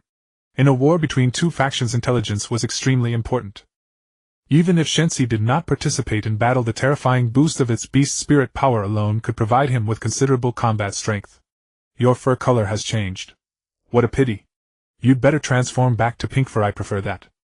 Ye Chuan gently rubbed Shensi's ears. Shensi naturally understood his wish and transformed its fur to pink. This was its innate ability, not even requiring the 1000 illusions skill. 1000 illusions was mainly used for special scenarios such as transforming into a human or other creatures, and could also be used on Ye Chuan and others, affecting up to 6 units. Much more pleasing to the eye. After all, what man can resist a pink-furred little fox? Ye Chuan then summoned the purple-winged unicorn Xiao-Yi and used the century-old lightning-struck wood and the Bloodline awakening stone. After a series of changes, Xiao-Yi also successfully evolved. Its purple wings and horn disappeared, its body became pure white, and its teeth turned sharp. True sight. Name Dragon Horse. Rank late stage 3. Quality red mythical. Affection 5. Skills: Swallow Steps, Endurance, Wind and Clouds Rise. Special skills: Hoof Strike, Power, Hidden Dragon Leaps Abyss. Description: legend has it that a dragon from the Western Sea was transformed into a dragon horse for destroying the Sacred Alliance token between immortals and dragons. It has immense endurance, can briefly turn into a dragon, and unleash formidable combat power. Hidden Bloodline. Activation condition: a dragon. The Great Xia Dragon. Ye Chuan's heart raced with excitement as he looked forward to Xiao Yi's first battle. Even more thrilling was that the dragon horse's hidden bloodline might be the legendary Golden Divine Beast level, though he had no idea what was needed to activate it. Perhaps it will become clear once the system levels up. Maybe it can evolve into a true Great Xia Divine Dragon. That was the Divine Beast Ye Chuan, as a descendant of Great Xia, most desired. Ye Chuan suppressed his excitement, fed his 7 contracted beasts plenty of spirit-gathering pills and spirit stones, and began his afternoon cultivation. The next day, Ye Chuan received a spirit talisman message from Xuanyuan very early. "Where I'm leaving. Try not to leave Flame City unless necessary. If anything comes up, you can ask Uncle Fu to handle it, or send a message to Sister Nangong." After bidding farewell to Xiaoguo, Ye Chuan headed to the Yun family alone. The Yun family resided in the northwestern direction of Yen City. Ye Chuan boarded a carriage and soon arrived at the Yun residence. Yun Xuanyuan was already waiting at the gate. "Miss Yun, I apologize for the wait." Ye Chuan descended from the carriage and greeted Yun Xuanyuan. She appeared much more spirited than yesterday, having changed into a white robe with delicate features.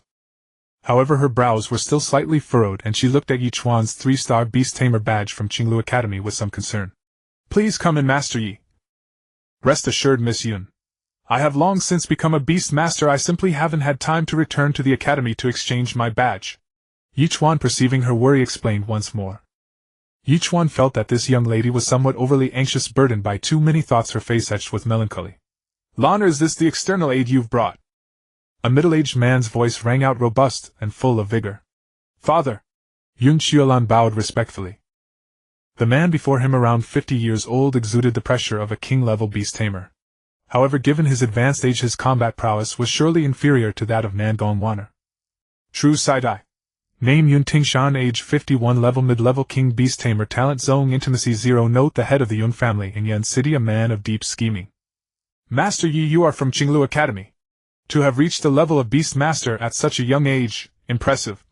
Yun Tingshan, being of higher cultivation, could discern Ye Chuan's realm. You flatter me, Senior Yun. Ye Chuan politely cupped his hands. Since everyone is here, let us depart. Soon the group arrived at the Liuli's secret realm, where the 4 major families had already assembled. Xuanyuan, if you agree to my request now, there is still room for negotiation. As soon as Xuanyuan arrived, someone blocked her path. Without a doubt, Long Aoyu, the young master of the Long family. Master Long, there are plenty of fish in the sea. I am but a mundane woman, why must you insist? Xuanyuan felt helpless. Beauty was not a sin, but without strength it could easily invite trouble. Don't be ungrateful. It is your honor that I have taken a liking to you. This time your Yun family will be expelled from the 4 great families. Long Aoyu, clad in a luxurious robe, looked contemptuously at Xuanyuan, and Ye Chuan, a smirk curling on his lips. Ahem. A silent cough interrupted the crowd, and the oppressive aura of a king-level beast tamer silenced the entire scene. Aoyu with youthful arrogance is a talent. My daughter, however, is shallow and unworthy of him. Yun Tingshan approached, his terrifying pressure enveloping Long Aoyu. Beads of cold sweat appeared on Long Aoyu's forehead. He was merely a 3rd-level beast tamer, how could he withstand it? As the father, Yun Tingshan would not tolerate anyone insulting his daughter, even if she was born of a concubine. Everyone calm down. The secret realm will open shortly. Ye Chuan followed the direction of the voice and saw a middle-aged man standing in the center of the square, appearing a few years older than Yun Tingshan. That is the head of the Long family, Long Qianqiu. Currently the Long family holds the dominant position among the 4 great families. Xuanyuan explained to Ye Chuan from the side. Is there any king-level beast tamer entering the secret realm today? Master Yi is joking. No king-level beast tamer will enter the secret realm. Xuanyuan thought Ye Chuan was being overly arrogant, as if he were a holy son of the Holy Academy. Then it's fine.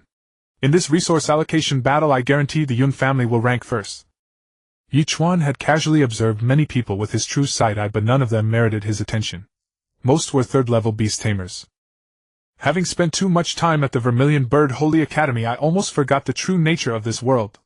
A 3rd-level beast tamer is the lifelong endpoint for the vast majority. Ye Chuan sighed inwardly, thinking that this secret realm expedition would surely be a breeze. Ye Chuan had now contracted 7 beasts, 6 of which were of red quality. With the aid of his divine artifact and system, he could probably even contend with the weakest king-level beast tamer. Everyone, this resource allocation battle is still divided into 2 phases. The first phase, each family sends members to compete in arena matches. A victory earns 10 points, a loss earns none. The rankings from 1st to 4th are determined by total points. The second phase, each family sends members into the Liuli's secret realm to hunt magical beasts. Points are calculated based on the quantity and quality of the magic cores obtained by all members of each family, then ranked accordingly. The final ranking is determined by combining the points from both phases proportionally. Now representatives of each family step forward. Ye Chuan followed Xuanyuan as she stepped out. At this moment 40 people stood in the vast square. The head of the Long family sat in the front, flanked by 2 elders. The other 3 families were seated on the left and right sides. Let us begin. Long Qianqiu, the head of the Long family, said to the 2 elders beside him. Everyone, you will compete on 2 arenas in a round-robin format. The battle continues until only 1 person remains and that person loses. After the first round, the winners of the 2 arenas will face each other to determine the first place. The losers will also face each other to calculate the final points. All right, begin. The 2 elders each walked toward the arenas on either side. According to the draw results, the Long family faces the Yun family, and the Xiao family faces the Chu family. Please send your first contestants to the arena from the Long and Yun families. The elder on Ye Chuan's arena announced above. As the last of the 4 great families to be matched against our Long family, let's see how many rounds you can win. Long Huido. Long Aotian, already seated in a reclining chair beneath the arena, was directing the proceedings, flanked by 2 maids attending to him. Long Hui leaped onto the arena. He was tall over 2 meters and must have weighed more than 200 jin. The Beast Tamer badge on his chest was a 4-star badge. Yun family, please send someone out. The elder, acting as referee, urged the Yun family to send a contestant. Long Hui, a mid-level beast master, is unbeatable for us. Try to exhaust his stamina and spiritual energy. Even if we lose one after another, we can still outlast him in a war of attrition. But the Long family has an even stronger beast master. The Yun family participants were disheartened. Yun Tan, you go. Just try to wear him down, don't force a victory. Yun Tingshan spoke, and the crowd regained their composure and confidence. Yun Tan leaped onto the arena.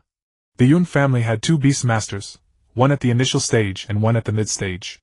The Long family, however, had 2 mid-stage beast masters, and their beasts were of purple legendary quality. Long Hui and Yun Tan immediately engaged in battle. Long Hui summoned 4 contract beasts. His strongest, a bear, was of purple legendary quality at the mid-4th order, while the other 3 beasts had not yet broken through to the 4th order. Ordinary people didn't have enough resources to cultivate all their contract beasts. Yun Tan's 4 contract beasts were even weaker, each at least 1 minor round lower. He was merely an initial stage beast master. After a brief struggle, Yun Tan was completely on the defensive, passive at every turn. Haha, too weak. Not a single one worth fighting. Yun Tan was forced into a corner by Long Hui and then blasted off the arena by a massive beast spirit phantom. Yun Tan.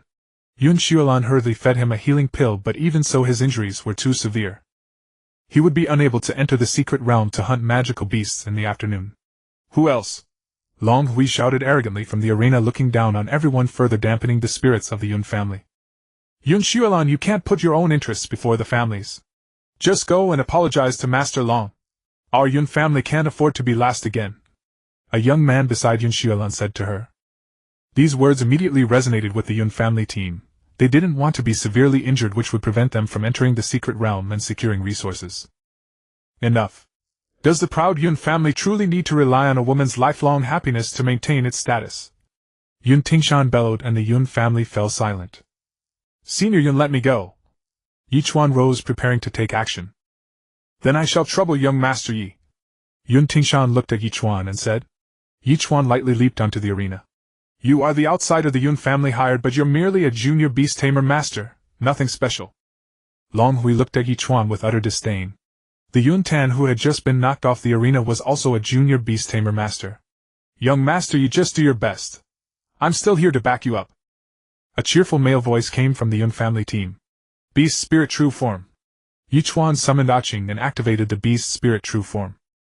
A purple contracted beast. I have one too. Long Hui's Earth Bear was also purple quality, and its realm surpassed Ye Chuan's Azure Flood Dragon. Earth's Fury. Long Hui's Earth Bear howled wildly, pounded its chest, and then charged at Ye Chuan. Overestimating yourself. Bind Water Pillar. Although Ye Chuan only deployed Aching, he could still draw upon the beast spirit power of his other contracted beasts. Bang. A water pillar as thick as a wash basin smashed the Earth Bear and Long Hui off the arena together, kicking up a cloud of dust. Impossible. Both are purple spirit beasts, and the Earth Bear is even a minor realm higher. How could it not withstand a single blow? Long Aoyu smashed his teacup in rage, and the maid beside him fell to her knees in fear. It must be a special skill that consumes immense stamina and spiritual energy. He won't be able to hold the next round. Exactly. Long Hui was also worn down by Yun Tan. He was careless. The Long family team discussed heatedly, finding it unbelievable. Next. Ye Chuan shook his head. They were too weak. Long Yangming, you go. Long Aoyu once again directed the battle. Long Yangming's overall strength was a notch above Long Hui's, mainly because he possessed 2 purple quality contracted beasts. Long Yangming conjured wings and flew onto the arena. An avian contracted beast. That's extremely rare.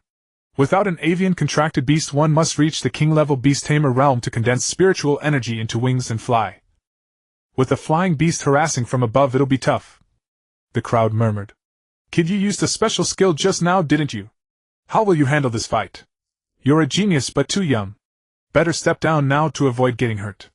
You're just an outsider, no need to risk your life.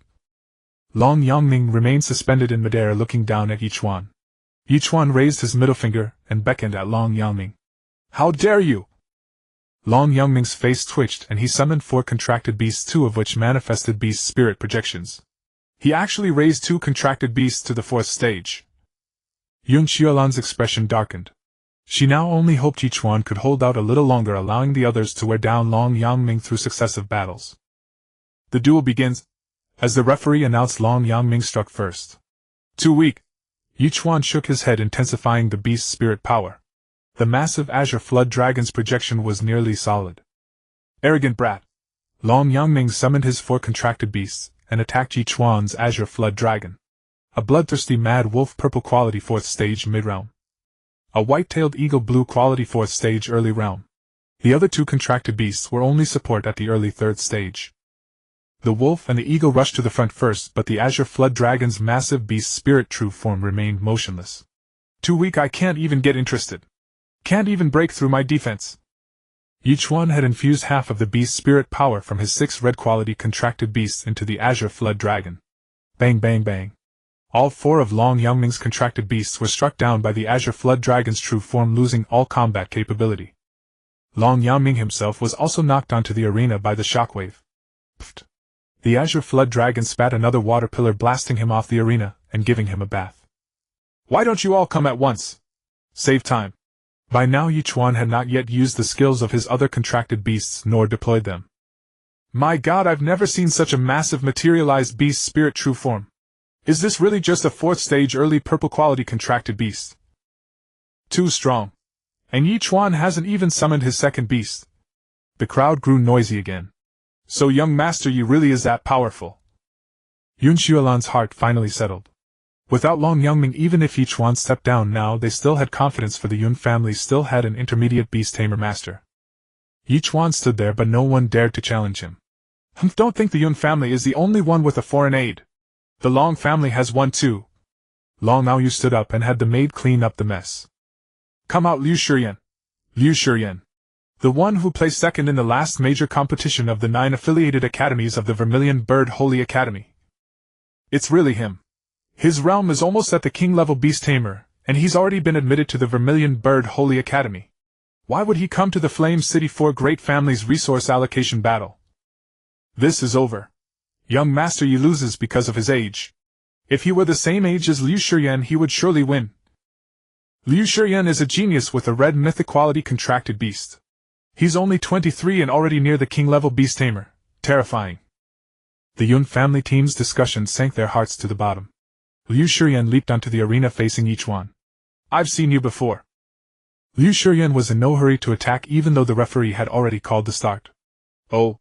A pretty boy like you, worthy of covering the Holy Maiden. Liu Shiyan summoned his 4 spirit beasts. I don't remember you. Ye Chuan scratched his head. You'll know soon enough. Beast spirit true form. Liu Shiyan sensed Ye Chuan's disdain and wanted to show him his true strength. Looks like I need to get a bit serious. Ye Chuan murmured. Xiaoyi. He summoned the dragon horse Xiaoyi, wanting to test his own limits.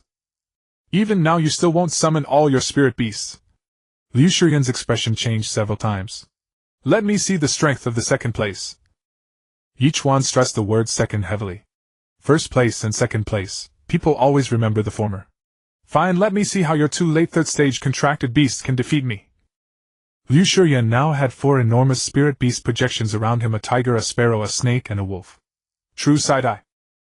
Name: Nether Tiger Stage 4th Stage Late Quality Red Mythic Affinity 6 Skills: Nether Claw, Nether Rage Flame, Nether Dominance. Special Skills: Nether Prison, Nether Slash. Description: a mutant tiger bred in a place of extreme yin energy, adept at spiritual attacks. Ye Chuan scanned. Only the Nether Tiger was 4th stage late, the Flying Beast was purple quality at 4th stage early, and the Snake and Wolf were inconsequential. Xiaoyi, this is your debut. Show the might of the Divine Dragon. Diving Dragon ascends from abyss. With Ye Chuan's shout, Xiaoyi's body twisted and transformed into a pure white dragon. Camel head, deer antlers, cow mouth, shrimp eyes, turtleneck, snake body, fish scales, mirage belly, eagle claws. A horse, turned into a flood dragon. No, it's not a flood dragon. It looks exactly like the legendary Divine Dragon. You must be joking. How could a Divine Dragon like that truly exist? Aren't they all just lizard dragons that look like a mix of lion and bat? Since there is the Azure Dragon Sacred Academy, the true Azure Dragon must exist. The massive form of the white dragon occupied almost the entire arena. The enlarged white dragon circled high in the sky, its body wreathed in lightning and breathing out clouds and mist. Under the pressure of the white dragon, Liu Shiren's 4 contract beasts trembled involuntarily. It was a suppression of bloodline. The white dragon and the azure flood dragon kept circling above the arena, drawing continuous exclamations from the crowd. I don't believe your mere 2 third-stage late-phase contract beasts can defeat me. Attack! Netherworld Fury Flames, Netherworld Sovereign, Netherworld Prison. The Netherworld Tiger's massive beast spirit true form lunged at the white dragon in the sky, and that region of the sky was sealed off by Netherworld flames. Fierce force of the ferocious star, indestructible diamond, boundless strength. Ye Chuan cast a multitude of skills on the white dragon in one breath. Clear mind. Ye Chuan used the Divine Sun skill to remove the binding effect on the white dragon. Impossible. This is not the combat power that a third-stage high-grade contract beast can unleash. The white dragon, now bearing numerous status enhancements, radiated an even greater pressure. A terrifying aura permeated the surroundings as if to crush one's will. Bind, break. Bang. Bang. Bang. Apart from the Netherworld Tiger, which due to its higher cultivation still had the strength to fight the other 3 contract beasts, all collapsed and could not rise. It seems it can't hold on much longer. After that strike, the white dragon rapidly shrank and finally reverted to its original form. Indeed, it's fast. Once the dragon horse advances, it will be able to last a bit longer. However, Ye Chuan was already satisfied. Having seen the legendary Great Xia Divine Dragon, his soul seemed to have been redeemed. Now I'll see how you can still fight. After the dragon horse transformed into its dragon form, it entered a brief period of weakness, which Liu Shiren had also noticed. Fireball. Ye Chuan finally summoned his 3rd contract beast, a red quality 4th stage early phase hellhound. What? He actually has another red quality contract beast. What kind of dog is that? I've never seen such a ferocious dog.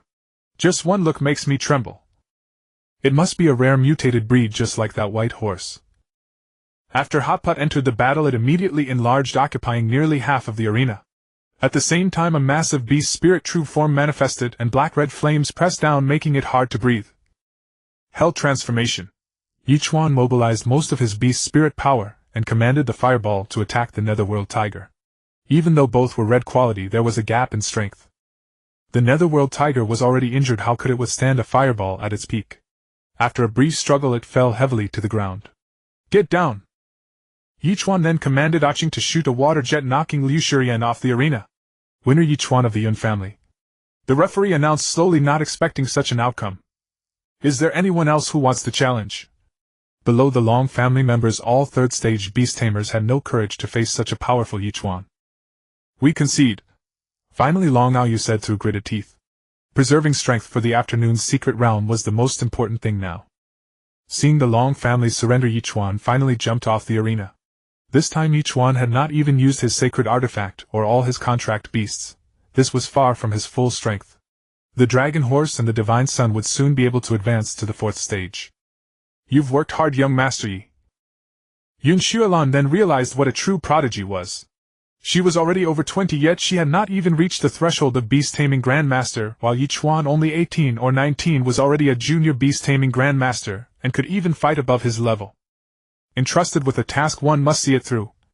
Ye Chuan picked up the teacup, rolled up his sleeves, and took several big gulps of tea. Then he began to sit in meditation, breathing to recover his spiritual energy, while the other half of the arena battle was still in full swing. After about 2 hours in total, the arena battles finally ended. The Yun and Xiao families as the winners would fight another arena battle, while the Long and Chu families as the losers would compete for points. After a half-hour rest, the second round of arena battles began. Unsurprisingly, with Ye Chuan, the Yun family swept through everything, crushing all opposition. The Yun family deservedly took first place in the arena battles. With one first place, they no longer had to worry about being last. By the time the arena battles ended, it was already noon. The 4 families prepared their own spirit food and drinks. After eating and drinking their fill and resting, they began the second phase of the resource allocation battle. Everyone, the second phase of the resource allocation battle is about to begin. You will enter the Glazed Secret Realm to hunt magical beasts. I won't repeat the rules, just line up and enter one by one. Long Qianqiu gathered everyone and addressed them from the high platform. Miss Yun, could you please describe the specific situation of the Glazed Secret Realm for me? Ye Chuan followed closely behind Yun Xuanyuan and asked. Young Master Yi, the Glazed Secret Realm is rich in a spiritual plant called Glazed 7-Star Grass. At the same time, there are many magical beasts inside, so every so often the four families unseal the realm to hunt the beasts. The secret realm is jointly controlled by the four families and resources are allocated according to rankings. Miss Yun, are there many magical beasts in the realm? What levels are they? Are there any king-level ones? No, there aren't even many fourth-stage magical beasts. Yun Xiaolan explained patiently, this time no longer thinking Ye Chuan was arrogant. All right. Ye Chuan was somewhat disappointed. A secret realm like the Fire Cloud secret realm was hard to find. After entering the Glazed secret realm, Ye Chuan felt that the concentration of spiritual energy in the air was higher, but it did not match the Fire Cloud secret realm. Even the space was much smaller. However, the space inside was relatively stable without distortions or various mazes. Although Ye Chuan was somewhat disappointed, it was better than nothing. Killing enough second and third stage magical beasts could also allow the system to upgrade. Ye Chuan spread his azure luan wings and soared high above, searching for his targets. So you still have a flying contract beast?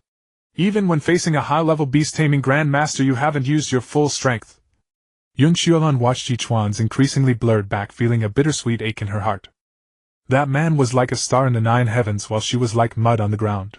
Yun Xiaolan stared at Ye Chuan's back until it disappeared, still standing there in a daze. Ye Chuan, under the effects of Xiao Yi's skills, horse stepping on flying swallow and endurance, darted swiftly, reaping the lives of magical beasts like a merciless machine. After hunting for over an hour, Ye Chuan could no longer see any magical beasts. He simply sat on the ground and began to tally his gains. He had killed 30 second-stage magical beasts, 50 third-stage magical beasts, and 2 third-stage magical beasts. Obtained system upgrade points 2760. Current progress 5410150000. Obtained system gold coins 2760. Current balance 11,560. Still far from enough.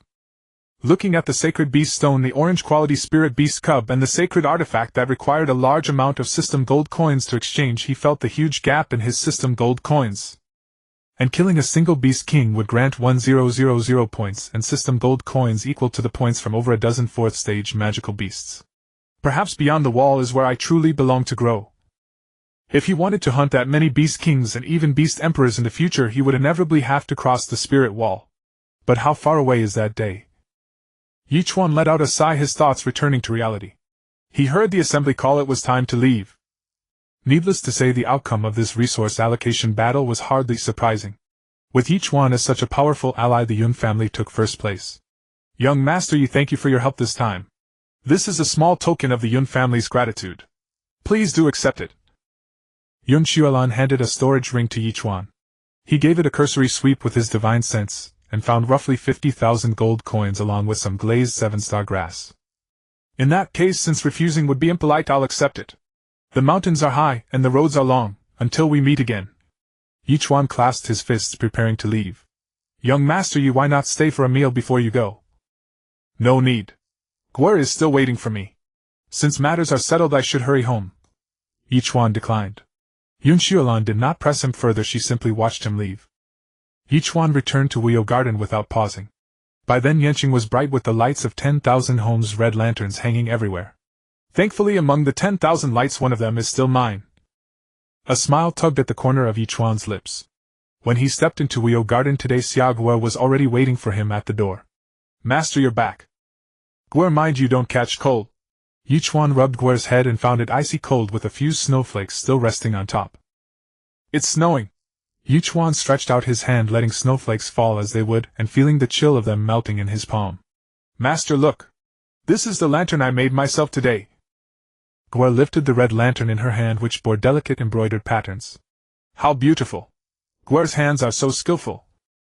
Ye Chuan picked up the lantern and examined it closely. On one side was embroidered the character Fu Fortune, while on the other were 2 embroidered figures. Master, let's go eat. The food has been reheated several times. Master, let's go to the dining hall. Xia Guer took Ye Chuan's hand and led him along. All right. Feeling how cold Xia Guer's hand was and not knowing how long she had been waiting outside, Ye Chuan quietly used his spiritual energy to warm her whole body. Having someone waiting at home for you to share a meal, that is a kind of happiness. Whirl Garden gave Ye Chuan the warmth of home. After the meal, Xia Guer returned to her own room. Ye Chuan was in no hurry to sleep. He went back to tinkering with his wine brewing area. This time the space was larger and better equipped. In some places pavilions had even been built over it. It was far tidier and cleaner than the setup in Gu Shui's courtyard. The moon was gray and hazy. Ye Chuan did not know when he had grown drowsy, only then did he go inside and fall into a deep sleep. The next day, when he woke, a trace of chill crept over him.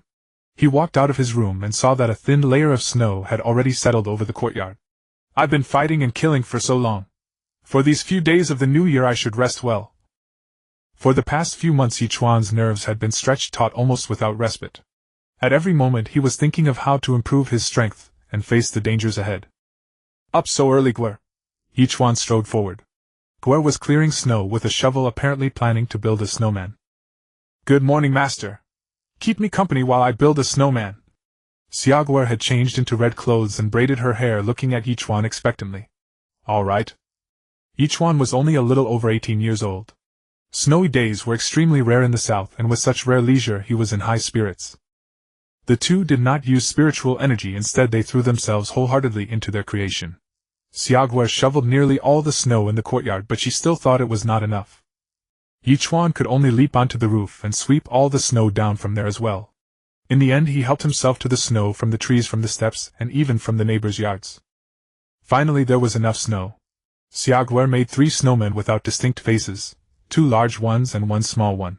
Ye Chuan naturally assumed that Gwr had made her parents and herself. As for Ye Chuan, he molded a dragon, the great Xia divine dragon modeled on the white dragon that the dragon horse had transformed into the day before. Though the snow dragon was not large, it was full of imposing spirit, with 5 claws and a pair of antlers that drew everyone's eye. However, Ye Chuan did not make the snow dragon look fierce, instead he gave it a serene and auspicious expression. Master, what kind of creature is this? I've never seen it before. Is it a flood dragon? It is a dragon, the great Xia divine dragon. The azure dragon of the Qinglong Sacred Academy is also this kind of dragon. Ye Chuan explained. Gwr loves it. The divine dragon is truly beautiful. Gwr studied the snow dragon intently, as if afraid that she would no longer remember it once it melted. Shensi, thousand illusions. With a thought Ye Chuan summoned Shensi. A pink 6-tailed spirit fox appeared, then shifted its form and turned into a pink dragon. Master, can I touch it? Gwr was deeply fascinated by the dragon's appearance, wanting to stroke it but not daring to. Of course you can. Shensi is very gentle. The dragon that Shensi had transformed into was over 10 meters long, with a body as thick as an adult's waist, coiling in the middle of the courtyard. Ye Chuan lifted Gwr up, placed her on Shensi's neck, and let her grip the dragon horns with both hands. Ye Chuan also jumped on, holding Gwr steady to keep her from falling. Let's fly. Since Yanqing had an order forbidding flight, Ye Chuan only let Shensi fly at low altitude within the courtyard. Whoa! The two shouted in delight. Ye Chuan had never felt so relaxed and happy. The two played for quite a while until Uncle Fu called them for breakfast. Ye Chuan put Shensi away and was surprised to find that Shensi had already advanced to the early 4th stage. Of Ye Chuan's 7 contracted beasts, only the dragon horse was still at the late 3rd stage. All the others had broken through to the early 4th stage. Fireball, Hotpot, and Kunkin in particular were already close to the mid-4th stage. Uncle Fu, New Year's Eve is in 2 days. Give the servants and maids in the courtyard a few days off. Those who want to go home may go, and you can also go home for a visit. Thank you, young master. But most of the servants here have no family, most of them are poor children the young lady rescued. It's fine. Those who wish to rest may do so, and there is naturally no harm in staying here. Uncle Fu understands. A timely snow foretells a bountiful year. I hope next year will be a good one and that peace can continue. It began to snow again. Ye Chuan reached out, letting the snowflakes fall into his palm. He then thought of the demon wardens he had encountered recently, and he could not shake the feeling that a storm was approaching. Ye Chuan shook his head. Even if the sky fell, the 4 sacred academies would hold it up. He only needed to look after himself and protect those he held dear. Half a year. In half a year it will be time to go home. Ye Chuan let out a light sigh. For once he did not cultivate today, instead he began practicing music to relax. Ye Chuan took out an exquisite jade flute and played it. Later he turned to practicing the Qin chess, calligraphy, and painting. In this carefree manner 2 days passed. On New Year's Eve Ye Chuan rose very early. That day he put on a red robe and tied up his loose long hair. He began tidying the house himself, pasted spring festival couplets on the front gate, and hung red lanterns. For breakfast Ye Chuan and Gwr had noodles. At noon the two happily cooked a sumptuous meal together. Gwir, this is a lucky money envelope for you. Ye Chuan took out a red envelope and handed it to Xia Gwir. Inside was a gold note worth 10,000 gold coins. Thank you, master. Xia Gwir accepted the red envelope with both hands. After lunch, Ye Chuan took Xia Gwir to visit his parents' graves, bringing some spirit money, incense, candles, and firecrackers. Dad, I'll burn some spirit money beside you. Remember to come and get it. He also burned a pile of spirit money for his father. After visiting the graves, the two returned to Whirl Garden and stayed together, keeping the New Year vigil until the evening. The two watched the city-wide fireworks from the rooftop, and only then fell into a deep sleep. The next day, Ye Chuan was still dreaming when he was awakened by knocking at the door. Who is it? Ye Chuan picked up his robe, casually draped it over himself, and opened the door with a yawn. Xuanyuan, why are you here? Ye Chuan properly put on the robe and began to tidy his hair. We're here for New Year's greetings. Today is the first day of the new year. Luo Ziyu and Xuanyuan were both dressed in red robes today with delicate makeup and floral adornments on their foreheads. Who goes to pay New Year's calls so early in the morning? Ye Chuan yawned again, tears streaming from his eyes. You're such a grown-up and still crying. Luo Ziyu giggled. Just a yawn, Ye Chuan said nonchalantly. Look, your tear stains aren't dry yet. Luo Ziyu took out a mirror, stood on tiptoe, and held it up for Ye Chuan. Ye Chuan was startled. Could it be that I cried again in my dreams last night? It seems I need to speed up the progress. Ye Chuan still believed it was due to the original owner's influence. Once he wiped out the Wu family, this phenomenon should disappear. Alright, I'll just wash my face. Ye Chuan took out a towel and wiped his face, restoring it to cleanliness. Then he said, But why are you here so early? It's the first day of the new year. Let's have some fun together and make sweet dumplings. Sounds great. Ye Chuan hadn't had sweet dumplings in a long time. Ye Chuan, is this your brewing site? Xuanyuan looked at the facilities with great curiosity. Don't touch that, it's just a pole I use for exercise. The rest are all for brewing. How amazing! I've never seen such a brewing method before. They're all from ancient texts, ancient brewing techniques. Ye Chuan, you have quite a collection of ancient books. Xuanyuan gave Ye Chuan a disdainful look. Last time he had fooled her the same way. This time it's real. Ye Chuan handed over a brewing manual that he had written himself, containing construction methods and usage instructions for various facilities, as well as recipes for different wines and notes on precautions. Xuanyuan took the booklet and immediately flipped it open. Not bad, I'll take it. I'm sure father will like it. After flipping a few pages, she added, You said the famous liquor from your hometown is Maori-style sauce-flavored liquor. That's right. It takes a full half-year to brew and the process is very troublesome. You must try it when it's ready. Okay, remember to send me a message via spirit talisman when the wine is done. Of course. They then walked toward the kitchen, chatting and laughing. The kitchen was spacious. Even with 4 people it wasn't crowded at all. Each of them took on their own tasks and made sweet dumplings together. Haha, Ye Chuan, your face is smeared. Luo Ziyu reached out to wipe Ye Chuan's face, but her hands were also covered in flour, so she only made it dirtier. You did that on purpose. Ye Chuan pinched Luo Ziyu's little face with both hands and drew a little cat on her face. On the first day of the new year you're asking for a beating. Luo Ziyu raised her small pink fist and hit Ye Chuan, sending up a cloud of flour dust. Stop fooling around. Xuanyuan and Xia Gwir were quietly rolling out dough. After an hour or two the sweet dumplings were finally ready.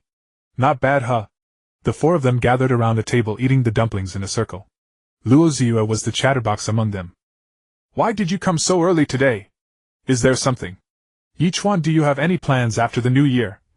Luo Ziyu put down her bowl and chopsticks, looking at Ye Chuan as she asked. I don't know. Maybe I'll travel north. Ye Chuan planned to head next to the Winter Pole's city in the direction of the Xuanyuan Sacred Academy, and along the way he could also slay some magical beasts. He intended to bring Xia Gwir along as well to temper her cultivation. The resources he currently possessed were more than enough, at least enough for her to reach the king level without issue. I see, that's fine. Luo Ziyu sighed, a little disappointed. Ye Chuan, why don't you stay at the Vermilion Sacred Academy to cultivate for the next half-year? Our Vermilion Sacred Academy allows bringing family members. I can arrange for you and Gwir to cultivate there under my name. Xuanyuan, seeing Luo Ziyu acting coy, couldn't help speaking for her. Okay. After a long deliberation, Ye Chuan agreed. There were 3 main reasons for his decision. First, training Xia Gwir while traveling would always have inconveniences. At the Vermilion Sacred Academy she could receive more professional training and realize the value of her saint-level talent. Second, the Vermilion Sacred Academy was a big tree under which to find shade, and it would also allow him to investigate matters concerning the Demon Masters. Third, and most importantly, Ye Chuan wanted to learn about the holy beast Vermilion Bird. As a soul of the great Xia, Ye Chuan was naturally familiar with the name Vermilion Bird. It had not appeared in the world for several hundred years. What secrets lay behind it? Was it related to the conspiracy of the Demon Masters? And what did the person from the Demon Cloud sect in the Fire Cloud secret realm mean when they said the spiritual wall would collapse? Ye Chuan could hardly imagine the day the spiritual wall fell. After 1,000 years of peace, what kind of chaos would the Xuanyuan Continent descend into? What was the world outside the wall like? And why did they call those inside the wall sinners? Great. Then we have to spar every day. Luo Ziyue's brows instantly rose, her eyes curved into crescent moons, and she picked up her bowl and chopsticks again. Okay. Ye Chuan knew that Luo Ziyue was still not convinced of her defeat, and always wanted to get back at him. Ye Chuan, do you still remember what you promised me? Luo Ziyue swallowed a dumpling and said to Ye Chuan. Ah, what? Ye Chuan was completely confused. I advise you to think carefully. Luo Ziyue extended her index finger with lightning flickering at its tip. I remember now, watching fireworks together. Ye Chuan had only said it casually, but he didn't expect Luo Ziyue to take it to heart. Humph. You never took it to heart. Luo Ziyue turned her head away. I just forgot for a moment. Ziyue, where do you want to watch the fireworks? Ye Chuan stood up and moved closer to Luo Ziyue. Girls always need a little coaxing, and Ye Chuan had a good impression of Luo Ziyue anyway. I want to go to the highest place in Flame City to see the city's fireworks. The highest place in Flame City. Although Ye Chuan had been here for over 2 months, he wasn't very familiar with Flame City. It's the star-picking tower, brother Ye Chuan. Xiaoguo explained to Ye Chuan she was a native of Flame City. The star-picking tower is a famous scenic spot in Flame City located in the center of Vermilion Avenue, and also at the center of the entire city. From there you can see the city's fireworks. Luo Ziyue had been to the star-picking tower a few times. Great, let's go tonight. Today was the first day of the new year, and the night in Flame City was sure to be very lively. There are 4 of us, why not play mahjong? It was rare to have the new year, so Luo Ziyue suggested. Guer is still young. It's fine. Guer is already 14 in nominal age, soon to be 15. At 15 she can come of age and get married. What's wrong with playing mahjong? Luo Ziyue persuaded. Your words sound so familiar. Ye Chuan shook his head as if it were the same talk from his parents in his past life urging him to marry. Let's go. We'll play until dusk, then set off. The night life is just beginning. Luo Ziyue pulled Ye Chuan and Xuanyuan out of the dining hall and headed to the tea room. Even a 13-year-old like Xiaoguo could easily master the 108-tile mahjong set. Luo Ziyue excitedly joined the mahjong table, brewing a pot of fine tea and lighting a premium incense. Ah! Lost again. Before long Luo Ziyue was already crying out in frustration. The 4 of them weren't gambling for money, just playing with minor punishments. Luo Ziyue's originally fair face had been painted into a mess like a tabby cat. In contrast, the other 3 had only a few traces of ink on their faces. I can't believe I'm even worse than a beginner. Luo Ziyue propped her cheeks with both hands, feeling quite perplexed. It's about time we should get going. Ye Chuan shook his head and laughed. You're terrible at it but still love to play, that's you. Then he gave Luo Ziyue a gentle flick on the forehead. Luo Ziyue responded by striking Ye Chuan with a bolt of purple lightning. Alright, you two, stop fooling around, you're not children anymore. Let's go. Xuanyuan said, helplessly pulling Xiaoguo along. So many people. Luo Ziyue couldn't help but sigh as she looked at the bustling streets of Yan City. Get in the carriage. Xuanyuan had already called for a horse-drawn carriage. Xuanyuan and Xiaoguo sat on one side while Ye Chuan and Luo Ziyue sat on the opposite side. Luo Ziyue lifted the carriage curtain greedily, taking in everything outside. Sugar-coated hawthorns. Sugar-coated hawthorns. Seeing Luo Ziyue wave, the young hawthorn seller quickly followed. The carriage wasn't moving fast. Ye Chuan swiftly pulled down 4 sticks of sugar-coated hawthorns and handed the seller a handful of copper coins. Osmanthus cakes, peach blossom pastries, dragon beard candy. Ye Chuan shook his head, jumped off the carriage, bought out the entire pastry stall, and left a gold coin. So delicious. Luo Ziyue was just like a child who had finally gotten the candy she had longed for, clutching it greedily to her chest. Slow down, be careful not to choke. Ye Chuan reached out, wiped the leftover pastry from the corner of Luo Ziyue's mouth, and handed her a flask of water. It's so much freer out in the world. Life at the Holy Academy is truly unbearable. In front of others, Luo Ziyue had to maintain the image of a holy maiden at all times, so she always had to hold herself properly. Only in private could she let loose and be herself. Luo Ziyue picked up the flask and began to drink heartily, then wiped her mouth with her hand. Mind your manners. Ye Chuan handed her a handkerchief. Why does a big man like you carry a handkerchief? It's Miss Wanner's. Ye Chuan explained that the handkerchief had been given to him by Nangong Wanner just now. Sister Wanner, Sister Guar, you should try these pastries too, they're delicious. With Luo Ziyue around, the four of them never seemed to feel bored. We're here. The carriage finally came to a stop, and amidst laughter and chatter the four arrived at their destination. Don't get separated. Ye Chuan kept his attention on Xia Guer. Don't worry. Nangong Wanner naturally understood Ye Chuan's concern. That's Shaixing Tower over there. Luo Ziyue pointed to the tall building nearby, which stood 13 stories high, over 60 meters, lavishly decorated with many talented men and beautiful women standing on it. Let's go. Nangong Wanner had already paid the tea money for the four of them. They slowly ascended the stairs to the top floor. Dusk had deepened, and they overlooked the night scenery of the entire Yen city from the top of Shaixing Tower. Though tonight's fireworks weren't as grand as last night's midnight ones, they still had a unique charm. Last night's fireworks were brilliant yet fleeting. Tonight's fireworks were a symphony of blooms. How is it? Satisfied? Ye Chuan looked at Luo Ziyue and found her staring intently at the rising and falling fireworks, lost in thought. Seeing Luo Ziyue not respond, Ye Chuan simply stood beside her and began eating a pastry. This dragon beard candy is really good. It's indeed good. Luo Ziyue nodded, though it was unclear whether she was referring to the fireworks or the dragon beard candy. After lingering for a while at Shaixing Tower, the four of them went down to eat, drink, and have fun. They guessed lantern riddles, bought lanterns, and even offered incense at a temple. It wasn't until late at night that they reluctantly returned home. Whirl Garden was originally Nangong Wanner's courtyard, so that night both Nangong Wanner and Luo Ziyue stayed there.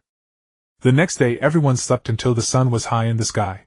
Let's go, time to set off. Ye Chuan and Xia Guer didn't have much to pack. Besides, Whirl Garden wasn't far from the Vermilion Bird Holy Academy. They could come back often, and Ye Chuan also needed to spare some time to manage the wine. Although he had arranged matters with Fu Bo, there were some steps Ye Chuan had to handle personally to feel at ease. This time was different from the last. Nangong Wanner summoned her Vermilion Bird Hongwan Honger and stood together with Xia Guer. Ye Chuan and Luo Ziyue each unfurled their spiritual energy wings and freely soared high in the sky. After entering the main gate, except for special areas, the interior of the Vermilion Bird Holy Academy was also no-fly, so they still stopped at the gate. Ye Chuan wasn't sure if it was his imagination, but he felt that the Vermilion Bird relief on the pillars had become more solid. Ye Chuan and Xia Guer went to register as usual. After completing the formalities, they returned to Nangong Wanner's courtyard, which remained unchanged as before. Ye Chuan, do you think holy beasts can be artificially cultivated? Nangong Wanner led Ye Chuan to Gaming Academy and asked the same question as before. Perhaps they can. As their relationship deepened, Ye Chuan's answer changed. Really? Nangong Wanner had always felt that Ye Chuan harbored secrets. One of the reasons why orange-quality spirit beasts are so rare now is the scarcity of high-grade spirit plants. If the concentration of spiritual energy were sufficient enough, high-grade spirit plants could be cultivated. With high-grade spirit plants we could continuously research and experiment. Eventually we could cultivate orange-quality holy beasts. Ye Chuan proposed a relatively sound method, at least theoretically feasible. But ever since that person built the spirit wall 1,000 years ago, the spiritual energy concentration in the Xuanyuan Continent has plummeted. Spiritual energy recovery, how easy is that? Nangong Wanner sighed. King-grade spirit plants were still barely affordable for the Vermilion Bird Holy Academy, but saint-grade ones were too costly even for the Academy. The trial and error cost was too high. If we can't improve the quality, raising the realm is also good. If we could reach a 6th-tier beast king as a contracted beast, it could turn the tide of battle. Ye Chuan offered another suggestion. Whether for humans or beasts, advancing further after reaching the saint level is extremely difficult. The spiritual energy required for the saint level is enormous. Saint level has 9 grades, each grade a world apart. Even the strongest person in the current era is only at the 4th grade Saint Beast Tamer. That path is almost impossible, so I considered improving the contracted beast's combat power by enhancing its bloodline quality. I see. But the Holy Academy is already so strong, what are they afraid of? Ye Chuan asked in confusion. The demon tamers are becoming more active. Even within the jurisdiction of our Vermilion Bird Holy Academy, several beast tides have occurred. We sent students to assist but miscalculated the strength, resulting in the loss of many new students, and even the laborers who helped with miscellaneous tasks suffered casualties. Nangongwana sighed. Wanna, in early spring will your Vermilion Bird Holy Academy recruit a batch of new students and also hire some laborers? Ye Chuan thought of a possibility and broke out in a cold sweat. That's right. The Zhuge Sacred Academy recruits some new students every year. With the beast tide this time, it should accept a larger number. The demon tamers are causing large-scale upheaval. As far as I know, it's the same in the east. If the whole continent is in such a state, they must be plotting something. Small-scale skirmishes indeed would not shake the Sacred Academy's foundation, or the continent's balance. My guess is that the demon tamers' intent behind this widespread chaos is to force the Sacred Academies and schools to recruit on a massive scale. Whether they are preparatory beast tamers or menial servants, it is an enormous population. If a few spies were planted amid the chaos. Ye Chuan voiced his suspicion. The demon tamer's true target was most likely the Sacred Academy, and a spy inserted at the right moment could become the straw that tipped the balance. Ye Chuan, I will report your thoughts to my father, and the dean. But the Sacred Academy has thousands of preparatory beast tamers and over 10,000 menial disciples. Screening them all will be no easy task. It is always wise to stay vigilant, tighten the management of the menial disciples and preparatory beast tamers. Ye Chuan offered his advice. It seems the watch over the forbidden grounds must be strengthened. Nangongwana thought to herself. There is no time to lose. Ziyue, you all continue, I'll go find my father and the dean. I don't even know if the dean is here. The old gentleman is always so elusive. Nangongwana sighed softly and hurried away. Ye Chuan, to think you could be so meticulous. Ziyue, fresh blood is what every power needs. Without fresh blood, even the Sacred Academy would wither and perish within 100 years. Even someone who reaches the realm of a beast-taming Saint Master has a lifespan of no more than 200 years. If the old cannot be succeeded by, the new decline is inevitable. The four Saint Sovereigns have held supreme power for over a millennium, and hidden forces may well be plotting to overturn the continent's order. Ye Chuan also thought of how the four sacred beasts had not appeared for centuries. The waters beneath the continent's 1,000-year calm ran deeper than anyone could fathom. Ye Chuan, once we break through to king-ranked Beast Tamer, let's go beyond the spirit wall together, and see what the world outside it is truly like. Why have so many who ventured beyond the wall to investigate never returned? Some of their soul jades have not shattered, so they are still alive. Were they imprisoned, trapped in a secret realm, or did they defect to the forces outside the wall? Whenever I ask about what lies beyond the wall, even my father and the dean are unwilling to say much. Luo Ziyue looked up at the sky. If one looked closely, one could see faint chains of ordered spiritual energy. That person's spirit wall extended even across the sky and beneath the earth. With the spirit wall in place, magical beasts of the 4th rank and above outside could not easily enter. But is the spirit wall a prison, or is it a guardian? Ye Chuan could not help voicing what he was thinking. At least with the spirit wall, a millennium of peace has been secured. Without the spirit wall, the continent would soon fall into chaotic war. But according to written records, humanity's strength has been steadily declining over the past 1,000 years. Now there isn't even a Saint Master of the 4th rank, or above. 1,000 years ago, humanity had not only Saint Masters of the 8th and 9th ranks, but even God-ranked Beast Tamers above the Saint Masters. There were also 7th-tier Beast Gods above the Beast Emperors. Humanity has cowered behind the wall, and their cultivation has steadily declined. If a true crisis comes, can they really withstand it? If there are high-rank Saint Masters and high-tier Beast Emperors beyond the wall, the fall of the spirit wall will be a catastrophe. Do you still remember what Su Yunzong, the senior disciple of the Moyan sect, said? That the spirit wall is going to collapse. Ye Chuan carefully analyzed the patterns of the past and present. If the demon tamer's aim is to bring down the spirit wall, then everything seems to fall into place. But concerning the spirit wall, even I know very little, only that it is the handiwork of that forbidden person. Whenever I ask my father and the dean, change the subject. Luo Ziyue stroked the purple lock of hair on her chest, lost in thought. Someone's coming. Ye Chuan hurriedly ended the topic. Ziyue, why are you with this pretty boy again? Fan Yuza, what are you doing at Gaming Hall? And whom I spend time with is none of your business. Ye Chuan saw that Fan Yuza was already striding toward Luo Ziyue. Boy, your academic exchange is already over, isn't it? I heard you handled the formalities as an attendant this time. Fan Yuza stared at Ye Chuan as if he wished he could devour him alive. Don't look at me like that. I'm not interested in men. Ye Chuan turned his head away. He had indeed registered as Luo Ziyue's attendant, while Xiaoguer had been admitted as a member of Nangongwan's family. Yuan from a backwater academy, a toad lusting after a swan's flesh. A mere attendant ought to serve his master well and stop dreaming. So what do you want? Ye Chuan shook his head, already imagining all the trouble the next few months would bring. Duel me. If I lose, I'll leave immediately and stop troubling you. If I win, you leave the Zhuge Sacred Academy and leave the Saintess. That seems to offer me no advantage. Why should I agree? Are you scared? Ziyue is a human being, not a stake between you and me. If you want a duel, fine. The wager is 50,000 gold coins. Ye Chuan made the demand. As it happened, he was short of money. He was planning to buy a house for his mother Zhang Qingyue in the Holy City. A country bumpkin like you, can you even have 50,000 gold coins? Even your contract beast was bought by Ziyue. Fan Yuze clearly did not believe Ye Chuan could produce 50,000 gold coins. Is this enough? Ye Chuan waved his right hand and an ocean of gold coins and gold notes appeared in his grasp. Fine, I'll bet with you. I'll show you the gap between yourself and a true prodigy. I have true sight. Name Fan Yuze. Age 20. Rank Senior Beast Taming Grandmaster. Talent King. Affinity -2. Profile: a member of the Fang clan, one of the 4 great families of the Zhuge Sacred Academy. He has set his heart on Luo Ziyue. I never thought this Fan Yuze's nature was actually not bad. He just has a weakness for jealous rivalry. Ye Chuan found it rather amusing. Where will the duel be? Ye Chuan was unafraid. His strength had advanced again. Even against Luo Ziyue he would not flinch. Let's fight inside the Xuanyuan Tower so we don't make a spectacle of ourselves.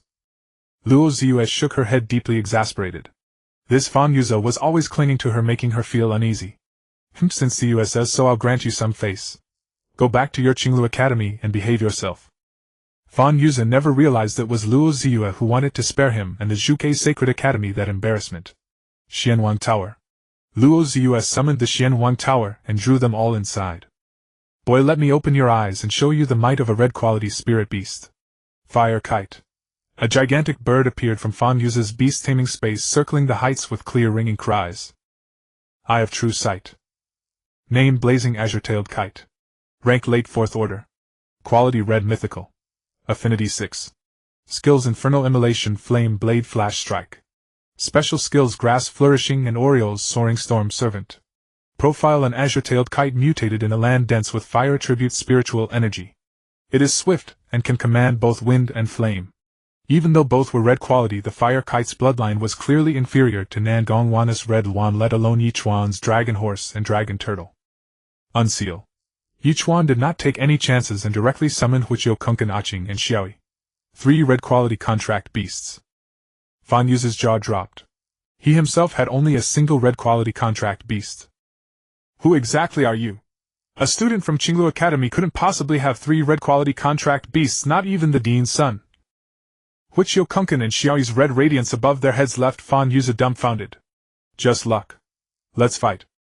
Ye Chuan had already activated the beast's spirit true body, intending to settle the battle quickly. So what if there are 3 reds? My cultivation realm is higher than yours, it's still uncertain who will win. Fan Yuze put away his contempt, and summoned all 4 of his contract beasts. Liehua Qingwei Yuan at late 4th rank, a turtle-shaped contract beast at mid 4th rank, and 2 contract beasts at late 3rd rank. Compared to Liu Shiren, who fought for the 4 great clans of Flame City, he was much stronger. Blazing Body, Flame Blade. Fan Yuze and his contract beasts were all surrounded by flames, enhancing their states. At the same time, fiery feathers shot toward Ye Chuan. Hell's Shelter. Ye Chuan naturally dared not be careless. That was the attack of a late 4th rank Beast Tamer. Hell's Shelter could protect 3 units Kunkan, and Ye Chuan himself could evade. Boom. Boom. Boom. The vast Xuanyuan Tower space erupted with violent explosions. Water healing. Huiqiu's special technique clashed with Liehua Qingwan Yuan's minor skill, but Ye Chuan's contract beast still suffered slight damage. Hell Transformation, Hell's Venom. Huiqiu's body became even larger and more ferocious, its terrifying muscle lines like cast bronze with a gaping maw and vicious fangs. Huiqiu opened its 3 huge mouths and spat venom toward Fan Yuze. Fire Shield.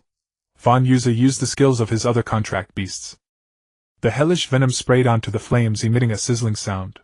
Grass thrives and orioles fly, storms embrace, Flash Strike. Fan Yuze used 3 skills in one breath. Absolute Guard. Ye Chuan secretly used the special skill of his tortoise dragon Xiaosan, which could form a sturdy barrier in a designated area. The higher Xiaosan's rank, the larger and more durable the barrier. Ye Chuan suddenly found himself surrounded by dense weeds taller than a man, and still growing, almost completely blocking his view. Boom! Boom! Boom! Ye Chuan felt the barrier under fierce attack, so he mobilized the beast spirit power within his beast taming space to reinforce it. Impossible! How could you withstand my attack? Fan Yuze asked incredulously. That strike was his full-powered blow which had defeated many opponents of the same rank. Is this your full strength? It's not as impressive as your mouth. The weeds surrounding Ye Chuan had vanished, but his barrier was still active. Let's see how much more you've got. Rage, Fortify, Bless. Fan Yuze used the skills of his other contract beasts. The 4 enormous beasts along with their beast spirit true bodies charged at Ye Chuan. Azure Flame, Wind Sweeping Clouds, Divine Azure Chant. Kumpkin circling in the sky let out a long cry, then spat azure flames and flapped its wings, sending a massive gust that sent the 4 contract beasts staggering. Wind and cloud surge, Hidden Dragon leaps from the abyss. The dragon horse Xiaoi transformed into a massive white dragon amidst the clouds and mist. Indestructible Diamond, Infinite Strength, Ferocity, Power of the Evil Star. Ye Chuan then added the state skills of the Dragon Tortoise and the Tail Fire Tiger to the White Dragon. Roar! Roar! Roar! The White Dragon opened its huge mouth and attacked Fan Yuze's 4 chaotic contract beasts. Boom! Boom! Boom! Fan Yuze's 4 contract beasts fell to the ground in disarray, and Fan Yuze himself spat blood. You lost, Ye Chuan said calmly. Soon after he spoke, the white dragon quickly shrank and turned back into the dragon horse. Too short, only a dozen breaths. And I can't use it a second time in a short while it can only be used as a trump card. Ye Chuan sighed inwardly, hoping that after the dragon horse Xiaoi advanced it could last longer. Fan Yuze lay on the ground, seemingly unable to accept his defeat, silent, and with vacant eyes. He couldn't believe he had been defeated by someone he looked down upon, and that person looked even younger than him, and wasn't a holy son of the Sacred Academy, or anything. More importantly, Luo Ziyue didn't seem to dislike Ye Chuan, which made Fan Yuze feel even more hopeless. He had originally thought that as long as he persisted enough, when Luo Ziyue grew older, she would eventually understand his feelings. Alright, get up quickly. The ground is cold. Luo Ziyue handed a healing pill to Fan Yuze, who was lying on the ground. Seeing Luo Ziyue's smiling face as she approached, Fan Yuze's thoughts drifted back to a few years ago, when Luo Ziyue had also handed him a pill. From that moment, Fan Yuze had fallen in love with Luo Ziyue, but he was just waiting for her to grow up. Do you want me to help you up? Luo Ziyue asked, looking at Fan Yuze, who still hadn't moved. It's nothing, just a minor flesh wound. Fan Yuze snapped out of his thoughts, took the pill from Luo Ziyue, and then stood up. I lost. Fan Yuze walked over to Ye Chuan and handed him a storage ring. Alright Ziyue, let us out. Ye Chuan took the ring and said to Luo Ziyue, while inwardly gaining a bit more respect for Fan Yuze. At least he could take a loss gracefully. Sure. Luo Ziyue chuckled and released everyone. Fan Yuze left without a word. I hope there won't be people challenging me to fights every day. Ye Chuan shook his head. Since ancient times, beauty has been a curse. What are you afraid? Having someone to spar with is great. Besides, aren't you going back to participate in the 9 Academies tournament? You have a point. Fighting a few more battles might come in handy later. Ye Chuan pondered, a strange feeling coming over him. What exactly was his relationship with Luo Ziyue now? They had hugged, they had kissed, yet both were still playing dumb. Ziyue. Ye Chuan was about to say something when he noticed Xuanyuan flying over from afar. Wasn't the Vermilion Sacred Academy supposed to have a no-fly zone? Ye Chuan, the dean wants to see you. Come with me. Without waiting for Ye Chuan's reply, Xuanyuan grabbed him and flew up into the sky, heading toward the highest peak, Lincian Peak. That was where the dean of the Vermilion Sacred Academy resided. At this moment, Ye Chuan's mood was complicated. He had no idea why the man who stood at the pinnacle of power and strength on the continent wanted to see him. Ye Chuan also understood that compared to himself, Xuanyuan cared more about the Sacred Academy and the dean. The dean's words were a command to her. Xuanyuan would never ask for Ye Chuan's consent. We're here. The dean only wants you to go up. Go into the house yourself. With that, Xuanyuan flew down the mountain. Lincian Peak was very high, so there was little flat ground at the summit, only a bamboo hut built there. Above the bamboo hut was a plaque with a handwritten inscription that read Wuchen Pavilion. Ye Chuan slowly stepped into the bamboo hut, feeling the bamboo's character beneath his feet. No spatial array, and not even special spiritual bamboo. Ye Chuan never expected that the legendary dean of the Vermilion Sacred Academy would be so low-key. Cough cough. Before he even entered the inner room, Ye Chuan heard a fit of coughing.